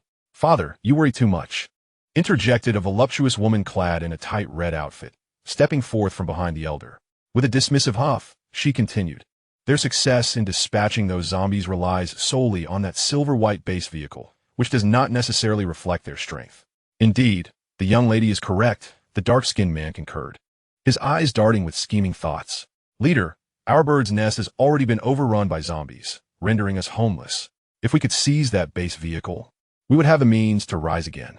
His words immediately resonated with the others present. The formidable defensive capabilities of the intelligent war vehicle are universally acknowledged.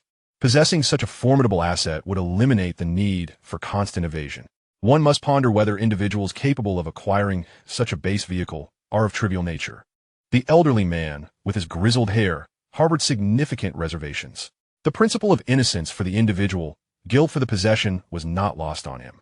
In a world ravaged by apocalypse, lacking sufficient strength renders even the most exquisite treasures utterly defenseless. This truth was abundantly clear to him. Upon hearing this, the woman in red and the dark-skinned man exchanged a glance, subsequently descending into silence. Seemingly unwilling to concede, the woman abruptly raised her head and declared, "Father, this represents a once-in-a-lifetime opportunity, worthy of our daring venture." The dark-skinned man, contemplating, remarked, "We could exploit our trip back to extract energy stones while observing them.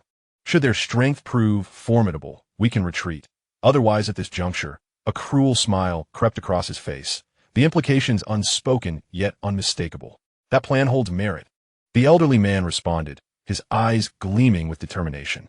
"We shall assess the situation as it unfolds. No one shall act without my consent."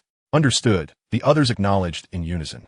Meanwhile, as Wu Yang was extracting energy stones, he suddenly noticed the group that had previously fled drawing near, his brow furrowing in response. He called out to Su Chen. "Su Chen, that group is returning." Having collected a yellow shard, Su Chen looked up to confirm the approach of the group racing toward them. Uncertain of their intentions, he summoned the others to gather together. Before long, the elderly man arrived with his entourage, halting 5 meters away from Su Chen and his companions. After mutual appraisal, Su Chen spoke first. "What brings you here?" Initially, he had anticipated their arrival was to express gratitude, as he had indeed assisted them. However, upon observing the malice in their gazes, he swiftly dismissed that notion. "We have come for the energy stones," the dark-skinned man asserted boldly. Prior to their arrival, he had felt some trepidation, but upon seeing Su Chen and his group, his anxiety dissipated. Among Su Chen's companions, apart from Wu Yang, who bore a hint of age, the others appeared to be in their 20s, including a small child named Duo. How formidable could such a group possibly be? "We're the ones who vanquished the zombies. What right do you have to extract energy stones? Have you no shame?" Chao Ran's temper flared as he glared at the dark-skinned man. Chapter 108. Tension mounts. "Mind your words, young man," the dark-skinned man retorted, his expression grim. "The majority of the zombies here were slain by us. You merely reap the benefits. Is it unreasonable for me to reclaim what rightfully belongs to me? I have encountered countless shameless individuals, but you, with your utter lack of principles, are the first." Chao Ran fumed, his lips trembling with indignation. While the dark-skinned man and his group had indeed killed a number of zombies, it was a mere handful at most. It is astonishing to hear them brazenly claim that the majority of the zombies were slain by their hands. The audacity displayed is truly rare. Duo and the others were equally indignant. Duo, her cheeks puffed with indignation, exclaimed, "The zombies were clearly crushed by Brother Chen's base vehicle. Are you blind?" The dark-skinned man, feeling his pride wounded by a mere 6 or 7-year-old girl's insult, shot her a cold glare and menacingly threatened, "You little brat, are you tired of living?" As he prepared to rush at Duo to teach her a lesson, he was halted by a mere glance from the elderly man beside him. "Chief, since they are so ungrateful, what is there left to be polite about?" The dark-skinned man could not fathom why the elderly man was restraining him. The elder, seasoned by experience, felt a twinge of doubt as he observed Su Chen and his companions exude an air of unshakable confidence. Logically speaking, given Su Chen and the others' youth, even if they possessed some strength, they could not be formidable. Mastering the art of cultivation is not achieved in a day, but rather requires relentless perseverance over years. Su Chen and the others were far too young. Their time spent in cultivation could not have been extensive, thus their strength could not be substantial. Yet, for reasons unknown, he sensed a faint but palpable aura of danger surrounding them, emanating from the calm and composed figure of Su Chen. The elderly man, unable to comprehend the situation, refrained from allowing the dark-skinned man to act rashly. After scrutinizing Su Chen, the elder spoke slowly. "It is an undeniable fact that many of the zombies were indeed killed by us. It is only natural for us to return and excavate the energy stones." Despite his confusion, he decided it prudent to probe further. Su Chen scoffed disdainfully, then retorted, if we hadn't arrived in time, you would have perished. Now that the zombies are dead, you return to seize the spoils. Do you think I would acquiesce? That's nonsense. A beautiful woman in red stepped forward, pointing an accusing finger at Su Chen. With an air of haughtiness, she declared, with our strength, we could have slain even more zombies without your assistance. Though her words were resolute, she was acutely aware that Su Chen spoke the truth. However, confronted with such a wealth of energy stones, she was loath to admit it. Her boldness stemmed from belief that Su Chen and his companions were not formidable adversaries. It appears you think you have us at your mercy. Su Chen's eyes narrowed, a glimmer of cold light flashing within. As the atmosphere grew tense, the elderly man interjected with a smile, since you do not intend to share the energy stones. I have a proposal. He cast a serious glance toward the intelligent battle vehicle and continued, we shall forego the energy stones. Instead, you may grant us your base vehicle as compensation. Heh! Su Chen's anger erupted into a twisted smile. The adversary is using the pretext of the energy stone to attempt to seize my battle vehicle. Upon understanding the situation, I have no intention of being courteous with them any longer. I pointed at the gray-haired elder, the dark-skinned man, and the beautiful woman in red, commanding in a stern voice, you three shall remain. The rest may sever an arm and leave here alive. Chapter 109, une armée de fireball technica. As soon as my words fell, the dark-skinned man and his companions erupted into raucous laughter. In their eyes, I was merely a brash youth, audacious enough to speak so arrogantly, oblivious to the consequences. Youngster, some people are not to be trifled with. Allow me to teach you how to speak and behave. The dark-skinned man ceased his laughter, gripping a cleaver as he charged toward me. This time, the gray-haired elder did not intervene, having resolved to seize the intelligent battle vehicle. Confrontation was inevitable. Wu Yang and the others looked on with disdain as the dark-skinned man dared to attack me. What manner of person am I?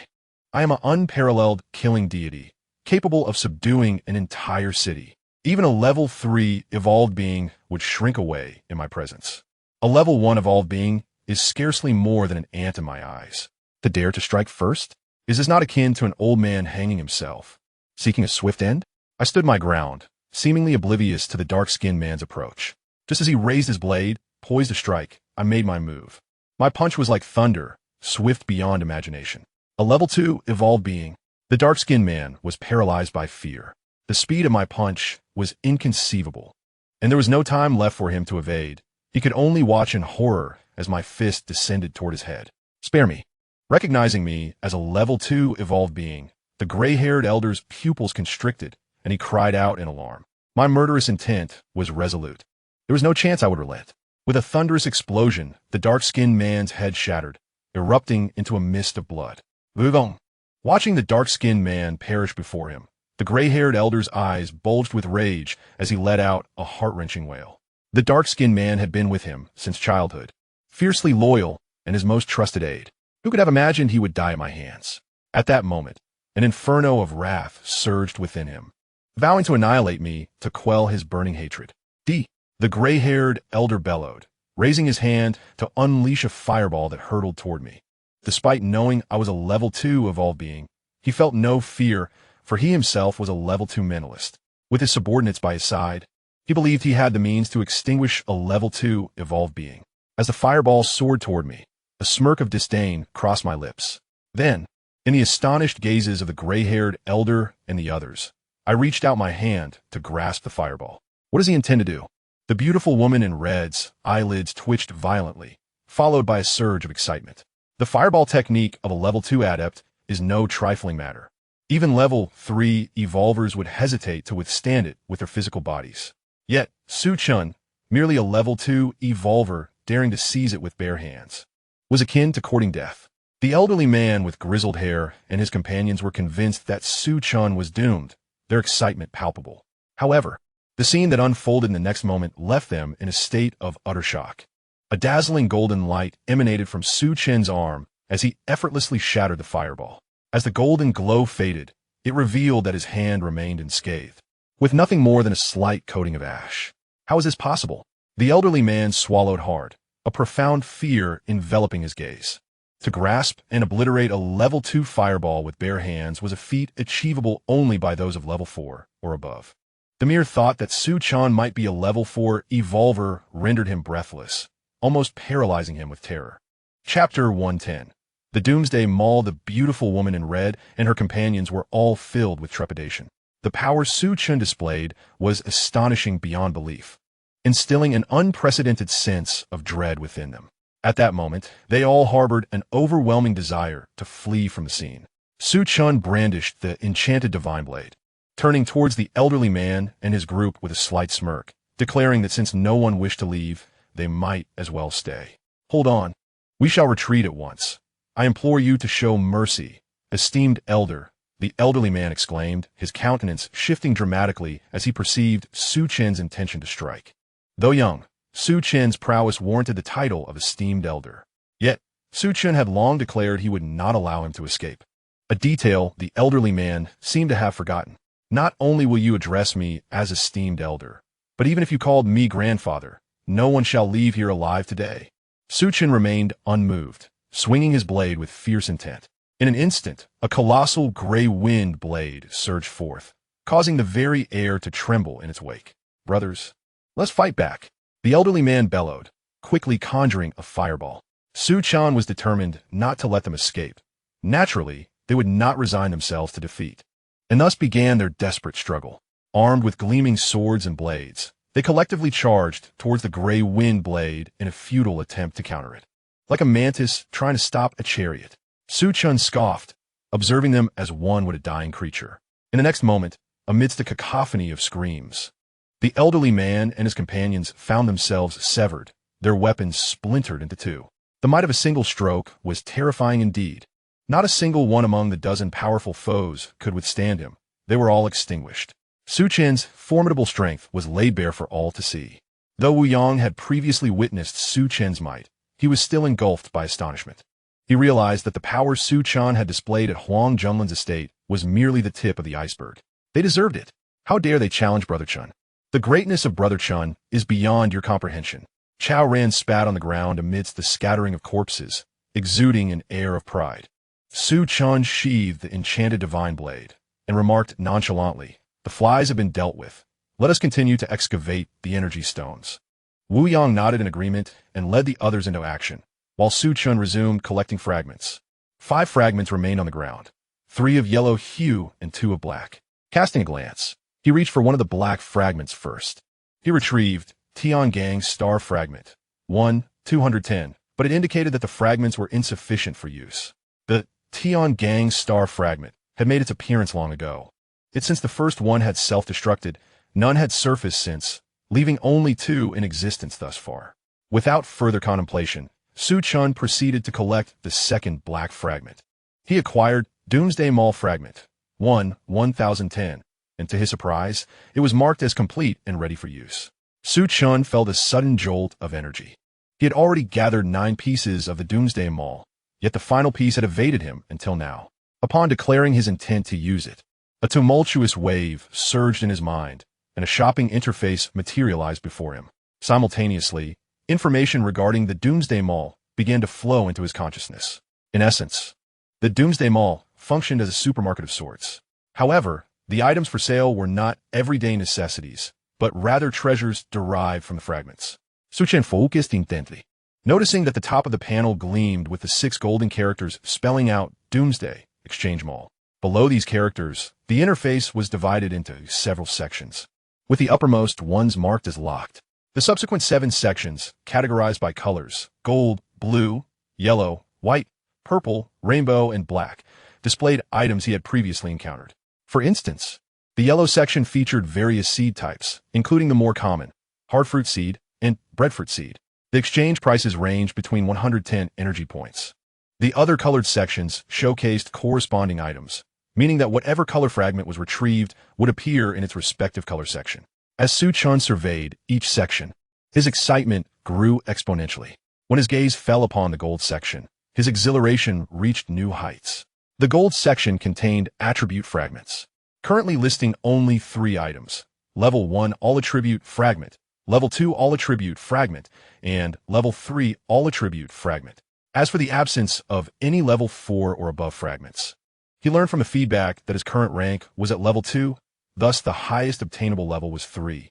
Once he ascended to level 3, level 4 would naturally become accessible. Chen had initially believed that acquiring the level 3 all-attribute, Fragment, could only be achieved through hunting zombies and mutated beasts for their fragments. Little did he expect that such an opportunity would also present itself within the Doomsday Mall, undoubtedly providing him with a rapid avenue for enhancing his strength. Certainly, items such as the level 3 all-attribute, Fragments possess significant value, necessitating 100 energy points for exchange. Energy points, in this context, do not refer to energy stones or power stones. Rather, they are accrued by trading the fragments obtained, with each fragment yielding 1 energy point, thereby indicating that 100 energy points equate to 100 fragments. The potential yield from 100 fragments is uncertain, and converting them all into energy points would undoubtedly result in a loss. However, Chen contemplated that the yellow fragments or those of negligible utility could be seamlessly exchanged for energy points. With this thought in mind, he shifted his gaze to the other categories. Level 3 Mechanical Warrior, 100 energy points. Level 2 Mechanical Wolf, 50 energy points. Level 2 Vitality Potion, 20 energy points. 30 cubic meter storage bag, 30 energy points. Upgrade Gem, 20 energy points. Fusion Gem, 20 energy points. Level 3 Pulse Pistol, 100 energy points. These are all valuable items. After observing for a moment, Chen could not help but express his genuine admiration. Although he could not exchange anything at that moment, he felt no sense of disappointment. Previously, the nature of the fragments he obtained was beyond his control, leaving him with no choices. However, the emergence of the Apocalypse Mall provided him with a means of redemption, allowing him to convert some of the less useful, lower-value fragments into energy points, which could then be exchanged for items of his desire. In summary, this opportunity was solely beneficial, devoid of any drawbacks. With a steadied heart, Chen turned his attention to the final purple category. To his astonishment, upon seeing the exchange price for the Eternal Demon Body, he was utterly astounded. A staggering 10,000 energy points. Indeed, the exchange price for the Eternal Demon Body was nothing short of terrifying. 10,000 energy points corresponded to 10,000 fragments. And Chen even doubted whether annihilating a medium-sized horde of zombies could yield such a number of fragments. Yet, he quickly reminded himself that items with higher prices invariably boast greater prowess. The exorbitant cost of 10,000 energy points thus implied that the Eternal Demon Body was extraordinarily formidable. A sense of anticipation welled within Chen, along with a firm belief that he would eventually obtain the Eternal Demon Body. After all, this world was rife with zombies and mutated beasts. For him, exterminating zombies and mutated creatures, while not entirely effortless, was a relatively straightforward endeavor. Subsequently, Chen closed the Apocalypse Mall, inhaling deeply, a flicker of joy gracing his countenance as he resumed collecting the remaining 3 yellow fragments. He collected Hardfruit Seed, Fragment 1, 11. The fragments were full, and he could opt to use them or exchange for energy points. Choosing to exchange for energy points, he found that nothing appeared in his hands. In order to verify the exchange of energy points, Chen hastily opened the Doomsday Mall to check. The activation of the Doomsday Mall was exceedingly simple. It merely required a thought to materialize in his mind. Chen focused his gaze and observed that his energy points had transformed from a mere 0 to 1, which brought him a sense of relief. Subsequently, he exchanged the remaining 2 yellow shards for energy points and then closed the Doomsday Mall. After collecting the shards, others were still fervently mining energy stones. Chen glanced at the zombie he had under his control with a slight smirk before stepping onto the intelligent battle vehicle. Inside the vehicle, Liliang was held by his hair, struggling and screaming desperately. However, his tongue had long been severed, rendering him incapable of producing any sound. No matter how much he strained, Chen dragged Liliang in front of the zombie and flung him onto the ground. Upon seeing a human at its feet, the zombie went into a frenzy, baring its teeth and roaring as it lunged at Liliang. Yet, it was restrained by Chen's wooden magic, unable to reach its target despite its frantic efforts. Liliang's face turned ashen, his single eye filled with sheer terror. At this moment, he comprehended Chen's intent. This was the rhythm of transforming him into a zombie. Furthermore, even if he became a zombie, he would be a limbless, wretched creature, destined only to be hunted. Realizing the fate that awaited him, Li Liang squirmed in an attempt to distance himself from the zombie. However, as a mere lump of flesh, his struggles were futile. With a cold snort, Su Chen released the wooden binding that had ensnared the zombie's ankles. The zombie regained its freedom and pounced on Li Liang like a famished tiger, viciously tearing into him until he was a bloody mess. Feeling that the moment was right, and fearing for Li Liang's life, Su Chen intervened and dispatched the zombie. Witnessing this scene, others finally understood why Su Chen had spared Li Liang's life. It was to subject him to one last torment before his demise. Brother Chen was truly exceptional. Even his methods of vengeance were of a higher caliber, beyond our reach. Chao Ran silently marveled, his admiration for Su Chen reaching new heights. Once Li Liang had transformed into a zombie, Su Chen returned to the vehicle. Seizing the opportunity while others were still mining energy stones, he began to examine the map of Qinyu Island. Ever since acquiring the Doomsday Mall, his eagerness to collect shards had intensified. To obtain more shards, he needed to eradicate more zombies and mutated beasts. Thus, before proceeding, he aimed to comprehend the distribution of Qinyu Island. Half an hour later, Wu Yang and the others finished mining all the energy stones and gradually returned to the vehicle. Xiao Ji set course for the Wilderness Mountain Range. As everyone gathered, Su Chen commanded the intelligent battle vehicle to start.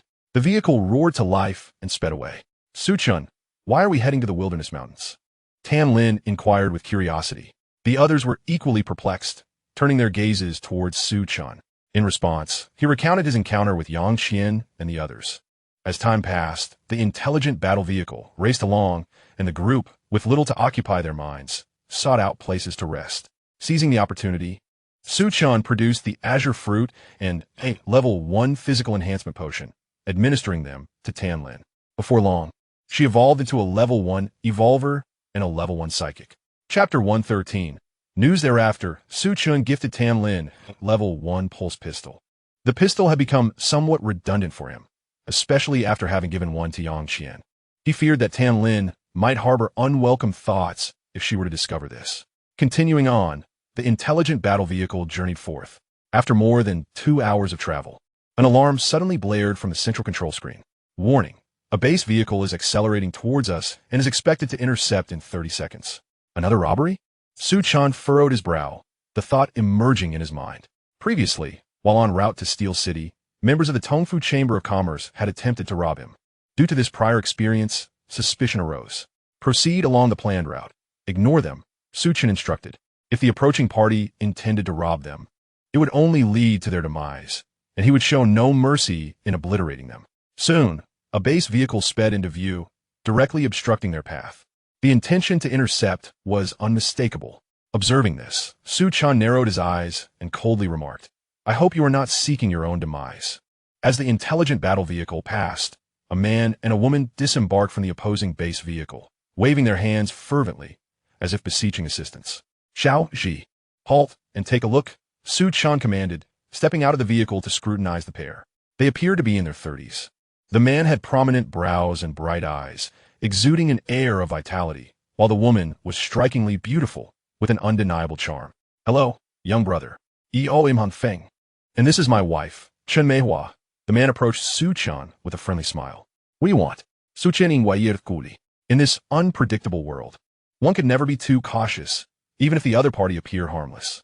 We fled from the Blue Sea gathering place and have gone several days without food. We wish to purchase some provisions from you, Han Feng explained, producing 5 ordinary energy stones and placing them before Su Chen. The 5 energy stones held little value in Su Chen's eyes. He did not reach out to accept them, but instead asked what transpired at the Blue Sea gathering place. The Blue Sea gathering is a modest settlement, comparable in size to the Tiannan gathering. Though it may appear small, its defenses are remarkably robust. He now harbors doubts about whether the Blue Sea gathering has, like the Tiannan gathering, succumbed to the zombie onslaught. Han Fen sighed deeply, realizing that the Blue Sea gathering had indeed fallen to the undead. As expected, Su Chen mused quietly, continuing to inquire, how did the Blue Sea gathering come to be besieged? It is the doing of Jin Chuashi, Han Feng replied through clenched teeth. Subsequently elucidating, Jin Chuashi was originally the leader of the Tiannan gathering, but for reasons unknown, he transformed into a zombie, and a highly intelligent one at that. After seizing the Tiannan gathering, he began to amass an army of zombies, effectively forming a formidable horde. He then commenced the conquest of our human settlements. And to date, several gatherings, including the Blue Sea Gathering, have fallen. Upon hearing this, Su Chen narrowed his eyes slightly. He had heard Wu Yan speak of Jin Chuasher before. This individual is undoubtedly an ambitious character, harboring grand aspirations of territorial expansion. However, what astonished him was that mere days after his transformation into a zombie, Jin Chuasher could lead a horde to conquer multiple settlements, demonstrating both cunning and strength. Moreover, as the number of occupied settlements increases, so too does the horde size. It is quite possible that in just a few days, even large gatherings like the Iron Fortress could be breached. Chapter 114. Equivalent exchange. What is the current scale of Jin Chuasher's undead army? Su Chening Guiyith. Han Feng's expression grew somber as he sighed. At least over 100,000. 100,000. Su Chen nodded, feeling a stir within. A horde of this magnitude has already formed a medium-scale zombie tide. For others, the sheer number could instill fear. Yet, rather than feeling dread, Su Chen felt a sense of exhilaration. He required a substantial number of shards to enhance his power, and if he could annihilate Jin Chuasher's horde, he might harvest as many as 10,000 shards in one fell swoop. The coveted eternal god-demon body could then be within his grasp. Of course, 100,000 zombies is no trifling matter. The endeavor to hunt them down would be fraught with difficulty, necessitating considerable preparation and careful planning. Regaining his composure, Su Chen retrieved several breadfruits from his storage bag and presented them to Han Feng, saying, "Here, you may have these. Keep the energy stones." The news Han Feng brought was of great significance, warranting several breadfruits in exchange. Were these? Are they edible? This was Han Feng's first encounter with such peculiar fruits, and unsure of their edibility, he took a bite. Upon swallowing, his eyes immediately brightened. The bread tree fruits were not only consumable, but also quite delightful, especially for someone like him who had not eaten in days. They tasted like a gourmet feast. "Little brother, I cannot thank you enough." Han Feng expressed his genuine gratitude. Though Su Chen's offering was modest, it was sufficient to ensure that he and his wife would not starve for several days. Moreover, it is particularly commendable that Su Chen did not demand any form of compensation from them. In a world ravaged by the apocalypse, food is exceedingly scarce and precious. Even if Su Chen were to boldly request a greater number of energy stones, they would likely acquiesce to avoid starvation. Su Chen smiled and remarked, "You provide me with information, and I shall offer food in return. It is a fair exchange." The news brought by Han Feng was worth far more than a mere handful of energy stones. Besides, a few breadfruit were trivial, as his storage bag was abundant with them. "May I ask where you headed?" Han Feng inquired courteously. "You may call me Su Chen," he replied directly, sensing that Han Feng was rather amiable. "We are bound for the Wilderness Mountain Range." Upon hearing this, Han Feng's expression shifted slightly, and he cautioned Su Chen, "I have heard that many zombies have appeared in the Wilderness Mountain Range. It would be wise to reconsider." "Fear not. I have my own plans," Su Chen responded nonchalantly. He was well aware of the numerous zombies congregating in the Wilderness Mountain Range, having emerged from there himself after vanquishing quite a few. Seeing that Su Chen remained unfazed, Han Feng persisted, "This area is perilous. Not only does the Wilderness Mountain Range teem with zombies, but the Jin Chua stones are also lurking nearby. It would be prudent for you to travel with us to King Kong City. King Kong City is chaotic at present, but it is still a viable destination. However, we have other matters to attend to and shall not accompany you," Su Chen acknowledged. Having recently wreaked havoc in King Kong City, he could only imagine the current state of turmoil there. "Then, may our paths cross again," Han Feng said with a hint of disappointment before bidding farewell and returning to the base vehicle with Chen Meihua. Su Chen also made his way back to the intelligent battle vehicle. After exchanging brief farewells, they parted ways. Chapter 115. A reunion in the time that followed. The intelligent battle vehicle sped along, unbothered by any disturbances, and successfully arrived near the Wilderness Mountain Range. "Master, you are nearing your destination," the intelligent battle vehicle announced. Su Chen, who had been resting with his eyes closed, opened them and glanced outside.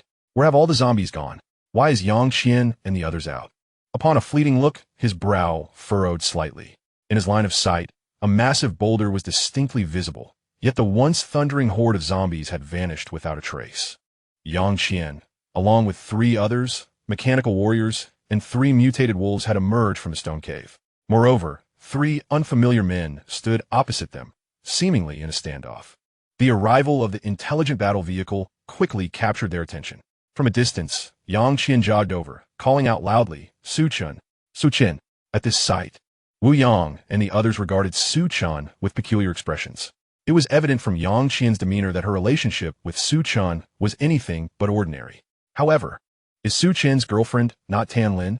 Could it be that, during this period of absence, he has sought the affections of another? The thought crossed their minds, and the more they pondered, the more plausible it seemed. After all, Su Chen is exceptionally remarkable, handsome, and extraordinarily capable. Which beauty would not be captivated by him? Yet, what would Tan Lin, the legitimate girlfriend of Su Chen, think of this? Would she feel jealous? Indeed, Tan Lin leaned closer to Su Chen's ear and said meaningfully, Su Chen, she must be Yang Qian, right? I didn't expect her to be so stunning. No wonder you gifted her a pulse pistol. Su Chen rubbed his nose and chuckled awkwardly. I assure you, we are merely friends. I have not deceived you. Tan Lin chose not to pursue the matter further. Smiling radiantly, a beauty beyond compare. She understood that Su Chen's words were merely to ease her mind. Yet, a woman's intuition told her that Yang Qian harbored deep feelings for Su Chen. Otherwise, she would not have rushed over from such a distance. Once the intelligent battle vehicle came to a halt, Su Chen deliberately took Tan Lin's hand as they descended together. Upon seeing Su Chen for the first time, Yang Qian nearly leaped towards him. However, upon noticing the intimacy between Su Chen and Tan Lin, she halted, her smile freezing, replaced by an expression of profound disappointment. Are you all well? Su Chen inquired, walking over to Yang Qian with concern. Yang Qian, in a daze, nodded, assuring him that all was well. The look in Yang Qian's eyes only confirmed Tan Lin's earlier suspicions. With a soft sigh, Tan Lin smiled and said, Sister Yang Qian, I am Tan Lin. I have heard so much about you from Su Chen. I didn't expect you to be so beautiful in person. Had it been any other woman, she would have dismissed her. Yet, Yang Qian was different. When Su Chen spoke of Yang Qian previously, Tan Lin had sensed his fondness for her, an affection that transcended mere friendship. Although Su Chen tried to conceal it, she was keenly aware. Recognizing this, she wrestled with her feelings for quite some time before ultimately deciding to observe Yang Qian. If she truly was as wonderful as Su Chen claimed, she would not hinder their connection. To love someone is not merely to possess them selfishly. It requires understanding and acceptance. Since both Su Chen and Yang Qian harbored feelings for one another, rather than obstructing their bond and causing discord, it would be better to support them. With this realization, she greeted Yang Qian warmly. Yang Qian stared at Tan Lin, biting her lips softly, and replied, Sister Tan Lin is too kind. You are the true beauty. Sister Yang Qian truly knows how to flatter. Tan Lin replied with a joyful laugh. As the two enchanting beauties conversed and laughed harmoniously, onlookers were left in a state of bewilderment. What was happening? Were they not rivals? Shouldn't they be at odds with each other? Su Chen was equally perplexed, yet he felt a sense of relief. Brother Chen. At that moment, Yang Hao excitedly dashed over. Su Chen gestured for him to stay back, and then led the group forward. The three mutated wolves, upon seeing Su Chen, immediately rushed to his side, affectionately rubbing against his pant legs, much like three little pugs. Master. The nearby mechanical warrior also respectfully greeted Su Chen. Wu Yang and the others, astonished to hear the mechanical warrior speak, regarded it with wide-eyed curiosity. Yang Hao, what transpired? Su Chen Guiyith. When they departed from this place, he had specifically instructed Yang Hao and the others to remain behind. Why had they ventured out? Was it perhaps related to the three unfamiliar men across from them? Brother Chen, shortly after you left, those zombies retreated. Then these three fellows appeared, attempting to seize our energy stones, so we had no choice but to come out, Yang Hao replied, visibly frustrated. Thousands of zombies and mutated beasts had been slain that day, with half of the energy stones left unharvested. Faced with such a fortune, no one could resist the temptation. Understanding the situation, Su Chen turned to the three unfamiliar men. Who are you?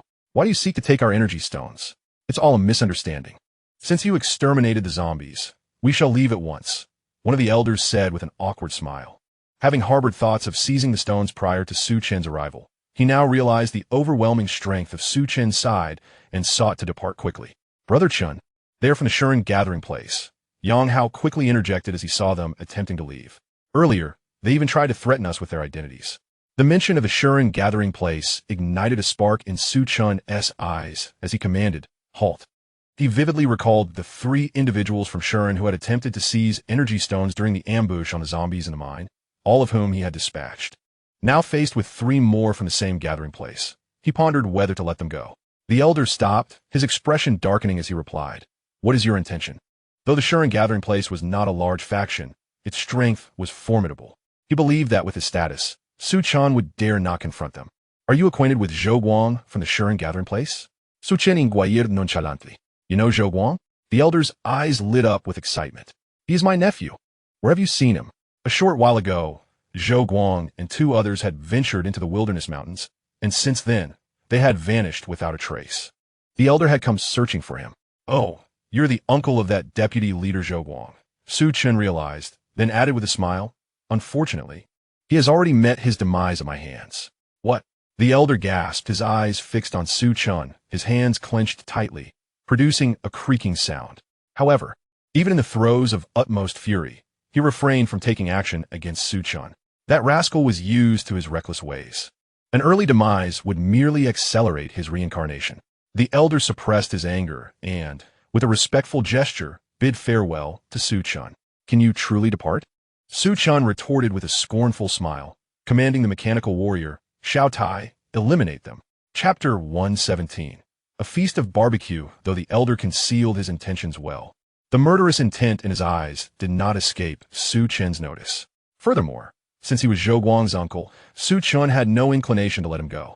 Upon receiving the order, the mechanical warrior charged forth with ferocity. The 3 men from the Stone Peace Gathering were merely first-level evolvers, while the mechanical warrior had ascended to the 2nd level, its strength rivaling that of 3rd-level evolvers. The outcome of their confrontation was overwhelmingly one-sided. With 3 agonizing cries, the men were effortlessly dispatched. A 2nd-level puppet. Wu Yang's heart raced with astonishment. He had encountered puppets before, but one as formidable as the mechanical warrior was beyond his imagination. "Uncle, where have the zombies gone?" Su Chen inquired softly as he approached Yang Ling Tian.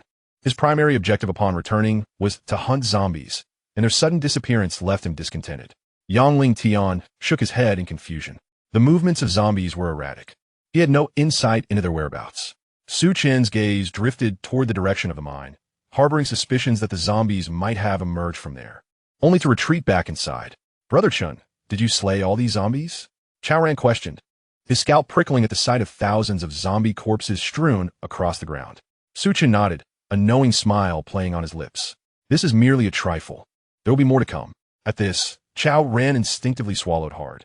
Without further explanation, Su Chen gathered everyone for introductions. Then they collectively began extracting energy stones.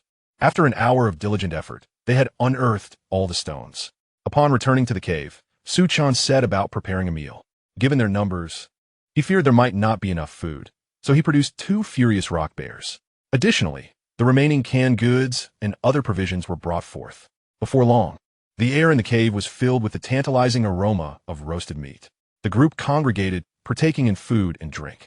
"Brother Daniel, how long has it been since you last savored barbecue?" Yang Hao asked curiously, offering a skewer of meat to Shi Daniel, who had not paused in his eating, as though he could never be satiated. Even Yang Hao, the barbecue master, struggled to keep pace. Shi Daniel scratched his head and chuckled amiably. "Since I can remember, I've never tasted anything so delectable." Beside her, Shi Duo took a bite of meat, chewing it slowly as tears welled up in her eyes. She profoundly resonated with Shi Daniel's words. In the past, not only could they not savor roasted meat, but even a single hearty meal was a rare luxury. At this moment, she felt immense gratitude towards Su Chen. Had it not been for his intervention, saving them and bringing them along, they would have remained lost in their wanderings, perhaps even perished by now. In truth, the plight of the Shi Daniel siblings was merely a microcosm of the broader calamity of the apocalypse. Countless others shared their fate, many enduring even more harrowing circumstances. "Let us eat more," Yang Hao said, feeling a pang of sympathy after hearing Shi Daniel's words. "From now on, being by Brother Chen's side will afford you ample opportunities to enjoy roasted meat until you can eat no more. I swear, I would rather die beside Brother Chen than take a single step away from him." Shi Daniel nodded fervently in agreement.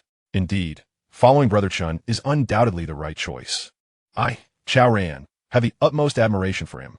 Chao Ran took a bite of meat, mumbling his agreement. Once they were satiated, Su Chen called Wu Yang and Yang Ling Tian over. Tan Lin, Yang Xian, and Shi Duo gathered together, chatting and laughing. "Mian Wile, Si Dunyu, Young Hao. And Chao Ran conversed animatedly, as if they were old friends reunited after years apart. Chapter 118. Back to the mine. Su Chen. What are your plans moving forward? Wu Yang Inquiret. Despite being older than Su Chen, in the apocalypse, strength was the ultimate authority. Having witnessed Su Chen's formidable power, he had come to regard him as a leader, ready to follow him without hesitation. For the time being, I will continuously hunt zombies, and the more there are, the better. Ideally small-scale zombie hordes, Su Chen replied, narrowing his eyes with a resolute tone. For him, hunting zombies to collect fragments was the most direct and convenient means to enhance his strength. Hunting small zombie hordes? Wu Yang's eyes widened in disbelief. He thought to himself, has Su Chen become too overconfident? Small hordes consist of thousands of zombies. Brother Wu, with Su Chen's strength and our support, exterminating a small horde shouldn't pose a significant challenge, Yang Lingtian explained, seemingly sensing Wu Yang's concerns. His words reflected an unwavering confidence in Su Chen. Upon hearing Yang Lingtian's reassurance and recalling Su Chen's terrifying ability to single-handedly overpower a city, Wu Yang felt a sense of relief. Zombie hordes do not remain fixed in one location. The only nearby threat was the massive army of zombies led by the Golden Stone. Wu Yang's expression slightly changed as he tentatively asked, Su Chen, you don't intend to target the Golden Stone, do you? The zombies under its command exceed 100,000. Recklessly attacking would be extremely perilous. Let the Golden Stone linger for a few more days. I have a better plan, Su Chen replied with a smile. Are you referring to the mine? Yang Lingtian's eyes brightened. Within the depths of the mine lay tens of thousands of zombies, undoubtedly meeting the criteria for a small-scale zombie tide. Furthermore, there was an added advantage to hunting the undead in that location. They only needed to lure out a small group at a time, thus avoiding the daunting prospect of facing thousands of them simultaneously. This undoubtedly granted them ample time to prepare and breathe. Consequently, they could eliminate a significant number of zombies without encountering peril. After devising their plan, the trio engaged in idle chatter for a while, and then Su Chen rose to seek out Tan Lin. He initially intended to have a private conversation with her, but for reasons unknown, Tan Lin remained inseparable from Yang Qian, behaving as if they were sisters. Su Chen could somewhat sense Yang Qian's affections towards him, and he felt uncertain about how to confront the situation if he approached them. Thus, he opted to join the circle of Sherdaniu and the others. After resting for a night, the following morning, the intelligent battle vehicle set off towards the mine. Due to the large number of people, Su Chen felt that space was somewhat limited, so he upgraded the intelligent battle vehicle. After the upgrade, it measured 20 meters in length, 5 meters in width, and 3 meters in height, resembling a train carriage. After more than an hour, the intelligent battle vehicle halted at the edge of a small grove, a few hundred meters from a mine. Su Chen recalled that during his first expedition to hunt zombies, they had also stopped in this very grove. Upon disembarking, he scanned the surroundings but found no sign of zombies. The area was eerily silent, contributing to an unsettling atmosphere. Let us stick to the plan. I will draw the zombies while you wait here, he instructed before gradually making his way towards the mine alongside the mechanical warrior. They had previously agreed that all zombies would be dispatched by Su Chen and the mechanical warrior, while the others would focus on extracting energy stones and providing cover. As they reached the precipice of a mine, Su Chen peered down and furrowed his brow, muttering, it seems there are fewer than before. Although there were still a considerable number of zombies within a mine, they were clearly not as densely packed as during his first encounter. Nevertheless, there were still over 10,000. Stealing his resolve, Su Chen prepared to attract the zombies. To draw out a larger number, he decided against using stones as he had previously and instead hurled a fireball into the fray. With a resounding explosion, the fireball landed amidst the horde, instantly obliterating a dozen zombies. The undead, enraged, roared and surged towards the mine's opening. Su Chen narrowed his eyes, estimating that nearly 1,000 zombies had emerged, a figure that satisfied him. As the zombies charged forward like a tumultuous wave, he began to retreat slowly, eventually stopping over 500 meters from a mine. The horde, pouring out from the depths, presented a fierce and formidable sight. Su Chen licked his lips, tightening his grip on the Enchanted Divine Blade. In a bid for swift resolution, he resolved to employ lethal techniques to annihilate the zombies. As a horde of the undead surged forward, he brandished his blade in a sweeping arc. A colossal gray scythe emerged, and with a single strike, dozens of zombies fell lifeless at his feet. Concurrently, at the moment of their demise, 3 beams of light manifested upon their corpses. Observing this, Su Chen felt a surge of exhilaration and infused the blade with wind magic once more, cleaving through another wave of zombies, resulting in further casualties. In an instant, several more beams of light flickered into existence. The increasing number of shattered remnants heightened his excitement.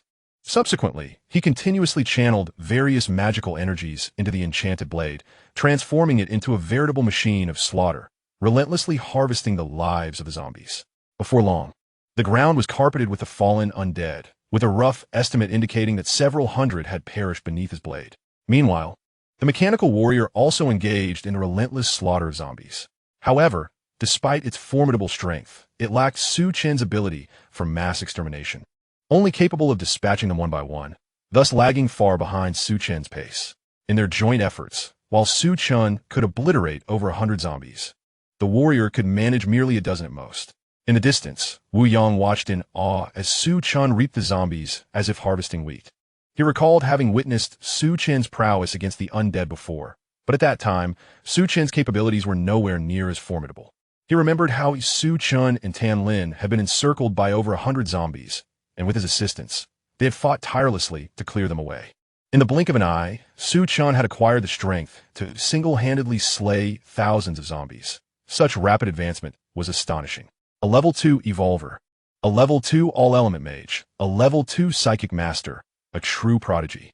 Wu Yang gazed intently at Su Chen, deeply moved by the transformation. Initially, he had been unaware of Su Chen's true strength, but upon conversing with Yang Lingtian and learning of this revelation, he had nearly dropped his jaw in disbelief. To have one individual embody all three esteemed professions, particularly an all-element mage, left Wu Yang pondering the heights of achievement Su Chen could attain in the future. Look everyone, there's zombies that can use magic, Yang Hao suddenly exclaimed. I also saw one shoot a fireball, Shido Duo echoed. The sight of a magic-wielding zombie was unprecedented, instilling a mix of confusion and concern for Su Chen's safety among the onlookers. Wu Yang chuckled reassuringly. There's no need for alarm. Those are mutated zombies, akin to our human mages. Their numbers are scarce, and the spells they cast are predominantly level 1, incapable of inflicting any harm on Su Chen. I have witnessed him effortlessly grasp and nullify a level 2 fireball. A mere level 1 fireball is no threat to him. Upon hearing Wu Yang's explanation, the crowd collectively exhaled in relief, particularly Tan Lin and Yang Qian, whose palms had been clammy with anxiety moments before. On the other side, as Su Chen was engaged in the slaughter of zombies, he was suddenly taken aback by several fireballs hurtling towards him. He had encountered situations where zombies cast spells before, but this still caught him off guard. After a brief moment of astonishment, he activated the golden scales of the arm, deftly swatting away the incoming fireballs. Although a level 1 fireball spell posed no threat to him, it was nonetheless a nuisance. He commanded the mechanical warrior to specifically hunt down these spell-casting zombies. The mechanical warrior, constructed entirely from robust metal, remained unscathed even if bitten by a zombie. Coupled with its formidable strength, it plunged into the horde of zombies as if traversing an uninhabited realm, swiftly dispatching the few mutated zombies that could cast spells. With the trouble dealt with, Su Chen could then focus solely on exterminating the zombies. Half an hour later, in unison with the mechanical warrior, Su Chen had eradicated over 1,000 zombies. Gazing at the multitude of fragments strewn across the ground, he struggled to contain his excitement and beckoned towards the thicket. Brother Chen is calling us, Yang Hao exclaimed, eagerly rushing forward. Sure Dainyu and Chao Ran were not far behind, closely trailing Yang Hao. To witness nearly 1,000 zombies obliterated in just half an hour was astounding. Despite having witnessed it firsthand, Wu Yang couldn't help but swallow hard. The speed at which Su Chen annihilated the zombies was unprecedented in his experience. He even mused that, even if several level 3 evolvers teamed up, they could not match Su Chen's pace in hunting. Wu, let us join them, reminded Yang Ling Tian with a smile, as the others had already dashed towards Su Chen, leaving Wu Yang momentarily dazed. All right, let's go. Wu Yang finally regained his composure, jogging alongside Yang Ling Tian. Xiao, Tai, you're in charge of defense. If any zombies approach, eliminate them immediately, Su Chen instructed before commencing the collection of fragments. The first was a color shard.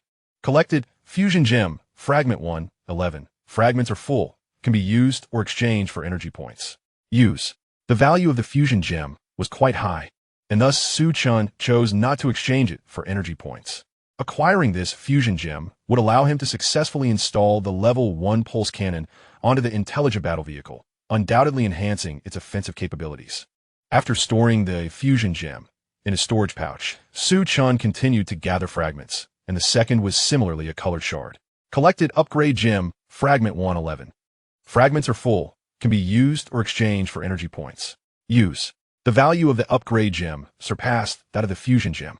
And with a plethora of items awaiting enhancement, Chen naturally refrained from exchanging for energy points. Contemplating the green gem in his hand, Chen began to deliberate which upgrade would yield the greatest benefit. Logically, enhancing the mechanical warrior would be the optimal choice, currently at level 2. An upgrade would elevate it to level 3, granting it the capability to contend with level 4 evolvers. However, once the mechanical warrior reaches level 3, it requires a level 3 energy stone or a level 3 power crystal to function. Unfortunately, Chen possesses none of these. Consequently, the upgraded mechanical warrior would amount to nothing more than a heap of scrap metal, utterly devoid of utility. As for the storage pouch and swift battle boots, Chen deemed them sufficient for the time being. After much contemplation, he resolved to retain them and see if he could acquire some level 3 energy stones or power crystals in the future. If he succeeded, upgrading the mechanical warrior would be his foremost priority. Should he fail, he could always consider enhancing other aspects later. Chapter 121. Level 2 Physique Potion. After collecting 2 colorful shards, Chen surveyed his surroundings, a glimmer of joy illuminating his gaze. Previously, he had merely glanced at the quantity of his shards, neglecting to observe their colors. Upon closer inspection, he discovered that most of the shards were of considerable value, predominantly in shades of purple, black, and red, with the yellow shards, akin to seeds, being exceedingly rare. Today, as fortune seemed extraordinarily abundant. Rubbing his hands together, Chen approached a purple shard and reached out to grasp it. He collected 9 Heavens Radiant Thunder, Shard 1, 210. The shard is not complete and cannot be used, but can be exchanged for energy points. He smirked slightly, acknowledging that while it could not be utilized, the Godly Thunder shard nonetheless filled him with a small thrill. Next, he reached for a red shard. He collected Level 2 Physique Potion, Shard 111. The shard is complete and can be used or exchanged for energy points. Use. Chen exclaimed with excitement. The Level 2 Physique Potion holds immense value, enabling a Level 1 evolver to ascend directly to a Level 2 evolver. Within Chen's small team, aside from himself and the mechanical warrior, the highest cultivation level among the others was merely level 1, particularly for Wu Yang and Yangling Tian, who had remained level 1 evolvers for many years. Their lack of aptitude rendered the transition to level 2 exceedingly challenging. It may well be that they would be trapped at level 1 for the entirety of their lives. However, with the level 2 physique potion, they could elevate to level 2 in a heartbeat. Could he possibly uncover another vial? Chen pondered. Possessing only 1 vial of the level 2 physique potion, he was uncertain whom to allocate it to first. The best scenario would be to find another vial, thus eliminating his dilemma. Noticing a dozen red shards remaining, he decided to commence his collection with the red shards. He collected Level 1 Physique Potion, Shard 111. The shard is complete and can be used or exchanged for energy points. Use. Chen declared without hesitation.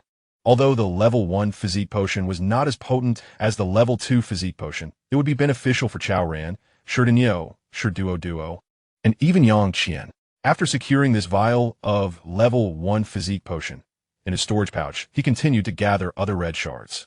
Upon collecting a fragment of Pet Potion, 1 out of 11, the fragments reached their limit, allowing for usage or exchange for energy points. The Pet Potion held little significance for Chen, prompting him to opt for an exchange into energy points. He then acquired another fragment of All-Attribute Magic Recovery Potion, 1 out of 11, which also reached its limit, leading him to exchange it for energy points.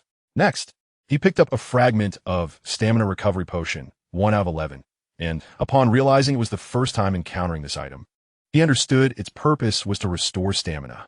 This potion could prove life-saving in critical moments, and thus, Chen chose to utilize it.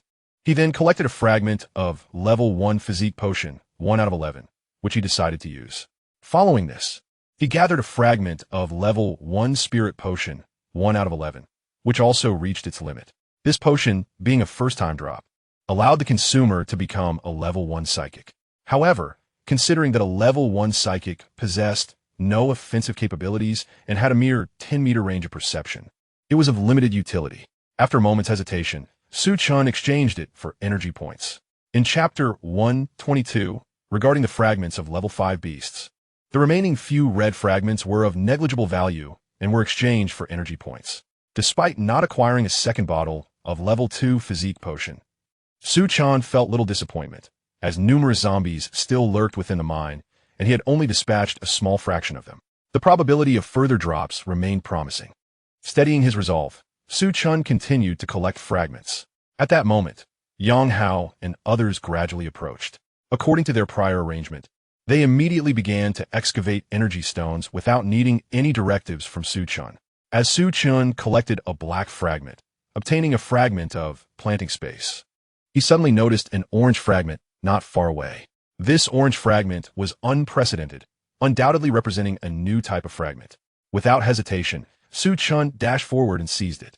He collected a fragment of level 5 Beast Wind Thunder Black Hawk, 1 out of 150, which was not yet complete and thus could not be utilized but could be exchanged for energy points. No need to exchange, Chen declared. Although he was still far from gathering the necessary quantity for the Wind Thunder Black Hawk, its status as a level 5 beast was undeniable. The vast expanse of Xintian continent surely harbored level 5 beasts and above, though it was uncertain whether Qinyu Island possessed them. If he could collect enough Wind Thunder Black Hawk fragments, he would command great authority on Qinyu Island. However, acquiring 50 fragments was no small feat, compounded by the unpredictable nature of drops, which undoubtedly increased the challenge of completion. Could he exchange them at the Apocalypse Mall? A thought crossed Chen's mind. Previously, the Apocalypse Mall lacked an orange category, and there had been no sign of the Wind Thunder Black Hawk. Upon contemplating this, he swiftly accessed the Doomsday Mall to peruse its offerings. Soon, he discerned an additional section on the exchange interface, marked in orange, which prominently featured the Wind and Thunder Black Hawk. The moment he noted that the exchange required 500 energy points, a surge of temptation washed over him. Based on his estimations, annihilating all the zombies within the mine should yield around 1,000 fragments. If he were to convert all of these into energy points, it would amount to 1,000, sufficient to procure the Wind and Thunder Blackhawk twice. However, exchanging all fragments for energy points was evidently impractical, and he had no intention of doing so. On the other hand, converting just 500 energy points appeared quite feasible. Yet, he found himself grappling with indecision regarding whether to proceed with the exchange. For him, the immediate priority was the level 3 All Attributes fragment, which required merely 100 energy points for acquisition. While the Wind and Thunder Blackhawk was indeed appealing, the energy points required were excessive, and given Chen's current capabilities, it posed no immediate threat. Thus, acquiring the Wind and Thunder Blackhawk would merely serve as a decorative item with no tangible benefits. After much contemplation, he ultimately resolved to postpone the exchange for the Wind and Thunder Blackhawk. Regaining his focus, he continued to gather fragments. He collected one fragment of planting space, 310, but it was insufficient for use and could only be exchanged for energy points, which he chose not to do. He then picked up one fragment of level 1 Mechanical Wolf, 210, which was also not enough for use but could be exchanged for energy points, and he proceeded to convert it. Next, he gathered one fragment of the Ghostly Deep Wood, 310, which similarly was inadequate for use and could only be exchanged for energy points. He opted against the exchange. After collecting the purple and black fragments, only a handful of yellow fragments remained on the ground, all of which he converted into energy points. Chapter 123, Celestial Hammer with the fragments collected. Chen took stock of his bounty. In total, he had gathered 107 fragments, the majority of which were exchanged for energy points, bringing his total to 70 points. Only 30 more energy points were needed to obtain the level 3 All Attributes fragment, which caused a flicker of excitement in Chen. As Wu Yang and the others continued to mine energy stones and could not attract the zombies, he found himself with some idle time and decided to assist in the excavation. An hour later, all the energy stones were successfully extracted. Chen collected all the energy stones and installed them into the level-less Gatling gun mounted on the intelligent battle vehicle. Shall we continue the hunt, or would you prefer to take a break? Wu Yang inquired. After exterminating over 1,000 zombies, even the strongest of individuals would require rest. Chen felt he could manage, believing he could endure another 1 or 2 rounds without issue. Additionally, He had a bottle of stamina restoration potion on hand, ready to restore him to peak condition at any moment. I will hunt once more. Thereafter, I shall leave the rest to my battle vehicle. Chen replied, after a moment of reflection. The Gatling gun has been equipped with over 3,000 energy stones, except for zombies of level 2 and above.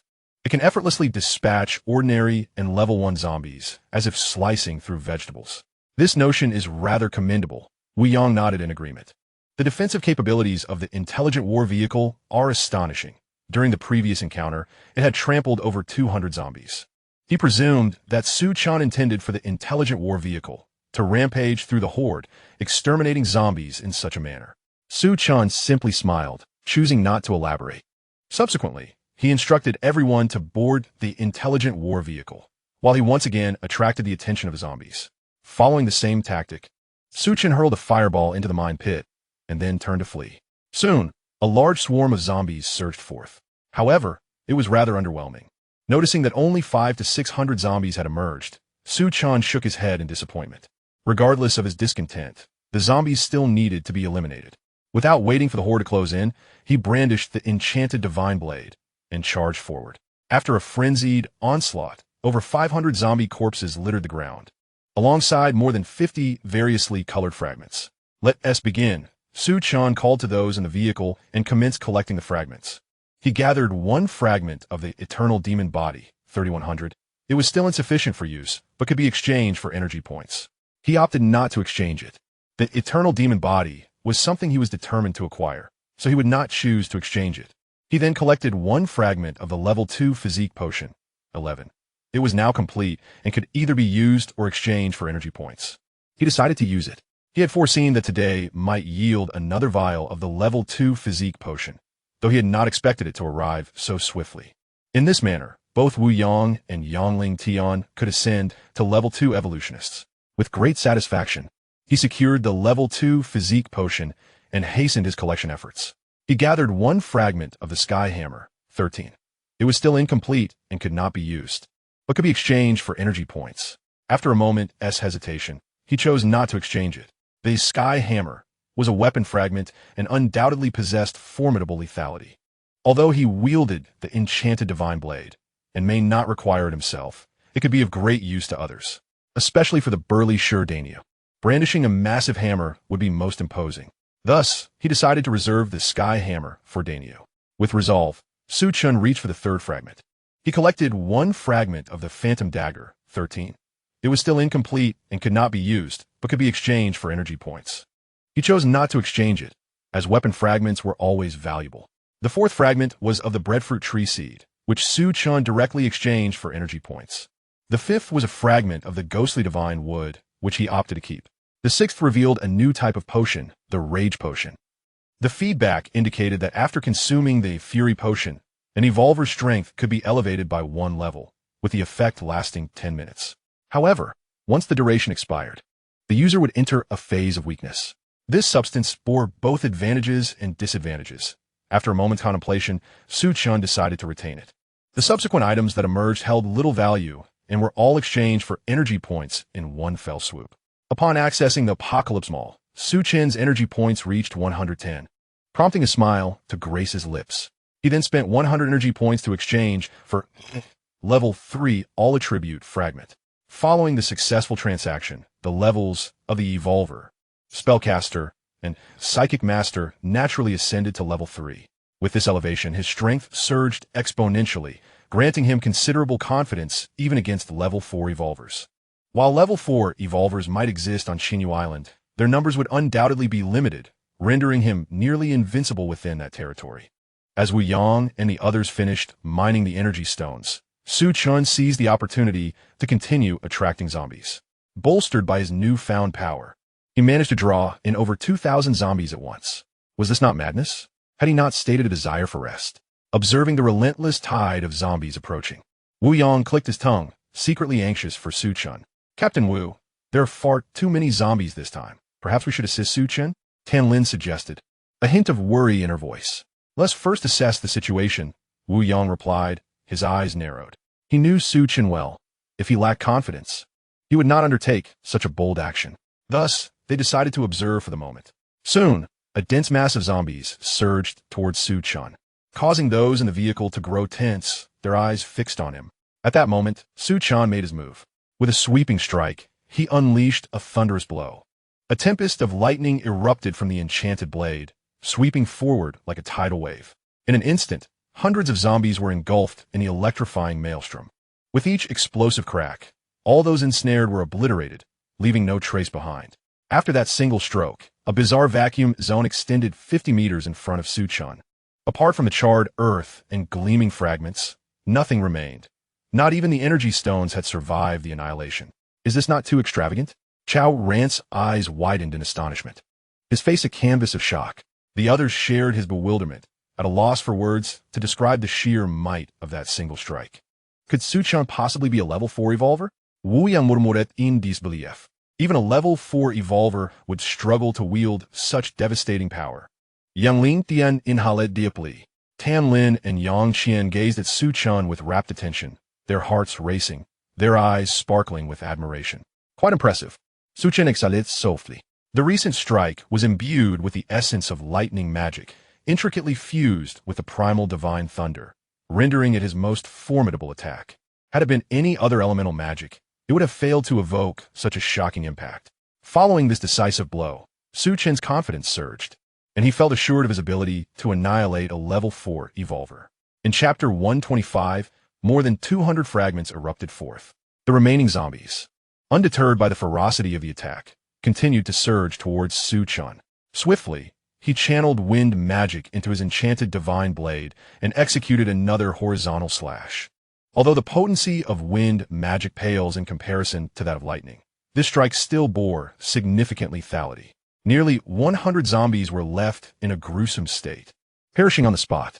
In his second level, Su-chan could vanquish only a few dozen zombies with a similar strike, yet upon reaching level 3, his capacity had expanded to eradicate 100. Thus, he gained a clearer understanding of his own strength. He continued to infuse various magical energies into each strike, resulting in the demise of dozens of zombies with each blow. It is unclear how many strikes he executed, but the ground was soon covered with a thick layer of zombie corpses, while the radiant fragments amassed to over 200. Upon slaying the last zombie, Su-chan stood still, gasping for breath. Though he had only delivered a few dozen strikes, each exerted a tremendous toll, and he was fortunate to possess a considerable supply of magical recovery potions. Otherwise, he would have long since succumbed to exhaustion. At that moment, before Su-chan could call out, Yang Hao and the others eagerly descended from the vehicle, starting to excavate energy stones. Wu Yang approached Su-chan, staring at him in awe, and inquired cautiously, "What level have you attained now?" "I have just ascended to level 3, Su-chan replied with a smile. Despite being at level 3, the power he exhibited was hardly inferior to that of a level 4, perhaps even surpassing it. Already at level 3, Wu Yang inhaled deeply. Previously, during a conversation with Yang Lingtian, he had learned that Su-chan's promotion to level 2 had occurred not long ago. Now, only a few days later, he had advanced to level 3. This extraordinary pace of progression was akin to riding a rocket, an achievement far beyond the reach of others. Moreover, Wu Yang reflected that Su-chan's advancement was not merely a single elevation, but rather a simultaneous progression in the realms of Evolver, Mage, and Psionic Master. For others, even a single advancement required years of accumulation, fraught with countless challenges and trials before they could achieve a fortunate promotion. Yet, for Su-chan, such obstacles seemed non-existent. The process of leveling up appeared as effortless to him as the act of eating or drinking. He's only 17. Wu Yang couldn't help but exclaim in wonder. Contemplating his own situation, being in his 30s and still a mere level 1 evolver, while Su-chan, at the tender age of 17, had already attained the status of a level 3 evolver, level 3 mage, and level 3 psionic master. A profound sense of helplessness washed over him. Su-chan noticed a hint of despondency in Wu Yang's demeanor, accompanied by a meaningful smile. "Captain Wu, you will soon ascend to the ranks of a level 2 evolver.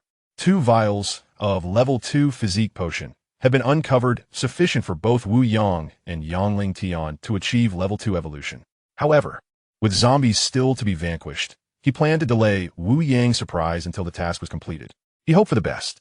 Wu Yang offered a wry smile, mistaking Su-chan's words as mere consolation without delving deeper into their meaning. Chen chose not to elaborate and instead began collecting fragments. He picked up one fragment of planting space for 10. The quantity was insufficient for use, but could be exchanged for energy points. He opted not to exchange it. He collected one fragment of tomato seeds, 11. The quantity was sufficient for use or exchange, despite it being a seed fragment.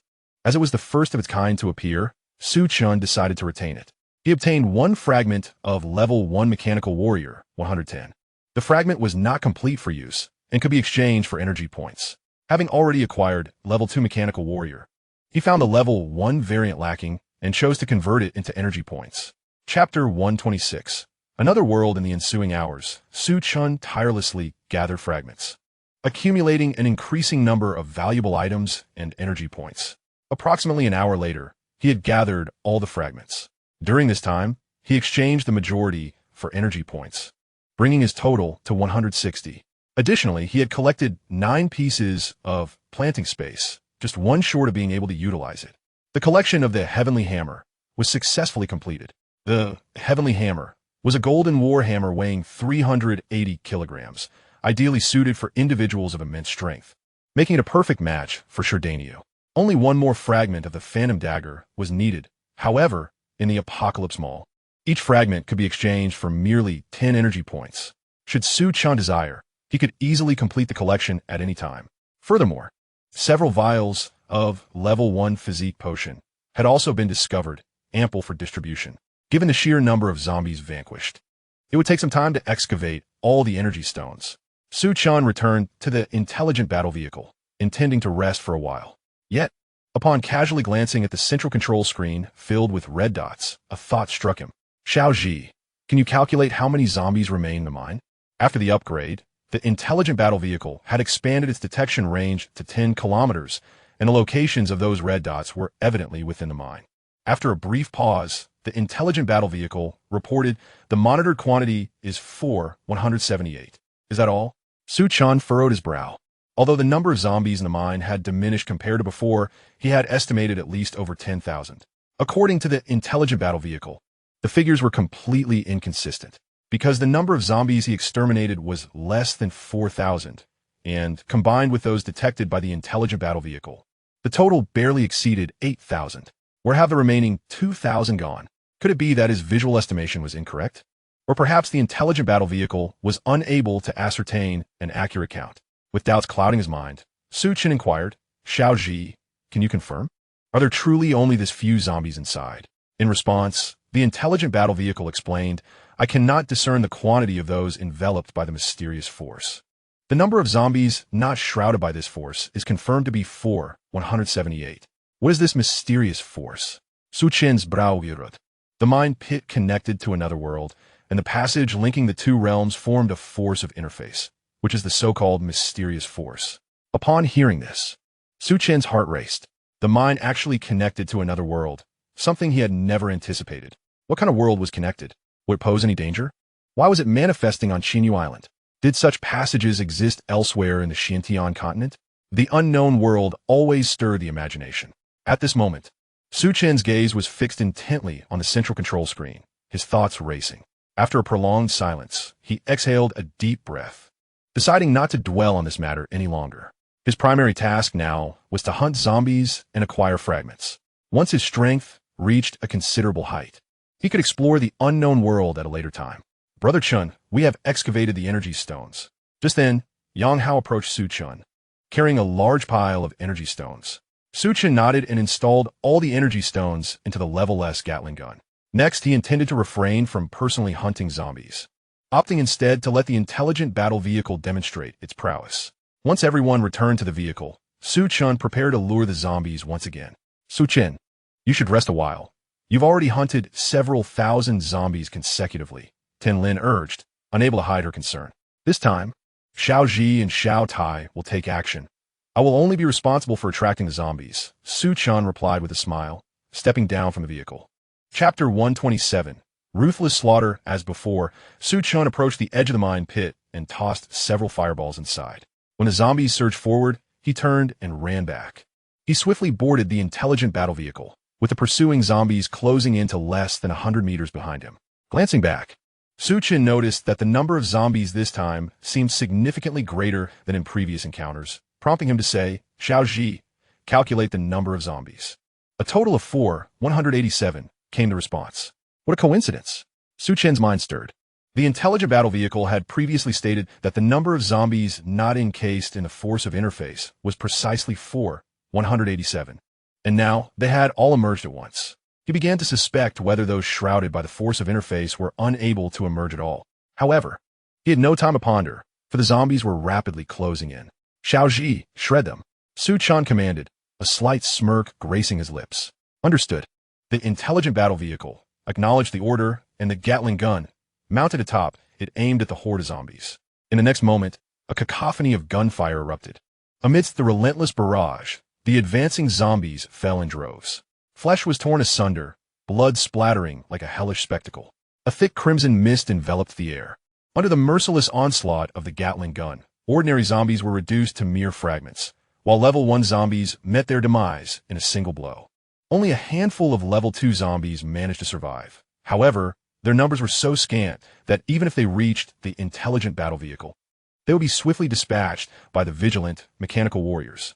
Witnessing the slaughter unfold before them left the occupants of the vehicle in a state of shock, particularly Wu Yang and others who had never witnessed the might of the Gatling gun, their eyes nearly bulging in disbelief.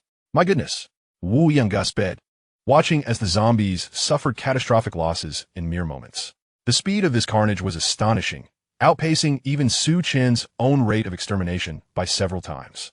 He even contemplated that, even if Chen were an ordinary person, with the intelligent battle vehicle at his disposal, he could reign supreme in this world. 20 minutes later, the intelligent battle vehicle ceased firing, and not a single zombie from the horde had survived. To be more precise, very few remained intact. Most were torn into several pieces, their fates exceedingly tragic. This illustrated the formidable power of the intelligent battle vehicle. As the vehicle fell into an eerie silence the moment the gunfire halted, every occupant wore a look of bewilderment, evidently still reeling from the shocking display. Stop gaping. Let us get to work, Chen urged, leading the way as he disembarked. At that moment, beams of light illuminated the ground, dazzling him and making his breath feel heavy. Although the exact number of fragments remained unclear, a rough estimate suggested there were at least 400. Let us gather energy stones, Yang Hao exclaimed, snapping back to reality and following closely behind Chen. As the others regained their composure, they too began to disembark. Wu Yang was the last to step out, his gaze lingering on Chen's retreating figure, muttering softly, "What other cards does he hold?" Chen squinted as he surveyed his surroundings, first making his way toward a colorful fragment. Acquired upgrade gem, Fragment 111. Fragments are at capacity, can be used or exchanged for energy points. Using. With many items awaiting upgrades, Chen naturally opted not to exchange for energy points. With the upgrade gem securely stowed, Chen continued to gather fragments. Upon collecting a fragment of the Nine Heavens' mysterious thunder, it was noted that the fragment was insufficient for use, but could be exchanged for energy points, which he opted not to do. Subsequently, he acquired a fragment of planting space, which was complete and ready for use or exchange for energy points, and he chose to utilize it. As he spoke, a silver bracelet materialized in his hand, and, simultaneously, his mind was flooded with information regarding the planting space. After absorbing the details, he adorned his left wrist with the silver bracelet. In a flash of silver light, the bracelet mysteriously vanished, merging with his flesh. Rather than being startled, Chen felt a surge of joy. The silver bracelet, transformed from the planting space, was now intrinsically linked to him, seamlessly integrating into his being when not in use. At any moment, he could summon it with merely a thought. Interestingly, the planting space bore similarities to a storage pouch, featuring an internal volume of 10 cubic meters. It not only stored items, but primarily served the purpose of cultivating crops. Remarkably, the planted crops required no watering, fertilization, or care, allowing them to flourish in robust health. A satisfied smile crept upon Chen's face. He possessed numerous plant seeds, and with the planting space, he could cultivate them to enjoy fresh fruits at his leisure. However, given the limited capacity of the planting space, he understood the necessity of being judicious in his planting. Not rushing into cultivation, Chen refocused and continued collecting fragments. He retrieved a fragment of the physical recovery potion, which was complete and ready for use or exchange for energy points, and he opted to use it. Delighted, he stored the potion and was about to collect a purple fragment when he unexpectedly spotted two peculiar beams of light nearby, one gray and the other brown. Gray fragments and brown fragments. Su Chen's eyes sparkled with excitement. This was the first appearance of these two colors, representing entirely new fragments. Eagerly, he dashed over and grasped the gray fragment. Upon collecting a fragment of universal terminology, it was revealed that he could now comprehend a multitude of languages and scripts, mastering each to an impressive degree. This meant he could understand and communicate with any race. How remarkable! Su Chen inhaled deeply. While the universal terminology was merely an auxiliary tool, the advantages it conferred were immeasurable. Furthermore, he pondered the implication, with thousands of distinct languages existing. Did it signify the presence of countless races? In the Xintian continent, he was only familiar with 3 species: humans, zombies, and mutated beasts. Where then were the other races? The world connected to the mind is likely akin to an alien realm, isn't it? This thought crossed Su Chen's mind immediately, causing his expression to darken slightly. However, whether this is indeed the case remains uncertain and requires further investigation in the future. Collecting his thoughts, he reached for the brown fragment. He picked up a fragment of the Mind Blade, 150. The fragment was incomplete and could not be utilized, but it could be exchanged for energy points. He chose not to exchange it. Based on the name, Mind Blade, Su Chen surmised that it must pertain to a kind of mental technique. Furthermore, the required quantity of fragments reached 50, comparable to that of a 5th-level beast. This suggests that the Mind Blade possesses extraordinary qualities, and thus, Su Chen felt a sense of anticipation towards it. In Chapter 129, titled Magic Fusion Gem, Su Chen continued to collect fragments. He acquired a fragment of the Upgrade Gem. 11. The fragment was complete and could be used or exchanged for energy points, so he opted to use it.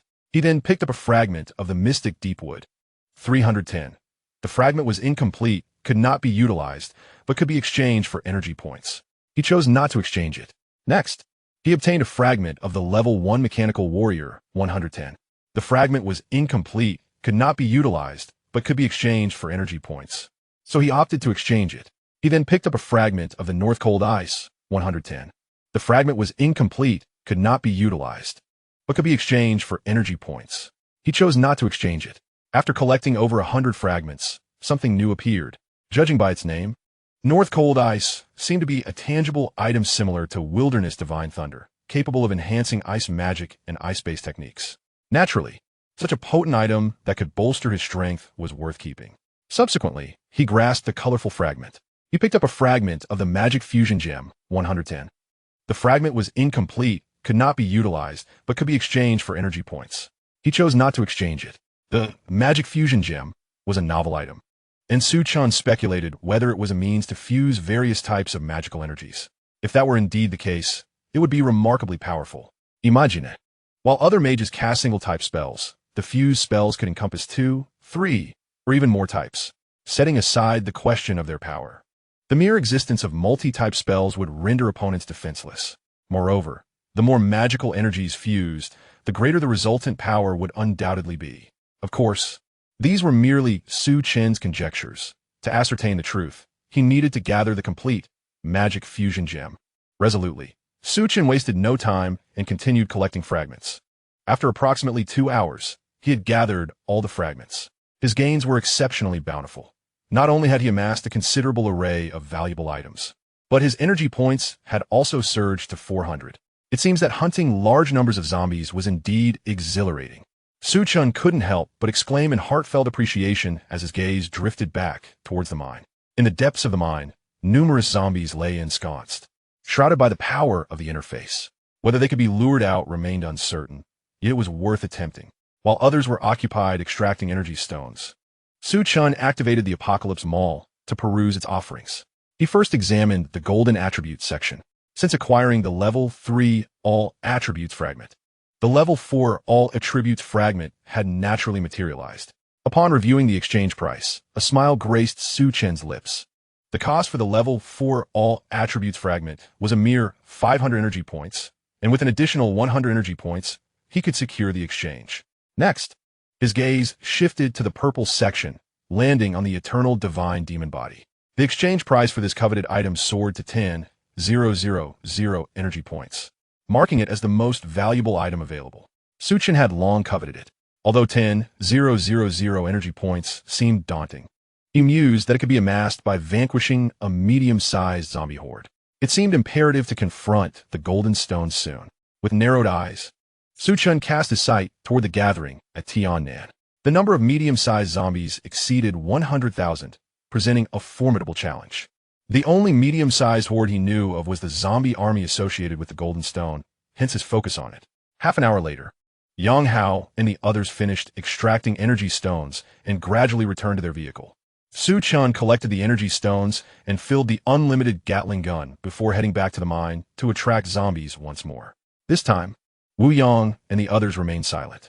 Having witnessed the formidable power of the intelligent war vehicle, they harbored no concerns, regardless of the number of zombies they faced. Approaching the mine's edge, Chen glanced down to find the spiraling path devoid of zombies.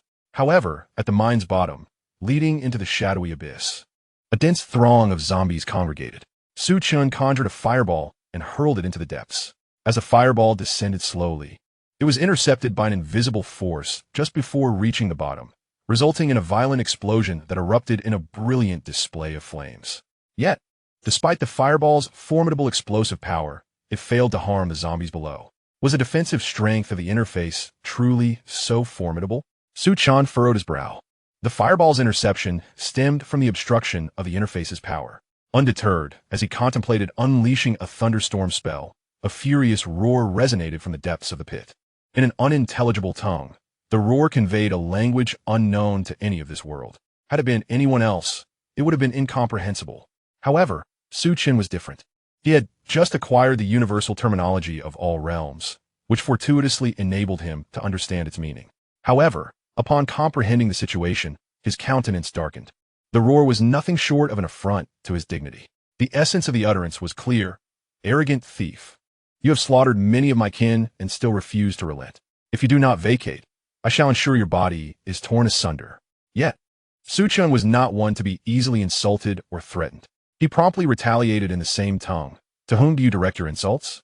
Or you anyway? If you possess any courage, come forth, and I shall flay your skin. Taken aback by Chen's rebuke, the foreigner initially paused before exclaiming, Who are you? How can you speak our green turtle tongue? Does it concern you? Chen scoffed, continuing his tirade. Whether you're a green turtle or a red turtle, to me, you are merely a cowardly turtle. His intention in provoking the green turtle was to lure him closer, as he had yet to encounter any beings of foreign origin and wished to gauge their strength. Arrogance. The green turtle, infuriated, threatened once more. Were it not for the barrier's power, I would have vanquished you long ago. How dare you boast here? Hearing this, Chen's mind raced, and he probed, So, you are forever barred from ascending? Huh. The green turtle cackled coldly. Do not rejoice too soon, boy. The barrier's power will soon stabilize completely, and at that time, our green turtle clan will annihilate your kind entirely. Such audacity. Chen retorted with a cold snort, then cleverly inquired. But your strongest among the green turtle clan is merely a level 3 evolved being. How can you contend with humanity? He was not entirely informed of the green turtle clan's true capabilities. His inquiry was merely a test. Frog at the bottom of the well. The green turtle sneered dismissively. Among us, even the weakest are level 1 evolved beings, and our clan leader is a formidable level 4 evolved being. You humans are the weakest of all races. What can you possibly use to resist us? So, their strongest is merely level 4. Chen felt a twinge of disdain. Initially, he had thought the green turtle clan formidable, only to discover their strongest was a mere level 4. While a level 4 evolved being might be considered peak strength on Chinyu Island, to Chen, they were but trifles, incapable of causing him any concern. Nevertheless, the overall strength of the green turtle clan remained formidable, with their weakest being level 1 evolved beings. Should they breach Chinyu Island, they could indeed inflict catastrophic damage upon humanity. Of course, this was contingent upon them not encountering Chen, given his current prowess and numerous abilities. Even a multitude of green turtles would meet their demise. Stealing his resolve, Chen declared, Old turtle, regardless of how many of you green turtles there are, should you dare to appear before me, I will eradicate you all. Arrogance. The green turtle gritted his teeth in fury, shouting, Boy, what is your name? Dare you reveal it? Is my name one you are worthy of knowing? Su Chen let out a cold laugh and mockingly remarked, "If you wish to know my name, first call me grandfather." Infuriated, the green turtle man roared, "You little brat, if I catch you, I shall grind your bones to dust." Su Chen smirked and turned away from the mine. He had gleaned enough information about the green turtle clan, and with the zombies unable to emerge, remaining here to bicker with a turtle seemed utterly pointless. The people in the base vehicle were puzzled as they noticed that Su Chen had not attracted any zombies. "Su Chen, have you eliminated all the zombies?" Wu Yang inquired as Su Chen boarded the vehicle. "There are still some zombies inside, encased in the power of the interface. Not a single one can escape," Su Chen sighed, explaining. The inability to obtain fragments due to the zombies' confinement was a significant loss for him. Was the power of the interface? The passengers widened their eyes. The term was utterly novel to them, and they had never encountered it before. Su Chen had no intention of concealing the truth, so he elaborated on the passage connecting the two worlds and the matter of the Green Turtle Clan. "Are there really otherworldly beings?" Wu Yang's expression grew considerably grave. The others also appeared troubled. In this post-apocalyptic world, zombies and mutated beasts held dominion, rendering humanity's survival exceedingly arduous. The emergence of foreign entities would spell disaster for mankind. What threat do mere foreign beings pose? Once we strengthen our power, they will have no choice but to regard us with deference, Su Chen dismissed. He was acutely aware that this world revered the strong. Dominance belonged to those with the mightiest fists. "It seems we truly must expedite the enhancement of our strength." Wu Yang clenched his teeth, his gaze resolute. The others nodded in agreement, though they knew that strengthening their abilities was not a matter of mere days. They had little confidence in achieving breakthroughs in such a short time. "You need not concern yourselves with the matter of power enhancement. I have a solution," Su Chen said with a smile. He possessed a considerable supply of vitality potions and several weapons, which could at least double their strength. Had anyone else made such a claim, it would have been met with ridicule. Yet Su Chen was different. His rapid ascension was evident, and with his array of peculiar items, there was a genuine possibility he could elevate their prowess. "Brother Chen, when will you assist us in enhancing our strength?" Chao Ren exclaimed excitedly. He had long dreamed of becoming an evolved being and was eager for the opportunity. "Let's discuss it upon our return," Su Chen replied with a smile, giving Chao Ren a reassuring glance. Chao Ren nodded earnestly, confident that Su Chen would fulfill his promise. Shortly after, the intelligent battle vehicle roared to life, retracing its path. Chapter 132. The Seizure on the Return Journey. Su Chen unexpectedly noticed several blue dots appearing on the central control screen, their locations seemingly near the Great Stone. When they departed that morning, the cave within the stone had not been sealed. If someone had discovered it, they might well seize their dwelling. Who could these individuals be? Su Chen squinted in contemplation. Following the devastation wrought by the recent zombie and beast tides, there were scarcely any humans left in the vicinity. The sudden emergence of a dozen or so individuals was enough to raise his alarm. As the smart battle vehicle slowly approached the Great Stone, Yang Hao offered a word of caution. "Brother Chen, it seems our cave has been entered, and there are two base vehicles parked outside." Su Chen had already observed this. Nodding slightly, "No need to rush. Let's investigate." The arrival of the smart battle vehicle also drew the attention of those within the cave. Soon, a dozen individuals emerged, brandishing weapons, adopting a vigilant stance. Once the vehicle came to a halt, Su Chen disembarked, accompanied by Wu Yang and Yang Ling Tian, while the others remained inside. "May I inquire where you hail from?" Su Chen stepped forward, greeting the opposing group. An elderly man with a face lined with wrinkles scrutinized Su Chen before responding with indifference. "Where we come from is none of your concern. Rather, what brings you here is of interest." Noticing the cold demeanor of the elder, Su Chen rubbed his nose and pointed toward the cave within the stone, stating, "That cave is our excavation. It serves as our temporary abode. Naturally, we intend to reclaim it." "Your cave?" The elder raised an eyebrow, fixating on Su Chen as he probed. "What evidence do you possess?" "There is an apple tree inside, which I personally planted. Does that count as evidence?" Su Chen replied coolly.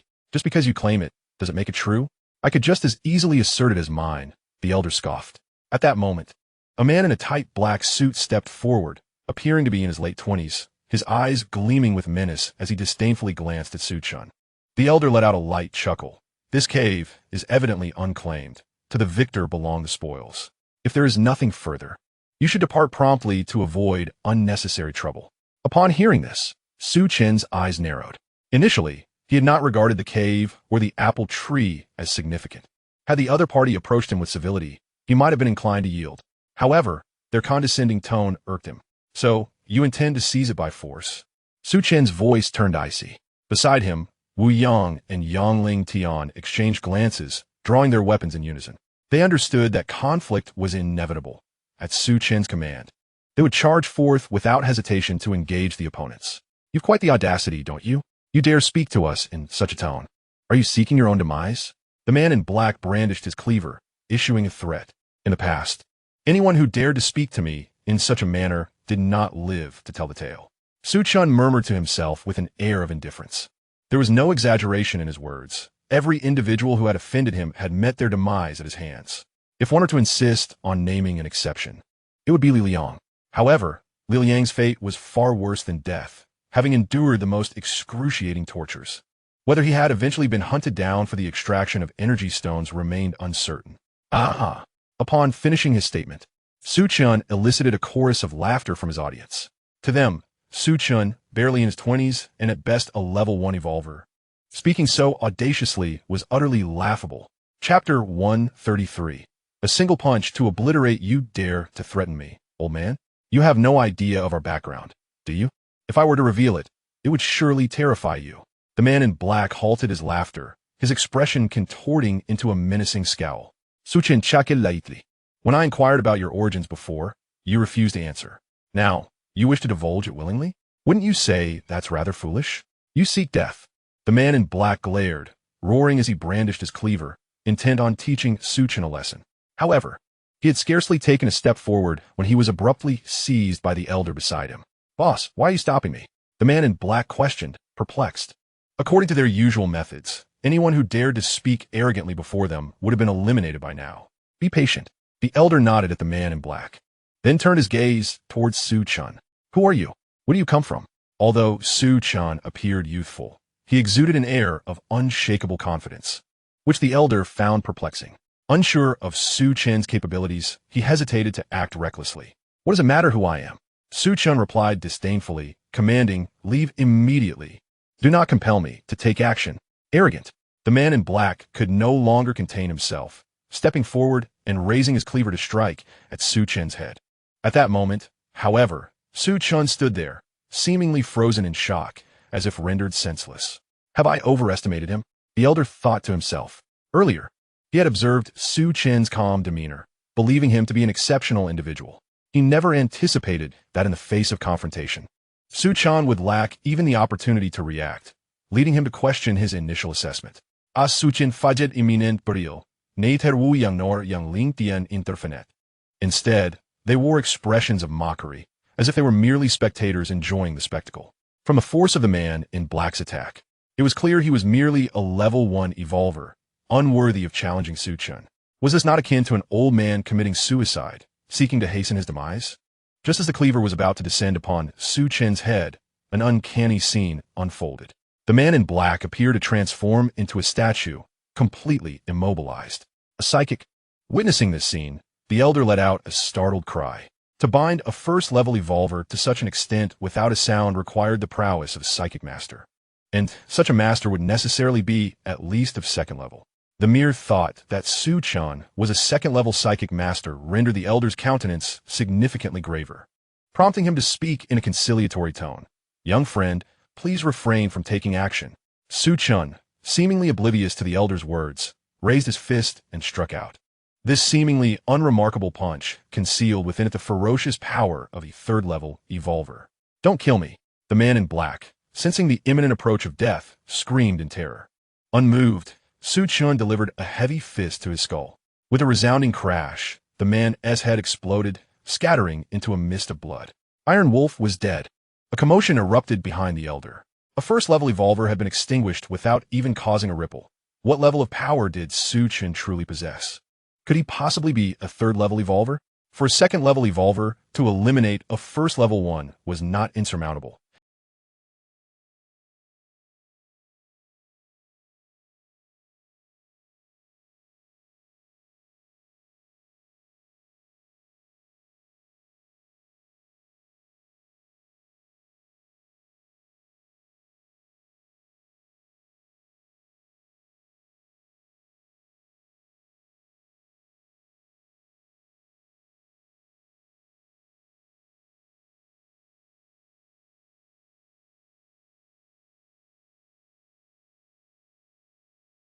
The elder felt a chill enveloping his entire being and hastily declared, "We shall take our leave at once." He was merely a second-level evolver and recognized that he was no match for Chen, who could instantaneously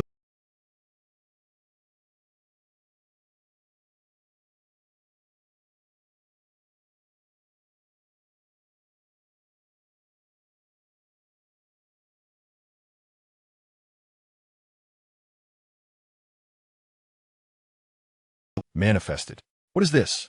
The elder's fear reached its zenith. As Chen unleashed this strike, he unleashed a wind-based spell, exuding an unmatched might that rendered the elder's breathing laborious. Faced with such an eerie and potent offensive, his face turned an ashen white, yet he would not resign himself to fate. "Let us fight." Life and death hung in the balance, and the others were acutely aware of this. They hastily drew their weapons, attempting to slash at the oncoming wind blade.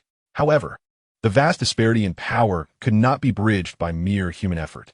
Having ascended to the third level, Chen's strike could even severely injure a fourth-level evolver. How could it possibly be resisted by a group of first- and second-level evolvers? Amidst a cacophony of anguished screams, the elder witnessed the demise of the dozen or so individuals behind him. Though he remained alive, his body bore the marks of severe injuries. This was a mercy granted by Chen. Had it not been for his deliberate decision to spare the elder, he would now be nothing more than a cold corpse. As he gazed upon the lifeless bodies of his subordinates, the elder's lips trembled, and he collapsed to the ground. The might of Chen far surpassed his imagination. Even their leader, the revered dragon sculptor, did not possess such terrifying means of attack. At this moment, he resigned himself to his impending doom, his face ashen. "Speak of your origins," Chen commanded, his gaze fixed coldly upon the elder. The reason for sparing the elder's life was to uncover their background. The elder and his companions were all evolved beings, and a group of over a dozen evolved individuals represented a significant force, comparable to many minor enclaves. What, then, had brought them to this place? Surely, it was not merely for leisure. "I will divulge everything. Will you spare my life?" The elder replied, gritting his teeth. "You lack the standing to bargain with me." Chen narrowed his eyes and said flatly, "If you know what is good for you, I can grant you a complete corpse." His modus operandi dictated that he would never leave a potential threat unaddressed. "Then you might as well kill me." "I will not utter a single word," the elder declared, resigned to his fate. Knowing he was about to die, why then would he comply with Chen's demands? "I am curious to see how resolute your tongue remains." Chen chuckled coldly, then shouted towards a vehicle. "Chao Ran, come here." "Brother Chen, what is it?" Chao Ran hurried over, eager to assist. "Remove one of his eyes." Chen's voice was as frigid as ice, devoid of any emotion. Having decided to groom Chao Ran as the head of the interrogation chamber, such severe measures were more appropriately entrusted to him. "Understood, Brother Chen." Chao Ran licked his lips and approached the elder, dagger in hand. "What do you intend to do?" "Do not come closer," the elder shouted, retreating in fear. Yet he was ensnared by Chen's mental prowess, rendering all struggles futile. As the gleaming blade approached his eye socket, the elder hastily pleaded, "Stop. I will tell you everything." Chen signaled to Chao Ran to pause, then fixed his gaze on the elder, saying coldly, "You would do well to speak the truth. Should you dare utter a falsehood, you will bear the consequences." The elder was drenched in cold sweat, inhaling deeply as if accepting his fate. "I hail from the Mist Concealment Sect." "Mist Concealment Sect?" Chen murmured, turning to look at Wu Yang. The name was unfamiliar to him, and he sought to discern whether Wu Yang had any knowledge of it. Wu Yang met Chen's gaze and shook his head slightly.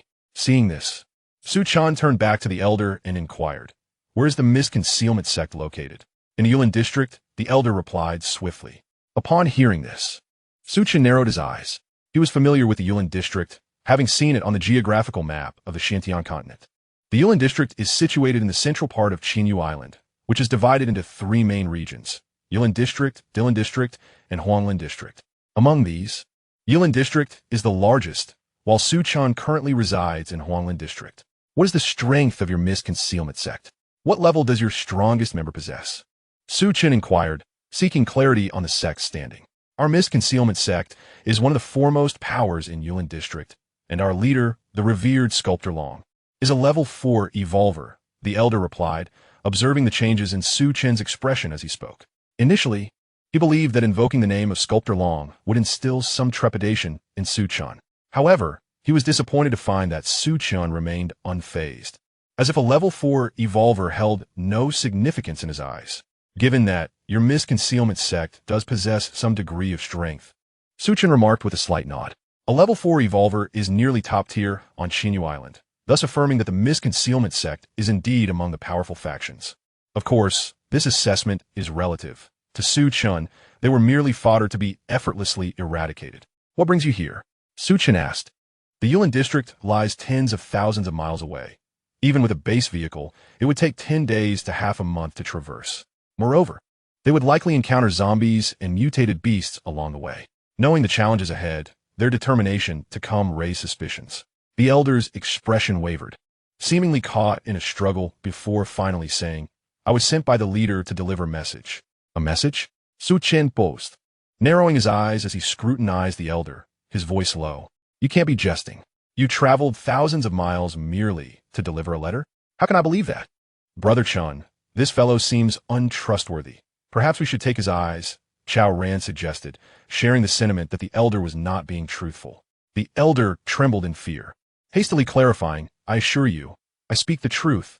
The letter is with me." "Show it to me," Chen commanded, retracting his mental influence and granting the elder his freedom.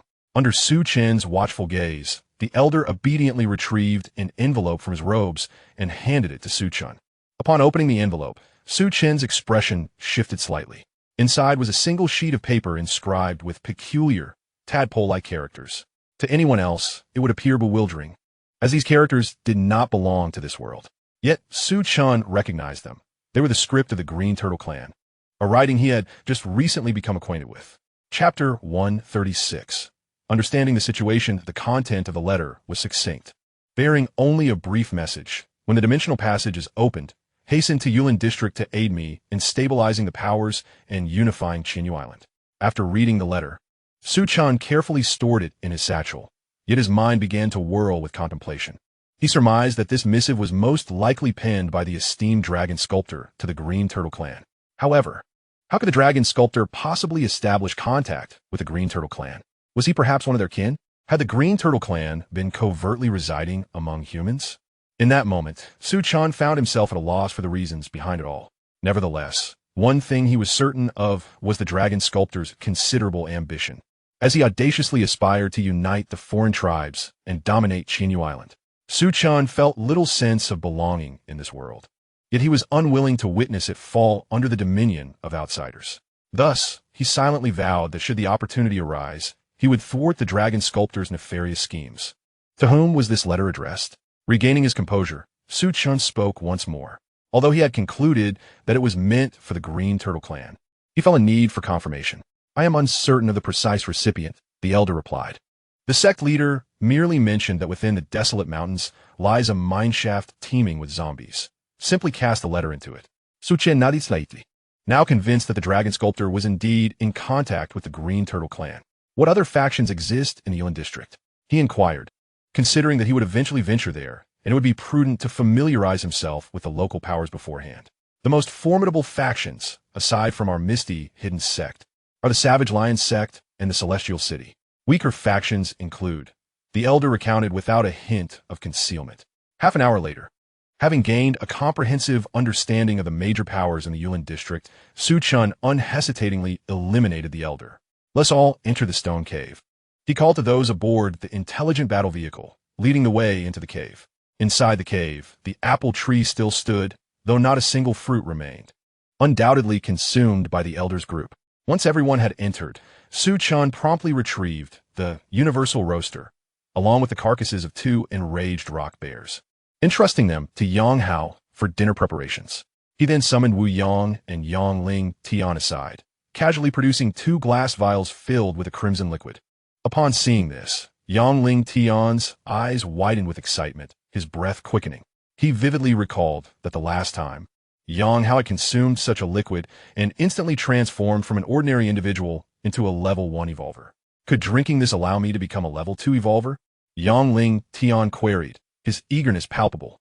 Having been stuck at level 1 for several decades, he had long yearned to ascend to level 2. However, due to limitations in talent and training resources, he had yet to realize this aspiration. Now, witnessing Chen produce the miraculous potion, he felt an inexplicable surge of hope. sensing that this might be the key to his elevation. Su Chen, what is it that you hold in your hands? Wu Yang asked, having never encountered physical enhancement elixir before, his brow slightly furrowed in curiosity. Su Chen delivered 2 bottles of level 2 physique potion into the hands of Yang Lingtian and Wu Yang, smiling gently as he said, "Drink it, and you shall soon become level 2 evolvers." "What did you say?" Wu Yang exclaimed, his eyes widening in disbelief. The notion that consuming an unknown liquid could elevate him to a level 2 evolver seemed preposterous. Was this a jest or mere bravado? If such a miraculous substance truly existed, wouldn't evolvers become as common as dirt? Chapter 137. Promotion. Yang Lingtian, devoid of any skepticism, immediately tilted his head back and consumed the level 2 physique potion. Old Yang, Wu Yang watched in astonishment, a nagging thought echoing in his mind. Could this truly be effective? Rest assured, my brother, whatever Su Chen provides is trustworthy, Yang Lingtian remarked, a knowing smile gracing his lips. As his words faded, his face flushed crimson, and a powerful aura began to emanate from him. Ha! Yang Lingtian let out a triumphant roar, raising his fist and striking the air. Buzz! Though his punch met only the void, it stirred the very currents of the atmosphere, producing a resonant sound. Level 2 Evolver. Wu Yang gasped in astonishment. He could distinctly feel that the aura Yang Lingtian exuded was far beyond that of a level 1 evolver. This conclusively indicated that Yang Lingtian had indeed ascended to a level 2 evolver, and the transformation occurred in mere moments, almost as brief as a few breaths. This was ample proof that Su Chen's potion could indeed elevate a level 1 evolver to level 2.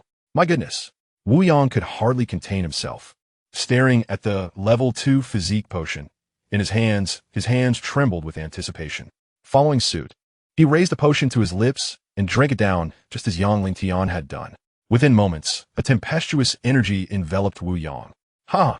I am now a level 2 evolver, he shouted joyfully, unable to suppress his elation, dancing about like a child despite his age. Such exuberance naturally drew the attention of others. Father, you truly are a level 2 evolver now? Yang Hao looked at Yang Lingtian with wide eyes. Yang Lingtian nodded emphatically.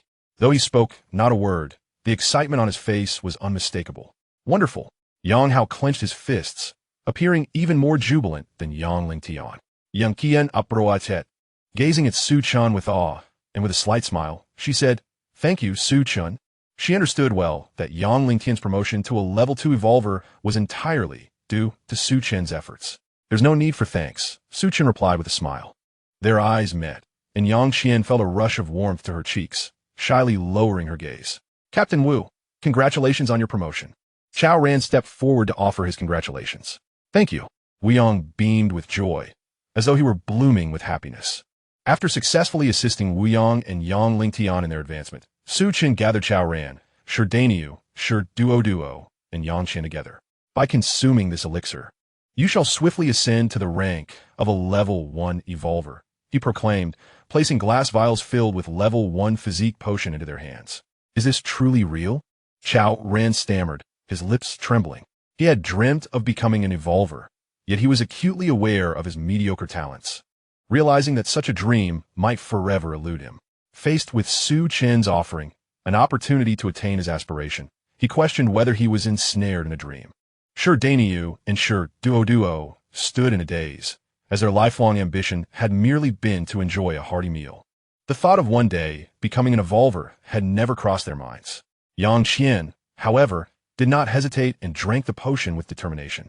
Having witnessed the elixir's effects, she was confident that consuming it would indeed elevate her to a level 1 evolver. Moreover, she thought to herself that only by bolstering her strength could she be worthy of Su Chen. "Do not linger in disbelief," Su Chen urged, noticing the dazed expressions on Chao Ran and the others. They quickly regained their composure and drank the physique potion in succession. Before long, they all transformed into level 1 evolvers. "Oh, Brother Chen, you are my dearest kin. Allow me to express my gratitude by kneeling before you," Chao Ran exclaimed, tears streaming down his face as he wept profusely, overwhelmed with emotion at his newfound status. "We are brothers. Such gestures are beyond my capacity to bear." Su Chen chuckled softly. "Brother Chen, we will toil endlessly to repay your kindness." Shi Dainyu and Shi Duo's eyes glistened with unshed tears. Su Chen had not only rescued them, but had also avenged them, and now he had facilitated their ascension to level 1 evolvers. Such kindness felt as monumental as a mountain. In that moment, they silently vowed to remain steadfastly by Su Chen's side, to heed his every command, and to safeguard his well-being, even at the cost of their own lives.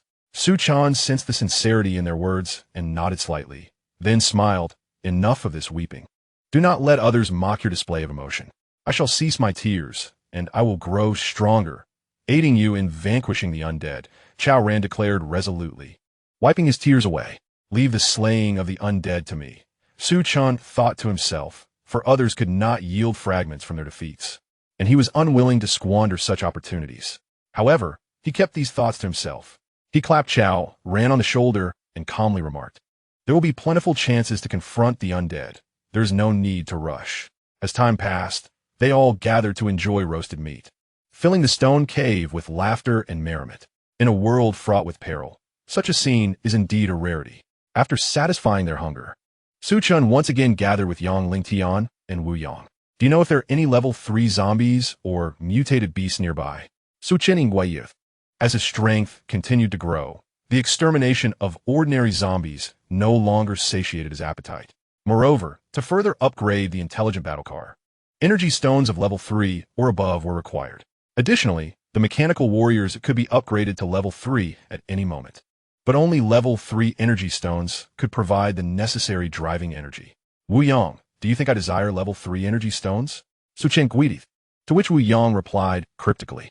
Su Chen nodded, explaining, my battle car requires energy stones of level 3 or higher for its upgrade. Wu Yang suddenly understood. He had witnessed the formidable power of the intelligent battle car, and if it were to upgrade again, its lethality would undoubtedly escalate to a higher echelon. However, level 3 zombies and mutated beasts were not only powerful, but also elusive. He truly did not know where to find them. Wu Yang shook his head, indicating his ignorance. Seeing this, Su Chen turned to Yang Lingtian. Uncle Yang, do you have any knowledge about their whereabouts? Yang Lingtian pondered for a moment before responding. While I am unaware of the level 3 zombies and mutated beasts, I do know where to find level 3 energy stones. Su Chen's eyes brightened at this revelation. Energy stones were extracted from zombies and mutated beasts, whereas energy stones were found within ores. Although they were not identical, their functions were comparable. Where can we find these level 3 energy stones? Su Chen asked, his excitement palpable. There are level 3 energy stones in the Peak Mountain range. Over 500 miles from here, Yang Lingtian stated plainly. Chapter 139. Huang can arise. Su Chen recalled the topographical map of Qianyu Island and confirmed the existence of a peak mountain range in that region. Furthermore, there is a medium-sized gathering place nearby called Songyue. Since there are level 3 energy stones in the peak mountain range, has no one ventured there to mine them? Su Chen questioned, perplexed. The value of level 3 energy stones was so high that they could be exchanged for dozens of level 2 energy stones, or even hundreds of ordinary energy stones. Logically, such a treasure should have been depleted long ago, leaving no opportunity for them to extract it. Yang Lingtian explained. A pack of bloodthirsty wild boars, numbering nearly 300, has taken residence there, including several level 2 beasts. No one dares to provoke them. We shall set out for the Peak Mountain Range tomorrow, Su Chen decided. The Peak Mountain Range not only housed level 3 energy stones, but also 300 mutated beasts. Either aspect was enough to stir his ambition. After discussing matters with Wu Yang, Su Chen conversed with others for a while before they each sought a place to rest. The following morning, as Su Chen and the others boarded the intelligent battle car and prepared to head toward the Peak Mountain Range, an alarm sounded from the central control screen. Warning, 3 base vehicles are rapidly approaching our position within a mile's distance. Please prepare accordingly, Master. Hearing this, Su Chen ordered the intelligent battle car to halt and squinted to peer outside. In this post-apocalyptic world, those who possess base vehicles are not to be trifled with, and the sudden appearance of 3 such vehicles indicates a formidable adversary. Moments later, the 3 base vehicles surged forth, spreading out in a coordinated manner to encircle the intelligent battle car. Su Chen, their intentions are clearly hostile, Wu Yang remarked gravely. The encircling formation suggested they were wary of a potential escape, harboring ulterior motives. Let us go down and assess the situation, Su Chen said nonchalantly as he stepped out of the vehicle. When faced with adversaries, one must stand firm, regardless of their background. Anyone daring to provoke him was courting their own demise. As Su Chen exited, a dozen individuals disembarked from the three base vehicles, swiftly gathering to confront him from a distance. Wu Yang and Yang Lingtian followed closely, taking their positions flanking Su Chen, ever vigilant. "Who are you? And why do you obstruct our path?" Su Chen inquired, surveying the opposition. "Young man, did you visit King Kong City a few days ago?" A stern-faced, middle-aged man clad in fine garments fixed Su Chen with a piercing gaze. Su Chen felt an unsettling familiarity with the man, yet he couldn't place where he had seen him before. Dismissing the thought, he retorted with a cold smirk. "Whether I went to King Kong City is none of your business. The city lord, it's him. I recognize that silver-white base vehicle." A somewhat portly man informed the stern figure. "Brash youth, you are the one who indiscriminately slaughtered innocents in King Kong City and killed my son? Today, I shall ensure your body is torn to shreds." The stern man spat venomously at Su Chen. "So, you are Huang Can, the lord of King Kong City." Su Chen realized the pieces falling into place. He had sensed familiarity before, but never anticipated this man was the father of Huang Junlin. "Huang Can, you seek vengeance for your son?" Su Chen narrowed his eyes, mockingly stating, "When I rampaged through King Kong City, even your son fell before me. Why did you cower like a turtle and not show your face? I was not in King Kong City that day. Otherwise, you would not have escaped." Huang Can's face flickered with a mix of emotions as he roared. In truth, he had indeed been in King Kong City, but had refrained from showing himself out of fear of Su Chen's prowess. This humiliation was a bitter pill to swallow, and he found it hard to admit. "Is that so?" Su Chen rubbed his nose, sneering. "Now I offer you a chance. Step forward and face me in single combat to avenge your worthless son." Huang Can's lips quivered in fury. Had he possessed the courage to confront Su Chen in a duel, he would have made his presence known in King Kong City, rather than acting like a coward. His audacity to pursue Su Chen this time stemmed from the invitation of two level 3 evolved beings, as he believed their combined strength would suffice to eliminate Su Chen. "Could it be that you are afraid? The esteemed lord of a city reduced to a mere turtle?" Su Chen Dontif. Huang Can's face flushed crimson. Before so many witnesses, he was subjected to Su Chen's blatant humiliation, and he yearned to dismember Su Chen into pieces. Yet, even in his utmost fury, he lacked the courage to challenge Su Chen to a one-on-one duel. "You are quite arrogant, aren't you? Allow me to assess your true strength." A middle-aged man clad in yellow robes, with a rotund visage, stepped forward as Huang Can was rendered speechless by Su Chen's provocation. Su Chen cast a cold glance at him, detecting the disdain in his eyes, and scoffed, "Fat pig, do you wish to defend him? You are courting death." The flesh on the yellow-robed man's face quivered with indignation, clearly incensed by Su Chen's words. Though he bore a resemblance to a pig, he loathed being compared to one. No one had dared to jest with him in such a manner before. Those who had were swiftly dispatched. "Fat pig, I await your arrival. Come and kill me." Su Chen remarked with a nonchalant smile. Unable to restrain himself any longer, the yellow-robed man stomped forward, charging at Su Chen like a heavy tank. A level 3 evolved being. No wonder he was so boastful. Su Chen's expression sharpened as an invisible and colorless mental force surged forth. Judging from the speed of his advance, it was evident he was indeed a level 3 evolved being. Although Su Chen had never battled one before, he deemed himself capable of vanquishing even level 4 evolved beings. Thus a mere level 3 posed no challenge. Plapava to die.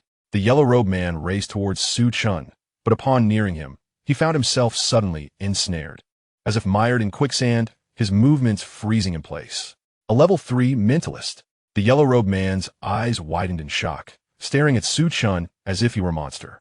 Only a mentalist of level 3 or higher could restrain him to such an extent without a sound. Yet, how could someone so young, barely 20, achieve the status of a level 3 mentalist? Such a notion was absurd and unfathomable. It is known that among the 3 primary professions, mentalists are the most difficult to cultivate. Even a level 1 mentalist is rarely seen, while a level 3 mentalist is almost mythical. How has he accomplished this? The yellow-robed man's expression turned tumultuous. He was loath to acknowledge Su Chen as a level 3 mentalist, yet the undeniable truth lay before him. He turned out to be a level 3 psychic master. Upon learning this news, Huang Can's expression drastically shifted. In contrast to the man in the yellow robe, he possessed far greater knowledge. On the day when Su Chen rampaged through King Kong City, His subordinates had witnessed firsthand that Chen had distinctly wielded the powers of both a psychic master and an evolver. How could he have transformed into a level 3 psychic master in the blink of an eye? Was he perhaps a triple-class practitioner? With all 3 levels reaching the 3rd tier, the implications were chilling.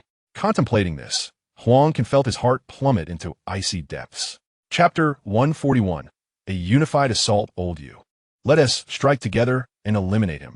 Huang took a deep breath and signaled a man beside him, whose head was obscured by a dark veil. Upon deducing that Chen was likely a practitioner of all 3 professions, he realized that in a one-on-one confrontation, none of the 3 of them would stand a chance against Chen. To eradicate such a monstrous existence as Chen, only a combined effort from all 3 would yield any possibility of success. Thus, he could not bear to watch the man in the yellow robe fall victim to Chen's onslaught. The man named Old You also perceived the dire situation and bellowed, "Everyone, strike together." Instantly, a dozen or so individuals, led by Huang, and Old You, surged towards Chen. Meanwhile, Chen had already commenced his assault on the man in the yellow robe. Clenching his fist, he aimed a devastating blow at the yellow-robed man's head. The latter was paralyzed with fear.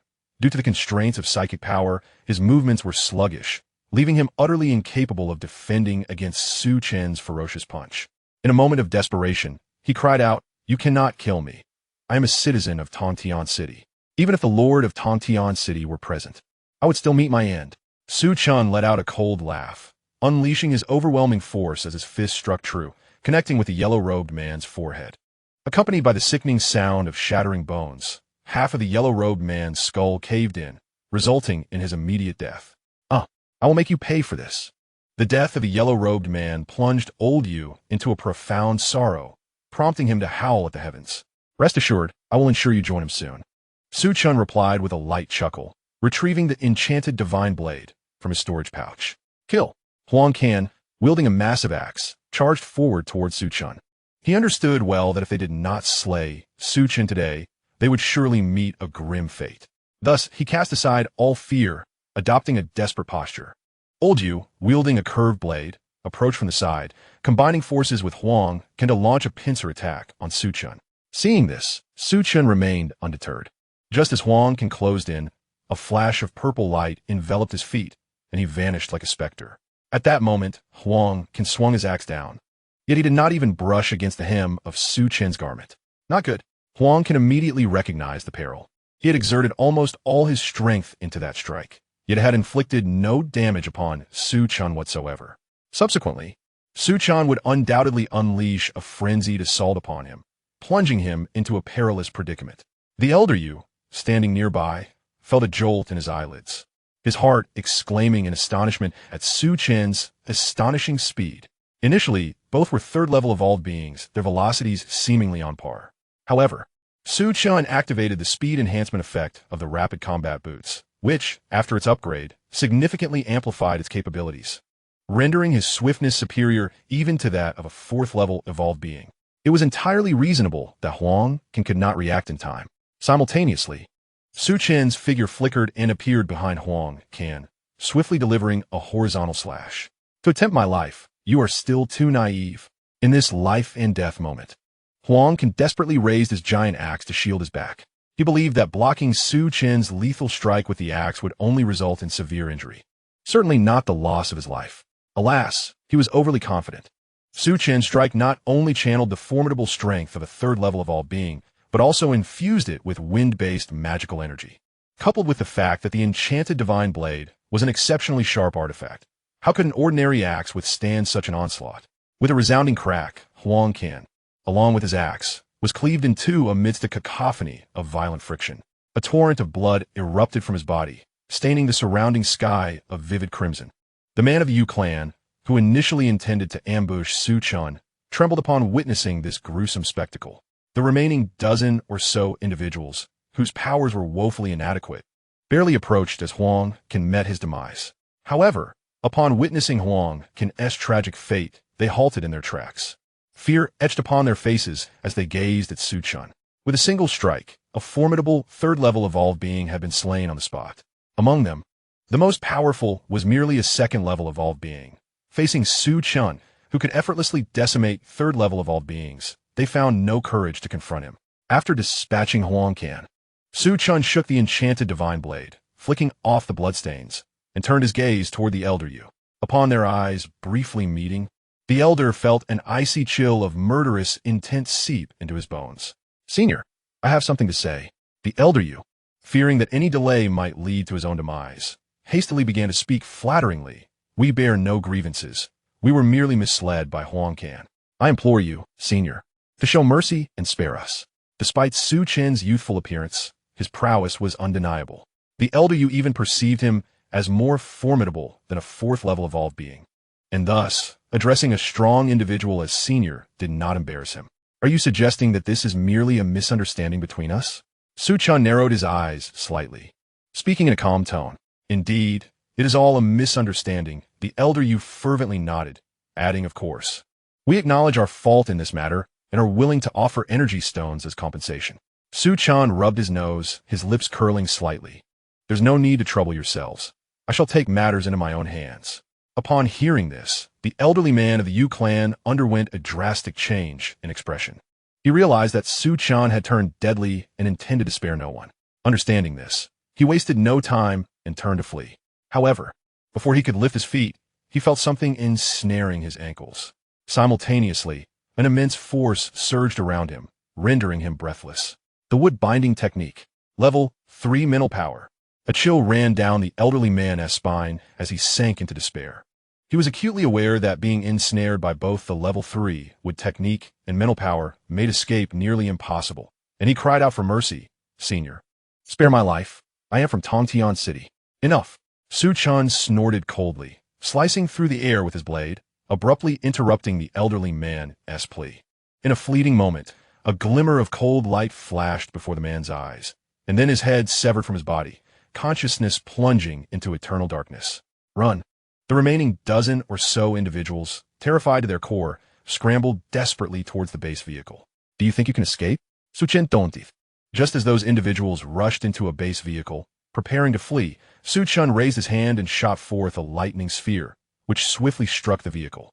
With a thunderous roar, the entire base vehicle was reduced to ashes, leaving the unfortunate souls within obliterated. Wu Yang and Yangling Tian exchanged glances, both astonished. Su Chen's overwhelming power had left them deeply shaken. Faced with 3 adversaries of equal strength, Su Chen had effortlessly crushed them one by one. This demonstrated that he was an invincible entity among his peers, and the possibility of slaying foes of higher ranks seemed attainable. Chapter 144. Así Su Chen exhalef. Then searched through the corpses of Huang, Can, and his companions, retrieving over 20 energy stones. Although the quantity was somewhat modest, they were all of level 1 or higher, including several level 2 stones. Delighted, he stored them in his dimensional pouch and returned to the intelligent battle vehicle with Wu Yang. "Xiao Ji. Set course for the Fenghuan mountain range," Su Chen commanded. The intelligent battle vehicle calibrated its position, igniting its engines as it sped toward the mountains. After approximately 2 hours, as the vehicle approached a peak, Su Chen noticed over 100 blue dots appearing on the central control screen. These dots indicated humans. Over 100 individuals congregated there. Were they establishing a stronghold or lying in ambush? Su Chen pondered this. "Brother Chen, there's a woman blocking our path ahead," Yang Hao alerted him. Su Chen squinted and indeed saw a woman in yellow sprawled across the road, her disheveled hair obscuring her features. As the intelligent war vehicle drew near, the woman in yellow raised her head, revealing a strikingly beautiful face, and persistently waved towards the vehicle, seemingly in distress. In this desolate wilderness, the sudden appearance of a woman blocking the path struck Su Chen as somewhat peculiar. "What should we do, Brother Chen?" Yang Hao inquired. The narrow road barely accommodated the passage of the intelligent war vehicle, and proceeding further would inevitably crush the woman in yellow. Su Chen cast another glance at the central control screen and, upon noticing the blue dots advancing towards them, let out a soft snort. He surmised the situation. The woman was likely being used as bait, waiting for them to halt before the ambushers would pounce to rob them. With over 100 humans, potentially including evolved beings, they represented a considerable force. However, they were unfortunate enough to encounter Su Chen. If they intended to engage in nefarious schemes, it could only be deemed their misfortune. After halting the intelligent war vehicle, Su Chen stepped out and approached the woman in yellow, scrutinizing her closely. "Who are you?" Why are you blocking the road? He inquired. The woman, brushing her long hair aside, flashed a coy smile and replied, Handsome, I've twisted my ankle and cannot walk. Could you please help me? Appearing to be in her 20s, she was not as breathtaking as Tan Lin or Yang Qian, but she possessed a certain charm that might sway others. Yet, Su Chen regarded her with disdain. With the company of Tan Lin and Yang Qian, he found it hard to be impressed by ordinary beauty. Moreover, he harbored a profound aversion to women like her, who flaunted their allure in a bid for attention. You play your role convincingly. If you've truly injured your ankle, why not summon your companions for assistance? Su Chen ditortid makingly. How did you know? The woman's expression shifted. Her accomplices had already laid an ambush nearby, hidden so well that they would surely leave no trace. How had this young man discerned their intentions? Could he be a mentalist? Doubts arose in her mind, for only a mentalist could sense the surroundings through mental prowess. Realizing this, she withdrew her flirtation, her countenance turning icy. I underestimated you, she coldly huffed, then turned to the bushes nearby and called out, Come out, they have already discovered our intentions. As her words fell, over 100 armed individuals emerged from the underbrush, swiftly encircling Su Chen and the intelligent war vehicle. Sister, your acting leaves much to be desired. You were seen through at a glance, remarked a burly man with a red face as he approached the woman in yellow. He may be a mentalist. Exercise caution, the woman in yellow cautioned. Oh, the burly man with a red face exclaimed, casting an intrigued glance at Su Chen, and disdainfully remarked, Boy, are you a mentalist? The cultivation of a mentalist is notoriously arduous, and given Su Chen's youthful appearance, the man surmised that even if Su Chen were indeed a mentalist, he could only be a level 1 practitioner. A level 1 mentalist possesses no offensive capability, rendering him no threat, and thus the man adopted an air of confidence, as if he had already secured victory over Su Chen. Whether I am a mentalist is not for you to know, Su Chen replied, rubbing his nose and casting his gaze around nonchalantly. Are you planning to rob me? You are quite arrogant. The red-faced man's expression darkened, and he barked. Hand over everything you have, and I will leave you with a whole corpse. Perhaps they will not acquiesce, Su Chen remarked, pointing to the intelligent battle vehicle behind him. Come out, we are being robbed. Originally, eliminating this group of over 100 would have been a trivial task for him. However, he considered that if he were always the one to take action, the others would become fragile flowers in a greenhouse. One must endure storms to see rainbows. It was time for them to witness the brutality of the apocalypse and enhance their combat experience. Which fool dares to rob us? Let me see. Wu Yang laughed maniacally as he stepped down from the vehicle. Ever since advancing to a level 2 evolved being, his confidence had soared, and he spoke with far more arrogance than before. It had been a while since he had the chance to stretch his limbs. Today was finally an opportunity. Yang Ling Tian followed closely behind Wu Yang, grinning. Shi Dingyo and the others trailed right after. Even Tan Lin and Yang Qian disembarked together. The red-faced man was momentarily taken aback upon seeing so many people emerge from the intelligent battle vehicle. However, upon catching sight of Tan Lin and Yang Qian, his eyes gleamed with fervor. He had encountered many beautiful women, but none matched the caliber of Tan Lin and Yang Qian. An intense possessiveness surged within him. The woman in yellow beside the red-faced man wore a sullen expression. Once considered a rare beauty, she now felt overshadowed by the presence of Tan Lin and Yang Qian. Women's jealousy can be fierce, and upon seeing others more beautiful than themselves, such envy often spirals into madness. At that moment, she silently vowed to eliminate both Tan Lin and Yang Qian. Su Chen sensed the red-faced man's ill intentions and turned to Chao Ran, saying, Chao Ran, make sure to gouge out that fellow's eyes. Leave it to me, Brother Chen. Chao Ran licked his lips, narrowing his eyes at the red-faced man. Su Chen, how should we deal with these fellows? Wu Yang inquired, eager to act, but mindful of seeking Su Chen's counsel first. Let you all practice a bit. But remember this, leave no one alive, annihilate them all. A cold, ruthless smile appeared at the corners of Su Chen's lips. He was not a man who indulged in indiscriminate slaughter. As long as others did not provoke him, he would not initiate conflict. However, should anyone foolishly challenge him, they would find themselves facing an inevitable demise. The group of burly, red-faced men clearly fell into this category. Chapter 145, A Bloodbath Utterly Shameless. The red-faced man sneered and bellowed at his subordinates. Brothers, attack together. Spare only the 2 women. Eliminate everyone else. Relying on their numerical superiority, He was utterly confident in his ability to capture Su Chen and his companions, regardless of their true capabilities. Kill. Upon receiving the red-faced man's command, his followers surged forward. At the same moment, Wu Yang and the others also began to fight back. Su Chen remained motionless, having no intention of joining the fray, though they were outnumbered. Most of the assailants were ordinary individuals, with only a few being first-level evolvers. The strongest among them, the red-faced man, was merely a first-level evolver as well. In contrast, all of Su Chen's group were above the first level, making it exceedingly easy to deal with a throng of ordinary humans. Wu Yang charged forward, aimed to strike at the red-faced man with his blade. The red-faced man wielded a cleaver and, without hesitation, met Wu Yang's fierce blow. With a resounding clang, the two blades collided. The red-faced man felt an overwhelming force crush down upon him.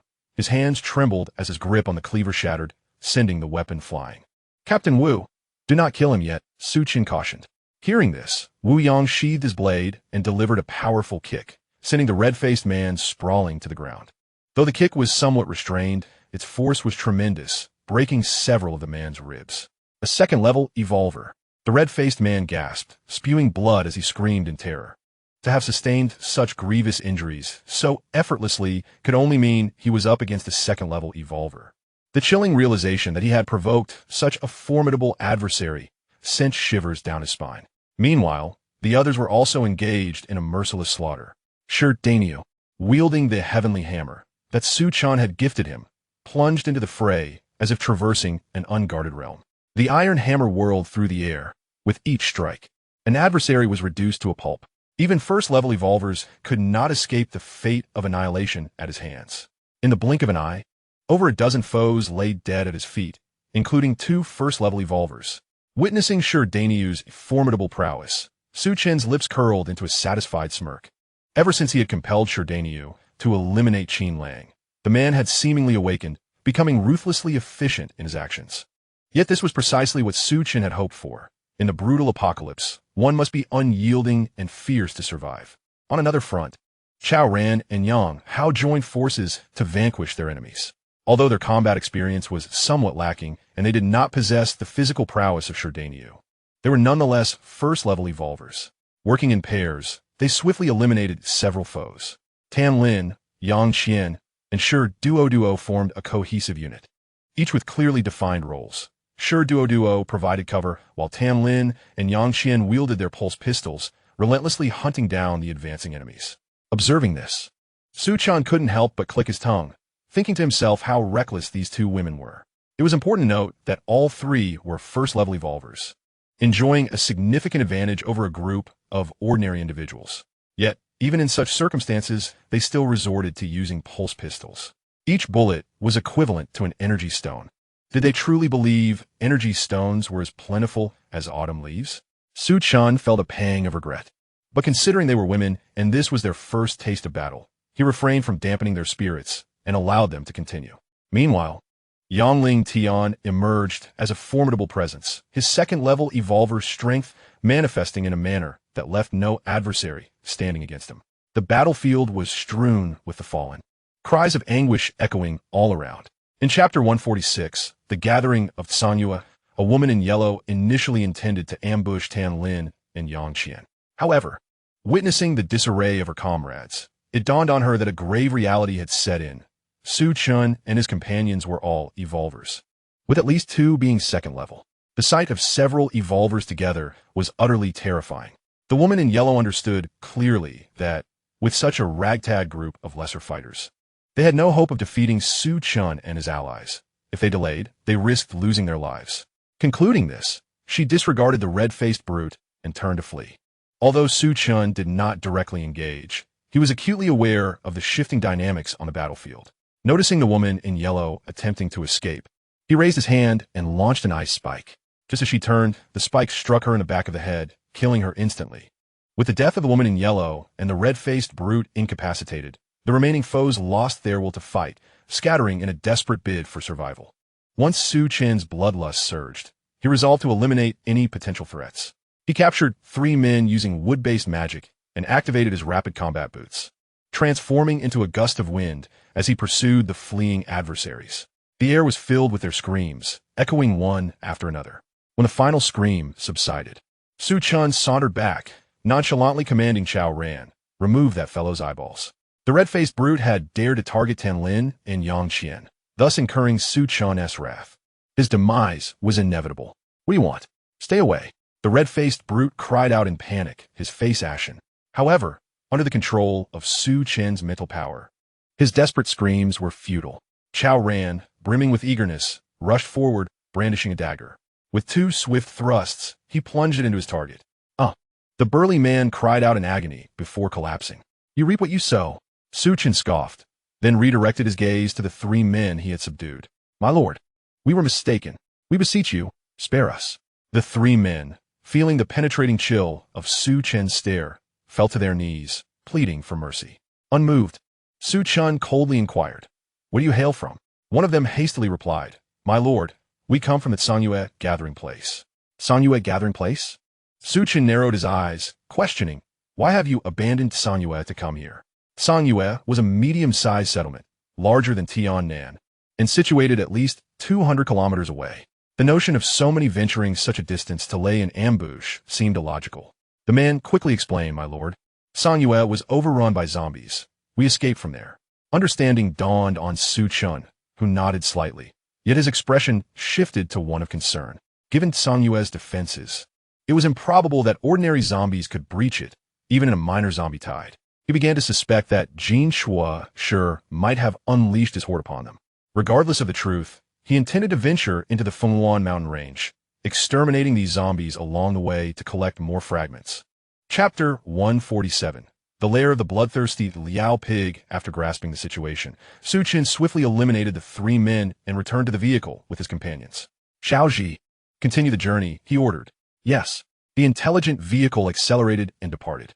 As for the burly man, Su Chen spared his life, not out of mercy, but because in a post-apocalyptic world, blindness was a fate far crueler than death. This served as a subtle form of punishment from Su Chen. The journey proceeded smoothly, devoid of encounters with either humans or zombies. After more than 2 hours, the intelligent vehicle arrived at the base of the undulating Fenghuan mountain range. Compared to the wilderness mountains, these peaks were not particularly lofty, yet they were numerous, with no roads to traverse. Su Chen glanced at the central control screen and noticed a significant concentration of red dots in a specific area, certainly numbering in the hundreds. The Fenghuan mountain range was the domain of the bloodthirsty Liao pig, and these red dots were unmistakably its representatives. Moreover, the territory claimed by the bloodthirsty Liao pig was undoubtedly the location of the level 3 energy stone. "Everyone disembark," Su Chen called out, stepping down from the vehicle first. The intelligent vehicle could not navigate within the Fenghuan mountains. To reach the lair of the bloodthirsty Liao pig, they would have to abandon the vehicle and proceed on foot. Once all passengers had disembarked, Su Chen commanded the intelligent war vehicle to revert to its smallest form, stowing it away in his storage pouch. Witnessing this transformation, everyone was left in a state of astonishment. The intelligent war vehicle, originally over 20 meters in length, had swiftly diminished to the size of a model. A spectacle beyond belief. Xiaoji can enlarge and shrink at will. "There's no need for such astonishment," Su Chen chuckled, upon hearing his explanation. And considering the myriad of extraordinary items Su Chen possessed, the crowd soon relaxed. "Su Chen, are we heading to the lair of the bloodthirsty Liao pig?" Yang Ling Tian inquired, catching his breath. Su Chen nodded, stating, "The bloodthirsty Liao pig is just 8 miles ahead. We shall adhere to our usual protocol." Implicitly, he meant that they should focus on extracting energy stones while he would handle the task of exterminating the bloodthirsty Liao pigs. The group nodded in agreement without dissent. Leading the way, Su Chen advanced, with the others invigorated and following closely behind. After more than half an hour, they arrived at a small hillside. Opposite them, several hundred meters away, gathered hundreds of mutated beasts resembling wild boars beneath a mountain peak. Each creature measured at least 3 meters in length, with the larger ones exceeding 5 meters. They were enveloped in a layer of brown fur, their bristles standing upright like steel needles. Protruding from their elongated snouts were 2 sharp tusks, each over half a meter long. One could easily imagine the grim fate that awaited anyone pierced by those tusks. As Su Chen withdrew his gaze, he turned to Yang Ling Tian, posing a curious question. "Do these bloodthirsty Liao pigs not venture out to hunt? Do they prefer to operate at night?" Yang Ling Tian smiled and explained they have no need to hunt, for there are ample energy stones in this area. They can satiate their hunger by absorbing the energy within the stones. How extravagant they are, Chen remarked, clicking his tongue. With each bloodthirsty Liao pig being so massive and numerous, one could only speculate how many energy stones they consume daily. You all stay here. I will go and eliminate them, Chen announced, preparing to set off. Why don't I accompany you? Wu Yang Sugistet Sudinli, now a level 2 evolver. He believed he would not hinder Chen. Perhaps another time, Chen declined. The mutated beasts Wu Yang had slain did not yield fragments. And since he was in dire need of a substantial number of fragments, he would not allow Wu Yang to intervene. Soon after, Chen charged toward the bloodthirsty Liao pigs alongside the mechanical war soldiers.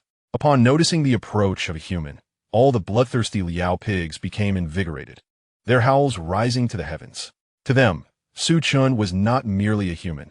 He represented a delectable morsel. Having grown weary of energy stones, they sought to indulge their palates. Instantly, a frenzied gleam filled their crimson eyes. The delectable food was limited, and whoever seized it would claim it as their own. Recognizing this, all the bloodthirsty Liao pigs rushed toward Chen in a frenzied manner. As for the mechanical war soldier, encased in iron, it was entirely disregarded by them. I seem to be quite popular, Chen mused, rubbing his nose, and as the bloodthirsty Liao pigs lunged closer, he swept his blade horizontally. A massive gray scythe shadow surged forth, instantly claiming the lives of dozens of bloodthirsty Liao pigs. The other Liao pigs, following closely behind, abruptly halted, seemingly intimidated by Chen's strike, now warily sizing him up. If they were zombies, witnessing their companions being slaughtered would have incited them to attack even more frantically. However, the mutated beasts possessed a modicum of intelligence, instinctively feeling a twinge of fear in the presence of a stronger foe. With the Liao pigs refraining from attack, Chen would not let them escape unscathed. Grasping the Enchanted Divine Blade, he surged forward. Great blades of wind erupted from his sword, severing the Liao pigs as if they were mere paper, leaving them lifeless in an instant. With each successive strike, 100 bloodthirsty Liao pigs fell beneath his blade, and soon the air was thick with a pungent metallic scent of blood. At that moment, all the Liao pigs were rendered speechless by Chen's overwhelming might. This was no mere food source. He was a harbinger of death. Suddenly, a roar erupted from behind the bloodthirsty Liao pigs. As the sound faded, they seemed to receive a command, turning tail and fleeing in a panic. Damn it! Chen could not help but curse. With the Liao pigs retreating, where'd he find his fragments? Xiao Tai, kill them all, leave none behind. Chen's Xiaotif, activating his rapid war boots and pursuing them with the Enchanted Divine Blade in hand. Upon realizing that the harbinger of death was in hot pursuit, the Liao pigs scattered in a frenzy, desperate to escape. Nowhere to run. To maximize his slaughter, Chen infused the Enchanted Divine Blade with lightning magic. As he executed a sweeping strike, the heavens themselves seemed to change hue. Thunder roared. A myriad of lightning flashed in a dazzling display. Under the onslaught of the lightning net, dozens of bloodthirsty Liao pigs were charred black. Those who managed to escape, terrified, began to screech loudly. At that moment, they no longer cared if the ones in their path were kin. Anyone who obstructed their escape was deemed an enemy. Embracing this notion, the Liao pigs trampled their slower brethren in a desperate bid for survival. Witnessing the demise of several Liao pigs, and at the hands of their own kind no less, Chen momentarily froze, a dull ache blossoming in his chest. Those fallen could have dropped fragments. Now they were slaughtering each other, leaving him bereft of spoils. Chen, filled with fury, activated the speed enhancement feature of the rapid battle boots to its utmost limit, transforming into a fierce gale that surged forth. To hell with all of you! With a swift slash, amidst a cacophony of thunder and lightning, 70 to 80 bloodthirsty Liao pigs met their demise. Only fewer than 20 remained, but even so, Chen had no intention of sparing them. Chapter 149, The Celestial Hundredfold Power Technique. The dwindling number of bloodthirsty Liao pigs was too insignificant to warrant the expenditure of magical energy. Thus, Chen relied solely on his prowess as an evolver. With swift, decisive strokes, he dispatched another 10 or so. However, the environment proved somewhat convoluted, and as the remaining Liao pigs scattered in their flight, 2 or 3 managed to escape. Chen, uninterested in pursuit, sheathed the Enchanted Divine Blade and surveyed his surroundings. Upon noticing the glimmering shards scattered about, a smile crept upon his lips. Having annihilated nearly 200 bloodthirsty Liao pigs, the probability of obtaining shards was typically around 20. Yet this time, over 50 shards had materialized, a remarkable doubling. Exhaling deeply, Su Chen beckoned to Wu Yang and the others before commencing to collect the shards. The first shard he retrieved was a green one, a novel fragment, which piqued his curiosity immensely. He obtained a shard of the celestial hundredfold power technique, 1 out of 1100. It was not sufficient for use, and could only be exchanged for energy points. He chose not to exchange it. Contemplation clouded Su Chen's expression. The celestial hundredfold power technique, by its name, appeared to be a form of martial art or secret technique akin to the eternal divine demon body, requiring 100 shards for utilization. 100 shards was undoubtedly a considerable quantity, indicating that the celestial hundredfold power technique was indeed extraordinary. Regaining his focus, he continued to gather shards. The second shard he collected was the Coca-Cola fruit seed, 1 out of 11, now complete and ready for use or exchange for energy points. After a moment's hesitation, he opted to utilize it. Typically, seed-type shards would be converted to energy points, but the mere mention of Coca-Cola evoked fanciful thoughts. He pondered whether the fruit it bore would taste reminiscent of Coca-Cola. Having endured more than a year in the apocalyptic wasteland, he had nearly forgotten the flavor of Coca-Cola and was eager not to let this opportunity slip by. With determination, Su Chen activated the planting space and planted the seed. He then resumed his collection of shards. The third was a comparatively valuable color shard. He acquired an upgrade gem shard 1 out of 11, now complete and ready for use. With this addition, he now possessed 3 upgrade gems, making it a viable option to upgrade his storage bag and planting space. With delight, Su Chen stowed it away in his storage bag and reached for a purple shard. He picked up a fragment of 9 Heavens Thunder 1, but with 410 fragments still incomplete, it could not be utilized and could only be exchanged for energy points. He chose not to exchange it. The 9 Heavens Thunder was something Su Chen was determined to acquire, and naturally, he was reluctant to part with it. After collecting this fragment, he paused momentarily, squinting as he surveyed his surroundings, a slight smirk gracing his lips. Fortune was indeed favoring him today. Thus far, he had gathered only 4 fragments, yet each had yielded commendable rewards. The emergence of the heavenly hundredfold strength technique particularly stirred his anticipation, making him yearn to exchange it immediately. Taking a breath, Su Chen seized the momentum and continued to collect fragments.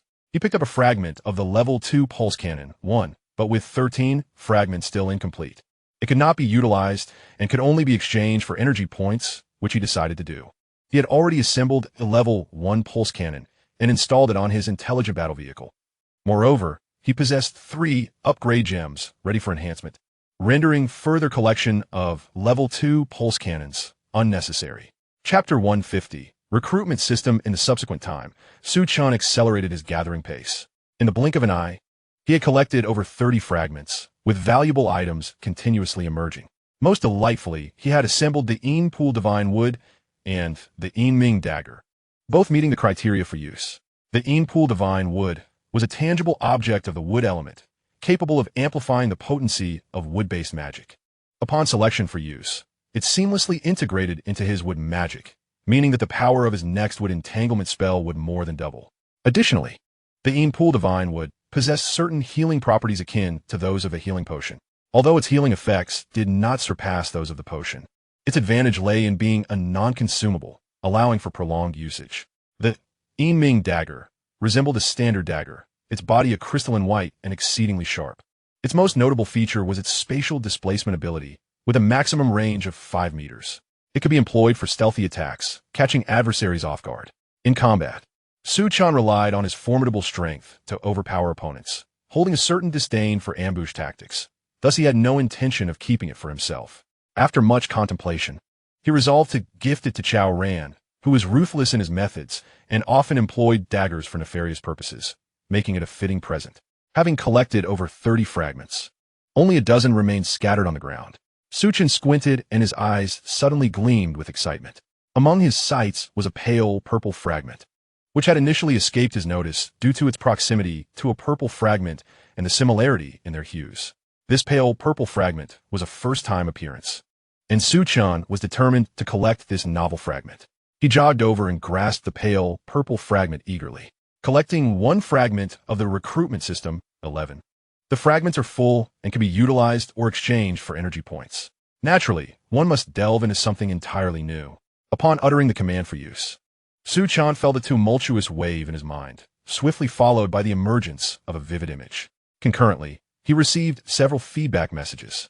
Chen focused intently on the image displayed before him. Recruitment system. Level 1 recruitment count, 100. Current recruitment count, 0. Note: to increase the current recruitment count by 1 energy point must be consumed. To elevate the recruitment count by 1 level, 100 energy points are required, resulting in an increase of 100 in the recruitment count. Initially, Chen found it somewhat perplexing, yet after reviewing the feedback messages, he grasped the essence of the matter. The recruitment system essentially serves to establish connections with others.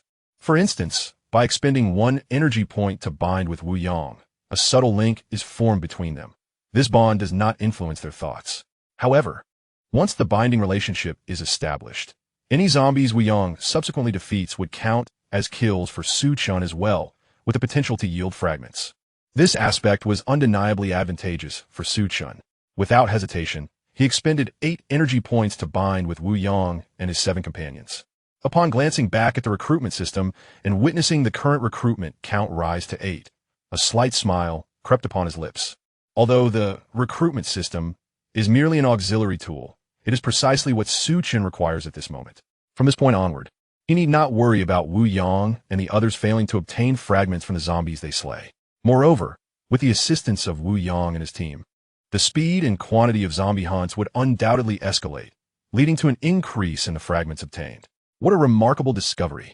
Chen could hardly contain his exhilaration and burst into laughter. His exuberance caught the attention of Yang Hao and others, who turned to observe. "No waities. You may continue mining for energy stones," Chen remarked, slightly embarrassed, before resuming his collection of other fragments. Chapter 151. The 10 Shadows and Radiance Combat Technique, collecting 1 fragment of the explosive fruit seed, 11. The fragments are full and can be utilized or exchanged for energy points. Exchange for energy points. Collecting 1 fragment of the level 1 mechanical werewolf, 110.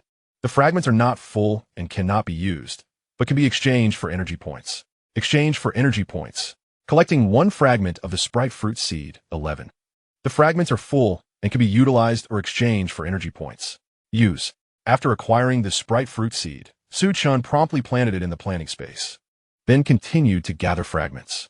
Collecting 1 fragment of the 9 Heavens Radiant Thunder, 510. The fragments are not full and cannot be used, but can be exchanged for energy points. Do not exchange. Collecting 1 fragment of the Desert Sandfire, 410. The fragments are not full and cannot be used, but can be exchanged for energy points. Do not exchange. Collecting 1 fragment of the Magical Fusion Gem, 210. The fragments are not full and cannot be used, but can be exchanged for energy points. Do not exchange. Soon, only a single shard remained on the ground, a green fragment.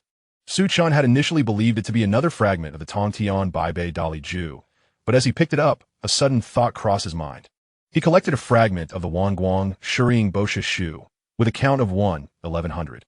The fragment was not yet complete and could not be utilized. However, it could be exchanged for energy points, which he chose not to do. The emergence of another technique was a source of joy for Chen. Although it required a total of 100 fragments to be usable and the exchange price in the Apocalypse Mall reached 10,000 energy points. He understood that the more difficult something was to gather, the more powerful it was. The figure of 10,000 energy points seemed daunting. Yet he realized that by vanquishing the undead army of the Golden Chisel Stone and converting all the shards dropped into energy points, he could easily accumulate that amount. Nevertheless, he felt it was somewhat unwise. After collecting the fragment, Chen produced an upgrade gem and expanded his storage bag to 30 cubic meters. He prioritized upgrading the storage bag because the number of slain bloodthirsty Liaozhu was substantial, as they were top-notch ingredients for barbecuing. If he did not stockpile a bit more, it would be quite wasteful. The original storage bag had a capacity of only 20 cubic meters, which was insufficient to accommodate many bloodthirsty Liaozhu.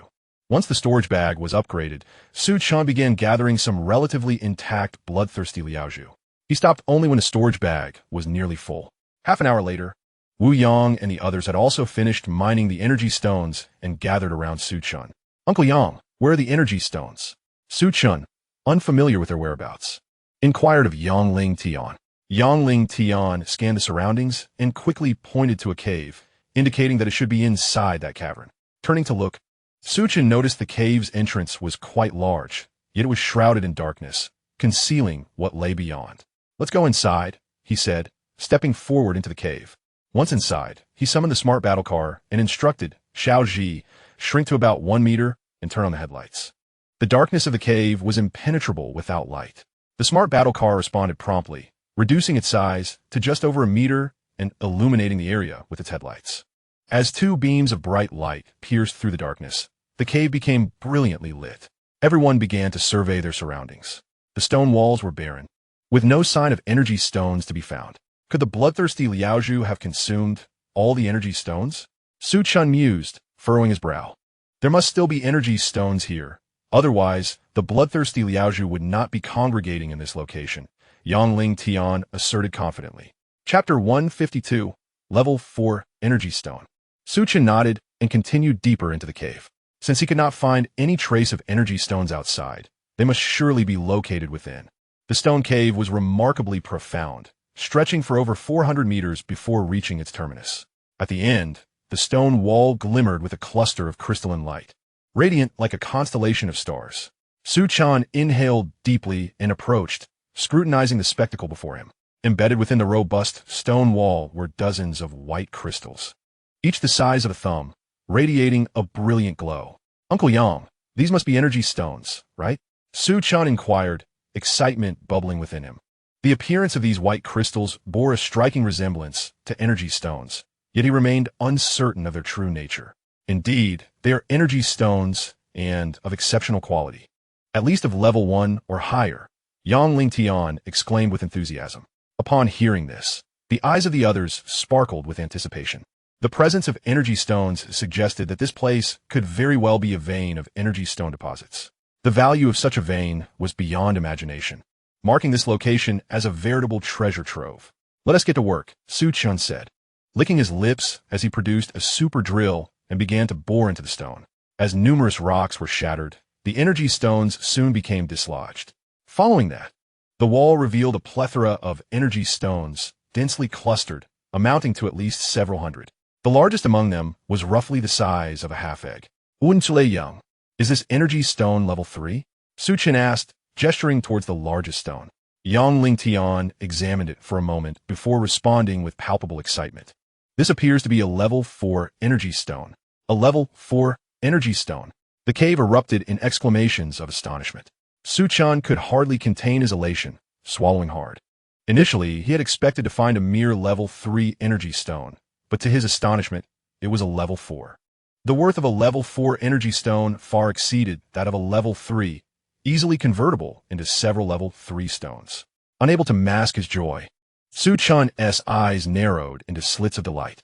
Taking a moment to compose himself, he resumed his excavation of the energy stones.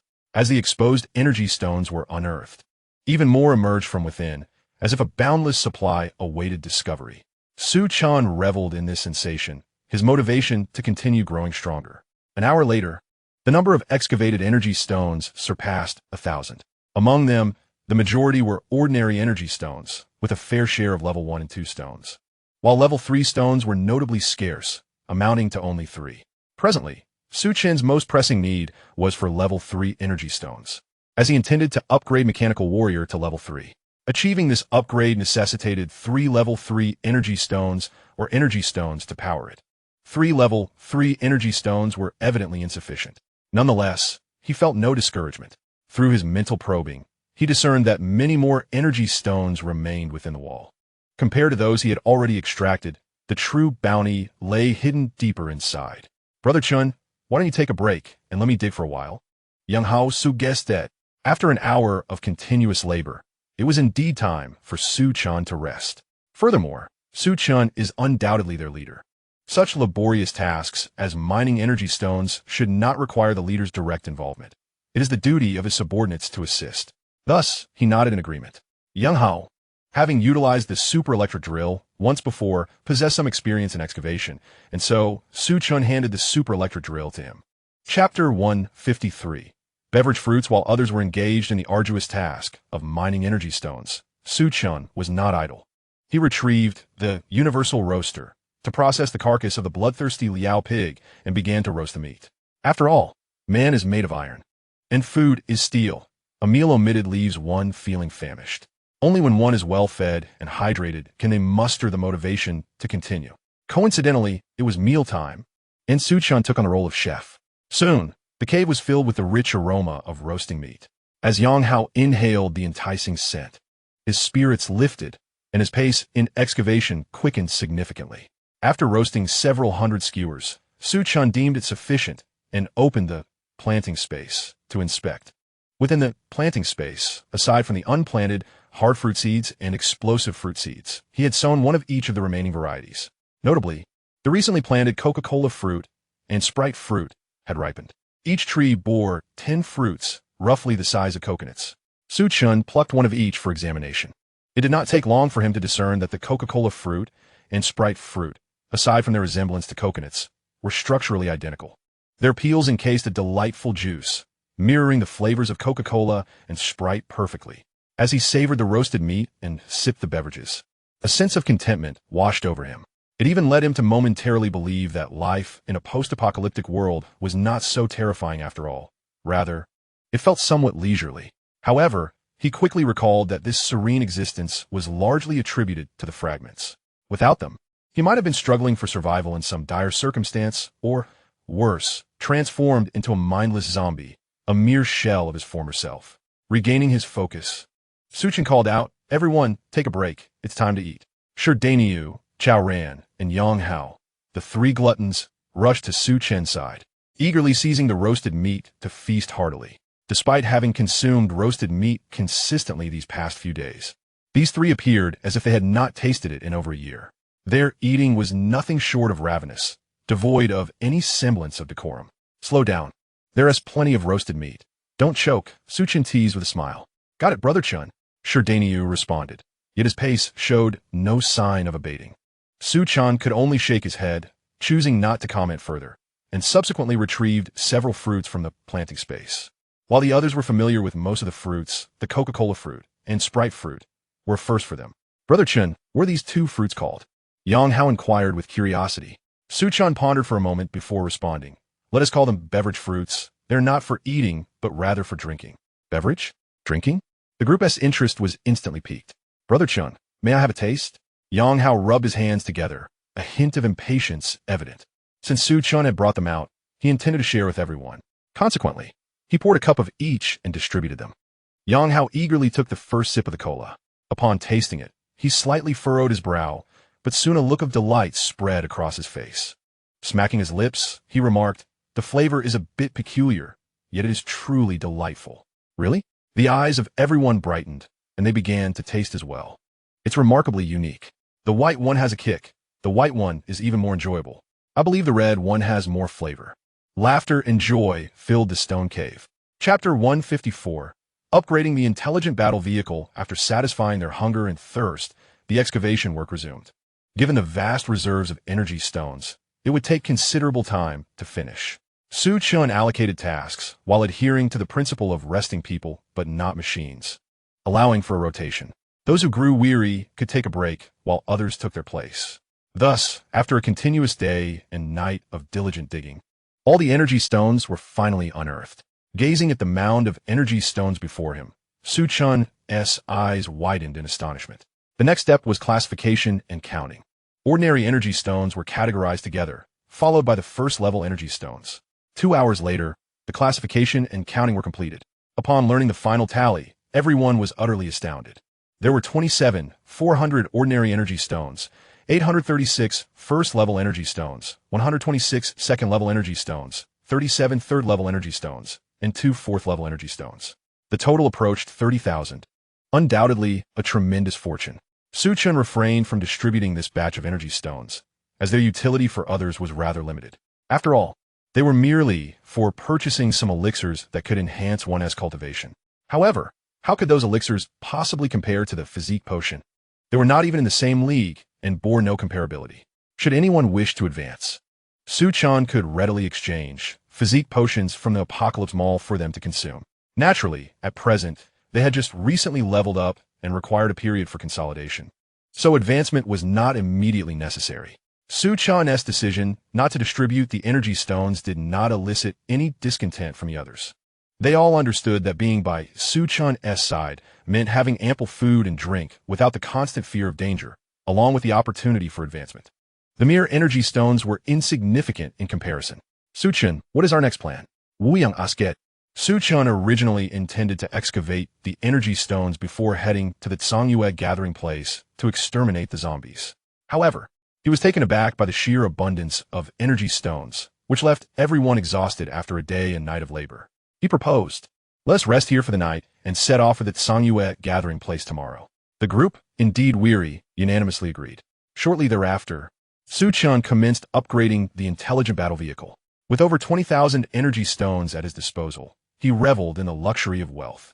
Regardless of their utility, he upgraded every aspect of the intelligent battle vehicle. Following the enhancements, the vehicle's maximum size reached 50 meters, its top speed soared to 150 miles per hour, and its detection range expanded from the original 10 kilometers to an impressive 50 kilometers. Additionally, a new offensive capability was introduced, the magnetic storm electric net, which could deliver a lethal blow to zombies of level 3 and below. The magnetic storm electric net is classified as an area attack, and combined with the installed gradeless Gatling gun and level 1 pulse cannon, the current firepower of the intelligent battle vehicle is formidable, undoubtedly a devastating weapon against the undead. Xiaoji, what form are you currently in? What level have you attained? Su Chen was quite concerned about this matter. The intelligent battle vehicle's ascension to its ultimate form would enable it to traverse the cosmos, and he sought to gauge how far it was from achieving that pinnacle. Returning to my master, I am currently at level 2, still in a very weak stage. A very weak stage? Su Chen rubbed his nose. Given the current lethality and defense of the intelligent battle vehicle, it could almost dominate Qinyu Island. Only those evolved to level 4 could inflict damage upon it. With such prowess, you still describe yourself as weak? That seems excessively modest. Chapter 155. Discovery of a small zombie tied. How many energy stones are required for you to advance to level 3? Su Chen inquired once more. Upon advancing to level 3, my defensive and offensive capabilities will undoubtedly multiply, and at that point, even level 4 evolved beings would find it challenging to contend with me. This prospect filled him with eager anticipation. 100 level 3 energy stones or energy stones are needed. 100? Su Chen pondered. He currently possessed only 37 level 3 energy stones, leaving him quite short of the required amount. Additionally, he intended to reserve the level 3 energy stones for the mechanical warriors, thereby putting his upgrade ambitions on hold. Nevertheless, even in its current level 2 state, the intelligent battle vehicle was more than capable of sweeping through adversaries. Subsequently, he filled the remaining ordinary energy stones and level 1 energy stones into the gradeless Gatling gun and the level 1 pulse cannon, along with the energy stones already installed. The ammunition count of the gradeless Gatling gun had surpassed 10,000, sufficient to annihilate a small zombie tide. Next, Su Chen produced an upgrade gem. Now that he had acquired level 3 energy stones, it was time to elevate the mechanical warriors to level 3 as well. Having consumed a gem of enhancement, the mechanical warrior successfully advanced to level 3. Standing approximately 2 meters tall, the level 3 mechanical warrior possesses a physique that is considerably more robust than before. Given that the mechanical warrior is constructed entirely of metal, its defensive capabilities are undoubtedly superior to those of its evolutionary counterparts at the same level, perhaps even surpassing those of a level 4 evolutionary by a slight margin. Thus, the true combat prowess of the level 3 mechanical warrior is now comparable to that of a level 4 evolutionary. In the following moments, Su Chen stored the level 2 and level 4 energy stones in his storage bag and sought a place to rest. After a night's repose, the next morning, Su Chen and his companions left the peaks of the mountain, invigorated and refreshed. The moment they exited the mountain range, Su Chen produced the intelligent battle vehicle and commanded it to extend to 15 meters in length. Although the vehicle's maximum capacity can reach 50 meters, Su Chen deemed such space unnecessary for their small group. Furthermore, a larger vehicle would consume more energy stones, rendering any excess wasteful. As soon as they boarded the vehicle, a red warning light illuminated on the central control screen, accompanied by an alarm. Warning, A large number of zombies detected 5 kilometers ahead, estimated to exceed 10,000, rapidly approaching our position. A minor zombie tide, perhaps? Chen mused, his eyes gleaming with anticipation. He had initially intended to travel to the Tsanyue gathering place to hunt zombies, but the unexpected arrival of these creatures proved a fortuitous shortcut. His companions also perked up, brimming with eagerness as if they were looking forward to the zombies' arrival. In times past, the mere mention of 10,000 approaching zombies would have sent them fleeing in terror. However, times have changed. With their significantly enhanced abilities, they now brimmed with confidence. Moreover, a crucial factor bolstering their courage was their partnership with Chen. His strength was indisputable, and with the formidable firepower of the intelligent battle vehicle, they felt equipped to contend not only with a minor tide of over 10,000 zombies, but even with a medium wave exceeding 100,000. Prepare yourselves. When the zombies arrive, we shall fight them together, Chen announced. Engaging in the slaughter of zombies would enhance their combat experience and swiftly solidify their cultivation, which Chen considered for their benefit. Of course, this was contingent upon their connection through the recruitment system, which ensured that any zombie defeated by any member of the group would have a chance to yield fragments. Brother Chen, can we also slay zombies? Yang Hao inquired, his eyes alight with excitement yet tinged with uncertainty. Previously, the task of exterminating zombies had been solely Chen's responsibility. So why had he now permitted them to join in? Absolutely, Chen affirmed with confidence. Excellent, Yang Hao exclaimed, jumping for J. Since he became a level 1 evolver, he has seldom had the opportunity to take action. This time, he finally joins the ranks of those hunting zombies, fighting alongside Chen. Dailyupdates, shall we see who can slay more zombies this time? Chao Ran raised the cleaver in his hand and winked at Dailyupdates. Dailyupdates clenched his heavenly hammer and grinned. Chao Go, I want to go easy on you. Yang Qian, Dan Lin, and Duo also gathered together to discuss their strategy. During their previous battle against the forces from the Tsanyue gathering, they had united to defeat enemies with an impressive synergy. It was clear they intended to team up again this time. In contrast to the eager anticipation of others, Wu Yang remained remarquably composite. He sensed something amiss and quietly addressed Chen. Chen, why are the zombies heading straight for us? They just emerged from the Fenghuan Mountains, and logically speaking, they should not have detected our presence. Chen had contemplated this before and responded. They're likely not targeting us directly. There are quite a few energy stones here, so it's probable they are drawn by them. While this was merely conjecture and not utterly certain, Chen resolved to eradicate any zombies that dared approach without mercy. Wu Yang nodded slightly, acknowledging Chen's perspective. However, his brow furrowed once more as he voiced his concern. Ordinary zombies lack intelligence. How could they know there are energy stones here?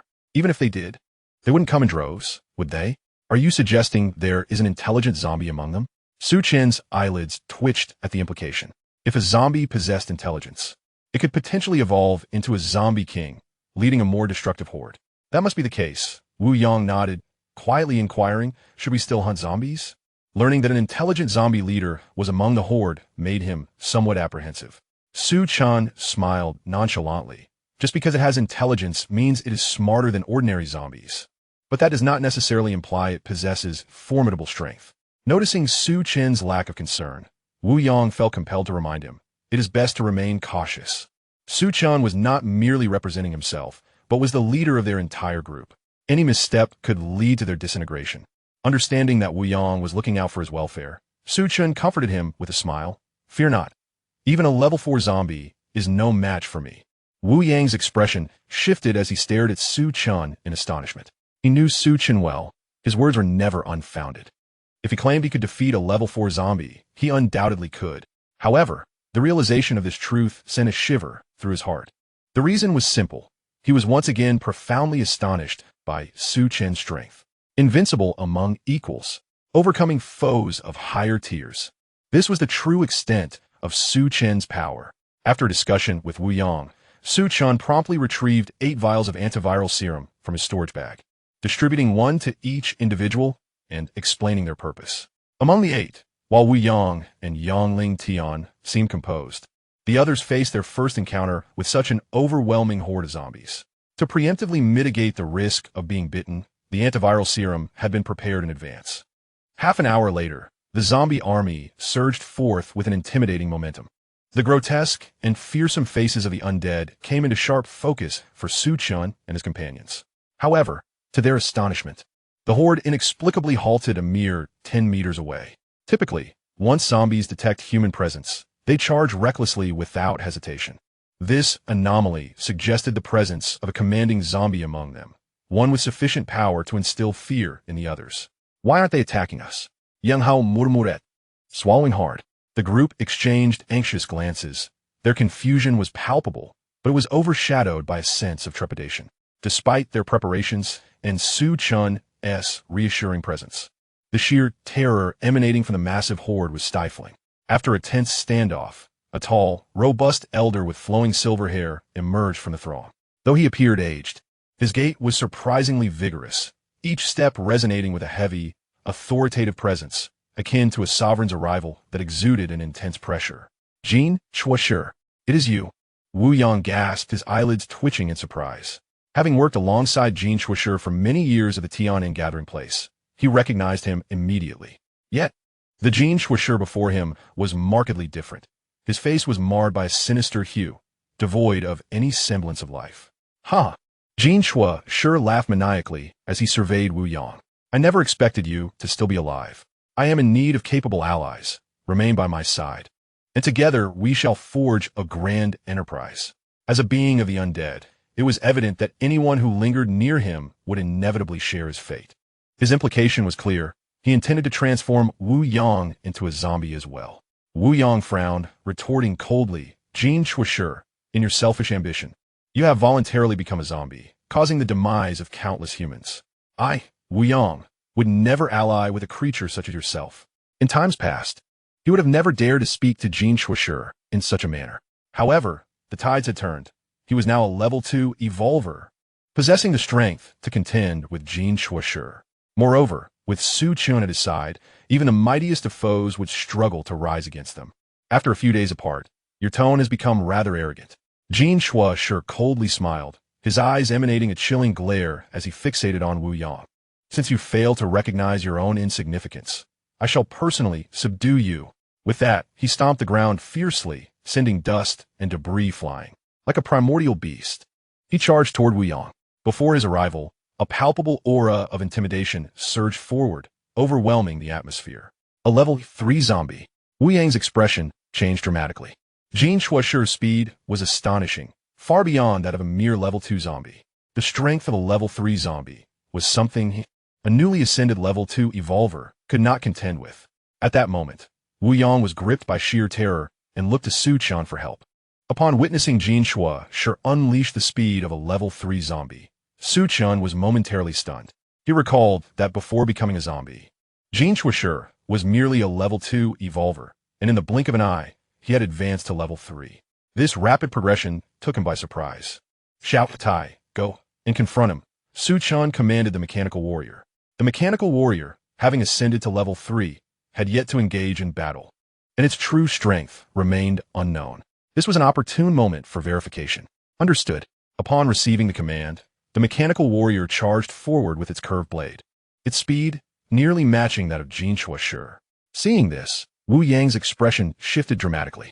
He distinctly remembered that during their time in the wilderness mountains, the mechanical warrior was merely a level 2 puppet. How had it suddenly become level 3? A level 3 puppet. Jin Chuashi was equally taken aback. In his eyes, the mechanical warrior, which appeared as a mere hunk of metal, had unleashed a speed that undoubtedly equated to that of a level 3 evolver. He had encountered puppets before, but a level 3 puppet was beyond his experience. Nevertheless, despite knowing the mechanical warrior was a level 3 puppet, he felt no fear. As a level 3 zombie endowed with intelligence, he harbored absolute confidence in himself. He believed that even against a level 4 evolver, he could hold his ground. A mere level 3 puppet would naturally pose no challenge. How dare a level 3 puppet act so brazenly before me?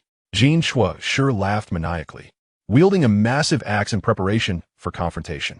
The two swiftly closed the distance, their weapons clashing violently. Bang!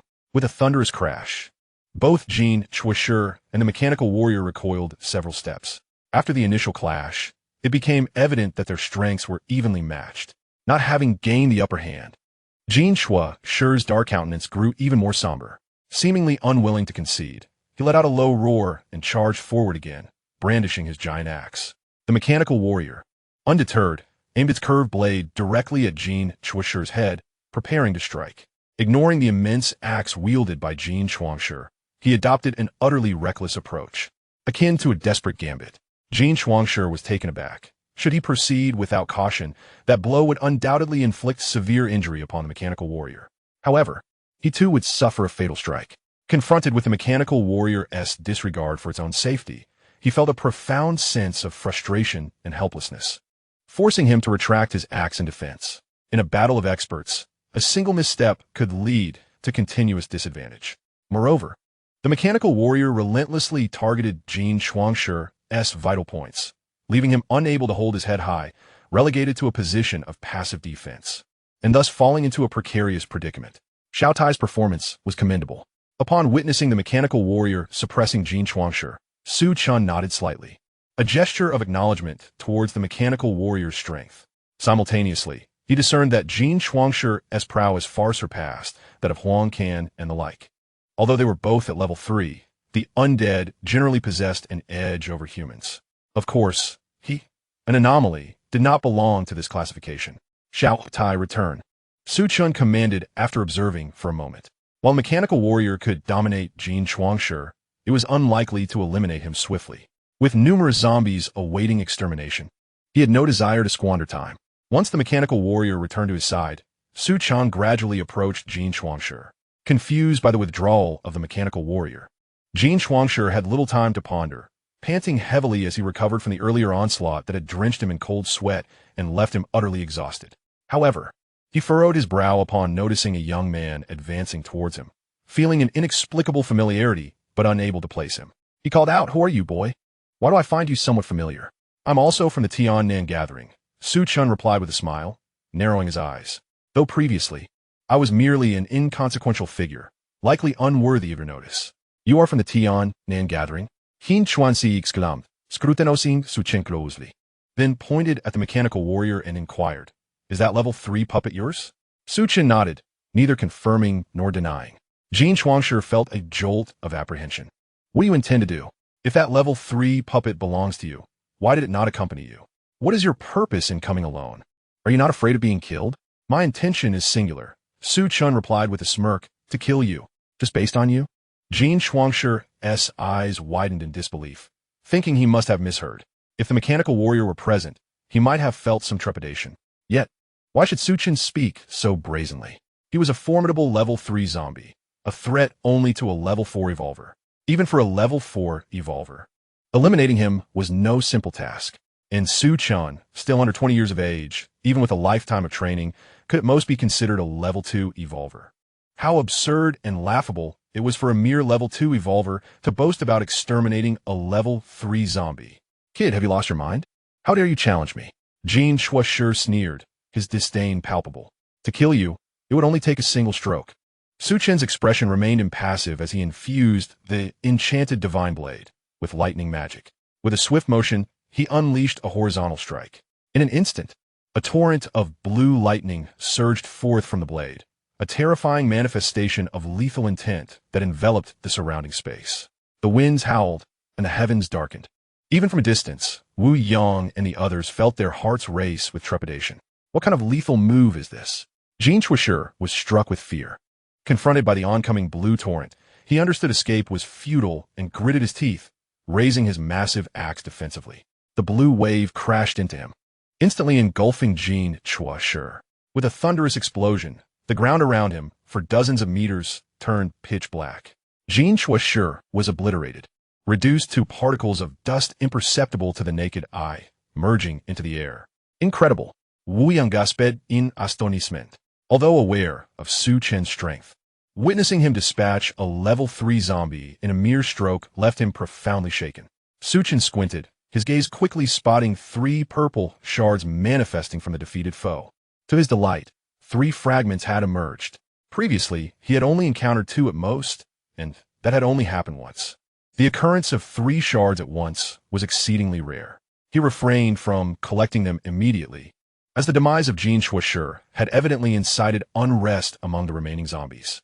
A roar erupted from the horde. Bloodshot eyes glimmered with a savage hunger as they scrutinized Su Chen and his companions. Without Jin Chua Shi's dominance, these zombies had reverted to their primal nature, perceiving them as potential prey. "Stop dawdling, let's engage," Su Chen called out, charging towards the swarm of zombies. Wu Yang and the others quickly followed suit, springing into action. In response, the zombies surged forward in a frenzy, and merciless slaughter ensued. "Attack!" Shi Yo bellowed, wielding the heaven-defying hammer, as he brought it down with tremendous force, crushing two approaching ordinary zombies into mere splatters of flesh. Chapter 159. 1,000 fragments beside him, Chao Ran refused to be outdone, swiftly severing the heads of two zombies with rapid strikes. Tan Lin and Yang Qian also joined the fray, their gunfire echoing as one after another. The undead fell to the ground. Su Chen, wielding his blade, dispatched over 100 zombies, calling out to the intelligent battle vehicle, "Shao Ji, unleash your wrath."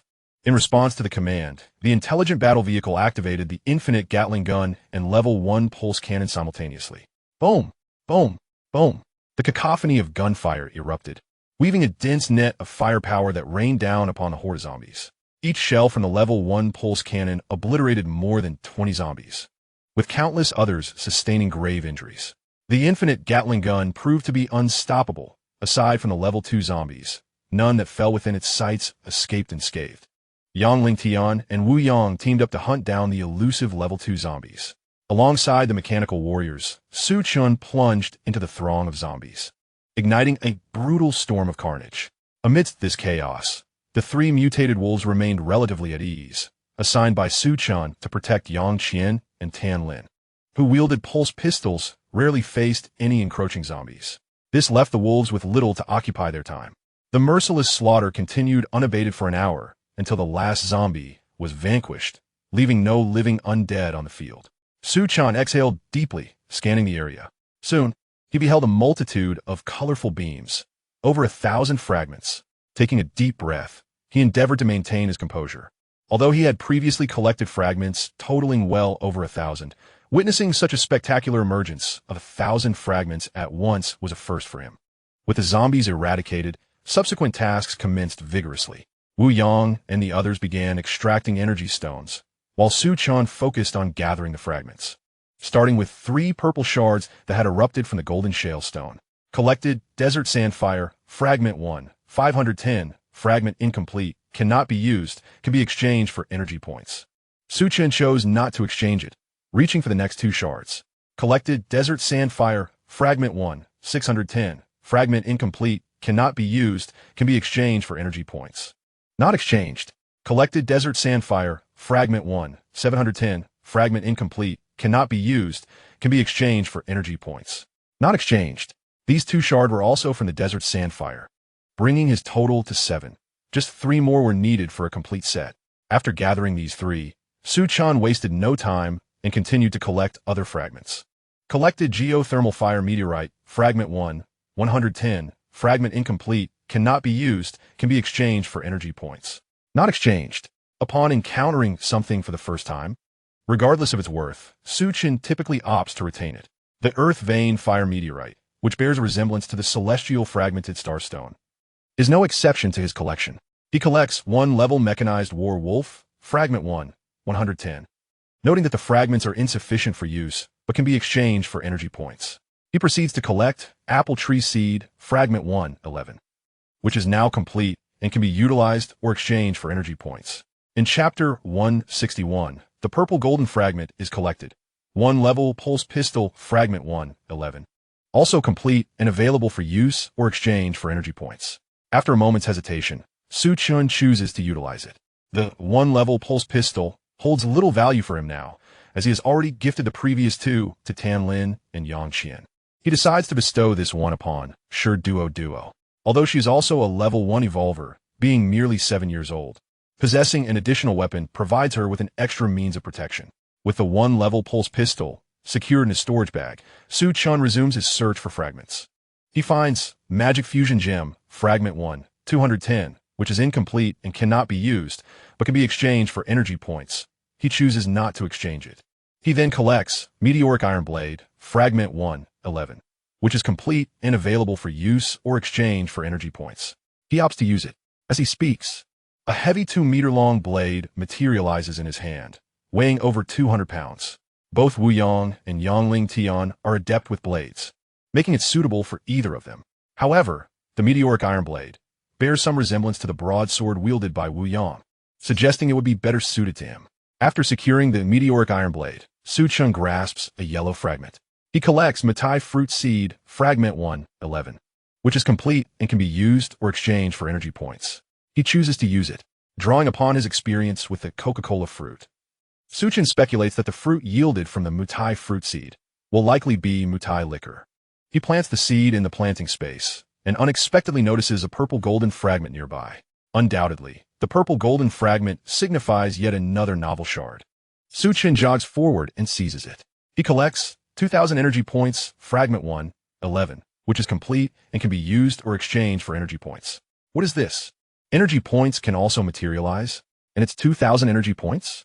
Su Chen nearly suspects he has misheard, stammering, use. This time, nothing appears in his hand. Realizing that energy points belong to the Apocalypse Mall, he quickly accesses the Apocalypse Mall to investigate. Upon seeing his energy points rise to 2456, he nearly faints from exhilaration. Upon exchanging 2,000 energy points for fragments, it results in a total of 2,000 fragments, necessitating the annihilation of 20,000 zombies to accrue such a quantity. Yet now, merely by retrieving a singular purple golden fragment, he has acquired 2,000 energy points. The sudden influx of fortune is overwhelming, casting doubt upon the reality of the situation. However, after a prolonged contemplation, confirming the energy points to indeed be 2456, Su Chen clenched his fists tightly. The significance of 2,000 energy points is extraordinary. A single level 4 all-attribute fragment requires merely 500 energy points, as does the exchange for level 5 Wind Thunder Blackhawk. This implies that Su Chen, should he desire, can transform himself into a level 4 evolver and a level 4 telekinetic at any moment, with the possibility of even reaching level 5. Moreover, he could exchange for 4 level 5 demon beasts all at once. The concept of possessing 4 level 5 beasts is staggering, enough to decimate the entirety of Qinyu Island. In the face of such formidable creatures, evolvers, zombies, mutated beasts, or even alien races are but insignificant insects. Drawing a deep breath, Su Chen resolved to postpone any exchanges. Although he is merely a level 3, his true strength is sufficient to overpower level 4 adversaries, and there are virtually no threats to him on Qinyu Island. Thus, there is no urgency in making exchanges. Beyond this, his greatest desire remains the eternal divine demonic body. He wishes to accumulate energy points, harboring an instinctive belief that obtaining the eternal divine demonic body will draw him ever closer to the path of invincibility. Chapter 162. A bounty spoils. The unexpected acquisition of a purple golden fragment invigorated Su Chen, accelerating his pace in collecting fragments. Collecting War God Armor, Fragment 1-150. Fragments insufficient for use can be exchanged for energy points. Not exchanging. The very name, War God Armor, carries a certain gravitas, requiring the same number of fragments as the level 5 Wind Thunder Blackhawk. Such an item, Su Chen would not casually convert into energy points. Subsequently, he grasped a yellow fragment.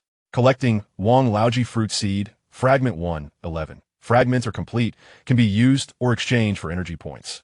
Using. Su Chen noted his recent inclination towards beverage seeds. At this rate, his planting space would soon be unable to accommodate further growth. Yet, not planting them would be a waste when stored in a pouch. Therefore, he produced his final upgrade gem, elevating the planting space to 20 cubic meters. Successfully planting the Wang Laoji fruit seed, Su Chen then reached for a blue fragment. Collecting Charging Shield, Fragment 1-11. Fragments are complete. Can be used or exchanged for energy points. Using. A palm-sized blue circular shield manifested in Su Chen's hand, though it may appear unremarkable at first glance. Once the energy stone is installed, it can unleash an energy shield of approximately 1 meter in size, capable of withstanding powerful strikes from level 2 evolvers and level 2 mentalists. Quite impressive indeed. Su Chen nodded slightly and stowed it in his storage bag. The charging shield holds little utility for him, yet could prove invaluable to others, potentially safeguarding a life in critical moments. He collected 1 fragment of the Phoenix Feather Spear, 11. The fragments, now full, permitting either usage or conversion to energy points. He opted for conversion, as none among them favored the spear. Thus he transformed it into energy points. One fragment of the hardfruit seed, 11, was also collected. The fragments were full, allowing for usage or conversion to energy points. He chose to convert it. One fragment of 9 nether profound ice, 110, was gathered. The fragments were not full, rendering it unusable but eligible for conversion to energy points. He decided against conversion. One fragment of the level 2 mechanical soldier, 110, was collected. The fragments were not full. Thus it could not be utilized but could be converted to energy points. He opted for conversion, as he already possessed a level 3 mechanical soldier and held little regard for the level 2 variant. One fragment of the black iron knife, 11, was picked up. The fragments were full, allowing for usage or conversion to energy points. He chose to use it. In Su Chen's hand appeared a black battle knife, approximately 1 meter in length. The meteorite knife was reserved for Wu Yang, while the black iron knife was perfectly suited for Yang Ling Tian. With this, everyone nearly had a suitable weapon at their disposal. He placed the black iron knife into his storage bag and continued to collect fragments. One fragment of the breadfruit tree seed, 11, was gathered. The fragments were full, allowing for usage or conversion to energy points. He opted for conversion. One fragment of the magical fusion gem, 310, was collected. The fragments were not full, thus could not be used, but were available for conversion to energy points. He chose not to convert. One fragment of the charging flashlight, 11, was gathered. The fragments were full, permitting usage or conversion to energy points. He decided to use it. The charging flashlight functions similarly to flashlights from his past life, serving the purpose of illumination. Though seemingly of little use, given its novelty, Su Chen still chose to bring it into his possession. Chapter 163. Distribution of weapons. After nearly 2 hours, Su Chen had collected all the fragments. Most had been converted into energy points, which had now exceeded the 3,000 mark, rising to 3,358 energy points. The exchange for eternal demon body was within reach. A smile grazed Su Chen's lips. Although a gap of over 6,000 remained, the zombie horde from the gold shaving stone surpassed 100,000. As long as he eradicated the remaining ones, the exchange for eternal demon body would be imminent. Later, he exhaled deeply and began assisting in the excavation of energy stones. Over 10,000 zombies have been slain. Wu Yang and the others continued their digging, yet they had only managed to unearth a small portion thus far. As dusk gradually descended, all the energy stones were finally excavated. Su Chen beckoned everyone to board the vehicle and depart from the site. Xiao Ji, head towards the Tsanyue gathering place and halt 3 kilometers away, Su Chen instructed. The Tsanyue gathering place was likely occupied by the Jinshui stone, undoubtedly infested with numerous zombies. Su Chen's purpose in this venture was to eradicate these zombies entirely. However, as night had fallen and after eliminating 10,000 zombies, the group was somewhat fatigued. Su Chen decided to rest for the night and engage the zombies in the Tsanyue gathering place the following morning. As the intelligent battle vehicle slowly traversed the route, Su Chen retrieved the previously unearthed weapons and began distributing them. Duo, here is a pulse pistol for you. From now on, you can slay zombies just like your 2 sisters, Su Chen remarked, placing the level 1 pulse pistol into Shido Duo's hands. Thank you, Big Brother Chen, she exclaimed, clutching the pistol tightly before dashing over to Yang Qian and Tan Lin, her excitement palpable as she shouted, Sister Tan Lin, Sister Yang Qian. I have a pistol now. When Shido Duo's fierce side emerged, she could even take a life, truly a little demoness. Yet, in the company of Yang Qian and Tan Lin, she transformed into an adorable neighborly girl. Su Chen understood that the latter was her true essence. But in this apocalyptic world, Shido Duo was striving to adapt. She knew all too well that without a touch of ruthlessness, survival in this harsh reality was impossible. Later, Su Chen presented the meteorite blade and the black iron blade to Wu Yang and Yang Ling Tian, respectively, which brought wide smiles to their faces. Yang Hao, Chao Ran, come here, Su Chen called out. Brother Chen, we are coming, replied Chao Ran and Yang Hao, knowing that Su Chen was about to bestow weapons upon them, their faces glowing with radiant smiles. The dagger is for you, and the shield is for you. Su Chen allocated the items as needed, handing the spectral dagger to Chao Ran and the charged shield to Yang Hao. Brother Chen, how do I use this? Yang Hao inquired, somewhat perplexed. Although he trusted that what Su Chen provided would be of good quality, the small round disc in his hand seemed rather unimpressive. Attach an energy stone and press the switch, Su Chen explained as he demonstrated. Upon witnessing a blue energy shield materialize before him, Yang Hao exclaimed in astonishment, Brother Chen, this is for defense, right? Su Chen nodded. It can withstand the full force of a level 2 evolver's attack. Really? Yang Hao's eyes lit up, and he turned to Yang Ling Tian, saying, Dad, try striking me with a blade.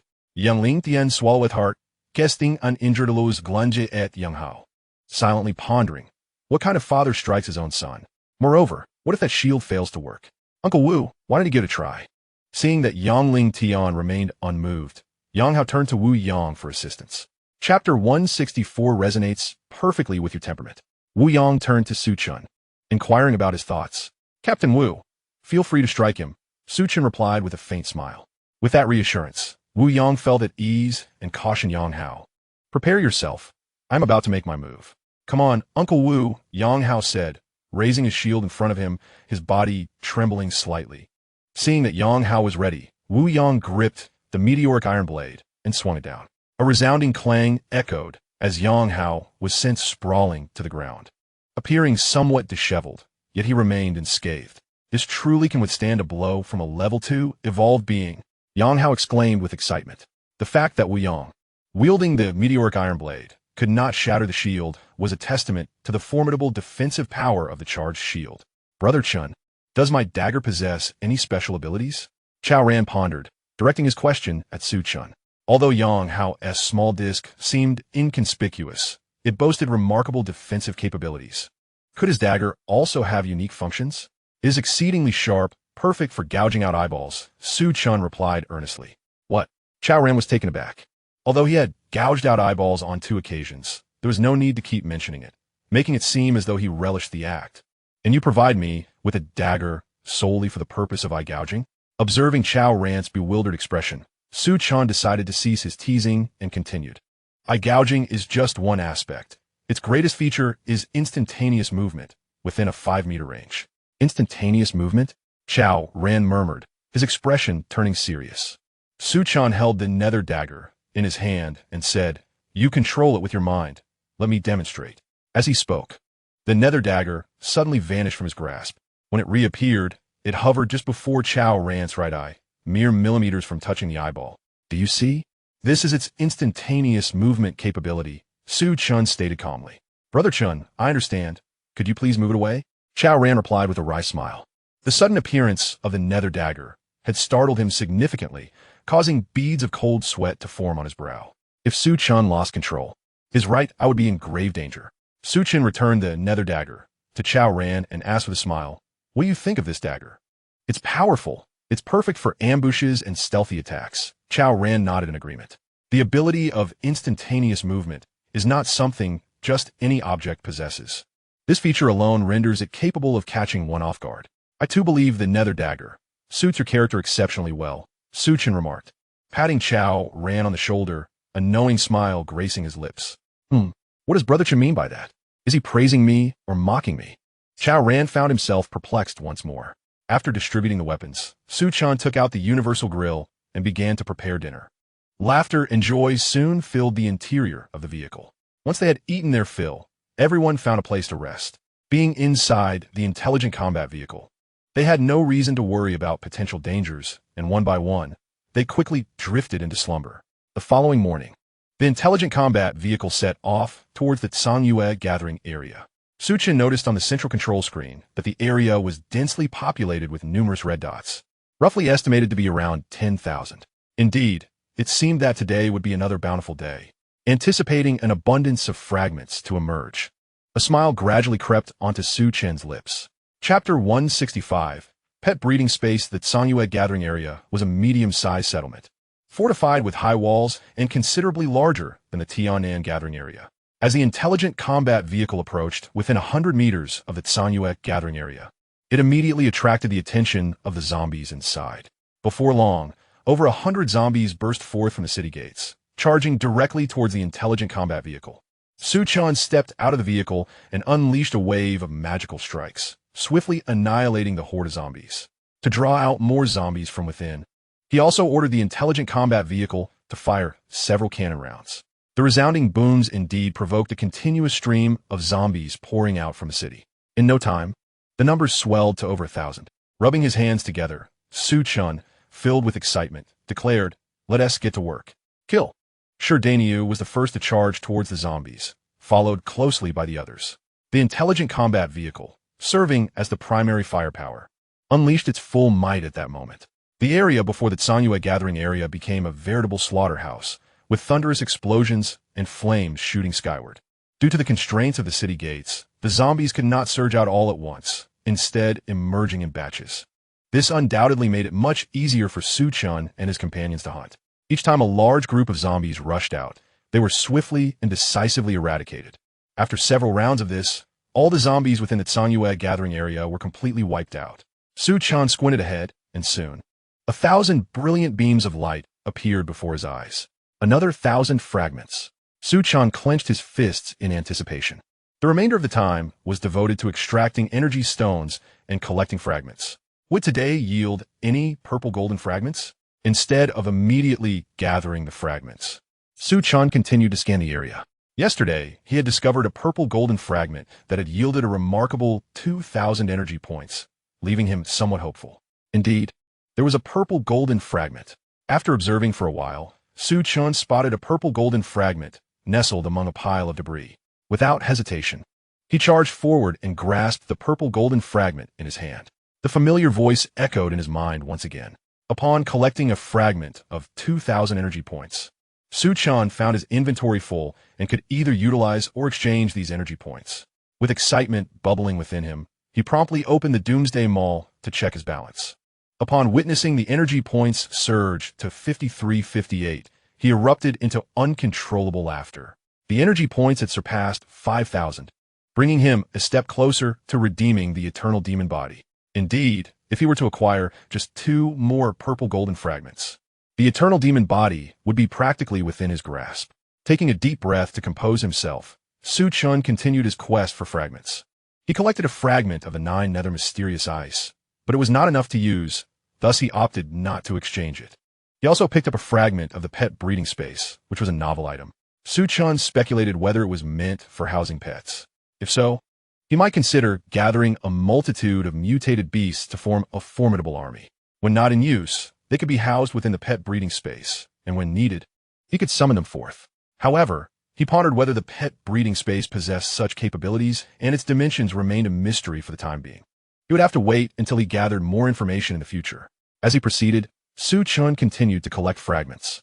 He obtained a fragment of the apple tree seed, which was complete and could be used or exchanged for energy points, so he chose to exchange it. He then gathered a fragment of the 9 heavens radiant thunder, which remained incomplete and was not suitable for use or exchange.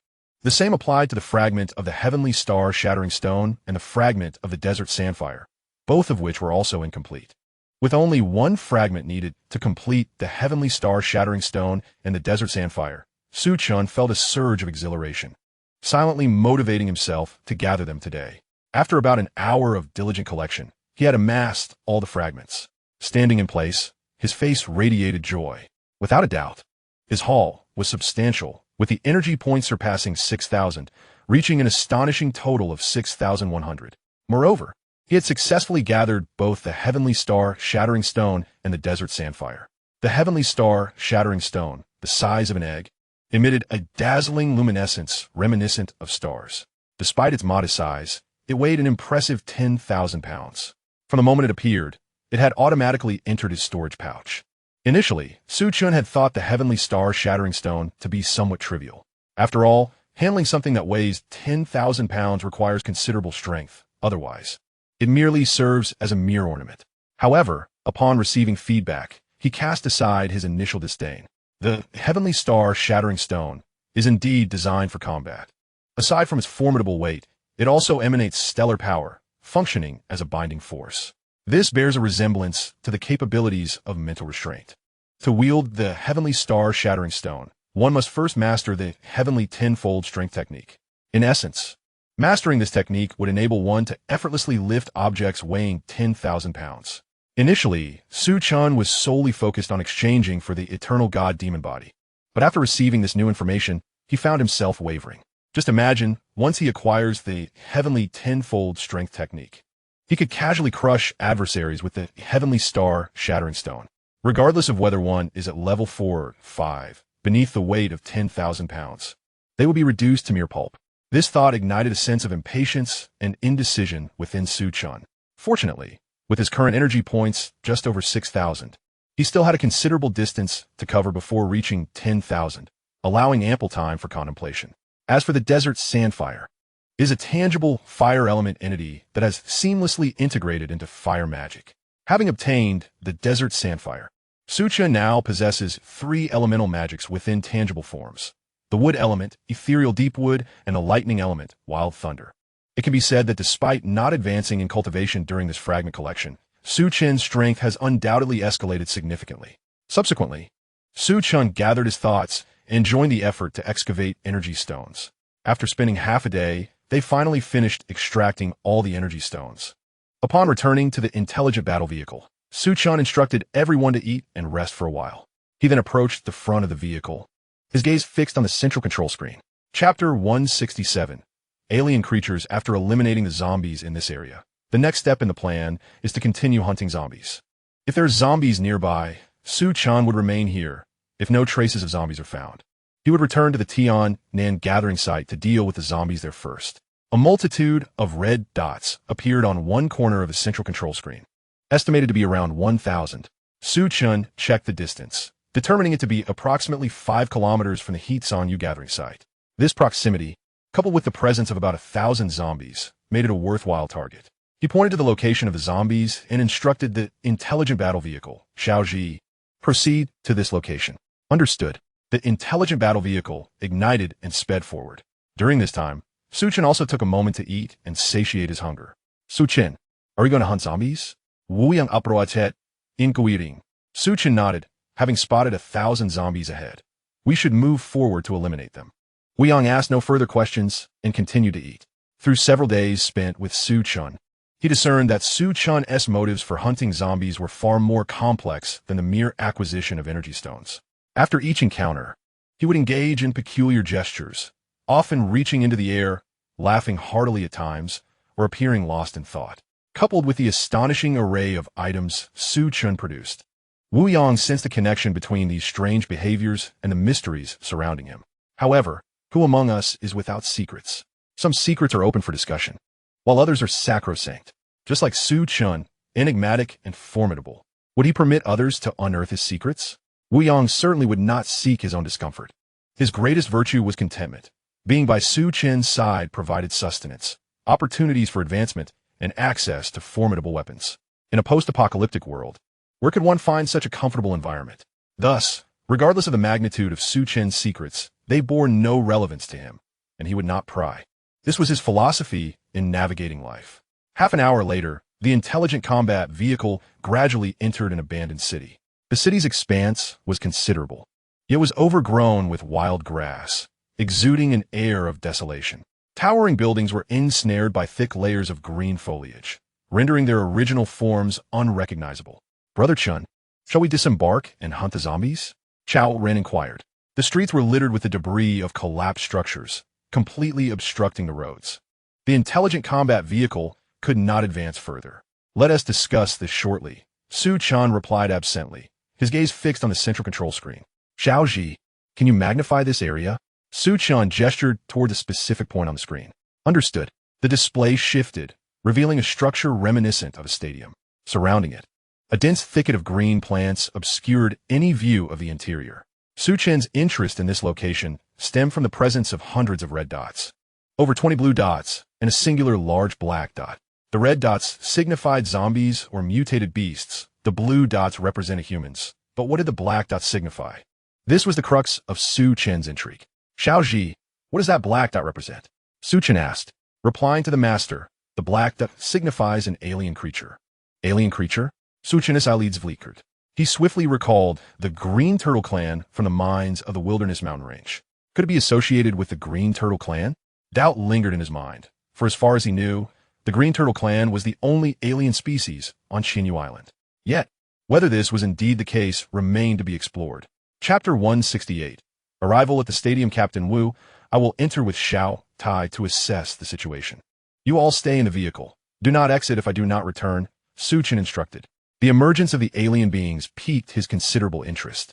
However, considering the formidable prowess of himself and the mechanical warriors, he decided it prudent to leave Wu Yang and the others in the car. For facing a level 3 zombie would pose a significant challenge. Let me accompany you, Yang Hao urged, eager to join. Ever since obtaining the energized shield, he felt his combat capabilities had multiplied, confident he would not hinder Su Chen. It would be inconvenient for you to follow. Su Chen gently declined. The strength of the alien creature within the stadium remained uncertain. Should it prove too powerful, Yang Hao could become a liability. Very well, Yang Hao replied, somewhat dejected. Be careful, Su Chen, Tan Lin said, her gaze lingering on him. Despite knowing of Su Chen's formidable abilities, a thread of worry lingered in her heart. Do not worry. I shall return shortly. Su Chen reassured her with a smile before descending from the vehicle alongside the mechanical warriors. As they entered the city, Su Chen made his way directly to the stadium. Along the route, numerous stray zombies noticed him and launched their attacks. Yet, the disparity in power was overwhelming. Before they could approach, Su Chen effortlessly crushed their skulls with his mental prowess. After approximately 10 minutes, Su Chen halted 100 meters from the stadium. At that moment, hundreds of zombies congregated outside the grand entrance, their roars echoing as they relentlessly battered the gates. Thick, tangled green vegetation obscured the entrance, leaving only a small opening. Despite their frenzy, the zombies could only enter one at a time through the narrow gap. Could the humans inside be luring the zombies? Su Chen pondered, his brow furrowing. The hole in the door was clearly intentional, designed to allow only a single zombie entry. Its purpose was evident. If it were not for the purpose of hunting zombies, they could simply seal the gap. After a moment of contemplation, Su Chen, accompanied by the mechanical warriors, charged forward, with several hundred zombies to eliminate. He would not miss the opportunity to collect their fragments. The appearance of Su Chen and the mechanical warriors swiftly drew the attention of the zombies, who abandoned their assault on the stadium's door and turned to confront him. In a bid for swift resolution, Su Chen brandished the Enchanted Blade, delivering a horizontal slash. A violent wave of gray energy surged forth, instantly cleaving a third of the zombies in two. The mechanical warriors surged ahead, their curved blades striking down dozens in moments. With a second strike, after dispatching over 100 zombies, the remaining undead numbered less than 100. He then stowed away the Enchanted Blade and harnessed his mental prowess to hunt down the remaining zombies. With each deafening explosion, any approaching zombie met an inexplicable fate as its head shattered into fragments. Within mere breaths, the last of the zombies were eradicated. Observing the ground illuminated by over 30 radiant beams, a smile graced Su Chen's lips. He then began to collect the shards. The first fragment was yellow. He retrieved a shard of the sturdy fruit seed, 1-11. The shards now complete, allowing for usage or conversion into energy points. He opted for conversion. Next, he collected a shard of the geomantic fire meteor, 1-210, which remained incomplete and could not be utilized, yet was available for conversion. He chose not to convert it. In Chapter 169, Sneak Attack, he picked up a shard of the upgrade gem, 1-11, which was now complete and could be utilized or exchanged for energy points. He decided to use it. He then collected a shard of the explosive fruit seed, 1-11, also complete and available for usage or energy point conversion. He opted for conversion again. Lastly, he retrieved a shard of the level 1 demon beast, the Blaze Wolf, 1-13, which remained incomplete and could not be used, but was eligible for conversion into energy points. He chose to convert it. Having gathered all the shards, the most valuable among them was the upgrade gem, while the majority of the others had been exchanged for energy points. At this moment, Su Chen's gaze drifted towards the entrance of the stadium, his thoughts beginning to churn. Inside the stadium, besides over 20 humans, there resided an alien entity. He was perplexed as to why these humans coexisted peacefully with the foreign creature. Could it be that they were allies? This conclusion stemmed from his earlier ambush of the zombies, yet it remained merely a conjecture. After pondering for a moment, he strode purposefully towards the stadium's entrance. Regardless of the relationship between the humans and the alien being, now that he was here, he was determined to ascertain the situation within. As he approached the entrance, Su Chen raised his hand and launched a fireball. The door had but a small opening, and he had no desire to crawl in like a dog. His current fireball technique, enhanced by the desert sandfire, had exceeded the limits of a level 3 fireball in power. With a resounding explosion, The green vegetation surrounding the entrance was obliterated. When the dust settled, Chen squinted and beheld the once obscured entrance to the stadium. However, within the doorway lay a profound darkness, akin to an abyss, devoid of any light. It was rather eerie, Chen mused, furrowing his brow. Just as the door was blown open, he faintly heard an enraged roar emanating from within. This roar was peculiar, neither resembling that of a human nor that of a zombie or mutated beast. Following this roar, a rustling sound echoed throughout the stadium, sending a chill down his spine. I am curious to see what malevolent entity is at play. Chen let out a cold chuckle and strode directly into the stadium. Given his current prowess, he was more than capable of annihilating a level 4 evolver. Could there be any presence within the stadium that surpasses a level 4 evolver? If so, there would be no need for such furtive tactics. Inside the stadium, darkness enveloped everything, exuding an eerie and terrifying aura, while others might have fled in fear. Chen demandait fast. After advancing several paces, a sudden sound of something slicing through the air approached from behind. Chen's expression hardened, and he instantaneously unleashed his mental energy. With his mental acuity, he soon discerned that the assailant was a vine from a plant. Unlike ordinary vines that are typically green, this one was strikingly different. It was drenched in a blood-red hue, and at its tip, it bore a mouth lined with sharp fangs that glimmered with a chilling light. Seeking death, Chen scoffed, raising his hand to unleash a blade of wind. Though he was unaware of the vine's origins, he certainly would not let it escape unscathed for its ambush. With a crisp snap, the attacking vine was cleaved in two, and a torrent of crimson blood erupted from the severed ends. Simultaneously, a distant wail of anguish echoed through the air,